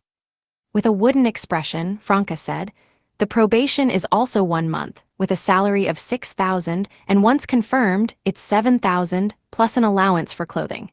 The Intes group is indeed generous." But she paused, her lips moving slightly, her expression turning a bit dazed before continuing, "But there's a dress code. Summer attire requires a blouse, skirt, stockings, and heels." "Can you opt out of that?" Lumion asked, keeping his laughter in check. "No," Franca shook her head. "This must be one of Mr. Huang's rules." After a moment of silence, she quietly asked, "Can I not go? Maybe Jenna can apply instead." "Do you think she'd get the job?" Lumion countered. Franca thought for a few seconds and said, "No." Immediately, she gnashed her teeth. "I can't let Mr. Huang harass her." Dichuang Garden, Building 5, 23rd floor, Room 3. Jenna stood by the window, contemplating whether to sneak into Luo Shan's room tonight for a more thorough search. She hesitated for a while before deciding to wait. Luo Shan's current state was odd, still retaining her role as the neighborhood's guardian. Jenna worried that her actions might provoke Luo Shan, shattering that balance and causing her to lose her protective instincts entirely. Even though Luo Shan was merely a dream image, Jenna couldn't bring herself to destroy the last traces of goodness within her. That dedication to protection had touched her. Maybe she can still be saved. Maybe, as long as she doesn't advance further and endure more severe pollution, she can retain her sense of self. Having a boon from an evil god doesn't necessarily mean turning bad. Just like Lumion, Jenna mused as these thoughts crossed her mind. Chapter 939, Virus. Jenna left the window and sat back on the couch, temporarily pushing thoughts of Luo Shan out of her mind. If the interview went well today, Lumion or Franca would move in with her, and their group would proceed with subsequent actions in pairs. Ludwig was temporarily an accessory. Sometimes Jenna hoped it would be Lumion, other times she prayed it would be Franca. During their time in the Dream City, she wanted to spend more time with Franca, to encourage her, treat her better, and show how much she valued her, making her feel needed, not alone. Though Jenna hadn't explicitly discussed this with Lumion, she felt they shared an unspoken understanding, as some of their daily behaviors were very similar. As her thoughts wandered, Jenna suddenly chuckled at herself. Actually, the best option would be for Lumion and Franca to live here together. That way, Franca wouldn't lack the feeling of being needed, Lumion could do more, and Jenna would inevitably find herself wondering what Lumion and Franca were talking about, how they were interacting, whether they had grown closer, or if their relationship had evolved. This made her feel a little bitter, a bit uncomfortable, but it also helped her further digest her affliction potion. When it came to causing others pain, Jenna's potion digestion was progressing rapidly thanks to Ludwig's presence. It wouldn't be long before she completed it. But when it came to her own pain, she still had a long way to go.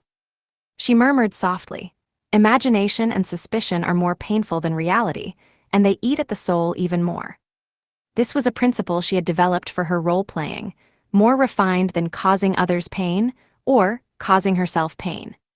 If she were an evil demoness, she could use this principle to subtly manipulate someone, appearing normal on the surface while fostering jealousy in their wife or girlfriend, gradually driving them both into a pit of pain. Of course, she also hoped that Lumion and Franca's relationship would improve, that they could save each other to some extent. She was all for it, as long as she wasn't left out. Jenna gradually reined in her thoughts, unlocked her phone, and opened her photo gallery. She looked at the sketch of a self-portrait Luo Shan had sent her yesterday, zoomed in on it, and selected the delete button. She felt that keeping a painter's artwork on her phone was risky. She hadn't deleted it yesterday because she wanted to see if anything would happen, but nothing did. However, she couldn't stay on alert about the picture on her phone forever. She still needed her phone to contact Lumion, Franca, and Anthony. After deleting the photo, Jenna idly scrolled through her phone, flipping through news stories, novels, funny videos, and shopping tips. Time passed quickly. Jenna straightened her back slightly and stretched without moving her hands. She felt it might be a good time to message Franca and check on their situation. But before that, she cautiously checked her phone for any strange apps or statuses. Suddenly, Jenna froze. She found Luo Shan's sketch still sitting quietly in its original spot in the gallery, lifelike, with a smile on its lips and eyes full of spirit. For a moment, Jenna felt uncertain. Did I really delete it earlier? Was I influenced and hallucinating? Jenna quickly calmed herself down and deleted the photo again. She spent the next few minutes staring at the gallery, watching to see if Luo Shan's sketch would reappear. After a while, the phone screen naturally dimmed, and Jenna quickly reached out to reactivate it. The photo with Luo Shan's sketch was back in its original spot. Jenna confirmed there was a problem, but didn't know how to solve it. She didn't even dare to use her phone to search for a solution online. At that moment, she heard the doorbell ring. Startled, Jenna quietly stepped behind the door and looked out through the peephole. She saw Lumion and Franca. With a sigh of relief, Jenna opened the door. During this process, she remained somewhat cautious until Lumion and Franca appeared vividly before her eyes, with no warning from her spiritual intuition. Perfect timing, Jenna said in a hushed voice. Franca immediately showed concern, slipping the key card into her loose pants pocket as she walked into the room and asked in a serious tone, "What's going on?" The elevator in the Dichuang garden required a card to access, and the landlord had provided 2 cards. Jenna kept one, and Franca had the other. Once Lumion closed the door and set up the bottle of fiction, Jenna carefully recounted everything about Luo Shan. She concluded, "I remember the purifiers telling me that one of their colleagues once encountered a painter undergoing mental treatment. The painter always claimed to spirit body walk at night, entering a space similar to but distinct from the spirit world, where they fought monsters and enemies trying to invade reality from that space, protecting the peace of their neighborhood. This is very similar to what I saw with my astral projection when I was asleep." "You mean Luo Shan's protective actions might just be another aspect of her corruption by the boon?" Franca understood what Jenna was getting at. Jenna tersely acknowledged, "That was my initial guess. But after talking to Luo Shan and hearing her describe those monsters to my astral projection, I think she genuinely holds a belief in protection. This likely stems from Mr. Fool's subconscious perception and expectations of her." "So you think Luo Shan's protective behavior is not only a requirement of the boon, but also a reflection of her humanity and will, a result of Mr. Fool's subconscious clashing with the Fantasy Association's evil god's influence?" Lumion's gaze flickered as he made the connection with his own experience. Jenna nodded. "What I'm worried about now is that if our investigation agitates Luo Shan, it might push her into complete corruption, plunging her into the abyss. And that could also signify a small defeat for Mr. Fool in this particular matter. The loss is minor, but if enough minor losses accumulate, it could irreversibly tip the scales." Lumion agreed. "Our priority now is to delete that photo." "Right. If it stays on your phone, it's like a ticking time bomb," Franca said as she took Jenna's phone and focused on trying to delete the sketch, but it stubbornly reappeared. Franca frowned. "Do we really need to use one of those nuclear option antivirus programs?" Lumion glanced at the gallery on the phone, reached out, and tried to enter the screen to see if he could find Luo Shan's sketch in the world behind the screen and destroy it in both physical and mystical senses. At that moment, Franca stopped him. "Hold on. Even if you can enter the phone's internal world, That would be like facing Luo Shan's sketch head-on. It would likely alert Luo Shan, agitate her, and confirm our suspicions. Franca then smiled. Didn't you add that Stiano on WeChat? Since he's a dream manifestation of a high-ranking member of the Church of Steam, and his WeChat nickname has information technology in it, and he's studying at a university, maybe he knows how to delete a mystically infected photo. I'll ask, Lumion nodded thoughtfully.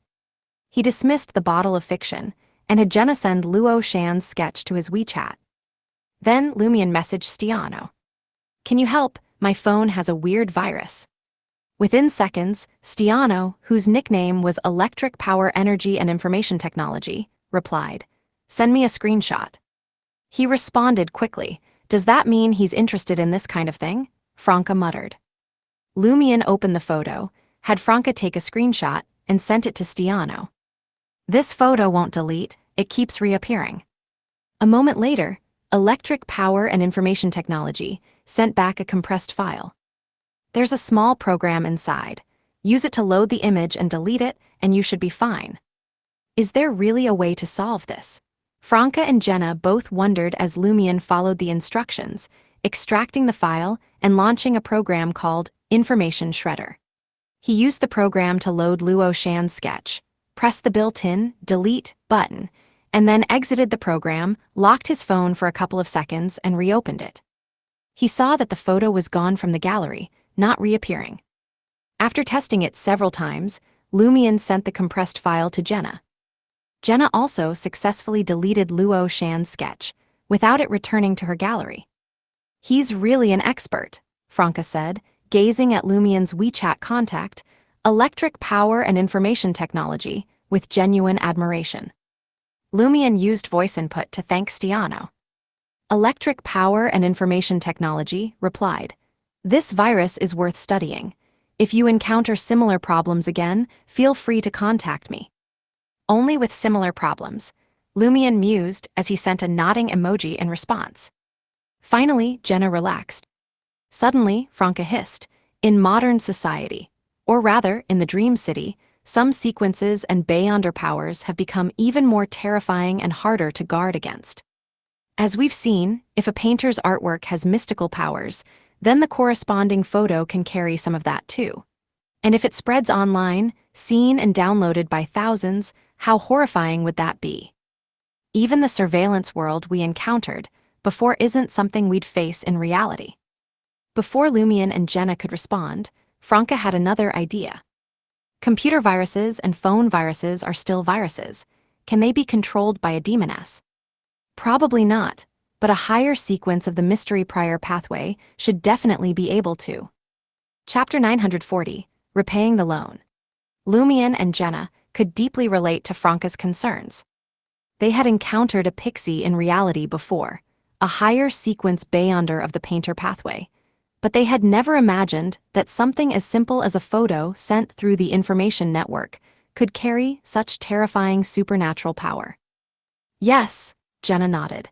We need to think more about what different pathways of Beyonders can achieve in the Dream City that they couldn't in reality and prepare accordingly. Though the Dream City suppressed all Beyonder powers to the level of Sequence 7, its unique characteristics and the details of its social functioning had brought about possibilities that exceeded their previous expectations.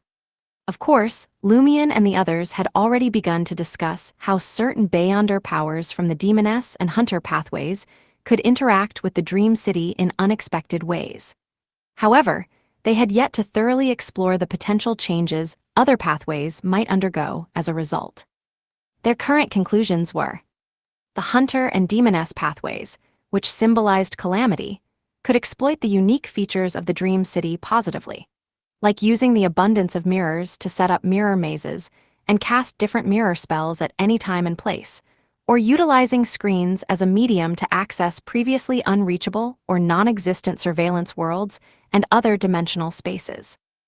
On the negative side, there were many more uses, which, as Franca put it, involved actions that would violate criminal laws, and not just any violations, but those that would warrant severe penalties. Examples included using the internet to seduce others and spread pleasure, amplifying the destructive power of a pyromaniac by triggering natural gas explosions, or leveraging the dense buildings and population to better and faster spread diseases, among others. There were countless other more detailed and everyday uses as well. After discussing this for a while, Lumion said to Jenna, "For now, Franca will stay here for a while. She can observe Luo Shan during the day and approach her as a colleague." Jenna had already had a hunch, and she looked at Franca with a delighted expression, asking, "Have you joined the Intis group?" Franca smiled nonchalantly, "Of course." She then recounted how she had prepared for the interview, and how she had adjusted her plan upon seeing Miss Huang also participating. "When do you both start officially?" Jenna asked with concern. Franca replied with a hint of pride, "I have 3 days to sort out my affairs. Lumion has to report tomorrow." The identity that Madame Justice had created for Franca was that of a 25-year-old white-collar worker with 3 years of experience, someone who had changed fields right after graduation and no longer worked in her original profession. Franca had been worried that the work experience on her resume might be an issue since it was fabricated. However, when she pretended to be a background checker from a certain company and made a phone call, she was surprised to find that there really was someone named Luo Fu who matched her profile closely.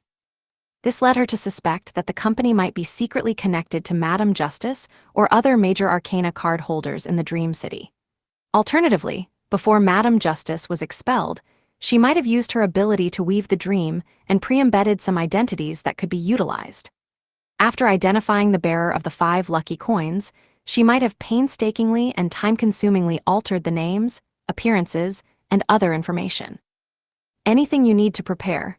Jenna asked, intending to find out if she could help in any way. Franca's expression suddenly fell. "I need to buy a skirt, stockings, and high heels." It had been a long time since she had consumed the witch potion, and the most she had worn was a skirt-pants combination. She had never actually worn a skirt, let alone the other items. "It's part of the dress code," Lumion explained on her behalf.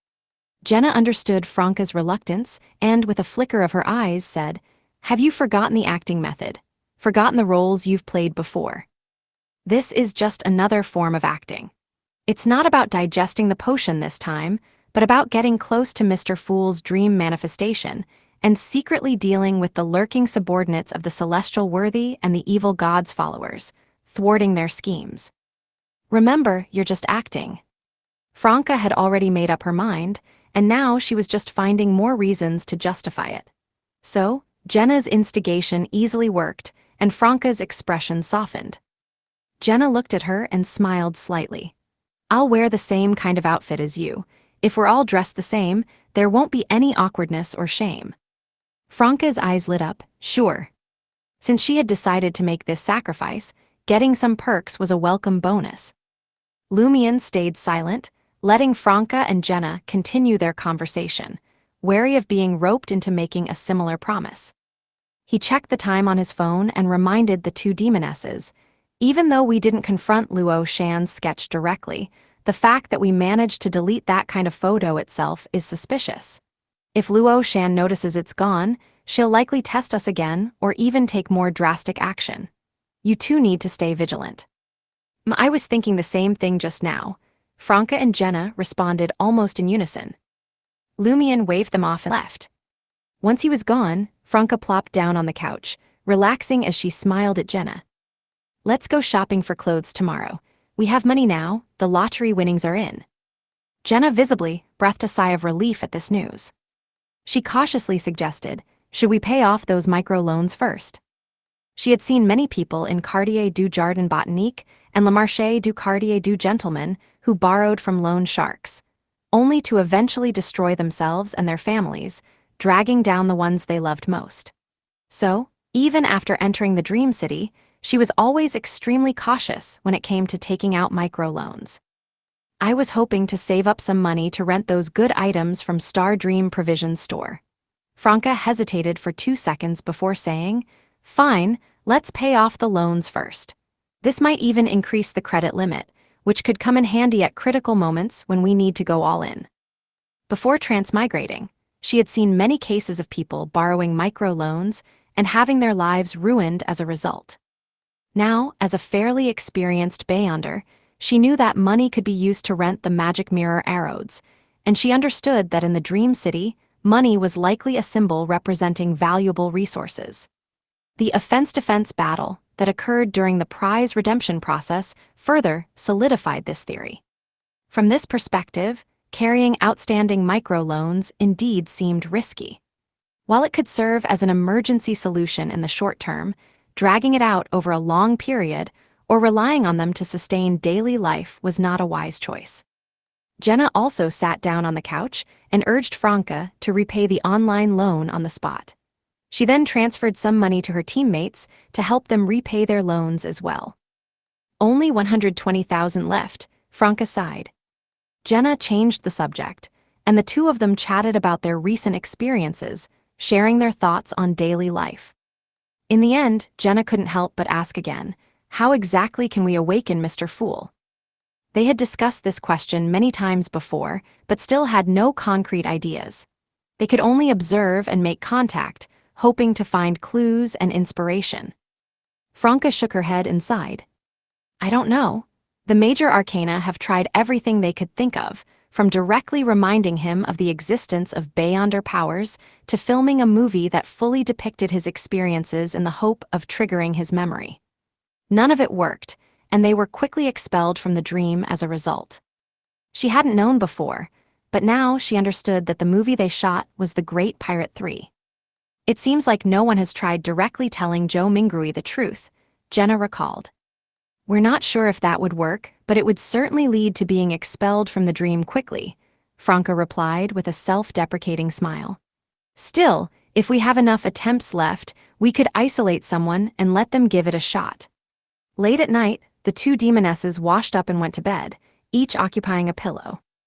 They had already discussed how to deal with any probes Luo Shan might carry out next. Now, without saying much, they exchanged a glance and tacitly pulled up their blankets, closing their eyes in the cool air brought by the air conditioner. Using ice to cool the room would be too easily detected by any potential watchers, as an indication of Beyonder powers. Once again, Jenna's astral projection ventured out and saw many spirits wandering around, along with the blurry, illusory buildings, the frozen storm, and the semi-transparent barrier. She didn't immediately check on Luo Shan's situation. Instead, she kept her eyes unfocused and her gaze blank, floating and moving back and forth naturally under the guidance of her spirituality. During this process, she saw Franca, who was also in a similar state. Finally, Jenna's body turned toward the semi-transparent barrier, adjacent to the deep darkness. There was no one there. Luo Shan wasn't there fighting off the monsters trying to invade. Jenna's heart tightened, but she maintained her previous state, continuing to wander in her astral projection. After a while, her gaze naturally rose, and she saw Luo Shan. Luo Shan, dressed in a pale yellow skirt-pants combination, was floating high up, quietly watching her and Franca with deep eyes. It was impossible to tell how long she had been watching. Jenna's nerves instantly tightened, but thanks to her acting skills, she showed no signs of abnormality. Franca remained just as natural. After a long, intense stare, Luo Shan flew toward the area where strange creatures were attempting to invade. From behind the semi-transparent barrier, she blocked their attacks and drove them back repeatedly. Neither Franca nor Jenna let their guard down. Like background characters, they dutifully repeated simple actions and irregular movements. Suddenly, both felt a sense of danger and woke up instantly from their sleep. They smelled a sickening, foul odor and saw a pair of brown-yellow eyes staring at them from the night clinging to the ceiling. In the darkness, a pair of wings covered in brown feathers, like those of a giant owl, spread out. Chapter 941, Recognition. It was a human being seemingly embedded within an owl. His eyes were perfectly round, with pupils that gleamed in brown and yellow, filled with undisguised malice. Anyone who made eye contact with those eyes would inevitably experience a jumbled mind, tense emotions, and a soul-deep fear. The half-owl, half-human abomination flapped its wings and, with a foul stench, swooped down toward Jenna and Franca, who were lying in bed. Its mouth opened, releasing nearly tangible sound waves. The sound waves struck the two demonesses, passed through them, and hit the bedsheets, dispersing in all directions. The bed was now empty. The air conditioner panel's screen, the glass top of the bedside table, and the dark glass embedded in the wardrobe doors all flickered with a dim, eerie light. Behind the half-owl, half-human abomination, Franca's figure sprang up, clutching an almost invisible wintry blade and stabbing at the target with the speed of a gust of wind.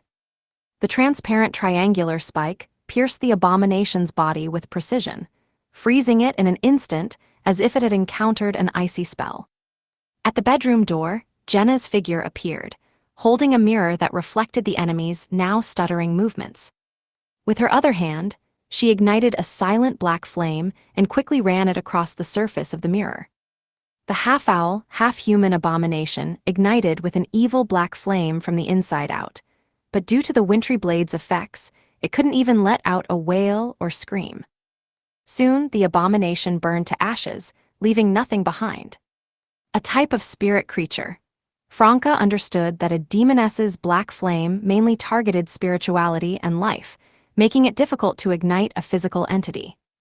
She gently descended from midair, as weightless as a feather. Jenna quickly and quietly said, "That was Amorna, the creature from Luo Shan's painting, and the invader Luo Shan has been fighting." "Luo Shan's aggressive probe?" Franca responded without hesitation. "We need to go to Luo Shan's room now and try to subdue her as soon as possible, or we might be kicked out of the dream." Jenna had clearly considered this as well. She nodded and said, "You head to Luo Shan's room. I'll go to that spirit world-like space.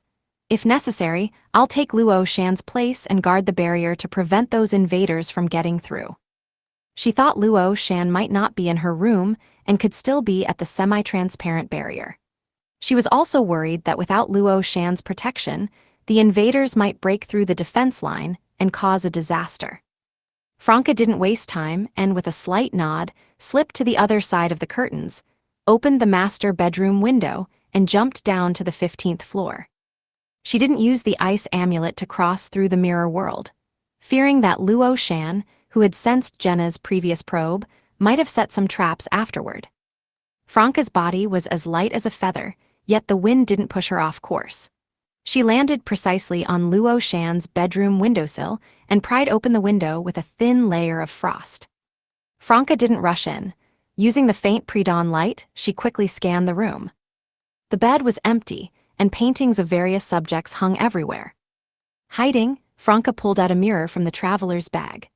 She intended to divine the level of danger and create an illusion of herself, using the mirrors inside and outside the room to see if she could lure Luo Shan into making a move.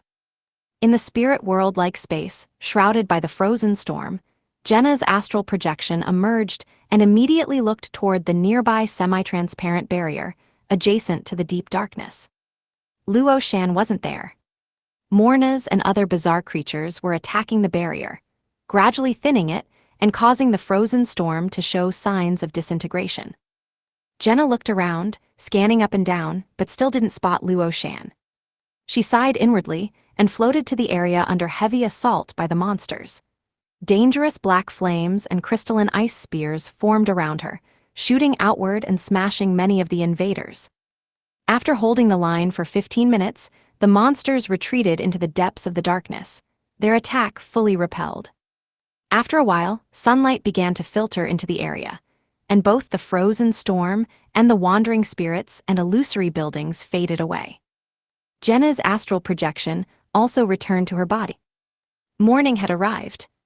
Franca had already returned, her expression serious as she told Jenna, "I couldn't find Luo Shan. She either hid early or left." Could she have hidden inside one of the paintings? Jenna quickly suggested a possibility. Franca gently shook her head in response. "I checked all the paintings. None of them had any human shadows, but the sketch portrait you mentioned is missing. There's a painting of a bridge that stretches from the edge of a cliff near the foreground over a bottomless dark abyss to another cliff in the distance, where there's a black forest. I suspect Luo Shan entered the painting and escaped into the black forest via the bridge. I couldn't pursue her, and I have a strong sense of danger about that painting. It probably wasn't painted by Luo Shan herself. Jenna was about to say something when she suddenly realized, "We haven't been kicked out of the dream. Nor have we been restricted," Franca noted, having kept an eye on this matter. She mused, Luo Shan was corrupted by that evil god from the Fantasy Association, not controlled by the celestial worthy. While that evil god might assist the celestial worthy in some matters, it certainly has his own agenda and won't help with everything. Perhaps he wants us to stay in the dream to hinder the celestial worthy at a critical moment, so it's concealing this matter. This is what Lumion meant when he said that the goals of the evil gods and the celestial worthy sometimes align, but sometimes they don't, Jenna agreed with a nod. She then added, "It's also possible that Luo Shan hasn't been completely corrupted and hasn't fully fallen, choosing to deal with us on her own without informing that evil god." Struggling and resisting, Franca sighed before saying, "Let's wait a bit longer and see what happens." After waiting for more than an hour, the two demonesses saw Luo Shan leave Building 5, dressed in the standard Intis Group Administrative Department uniform, heading off to work as usual. It seemed as if everything that happened last night had been just a dream. Franca and Jenna still hadn't been kicked out of the dream, nor had they faced any restrictions. She must have hidden in that painting with the bridge, Franca concluded, withdrawing her gaze. "I'll send a message to Lumion, letting him know what happened last night and that we might be at risk of being kicked out of the dream soon." Won't that get him kicked out too? Jenna worried that contacting Lumion now might leave a hidden danger. Franca let out a soft laugh. "Isn't there that little app Stiano gave us, the information shredder? I figure WeChat messages are also information, so they should be shreddable without leaving a trace. I'll shred the message when sending it, and Lumion will shred it when receiving it. Although I can't be sure the information shredder will definitely fool the celestial worthy's subconscious tracking, I think it's worth a try. If it really works as we hope, we'll have more room to maneuver in certain situations." Jenna pondered for a moment and then said, "Okay." Franca immediately composed a WeChat message, detailing Luo Shan's probe, her and Jenna's response, and the subsequent developments, finally reminding Lumion to use the information shredder to delete the chat record. At the entrance of the tech building, Lumion stood in the lobby, casually reading the message from Franca. Then he made his way to the first-floor restroom, entered the men's section, and found a stall where he activated a bottle of fiction. He then brought his phone close to his mouth and whispered, "You can try more probes. Franca should also start work as early as possible and get in touch with Joe Mingrui. We can't rely entirely on Luo Shan's struggle or the selfishness of that evil god from the Fantasy Association. They could change their minds in half a day or a day, so you need to gather more information before that happens to prepare for the second or third time we enter the dream." After sending the message, Lumion waited a few seconds before pulling up the information shredder app and selecting the chat history with Franca and Jenna, then clicked delete. Once he finished, he terminated the bottle of fiction and took the elevator to the 13th floor, where the Intis Group's security department was located. After completing the necessary paperwork, he was led into the security department chief's office. The office was large, almost the size of a private gym, with space for practicing boxing. The security department chief was a foreigner with black hair and blue eyes, of medium height, and a muscular build that seemed understated but exuded power. His name was Grim. According to the major arcana card holders, he had been one of the 4 horsemen of the apocalypse who served Emperor Roselle faithfully. He died early, before he could witness Roselle's great achievements, and this was his dream manifestation. "Have you practiced martial arts?" Grim asked in broken local dialect. "Yes," Lumion nodded sincerely. "Then let's have a sparring match." Grim pointed to the boxing ring on the other side of the office. Still not in his security uniform, Lumion didn't refuse. He entered the ring and waited for Grim to approach. Grim took off his light suit jacket, rolled up his sleeves, and stood in front of Lumion. Suddenly, he threw a punch, the wind whistling as it cut through the air. Lumion, appearing nonchalant, seemed to have anticipated the move. He sidestepped, avoiding the punch. Snapping his waist back, he swiftly closed in on Grim, unleashing a barrage of attacks with his elbows, fists, knees, and toes in a relentless onslaught. Grimm maintained a tight guard, blocking Lumien's fast but underpowered strikes without allowing them to break his defense or land on his body. Bang, bang, bang. After a few dozen seconds of furious assault, Lumien suddenly stepped back, panting heavily as he raised his hand in surrender. "I'm out of strength." Of course, he couldn't knock out his department head on his first day at work. It wasn't just a matter of workplace etiquette. He was concerned that revealing his combat prowess would expose him as a Beyonder. "Not bad," Grimm nodded. He walked straight to his desk. As he passed Lumien, he suddenly lowered his voice as if not wanting the others waiting in the office to overhear and said, "Give my regards to the mother." "Mother," Lumien's pupils dilated. Grimm then added in a hushed tone, "I've recognized you, honorable child of God." Chapter 942, Storm in a Teacup. Child of God, has he sensed the Umbella bloodline in me?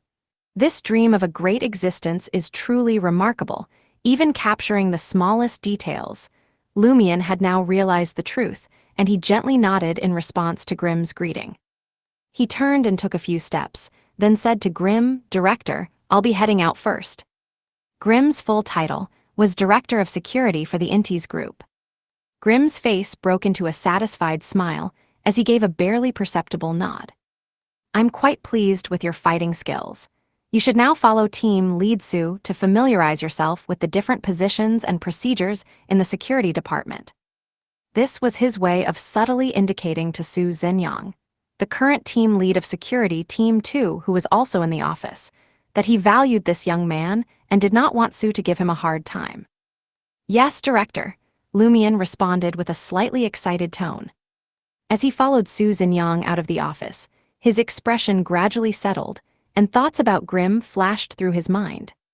As one of the 4 horsemen of the apocalypse who served Emperor Roselle, Grimm had died on a primitive island in the Fog Sea, but later seemed to have been corrupted by the power of the Great Mother, and his corpse had been revived in a strange state. The Umbella bloodline in me can only be sensed by those directly created by the Great Mother or obtained her boon, and they would have to be ones that lack the necessary intelligence to mistake me as a child of God. The Grimm in the Dream City is constructed based on Mr. Fool's subconscious perception, so the Great Mother's corruption hidden within him is understandable. But why did he mistake me for a child of God? Is it because, as a dream manifestation, he fundamentally lacks the necessary intelligence? I wonder if the Great Mother has truly, covertly corrupted the Dream Grimm and is using this connection to have him help with her own matters. Lumien found the situation somewhat amusing. He truly was like a detonator for calamity, having triggered some issues that the major arcana card holders had been unable to uncover, and he had only been here for a few days. After changing into the navy blue security uniform, Lumien was assigned by Security Team 2's team lead Su Xinyang to guard the main entrance, with the primary duty of maintaining order in the lobby, preventing suspicious individuals from entering the building, and stopping delivery personnel from taking the elevator, instead directing them to leave packages in the drop-off area. Lumien and 2 colleagues replaced the previous security guards responsible for these tasks, standing at the entrance with their backs ramrod straight. At this time, it was still before the official start of the workday, and employees from various companies were still arriving. Some of them had a surprised reaction. "The new security guard is quite good-looking." "Is he new?" "With that appearance, he shouldn't be a security guard. He should go do live streaming, auditions, or be an extra in movies."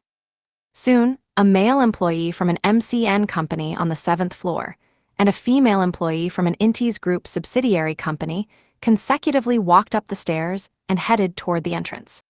The latter's eyes suddenly lit up. "The security guard at the door is so handsome." She picked up her phone, intending to take a photo and share it with her best friends. The former, on the other hand, immediately became excited.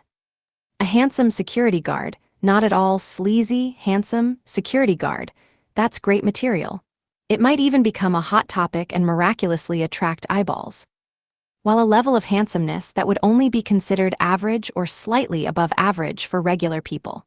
When contrasted with identities in the lower strata of society, such as security guards, beggars, farmers, herdsmen, delivery workers, or construction laborers, it had the potential to generate a lot of attention online. The MCN company employee quickly grabbed their phone, intending to record a video. Sensing their actions, Lumion stepped forward, blocking their phones with his hand, and said sternly, "Please don't take photos of me without permission. Please respect others' privacy." The man and woman were both taken aback, not expecting to be stopped. The male employee blurted out, "I think you have the potential to go viral, and I want to post a video online." "No need." Lumion stopped them, not wanting to become an internet celebrity. The MCN company employee was dumbfounded. Who doesn't want to go viral these days? Lumion said seriously, "Did you happen to take any photos just now? If so, please delete them." Hearing his words, Lumion felt the surrounding office workers all looking towards them, and the man and woman's faces flushed red, feeling a bit indignant. "What right do you have to tell me to show you my phone? If you've got the guts, call the cops," the woman retorted angrily. The male MCN company employee suddenly had an idea and began shouting, "The security guard is beating me up. The security guard is trying to take my phone. I'll make you go viral in another way." Lumion seemed amused by their actions, a smile appearing on his face. This smile immediately calmed the man and woman, making them feel guilty for having yelled at someone so pleasant. Maintaining his charm, Lumion said sincerely, "I appreciate that you want me to go viral, but I really don't need that. Could you please delete the photos or video?" The man and woman, forgetting about the people around them, dazedly showed Lumion their phones and deleted the photo and video in front of him. "Thank you," Lumion kept smiling. The man and woman reluctantly left for the elevators, glancing back at him every few steps. Once they entered their own company and gradually regained their composure, one felt the security guard was handsome and cool, as well as polite, while the other suspected they might have awakened some remarkable inclination. At the lobby entrance, many white-collar workers were looking towards Lumion due to the recent incident.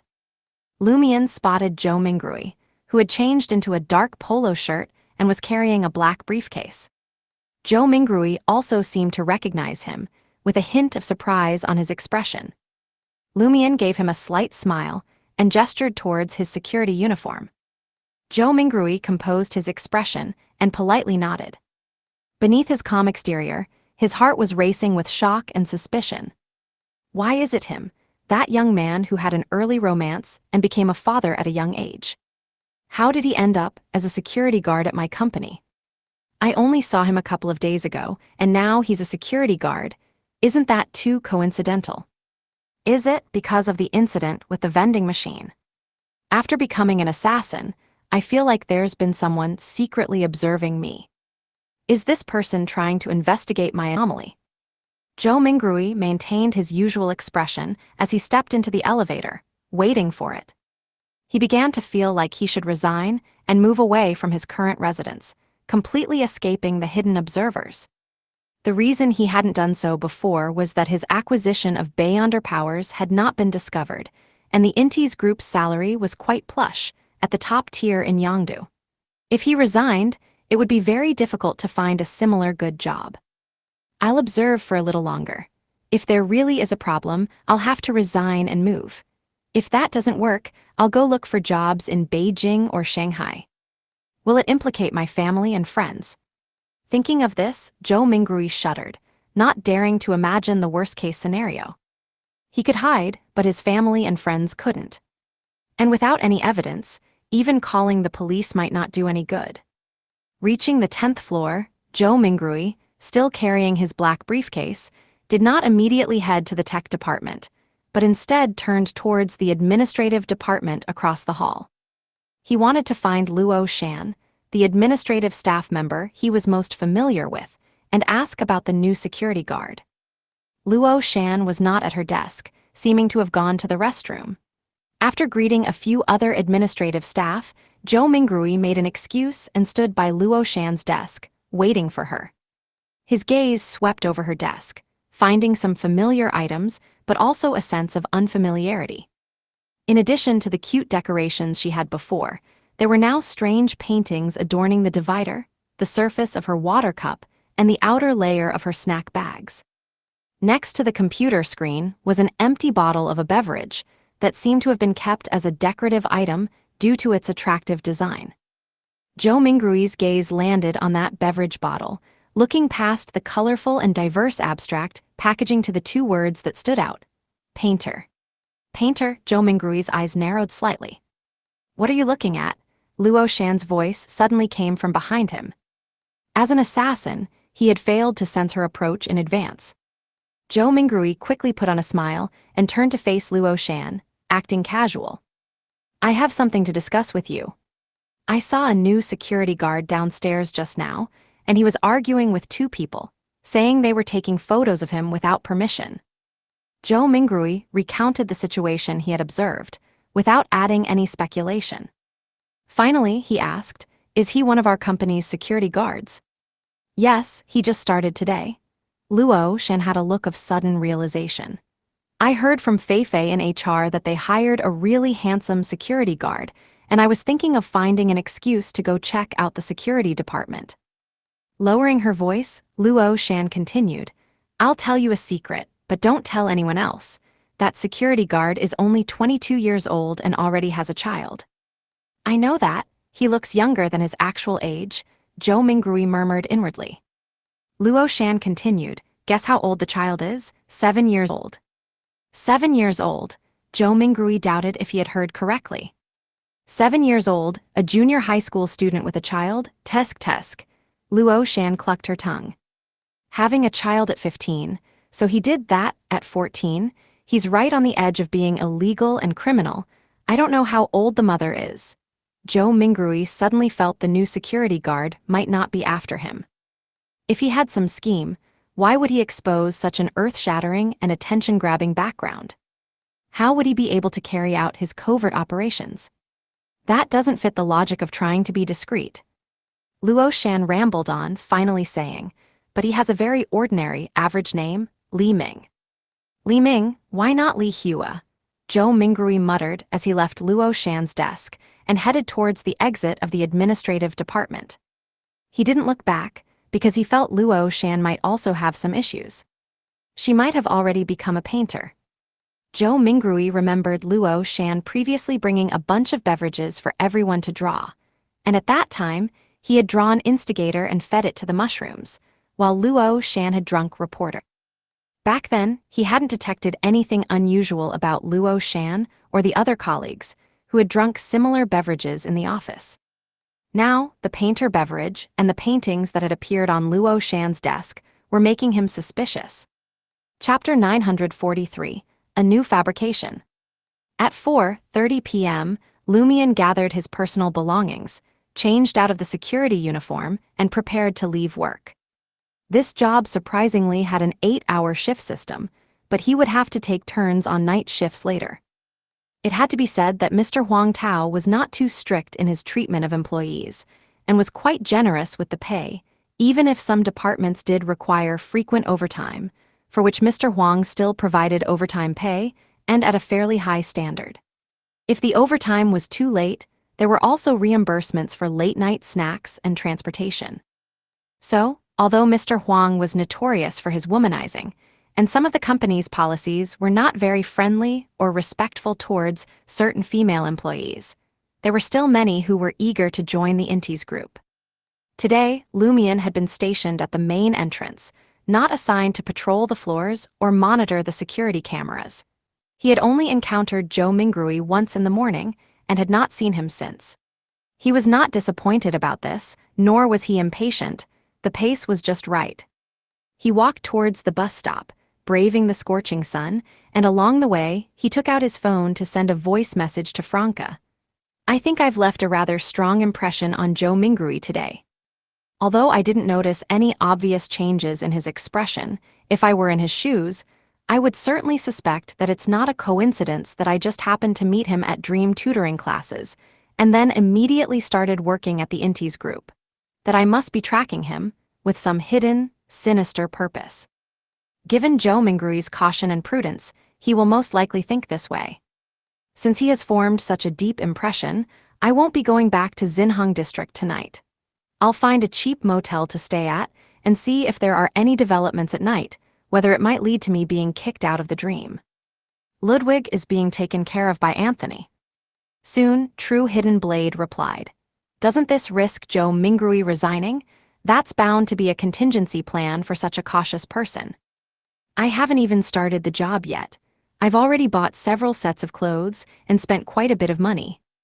Sensing Franca's concern about the money potentially going to waste, Lumion chuckled and replied. It shouldn't lead to that for now. I deliberately didn't go and tamper with my background information or try to forge a fake identity before the interview, so that my personal life would be outrageous enough to not seem like I'm coming to investigate. Sometimes, a moderate degree of high-profile behavior can actually reduce others' suspicions of you. And even if Joe Mingrui does end up resigning, you can still join the company normally. There's no rule that says Inti's group employees can't investigate Joe Mingrui's movements after work. Plus, the Inti's group has a lot of issues hidden, like Luo Shan and Grimm. If we can uncover them, it might give us some inspiration to find a way to awaken Mr. Fool. He had informed Franca and the others about the problem with Grimm earlier that day. Finally, Lumion added, remember to use the information shredder to delete the chat log. He reached the bus stop and carried out the operation to eliminate any traces. Soon, the bus arrived. Since it was not the usual rush hour, there weren't many passengers. Lumion relaxed a bit.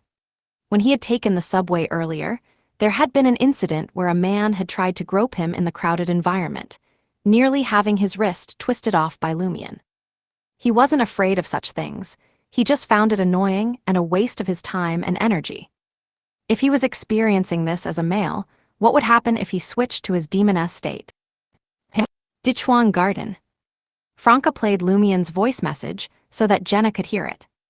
As Jenna was using the information shredder to delete the chat log, she was either folding the new clothes one by one or hanging them directly in the closet.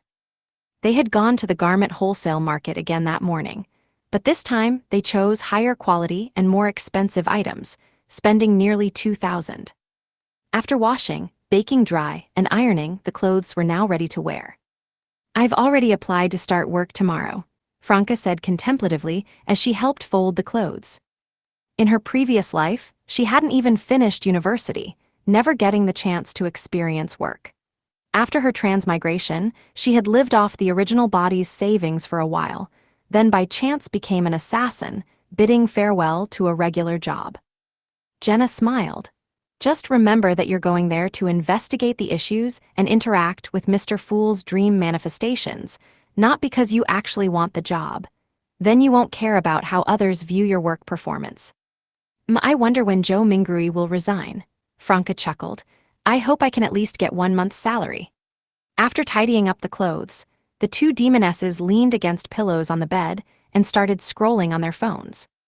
After browsing for a while, Franca clicked her tongue and said, Mr. Huang really does have a lot of rumors surrounding him.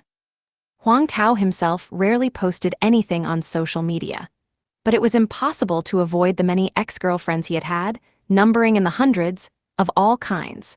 From famous actresses and singers to wannabe internet celebrities who wanted to gain attention by sharing their love stories with the big company president, and even some who staged and acted out their own stories, despite having no real connection to Huang Tao.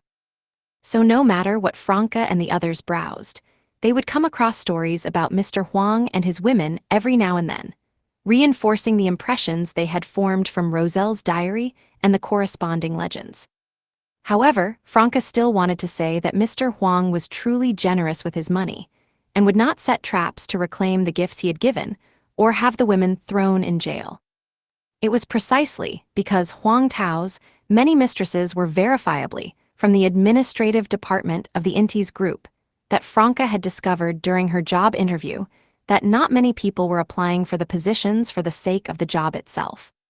Of course, she herself was not applying for the job for the sake of the job either, but to get close to Mr. Fool's dream manifestation. Before Jenna could respond, Franca sighed again. I can't even imagine what the state of the administrative department at the Intis group must be, and for Mr. Huang to be able to manage such an administrative department and still have the company thrive, he must be really capable. Jenna also shared some of the other rumors she had come across about Mr. Huang, and by 11 o'clock at night, the two demonesses put down their phones, turned off the lights, and fell asleep. They once again found themselves in the strange space shrouded by a frozen storm, seeing Luo Shan, now in casual attire, floating at the edge of the semi-transparent barrier, having just pushed back the invasion of the bizarre creatures into the dark depths. Luo Shan turned and looked at them. Franca and Jenna's planning had anticipated this scenario, so they did not immediately make a move, but instead returned Luo Shan's gaze. Their eyes met, and Luo Shan's low voice spoke, "Are you also people with Beyonder powers? Are you here to investigate me?" Her expression was full of wariness. Yes and no, Franca responded in an ambiguous way. Jenna used a touch of charm and smiled amiably. "You haven't left, and you're even willing to meet with us." Luo Shan was silent for a few seconds before speaking. "Last night, I hid away and discovered that you had taken my place, guarding the barrier and dealing with those monsters. I feel that you must be a good person, and perhaps we can talk." Before Jenna could respond, Luo Shan pressed on, "What do you mean, yes and no?" Franca organized her thoughts and said seriously, "We want to approach you, to figure out the issues with you and eliminate the hidden dangers, but we are not here to deal with you. The real target is not you." Luo Shan became a bit confused. Franca further explained, "We are from the future, using a time machine to return to the present in order to find that Messiah." "Messiah?" Luo Shan was bewildered. "What the hell are you talking about?" Franca nodded solemnly. "In the not-too-distant future, humanity is under attack by evil forces and is on the verge of extinction. That's when a Messiah suddenly appears and rescues us, mitigating the dire situation. The evil forces, through some means, have created a time machine and sent some monster-disguised creatures to the present in the city, trying to eliminate the Messiah while they are still weak. Fortunately, the future Messiah detected this and found a way for us to also utilize the time machine. He exhausted the machine's last bit of power to send us back here, so that we can find and eliminate those monsters and help the young Messiah overcome the interference and obstacles, truly awakening them. Our contact with you is actually to get closer to the young Messiah." Jenna listened to Franca's narrative and was momentarily dumbfounded. Although they had briefly discussed the general storyline beforehand, she never expected Franca to be able to present it so convincingly. The story seemed to align quite well with the actual situation, yet there was a fundamental difference. Luo Shan's expression fluctuated for a while, finding Franca's story too far-fetched to be true, yet strangely familiar. As her thoughts raced, she suddenly recalled something and blurted out, "Is that future Messiah Zhou Mingrui?" Franca was not startled. She had fabricated this story precisely to probe how much Luo Shan knew and what information she had access to. She didn't expect Luo Shan to readily accept the ridiculous plot, but to accurately guess that the target was Zhou Mingrui. Knowing she needs to deal with Mr. Fool's dream manifestations, but not understanding why, Jenna pondered and nodded while Franca countered, "Why do you think so?" Luo Shan's expression suddenly twisted in anguish. That voice made me give Zhou Mingrui the real instigator beverage. That was the first time it made a clear demand, and promised to reward me with the painter beverage afterwards. I felt having Beyonder powers was great at the time, and thought if Zhou Mingrui could also obtain them, it might not be too bad." At this point, Luo Shan's voice suddenly choked up. I didn't mean to harm him, I really didn't." Franca tensed up. "Did Zhou Mingrui drink the instigator potion, beverage?" The information provided by the major arcana card holders did not mention Luo Shan giving Zhou Mingrui the instigator beverage. "I don't know," Luo Shan shook her head. "But there was some incident at the neighboring company that day. I'm not sure if it's related to this or not, I'm not sure." Seeing Luo Shan's mental state becoming unstable, Jenna changed the subject. "How many times have you had those beverages?" Chapter 944, Shaman. As Jenna asked the question, she glanced at Franca. Franca nodded slightly. Luo Shan recalled her past experiences, her emotions calming a bit. Thrice. When and where was the first time? Jenna asked in a friendly manner. Luo Shan cast her gaze towards the slightly ethereal buildings around them, seeing the glass windows representing each household glimmering in the faint light from the frozen storm. It was in the lobby of the apartment complex. A vending machine suddenly appeared there, filled with beautifully designed beverages. I got a random one, and it turned out to be.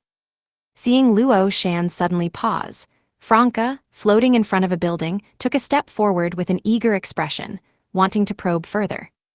Several spirit bodies of the apartment residents were wandering beside her, some wearing glasses, some with beautiful watches, some with shiny accessories on their clothes. Jenna grabbed Franca's arm, giving her a look to not be hasty, and asked softly herself, "What did you get?"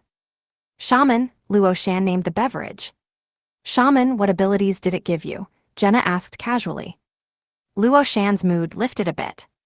It allows me to choose an area, and by setting up totems and performing rituals, establish it as my domain. Then I can communicate with the sky, earth, water, trees, and creatures there, borrowing power from their spirituality to cast various spells. That sounds so powerful. It's more impressive than any Sequence 9 I know of, almost on par with some Sequence 7 pathways, Jenna thought in amazement. She curiously asked, can a shaman only fight within their fixed domain? Can't they change territories? They can change, but it requires a complex process and takes a long time, about 3 days, Luo Shan explained enthusiastically. Outside their domain, a shaman's power rapidly weakens, becoming weaker the further they are from their territory. There are still significant limitations. Is the personal domain a manifestation of spatial authority? Jenna further inquired. You guard the barrier to prevent those monsters from invading because they would destroy your domain. That's part of it, Luo Shan sighed.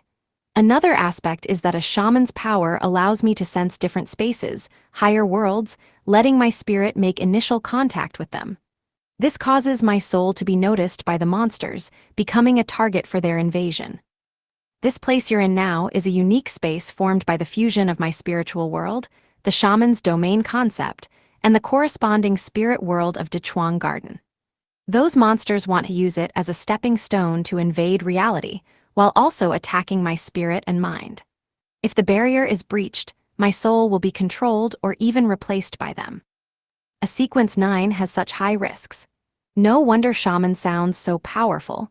Xinhang District doesn't have this issue, while Dechuang Garden does because a shaman lives here. Does Shaman essentially act as a beacon for those monsters to invade reality? Jenna roughly understood the basic situation of the shaman sequence. Luo Shan added with a self-deprecating smile, I'm no longer just a shaman. Now, even if this barrier is breached, it won't affect me much. The only problem is that everyone living in Dechuang Garden would be killed in their dreams, their abdomens torn open, their internal organs ripped out. As she spoke, Luo Shan fell silent. After several seconds, she whispered, This is my doing. I have to take responsibility. If this wasn't a problem you brought about, and you encountered this situation, would you choose to guard the barrier in place of the Beyonder who fled? Jenna deliberately used this question to reinforce Luo Shan's sense of guardianship.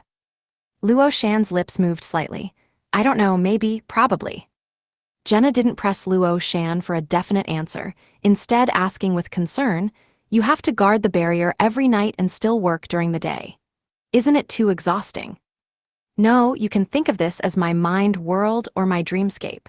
Being busy here doesn't affect my physical rest. I just need to take a nap during the day, Luo Shan smiled. This state made her feel like the protagonist of a novel or comic, saving humanity in an inner world at night while continuing to be a corporate drone during the day. Jenna exchanged another glance with Franca before asking, What was the name of the second beverage you drank? Was it also from the vending machine? The second one I drank was Reporter, Luo Shan recalled. Once, after being injured while guarding the barrier, I woke up feeling like I had a bad cold, coughing severely. I took a day off and went to Mushu Hospital. The doctor prescribed cough syrup, but the pharmacy gave me the Reporter beverage instead. I suddenly felt it must be the follow-up beverage to Shaman, so I didn't tell the pharmacist they'd given me the wrong medicine. Later I drank Reporter again, but that one was fake. Among that batch of drinks, only the instigator for Joe Mingrui was real. I shouldn't have listened to that voice. Mentioning this incident, Luo Shan's expression twisted, seeming very regretful. Jenna didn't immediately inquire about the origin of that voice, instead discussing less sensitive matters. What are the abilities of Reporter? Observing, investigating, and uncovering the truth of the world, along with extreme speed. Luo Shan's mood became low again, speaking vaguely without giving specific examples. She slowly raised both hands to cover her ears, mumbling as if in a trance. After drinking the Reporter beverage, I sometimes felt I had changed. I began to hate this world, hate the details that didn't match my imagination, hate the people and things I was dissatisfied with. I wanted them all to explode, wanted to remake them, make everything here conform to my fantasies. And to remake these things, I had to pray for help from the truth of the world, from the true world above. Then I heard that voice. Jenna pursed her lips, changing the subject once again. After Reporter is Painter, what comes after Painter? After Painter should be literature enthusiast, someone skilled in imagination.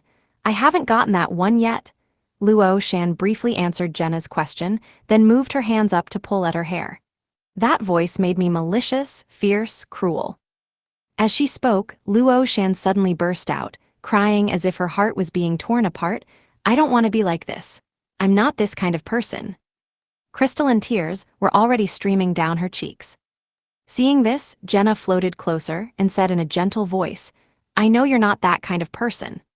That kind of person wouldn't continue to guard the barrier, preventing monsters from invading Dechuang Garden and killing the adults and children here. No, many of these monsters were drawn by me. Originally, they weren't so powerful. Luo Shan was still in painful self-reproach. She tugged at the collar of her shirt, seeming unable to breathe. Jenna moved in front of her and continued, Everyone makes mistakes. The difference between good people and bad people is that good people know how to make amends. Suddenly, Luo Shan raised her head. The top 2 buttons of her shirt were undone, clearly revealing the painting on her neck and chest. The painting looked like a tattoo, a vibrant, colorful flower. The flower suddenly enlarged, opening its petals in a spectral form, revealing dense teeth and hidden pus inside. The invisible scent it had been emitting, combined with the manifestation of its true form, made Jenna freeze, too dizzy to control her body. The colossal flower suddenly enveloped Jenna's body. Seeing this, Luo Shan's face showed a cold smile, silently mouthing, That fool is just right for making people like you let your guard down. Just then there was a cracking sound, like a mirror shattering. Luo Shan's expression changed slightly. She was about to attack Franca and find out where the real Jenna was, when her body suddenly stiffened, as if frozen. Stuttering, her astral projection quickly faded, leaving the space. In reality, in room 1502. Franca stood by Luo Shan's bed, thrusting the wintry blade into the sleeping Luo Shan's shoulder. She had already actively left that spirit world-like space earlier, when Luo Shan answered that she had drunk the beverage 3 times. The version of her before and after that moment was created and manipulated by Jenna using mirror magic, utilizing the surrounding glass windows, eyeglass lenses, and other mirror-like objects. Upon realizing that Luo Shan's mental state was truly unstable, and that she had acted against Joe Mingrui, Franca and Jenna decided to initiate their contingency plan. One creating illusions to occupy Luo Shan, the other returning to the real world to find Luo Shan's body and fundamentally control her. This might also eliminate the risk of them being kicked out of the dream. After stabbing Luo Shan with the wintry blade, Franca immediately took out her phone and called Anthony. Come to Dechuang Garden, Building 5, Room 1502 now. We need you to treat someone with personality alteration due to corruption. Remember to bring Ludwig. Although the current plan was for Jenna, Franca, and Lumion, Anthony to operate in 2 separate groups with minimal contact, deleting chat and call records with the information shredder at all times. Urgent situations called for flexibility. Anthony was the only person they could trust to treat Luo Shan now. Of course, Franca or Jenna could use repeated charm to make Luo Shan fall in love with them for a period of time, following their will, and do the same to her altered personality, thus controlling the stability of her mental state. But with other options available, there was no need for such distortion, which might lead to the disease is cured, but the patient died outcome. After Anthony replied, understood, Franca sighed in relief and used invisible spider silk to bind Luo Shan, who was struggling to wake up. Then she removed her hair tie, letting her long hair cascade down and strangely extend, touching Luo Shan's body. This brought about a stone-like rigidity at the points of contact. Chapter 945, New Hostel. After a while, Jenna also came to room 1502 by climbing through the window, and saw Luo Shan controlled by 3 methods. Were the invading monsters driven back again? Franca asked with concern. Jenna tersely acknowledged. By the time dawn breaks, they should attack again. She then summarized the key points of what Luo Shan had said after Franca left that space. Hearing that becoming a shaman would cause one's own psyche to sense another space and higher realms, thereby attracting all sorts of strange creatures to invade, Franca couldn't help but mutter, "What kind of extraterrestrial demons is this?" Jenna could understand every word Franca said, but did not grasp the specific meaning. However, she was already accustomed to Franca occasionally blurting out some strange words, especially after entering the Dream City, so she did not ask further, and continued to relay the information she had gathered from Luo Shan. As soon as she finished, the doorbell rang. Jenna walked to the bedroom door, and cautiously, without approaching the main entrance, took out a hand mirror to reflect the view outside the peephole. It was Anthony, and only Ludwig's head visible in the image. Jenna then opened the door, pointed to the bedroom, and said in a low voice, "The patient is inside." Anthony had driven himself to Dechuang Garden. After a few days of observation, he had learned how to drive to some extent. Then, he persuaded the patrolling property management to help with parking and card swiping, and pressed the button for the 15th floor. As Anthony walked towards the bedroom, Ludwig's gaze fell on the paintings Luo Shan had done. "Can I eat them?" He licked his lips, looking at Jenna with longing. Jenna hadn't seen the child in several days, and seeing him still the same, she felt a warm affection and smiled. "These are just paintings. But they still represent a certain reality. When it came to eating, Ludwig was always mature." Jenna thought for 2 seconds and replied, "Okay." She felt that these paintings were done by Luo Shan previously, and Luo Shan's condition at the time was unknown. There might be some contamination or hints left on the paintings. If Anthony managed to help Luo Shan recover, but the patient then saw some of her old paintings and the problem resurfaced, it would be a waste of her companion's efforts. With the permission granted, Ludwig cheered and crumpled the unframed paintings, stuffing them into his mouth. "Will eating these give you different qualities or abilities?" Jenna asked curiously. Ludwig replied with a muffled voice, "I can temporarily acquire them, but the duration is very short, and I don't have anyone to deal with right now. Eating these is mainly to increase my spirituality limit." Jenna nodded in understanding, then looked at the back of Ludwig devouring the paintings and asked lightly, "How have your studies been these past few days?" Ludwig's back suddenly stiffened for a second. Inside the bedroom, Anthony had learned the full situation from Franca, lit some candles, and dripped on some pure dew. After completing all the preparations, he signaled to Franca that she could retract the wintry blade. Franca, who had been holding the almost invisible triangular spike for too long, had lost a lot of body temperature, and her lips were even a little pale. Upon hearing this, she hurriedly put the weapon back into the traveler's bag. Of course, she was still far from becoming an undead.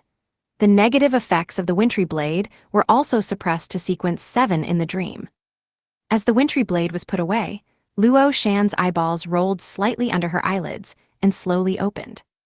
She quickly recalled her ordeal, her expression twisting into an extremely hideous grimace.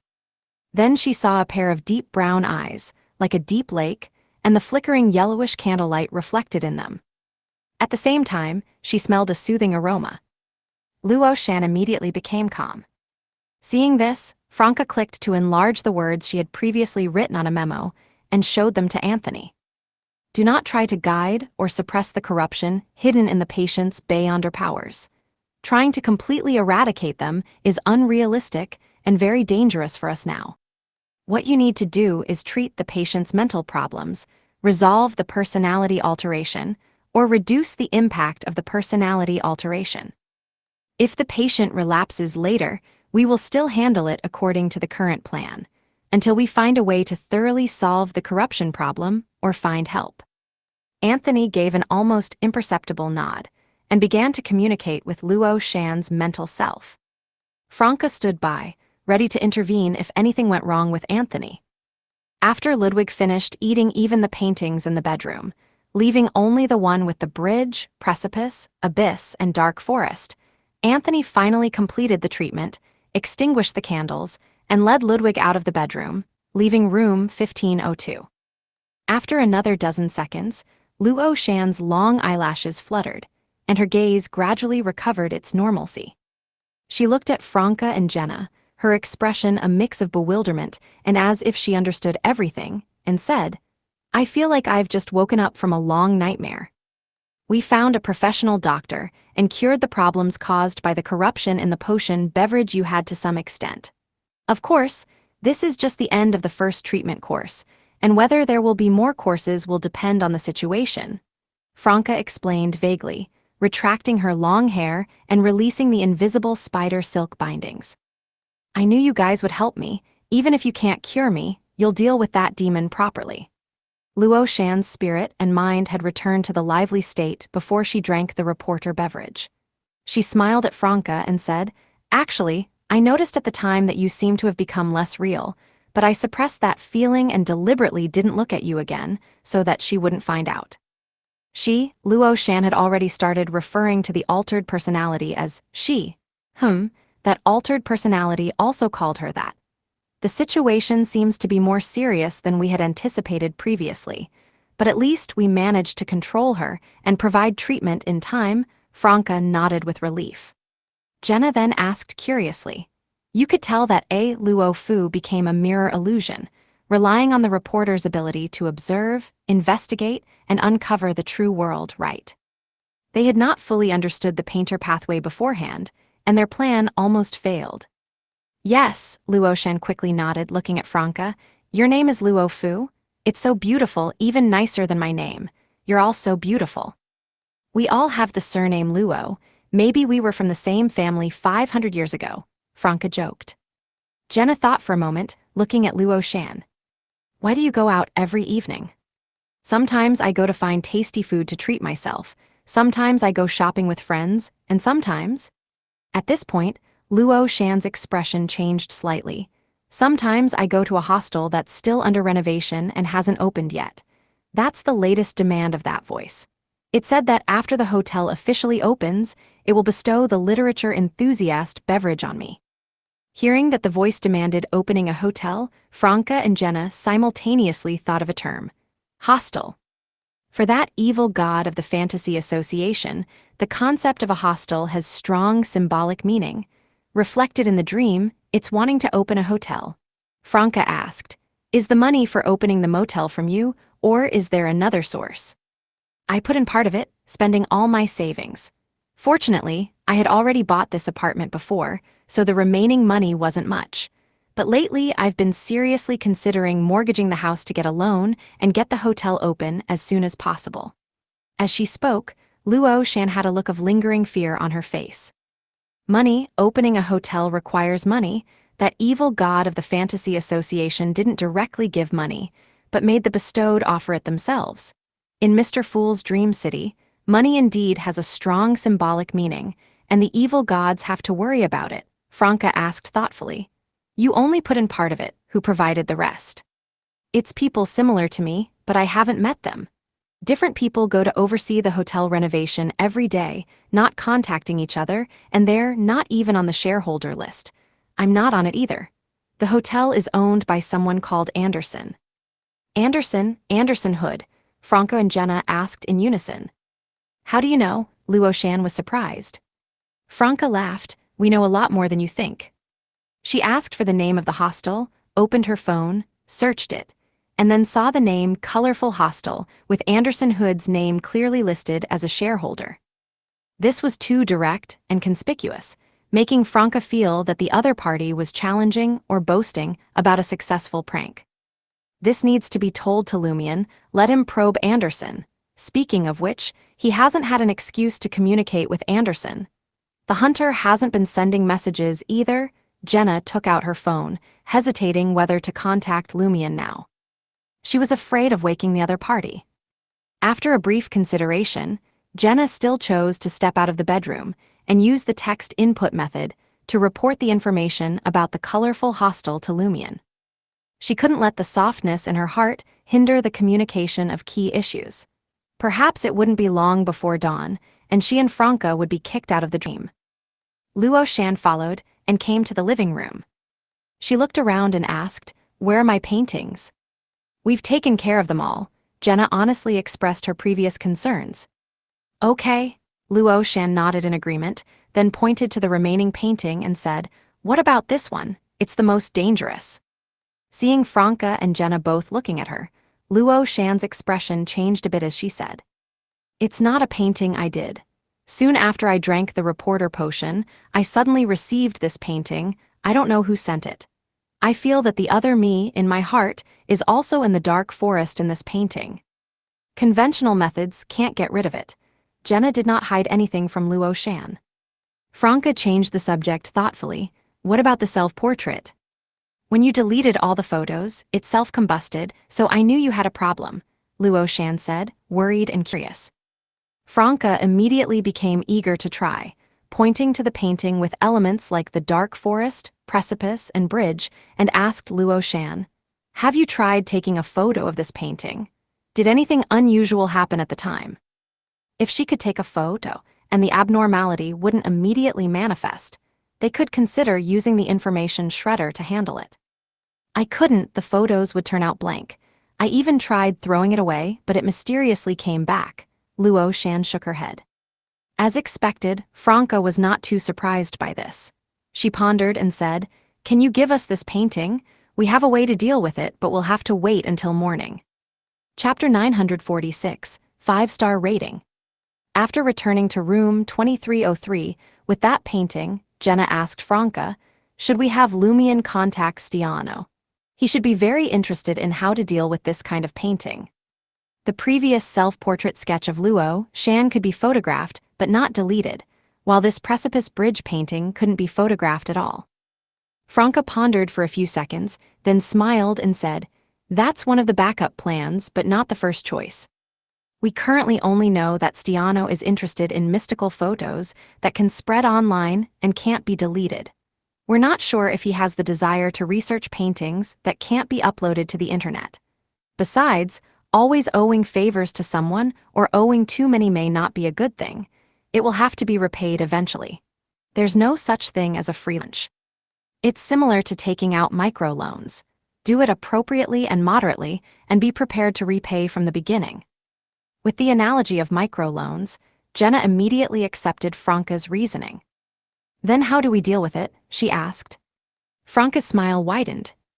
"Wait until dawn, then take this painting to the Star Dream Provisions store after the morning rush hour."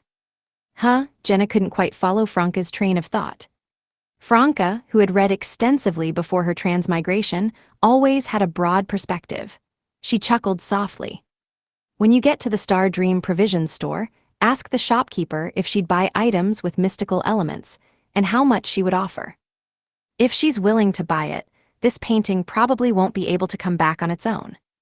Can it be done like this? Jenna thought carefully and found it quite feasible. Based on the premise that only true gods could enter Mr. Fool's dream, besides those who possessed medium items or had special connections, as well as details like contacting the major arcana card holders by sending letters to the Church of the Evernight Goddess's high-ranking deacons through the Star Dream Provisions store.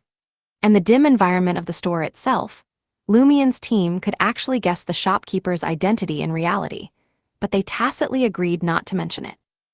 If the shopkeeper agreed to buy this strange painting, it meant she definitely had a way to control the corresponding anomalies and truly transfer ownership to her hands. Moreover, wasn't it normal for a provision store, focusing on mystical elements, to purchase items with mystical elements? After pondering for a few seconds, Jenna asked, "What if the shopkeeper doesn't want to buy it? Then ask if we can put this painting in her store for consignment. We'll pay a storage fee and give her a cut of the final sale. It's equivalent to paying her to handle the anomaly," Franca said with a smile. "If she still doesn't agree, we'll contact Stiano through Lumion. If Stiano doesn't accept, you can take advantage of the daytime to find an opportunity to throw this painting at the police station. Remember to hide your identity well." At this point, Franca's expression suddenly turned serious. "My spiritual intuition and mystical experience tell me that your process of dealing with this painting won't be very smooth. There will be dangers. If the danger is too great, you should actively exit the dream. We still have 2 more chances later. There's no need to risk your life now." "Understood," Jenna nodded solemnly. Afterwards, she and Franca entered that strange space again and found Luo Shan once more guarding by the semi-transparent barrier, in quite good condition. Franca revealed her identity as a colleague and started chatting casually with Luo Shan, learning more details about Zhou Mingrui's situation and which employees in various departments of the Intis group were worth noting. The results of the conversation left Franca and Jenna very satisfied, feeling that saving Luo Shan was not only a choice of emotion and stance, but also a very correct decision in the course of completing their mission.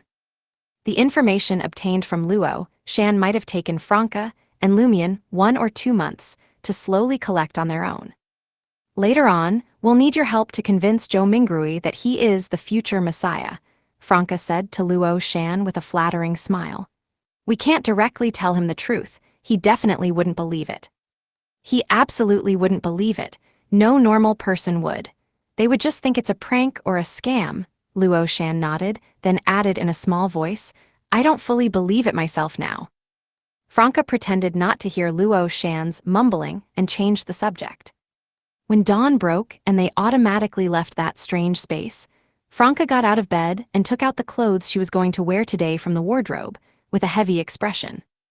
Before Jenna could speak, she took the initiative to say, "There's a good chance you'll encounter danger and anomalies today, so it's better to dress in a way that allows for easier movement."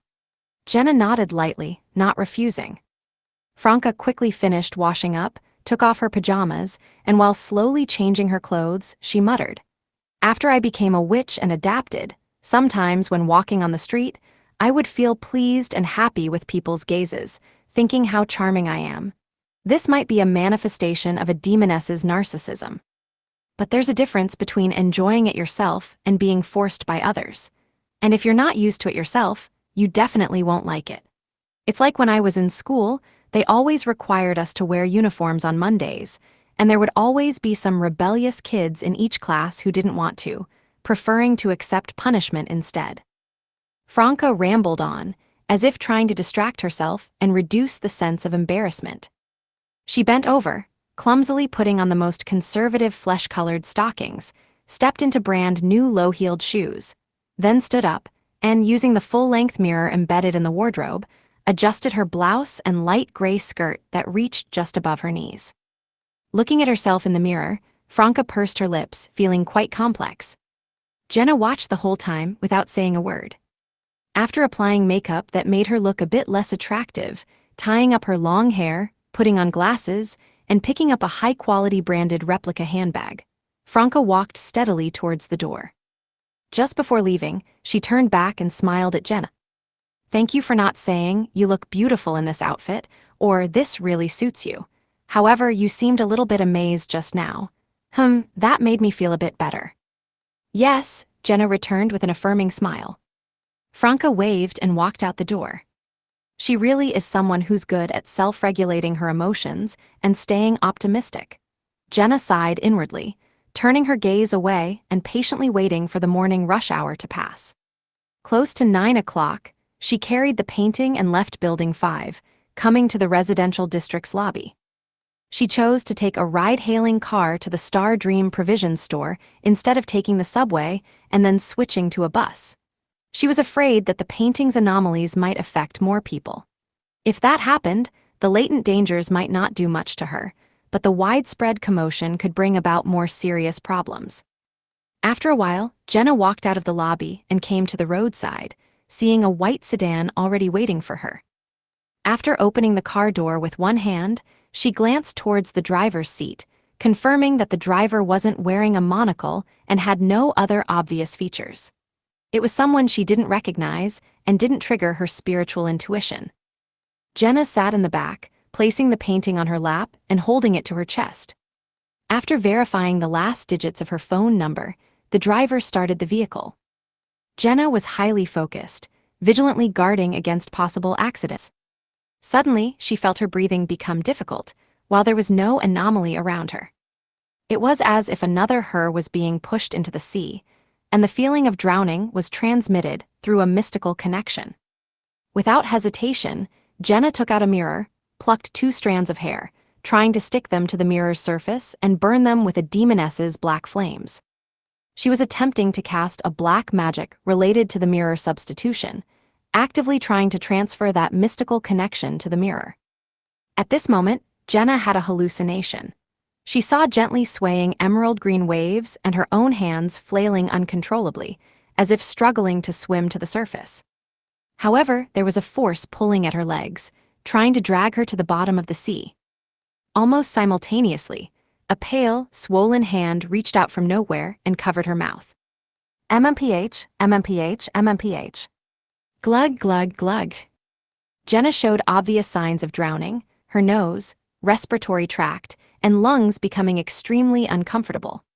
She wanted to use her substitutes, but couldn't sense those mirrors. She seemed to be separated from them in different worlds, even the mystical connection cut off. Suddenly, silent black flames flowed out from Jenna's eyeballs, nostrils, mouth, ears, and other places. These black flames burned her body from the inside out, burning all the invisible things trying to influence her.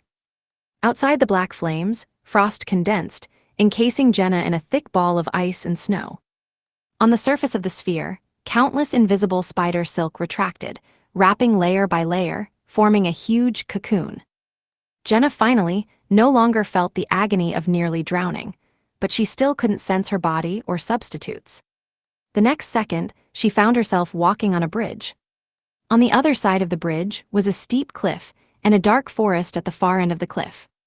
Have I entered that painting? Jenna tried to turn around and return to the starting point of the bridge, to escape the world inside the painting from the entrance, but she couldn't control her body and watched helplessly as she continued forward along the bridge. At this time, 2 people walked out of the dark forest. One was Luo Shan with a malicious face, and the other was Jenna herself. A Jenna with a seductive smile. Correct. The bridge suddenly broke, and Jenna fell towards the dark abyss whose bottom couldn't be seen. Great fear and despair invaded Jenna's mind, her consciousness rapidly blurring, unable to save herself. She seemed to already see the image of herself, smashed into bloody pieces. Taking advantage of her consciousness not yet completely falling into darkness, before the unimaginable pain arrived, she mustered her last clarity, about to actively exit the dream. But it didn't work. It didn't work. Useless, Jenna's gaze suddenly froze. She didn't give up. She was still trying to save herself, gritting her teeth, struggling to regain control of her body to use the demoness's feather fall technique. At this moment, a ray of sunlight shone into the dark abyss, illuminating the cliff high above. All the scenes before Jenna's eyes instantly shattered and fragmented in the brilliant sunlight. She suddenly opened her eyes and found herself still sitting in the car, hugging that painting. We've arrived, the driver turned halfway, reminding Jenna.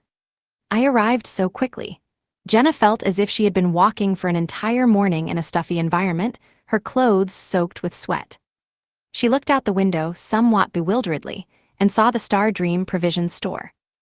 Jenna instinctively pushed open the door and got out of the car, wanting to rush into that shop to avoid other possible anomalies that might come later.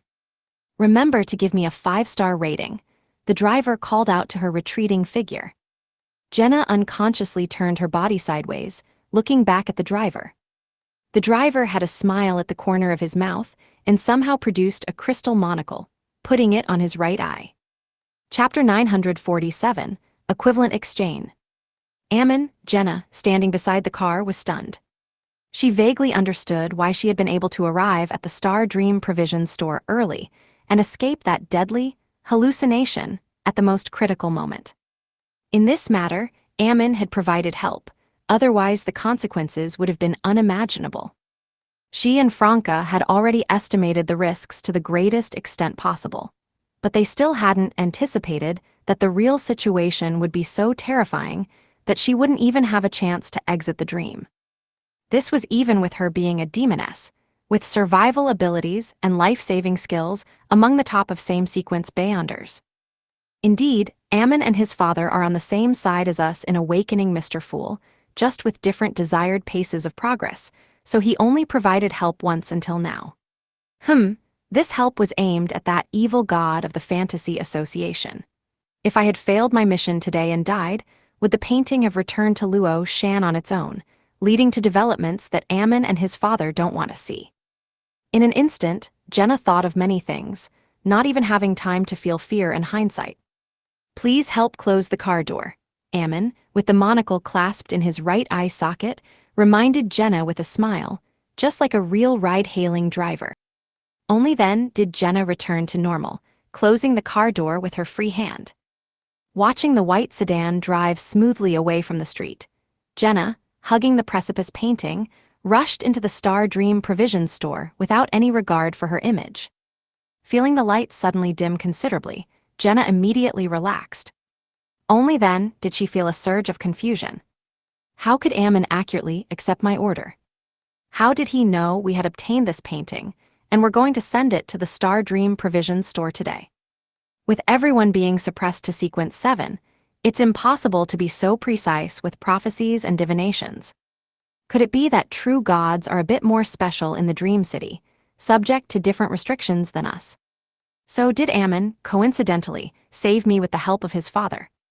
This could also explain why this painting was so difficult for me to resist, not even giving me a chance to save myself. If we were all at the Sequence 7 level, it shouldn't have been like this. Or perhaps I actually had a chance to break free from its influence, but being my first encounter with this type of attack, I made mistakes in my response and failed to notice details that could have been utilized. Jenna looked at the oil painting in her arms, suppressing her thoughts, and walked to the cashier at the very back of the Star Dream Provision store. This could also explain why this painting was so difficult for me to resist, not even giving me a chance to save myself. If we were all at the Sequence 7 level, it shouldn't have been like this. Or perhaps I actually had a chance to break free from its influence, but being my first encounter with this type of attack, I made mistakes in my response and failed to notice details that could have been utilized. Jenna looked at the oil painting in her arms, suppressing her thoughts, and walked to the cashier at the very back of the Star Dream Provision store. Do you buy items with mystical elements? Jenna politely asked the shopkeeper who was playing with her phone. The shopkeeper slowly raised her head, and the blazing sunlight outside suddenly appeared to be obscured by clouds. Yes, we do, she said with a slight smile at Jenna. They really buy them. Jenna's heart leapt with joy, and she quickly placed the oil painting on the counter. Could you take a look and see if it meets your requirements? How much is it worth? The shopkeeper reached out a hand, bringing the painting in front of her, and after looking at it for a few seconds said, 30,000. How much? Jenna instinctively doubted her ears. It wasn't that she thought this bizarre oil painting had no mystical value or wasn't worth $30,000, but rather that for her and Franca, this painting was a burden, a danger, something they would pay to get rid of. If the shopkeeper had said she would take the painting for 30,000, Jenna thought that after discussing with Franca, they would grit their teeth and pay. As thoughts raced through her mind, Jenna considered a possibility. The shopkeeper of the Star Dream Provision store was clearly an ally, and her current behavior was to provide more funds for their team. And money had a very important symbolic meaning in the Dream City. Not giving it directly, but using this opportunity of buying mystical items as the method. Is this because certain rules of the Dream City have to be satisfied, rules that even gods can't violate? Equivalent exchange. If that's the case, it must have been quite difficult for the Major Arcana card holders to provide 2,000 in startup funds for each person. As Jenna pondered this, she subconsciously thought about whether she should haggle and try to raise the price a bit. Since they were allies, they should be happy to see such behavior, as it meant they could provide more help. After brief consideration, Jenna abandoned this idea. The person across from her was the manifestation or projection of a true god. The price she quoted must have been carefully considered to be the most suitable, appropriate, and least likely to cause anomalies. In terms of dream consciousness, every item has an estimated price. If the transaction price is too high, it would be considered problematic and might involve illegal activities, inevitably leading to reactive changes later. Thinking of this, Jenna responded to the shopkeeper, "All right." When the shopkeeper actually transferred 30,000 yuan to her, she suddenly regretted letting Ludwig eat all the other paintings. Those might have been worth some money too. However, those were just painted by Luo Shan, probably not worth much, maybe just equivalent to Ludwig's late-night snack fee. "Thank you," Jenna thanked the shopkeeper again and turned to walk out of the Star Dream Provisions store. The bright and brilliant sunlight from high above fell on her, finally giving her the feeling that the danger had completely passed. Only then did she begin to feel fear in hindsight. She still had many things she wanted to do, and several people she couldn't bear to part with. At the entrance of the tech building, Franca, wearing low-heeled shoes, carefully ascended the steps. Her current attire was something she had never worn before, instinctively giving her a sense of insecurity and embarrassment. This also made her more sensitive to the gazes and appraisals around her.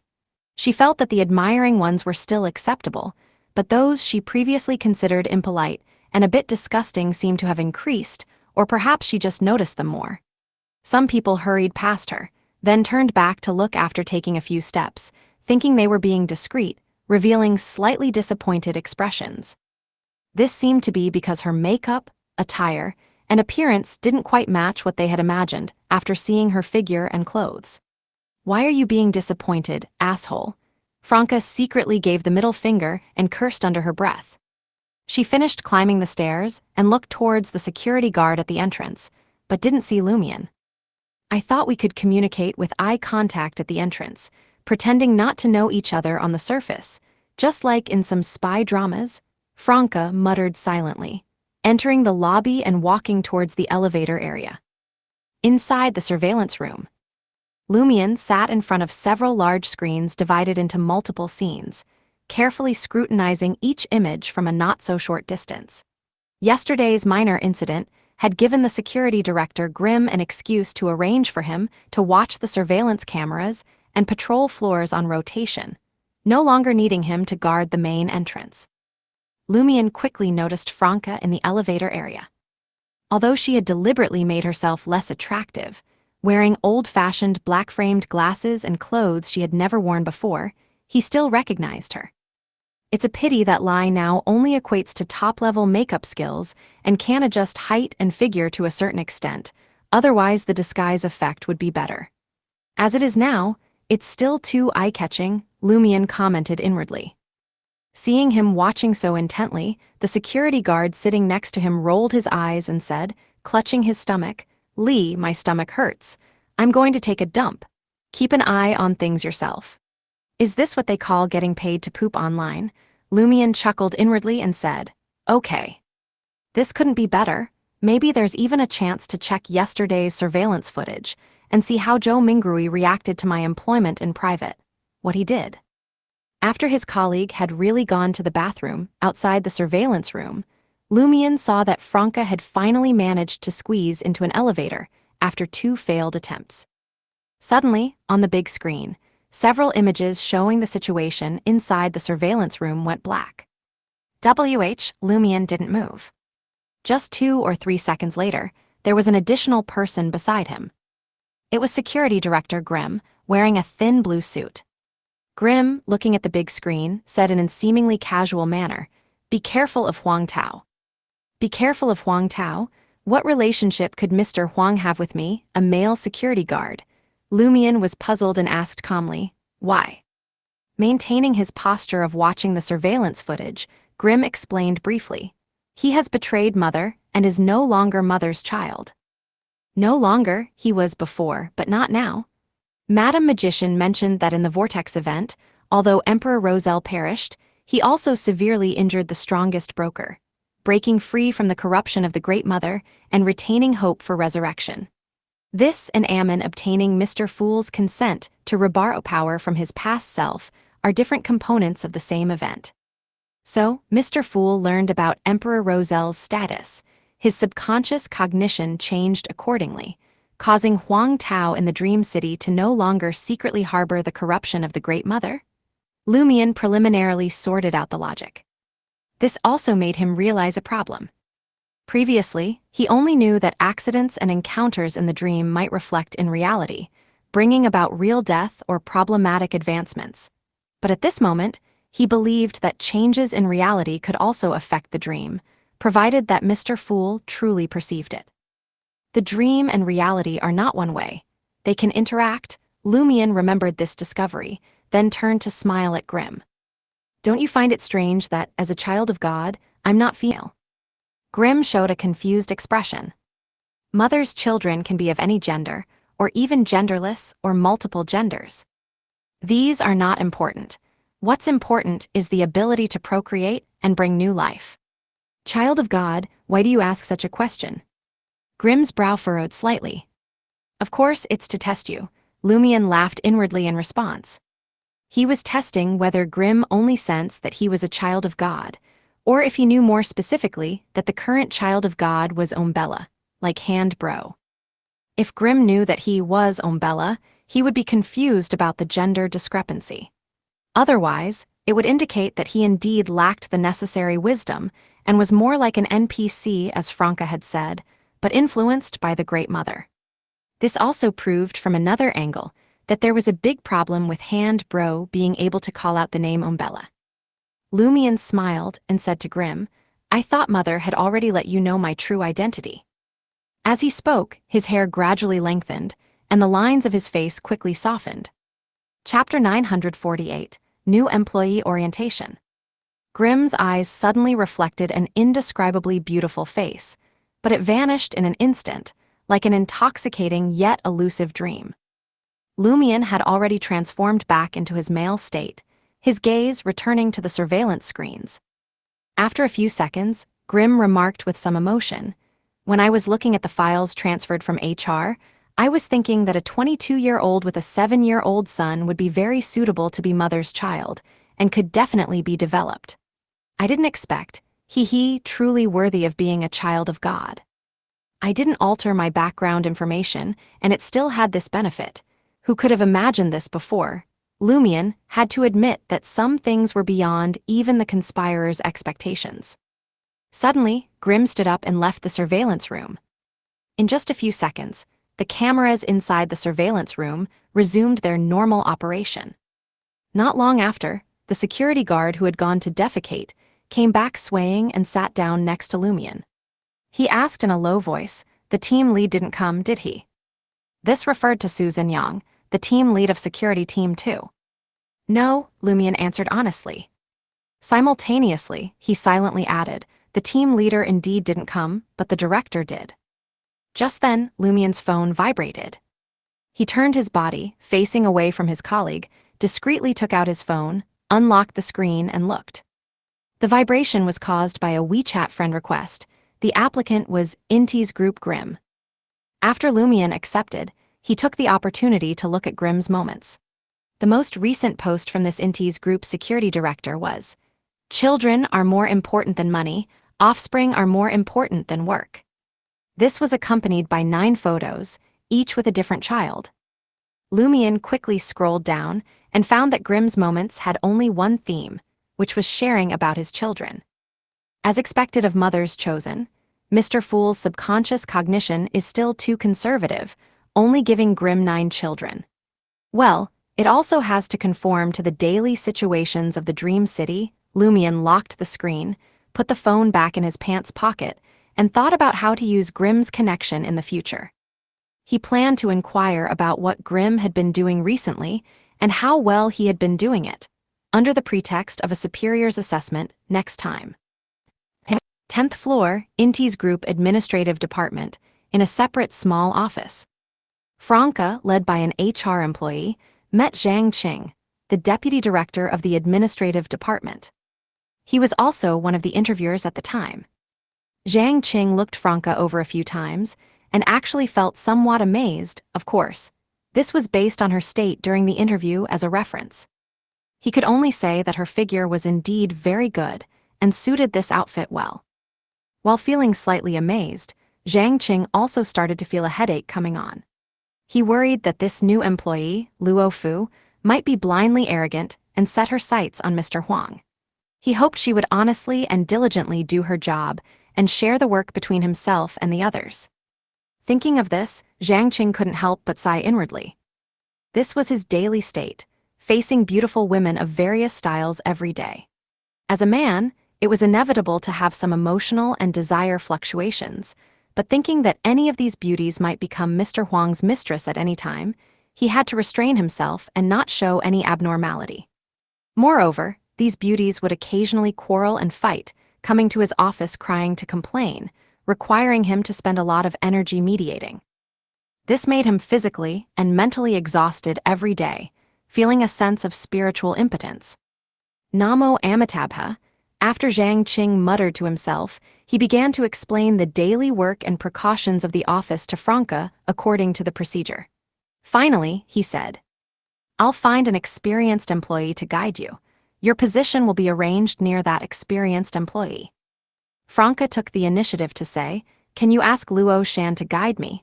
I live very close to her, we knew each other before, and it was she who made me full of longing for the company." Before officially starting work, Franca had already thought about what image she wanted to establish in the Intis group. A newcomer without much scheming, rather frank and cheerful, sometimes speaking without thinking. She felt that as long as she didn't deliberately think about problems, following her daily life state, she could play this role well. Zhang Qing nodded slightly, his expression relaxing considerably. "All right." He stood up, led Franca out of the small office, and introduced her to other employees in the administrative department. Franca saw a series of beautiful women, all striving to highlight their own characteristics. There were innocent ones, glamorous ones, and those going for the pure and sexy look, giving a feeling of 100 flowers blooming. These women were all alert at first glance of Franca, but after their gaze fell on her face and scrutinized for a few seconds, they relaxed. Some of them perfunctorily greeted her, then picked up their makeup mirrors to touch up their makeup, while others enthusiastically chatted with Franca, thinking about dumping some of their work on this newcomer later. Franca, having managed a large number of dancers before, was not at all unfamiliar with such occasions, and naturally and appropriately followed Zhang Qing around the administrative department. Seeing this, Zhang Qing imperceptibly nodded. Indeed, she has 3 years of work experience, and the evaluation from her previous job is also very good. Well, after seeing so many star-like beauties, she shouldn't have any unrealistic thoughts, right? Franca noticed that about half of the employees in the administrative department were working seriously, and among them were also many good-looking women. Some of them were purely attracted by the high salaries of the Intis group, not very interested in Mr. Huang, and had no hope for possible favor. Rather than becoming Mr. Huang's mistress, they wanted to develop in their careers and prove themselves. Others planned to establish the image of a capable woman, thinking that maybe Mr. Huang liked this type recently. After introducing Franca to the employees of the administrative department, Zhang Qing stopped near Luo Shan's position and nodded slightly. "Luo Shan has gone to the foreign trade department and will be back later. Since you already know each other, I don't need to introduce you. Well, Mr. Ed is currently entertaining distinguished guests and is not in the company. I'll take you to meet him later." Mr. Ed referred to Edward, the vice president of the Intis group, in charge of administration and business. Entertaining distinguished guests, Zarathustra mentioned in the information from the major arcana card holders. This person is most likely a subordinate of the celestial worthy, suspected to be a seer pathway angel who is currently possessing Loki, Franca pondered as she replied to Zhang Qing. She then sat down at the desk, not far from Luo Shan's position, hiding her legs under the table. This gave her back a sense of security, and the faint shame subsided. After Zhang Qing left, Franca sat in her position, looked around the bright and clean administrative department, and silently exclaimed, "So this is what working is like." During the time after her transmigration, when she lived on the original body's savings, she naturally thought about not eating away at his savings. But she didn't understand the skills the original body knew, and the original body had no education, so she could only find jobs like waitressing and kitchen helper. Then, because she couldn't stand the conscience of those merchants and was unwilling to make counterfeit goods or help deceive innocent people, she couldn't last more than a few days before being fired either voluntarily or involuntarily.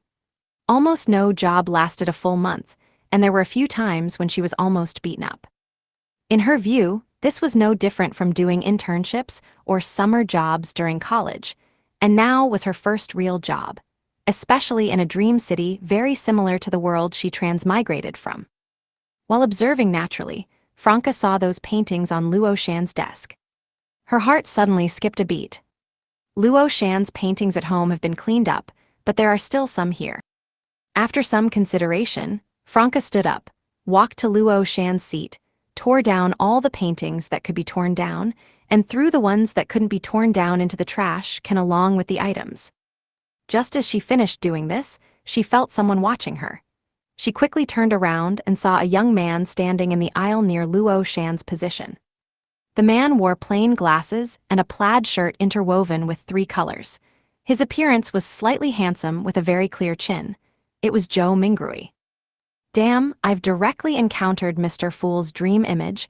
Seeing Zhou Mingrui's confused expression, Franca quickly explained, "Luo Shan asked me to help deal with it." Zhou Mingrui looked at the paintings and items in the trash can and said as if talking to himself, "Luo Shan asked to throw them away." He then glanced at Franca's heel height and muttered in his heart, "With such low heels, she's still a bit taller than me." Franca nodded repeatedly, "Yes." Zhou Mingrui withdrew his gaze and smiled politely. "Where did Luo Shan go? I have something to discuss with her." "She went to the Foreign Trade Department to coordinate something," Franca repeated Zhang Qing's words. "I see," Zhou Mingrui then asked. "Are you transferred from another department to the administrative department? I don't think I've seen you before." "I just joined," Franca answered honestly. Seeing Zhou Mingrui's gaze unconsciously move towards Luo Shan's seat, Franca controlled her inner nervousness and smiled naturally. "Luo Shan and I are neighbors, we knew each other before. Before she went to handle something, she asked me to help her throw away all these paintings. She doesn't want them anymore." "Doesn't want them anymore?" Zhou Mingrui repeated this sentence softly, then asked Franca with a colleague's attitude, "Did Luo Shan give you an internal recommendation?" "No," Franca said with a slight pride. "I relied on my own abilities."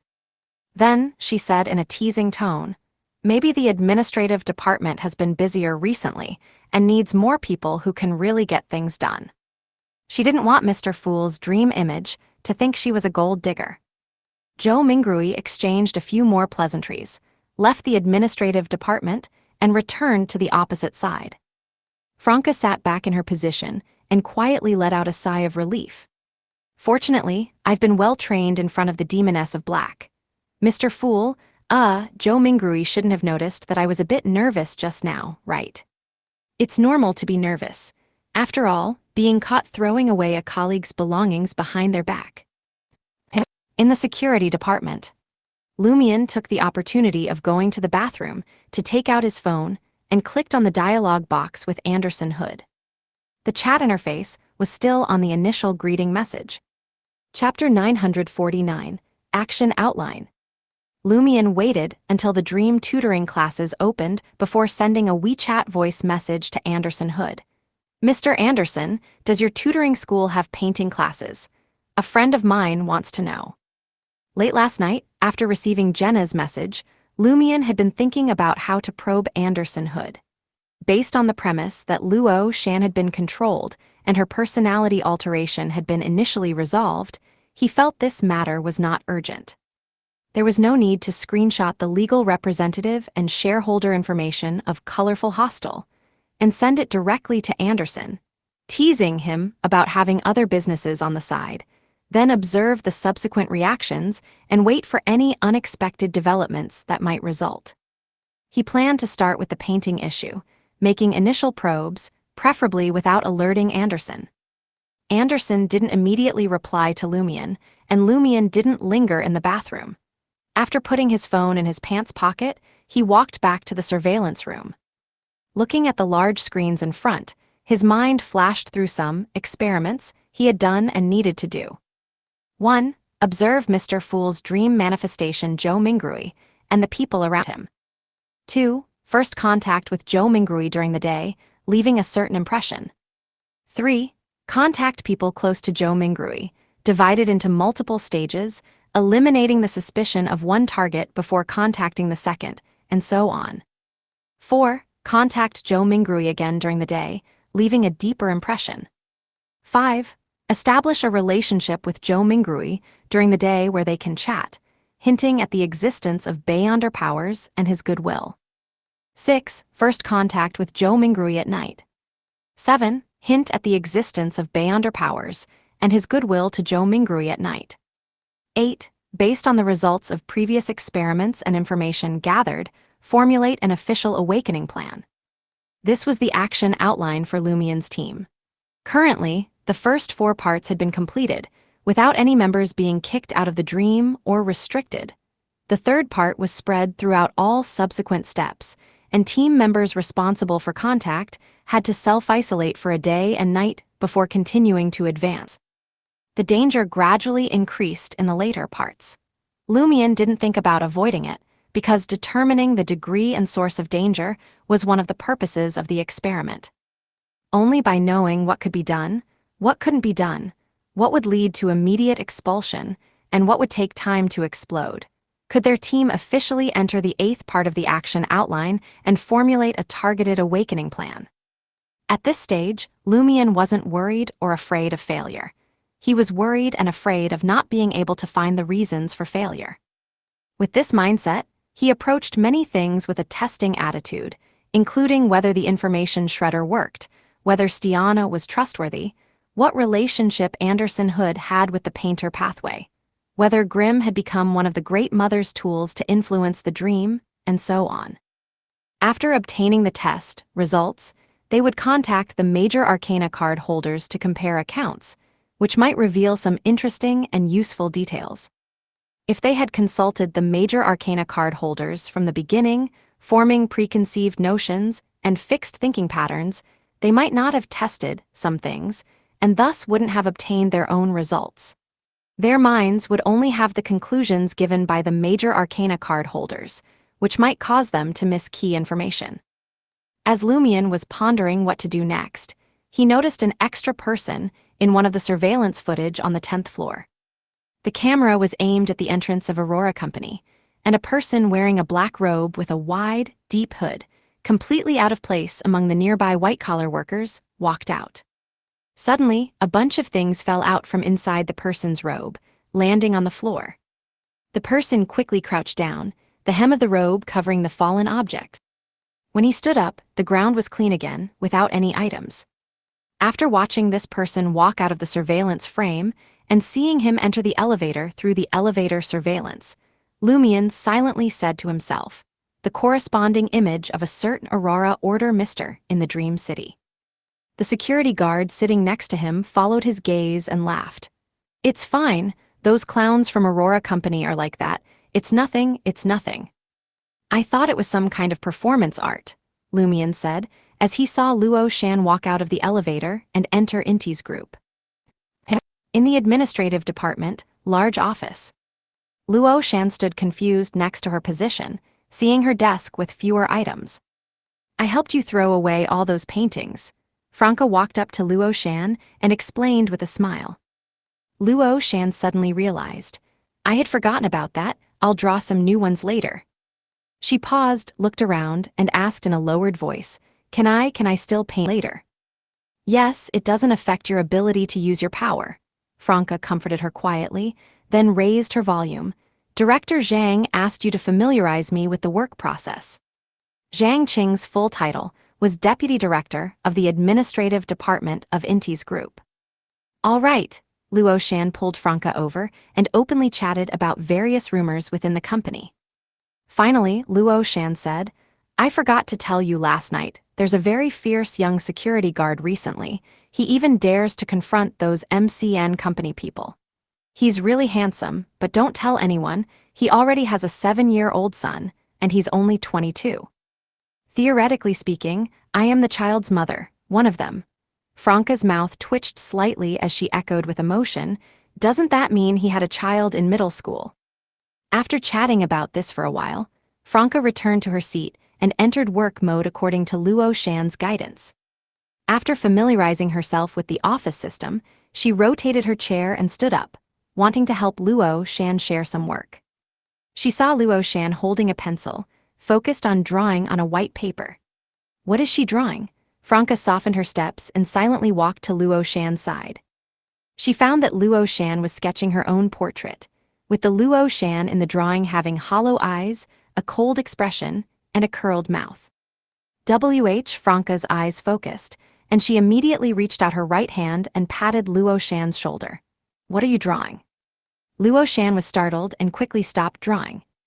She turned her body, and seeing it was Franca, she visibly relaxed and pressed her chest, saying, You scared me.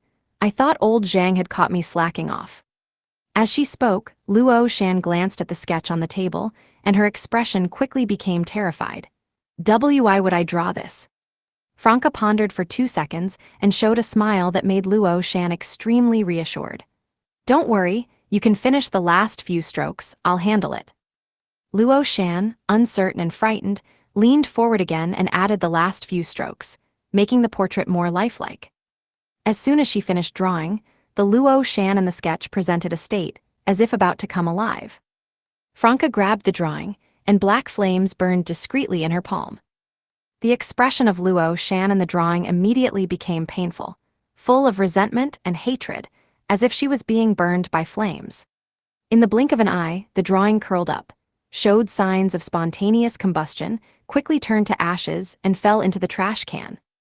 While completing this, Franca used the mirror maze through the transparent screen on the side of the desk, Luo Shan's phone screen, and the mirror being used by a nearby colleague for makeup touch-ups to deal with the camera surveillance, not leaving traces of Beyonder powers in the corresponding footage. Luo Shan stared blankly as Franca dealt with the portrait, and after a few seconds said, I feel like my whole being is much lighter again. My mood is better. Franca nodded and said, You can treat it as another release of negative emotions and desires. She considered for 2 seconds and added, Currently, we can only treat your symptoms, not solve the root cause of the problem. Simply put, we can only treat the symptoms, not cure the disease. So, you need to be vigilant about your own state, do self-examination from time to time, and if you find something wrong, immediately come to us for a new round of treatment. Don't delay, otherwise, behavior like just now will happen again, and the consequences are unpredictable. Power is a double-edged sword. It can harm others and also harm oneself. This will accompany us for life. Luo Shan listened quietly, remained silent for a moment, then lowered her head and smiled. I understand what you mean. I hope I can hold on for a few more years, preferably until I retire. No, let me enjoy life for 5 more years after retirement. Seeing Luo Shan smile, Franca suddenly felt it was a bit dazzling, making her eyes ache. She comforted in a gentle voice. If you can hold on, you must hold on. It's like some diseases that were terminal in earlier years, but if you actively cooperate with treatment and try to prolong life as much as possible, with the development of technology, they can now be cured or better controlled. In the future, we might become stronger, or we might meet stronger people who have ways to solve the problem of power corruption. Luo Shan nodded slowly and smiled at Franca. I'll try hard, and you should work hard too. Let's all work hard. Franca remained silent for a moment, deactivated the mirror maze, and returned to her own seat. She picked up her phone and found that Jenna, with the nickname Nana and Lily, had sent her a message describing the dangers encountered on the way to deliver the painting to Star Dream Provision Store, the help received, and the final result. Franca felt a wave of fear reading it, quite regretful that she hadn't accompanied Jenna. She had anticipated great danger, but thought that Jenna, who could actively exit the dream, would at most waste one opportunity. She didn't expect that the power representing the fantasy association's evil god could prevent them from returning to reality. Jenna had almost really died. Fortunately, Ammon and his father are on our side. Jenna's experience also provided us with important intelligence. In the future, when encountering people and objects of the painter pathway, we need to be careful about not being able to exit the dream. Franca, thinking of Lumion about to or already probing Anderson Hood, quickly forwarded Jenna's message to him and reminded him to remember to delete it using the information shredder. After confirming that Lumion was currently fine and had received the warning, Franca glanced sideways at Luo Shan, roughly understanding why her condition had suddenly relapsed earlier. It coincided with the time when that painting appeared abnormal, and Jenna nearly died. Inside the surveillance room, after deleting the messages from Franca and Jenna using the information shredder, Lumion pinged Anthony. He continued to watch the surveillance, looking for potentially abnormal people and events. At this time, Su Xinyang, the leader of Security Team 2, entered the surveillance room and patted the shoulders of his two subordinates. After work this afternoon, let's go visit Old Wang and Old Ding together. They're out of danger now. After visiting the hospital, let's gather with all the folks who aren't on shifts. It's also to welcome little Li to our team. Old Wang and Old Ding. Lumion could guess who the team leader was talking about, but still had to put on a confused expression. Su Xinyang, with his burly build, square face, and very tan skin, said with both amusement and helplessness, "Didn't you see the news? Several of our folks were struck by lightning. Fortunately, it wasn't people from our team 2 who died. Damn, how did they get struck by lightning?" "Oh, I remember now," Lumion then asked. "Which hospital are Old Wang and Old Ding in?" Su Xinyang answered simply, "Mushu Hospital." Chapter 950, Dinner Invitation. It's really Mushu Hospital. Lumion wasn't surprised at all by Su Xinyang's answer. He grunted in acknowledgement, "All right, team lead." He had thought about it. As an important base for evil gods to influence the Dream City, and with some degree of cooperation with the Celestial Worthy, Mushu Hospital might be unavoidable for many things to come. It wasn't a matter of cautiously avoiding it or not entering, pretending it didn't exist. So, rather than that, why not take advantage of the daytime, while their actions hadn't yet reached a critical stage, while he still had another chance to enter, and while he had a reasonable and legitimate excuse to go take a look and investigate in person. Of course, the underground floors that likely represented the abyss and Mr. Fool's psychological dark side still couldn't be recklessly entered. After seeing off Su Xinyang, Lumion stayed in the surveillance room until almost noon.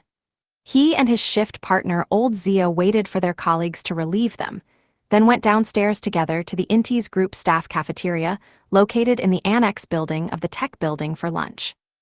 They didn't get meal allowances, and the cafeteria wasn't free, but it had a wide variety of dishes, and the prices were kept quite cheap through company subsidies. So, whether from headquarters or branch offices, employees in this building all liked eating in the cafeteria. Even Mr. Huang himself would come eat there occasionally to check the quality of the food. The only problem was that during the lunch rush, the cafeteria was packed. Higher-income employees preferred to order takeout or dine at nearby malls. As security guards, when they could go to the cafeteria depended on when their colleagues came to relieve them. Everyone tacitly agreed to come a bit earlier to avoid the peak hours. Lumion got steamed eggs with minced meat, stir-fried yellow chives, and meat with pickled peppers, fried chicken leg, cucumber and pork soup, and a big bowl of rice. He found a corner spot with Old Zia and listened to him chat about the antics of the Aurora Company folks while eating. Old Zia clicked his tongue and said, "Their boss is an exhibitionist, or the M in S&M, often with whip marks on his body." "Say more, slander some more, I love hearing it." Lumion nodded along while inwardly muttering. Suddenly, his phone vibrated twice. He picked it up and saw a message from "a name that leaves a deep impression on you," which was Anderson Hood. "Is that friend you mentioned actually yourself?" Lumian smiled and replied using voice input, "You could interpret it that way." He felt that in conversations between hunters, whoever got anxious first, whoever got angry first, whoever felt guilty first would lose. Only by adjusting oneself to a state where nothing mattered could one stand undefeated. After about 20 to 30 seconds, Anderson replied, "Painting requires talent, I hope you have it. Our tutoring school doesn't have painting classes, but I know a decent studio, that's where I learned. If you're interested, tomorrow night at 7, meet me at the entrance of Jinxiu Dongfeng Community on Sifeng Street, and I'll take you for a tour." At night, Lumian pondered for a moment before replying, "All right, thank you." He remembered that colorful hostel was on Sifeng Street, but the interior renovation and decoration hadn't been completed yet. In the administrative department, large office. Luo Shan stretched lazily, walked over to Franca's desk, and asked with a smile, "What are you eating for lunch? I don't want to join the crowd at the cafeteria."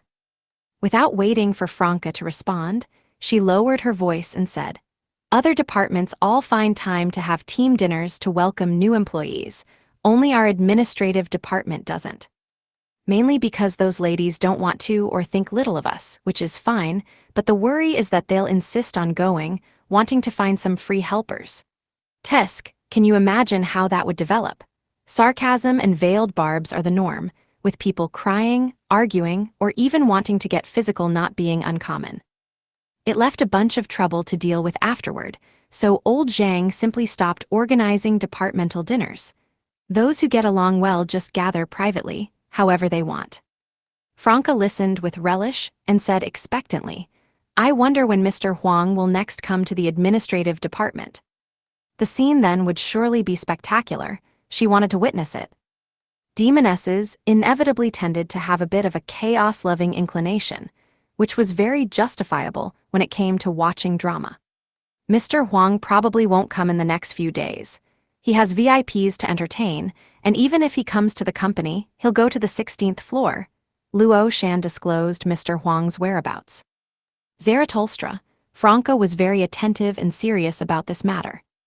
Besides the items listed in the action outline, they also had to guard against the celestial worthy and evil gods doing bad things to Zhou Mingrui in the Dream City. They needed to discover and prevent it early. Moreover, this could also accumulate inspiration to help them formulate an awakening plan, how the celestial worthy's subordinates did it, and they could try to do the opposite. "What a pity," Franca said with a look of regret. She then asked curiously, "Won't Mr. Huang bring the VIP to tour the company?" "He has before," Luo Shan suddenly paused, her voice becoming even lower. "That day Zhou Mingrui happened to be on sick leave. Franca, could that long-named VIP be the destroyer you mentioned, sent from the future to the present by evil forces? Was Zhou Mingrui's sick leave arranged by your people?" "A painter's spiritual intuition is quite strong," Franca smiled and said, "Is that VIP called Zarathustra?" Luo Shan nodded solemnly. "Then it is," Franca confirmed her earlier guess. Luo Shan was silent for a few seconds, then her eyes lit up and she said, "Why don't I ask Zhou Mingrui to have dinner with us? That way you'll have a chance to meet and chat with him." Holy crap, so fast, so direct, Franca felt a bit shocked. She had thought it would take her, and Lumian a week or two, to naturally contact Zhou Mingrui through work matters, before reaching a point where they could add each other on WeChat or have casual chats. Who knew that on her first day of work, Luo Shan would invite Zhou Mingrui to have dinner together? "It's too fast. This progress is too advanced, I'm not ready yet." Seeing that Franca hadn't answered, Luo Shan smiled and said, "Zhou Mingrui owes me several meals. Every time he asks me for information, he says he'll treat me to a meal next time, but so far he's only done it once. Welcoming my bestie to the company is a good reason." As she spoke, she picked up her phone and started tapping out a message to Zhou Mingrui. After a while, Luo Shan waved her phone and said, "He agreed, but said it would be dinner tomorrow, because he has to work overtime tonight, and tech people have too little lunch break time to go eat something nice." He agreed just like that, no stress reaction, no excuses. Franca suddenly recalled an old saying, The best way to get close to someone is to know the people around them. Helping Luo Shan was indeed the right choice. This is karma rewarding kindness. Franca pondered for a moment, then said to Luo Shan, Zhou Mingrui seemed a bit concerned about those paintings you had on your desk before. He didn't refuse your invitation, but agreed to it. Maybe he also wants to confirm or probe something. Without waiting for Luo Shan to respond, Franca added, if that's really the case, it's a good thing. The only question is, does dinner count as nighttime? This goes against the plan in the action outline, and could lead to confusion and ambiguity in the experimental results. It shouldn't count if it's not completely dark, right? At 4:30 in the afternoon, after another round of patrolling the floors, Lumian and old Zia came to the underground parking lot of the tech building. They saw team lead Su Xinyang sitting in a dark gray SUV, reaching out from the passenger seat and waving at them. Over here. Lumian and old Zia walked over and sat in the spacious back seat. Just as few, old Zia looked out the window. Su Xinyang laughed. Who goes to visit patients at a hospital in a big group? The nurses wouldn't let us in. Just the four of us. Zhao is driving, the others will wait directly at the dinner place. Zhao was the young man sitting in the driver's seat, looking a bit chubby from the side. At this time, the roads were still fairly clear. Before 5 o'clock, Lumian and the others had arrived outside Mushu Hospital. Two young men, each carrying a box of fruit and a bag of nutritional supplements, followed behind Su Xinyang and old Zia as they walked in. The lobby of Mushu Hospital was no different from when Lumian last came, ordinary, with people coming and going. Only occasionally could one notice certain orderlies with indifferent gazes and slightly mechanical movements. Lumian withdrew his gaze, confirming that his spirituality gave no warning and there were no abnormalities around. Then entered the elevator going up and arrived on the 12th floor. Exiting the elevator area and turning into the ward, after pushing open the door, what met his eyes was a quiet nurse's station and a corridor extending into darkness. The light at the end of the corridor seemed to be broken, not yet repaired. Led by a nurse who looked very normal, they entered a double patient room where old Wang and old Ding were. Before Lumian, Zhao, and old Zia could get a clear look at the patient's condition, two bedside family members rushed in front of Su Xinyang, speaking one after another. Team lead Su, this is definitely a work-related injury for our old Wang. Boohoo, team lead Su, our old Ding almost died, look at him, who knows how long it will take to recover. Su Xinyang finally found an opportunity and pressed his right hand down. Ladies, this will definitely count as a work injury. Mr. Huang said that not only will there be compensation according to national standards, but the company will also give an additional sum, as well as cover all medical expenses beyond insurance and continue to pay normal wages until old Wang and old Ding fully recover and can return to work. We won't let one of us bleed, sweat, and cry. While Su Xinyang was comforting the family members, Lumian and the others turned their gaze to the hospital beds, seeing the two patients wrapped from head to toe in white bandages, with only their eyes, noses, and mouths exposed. Old Zia couldn't help but lean close to Lumian and say in a low voice, I don't mean to be unkind, but they really look funny like this. I thought only TV shows wrapped people up like this. Didn't expect to see it in real life too. Lumian didn't respond to old Zia because he thought of mummies. Mummies that were said to have close connections with the Wraith pathway controlled by the Mother Tree of Desire. And this was Mushu Hospital. You've reached the end of the book.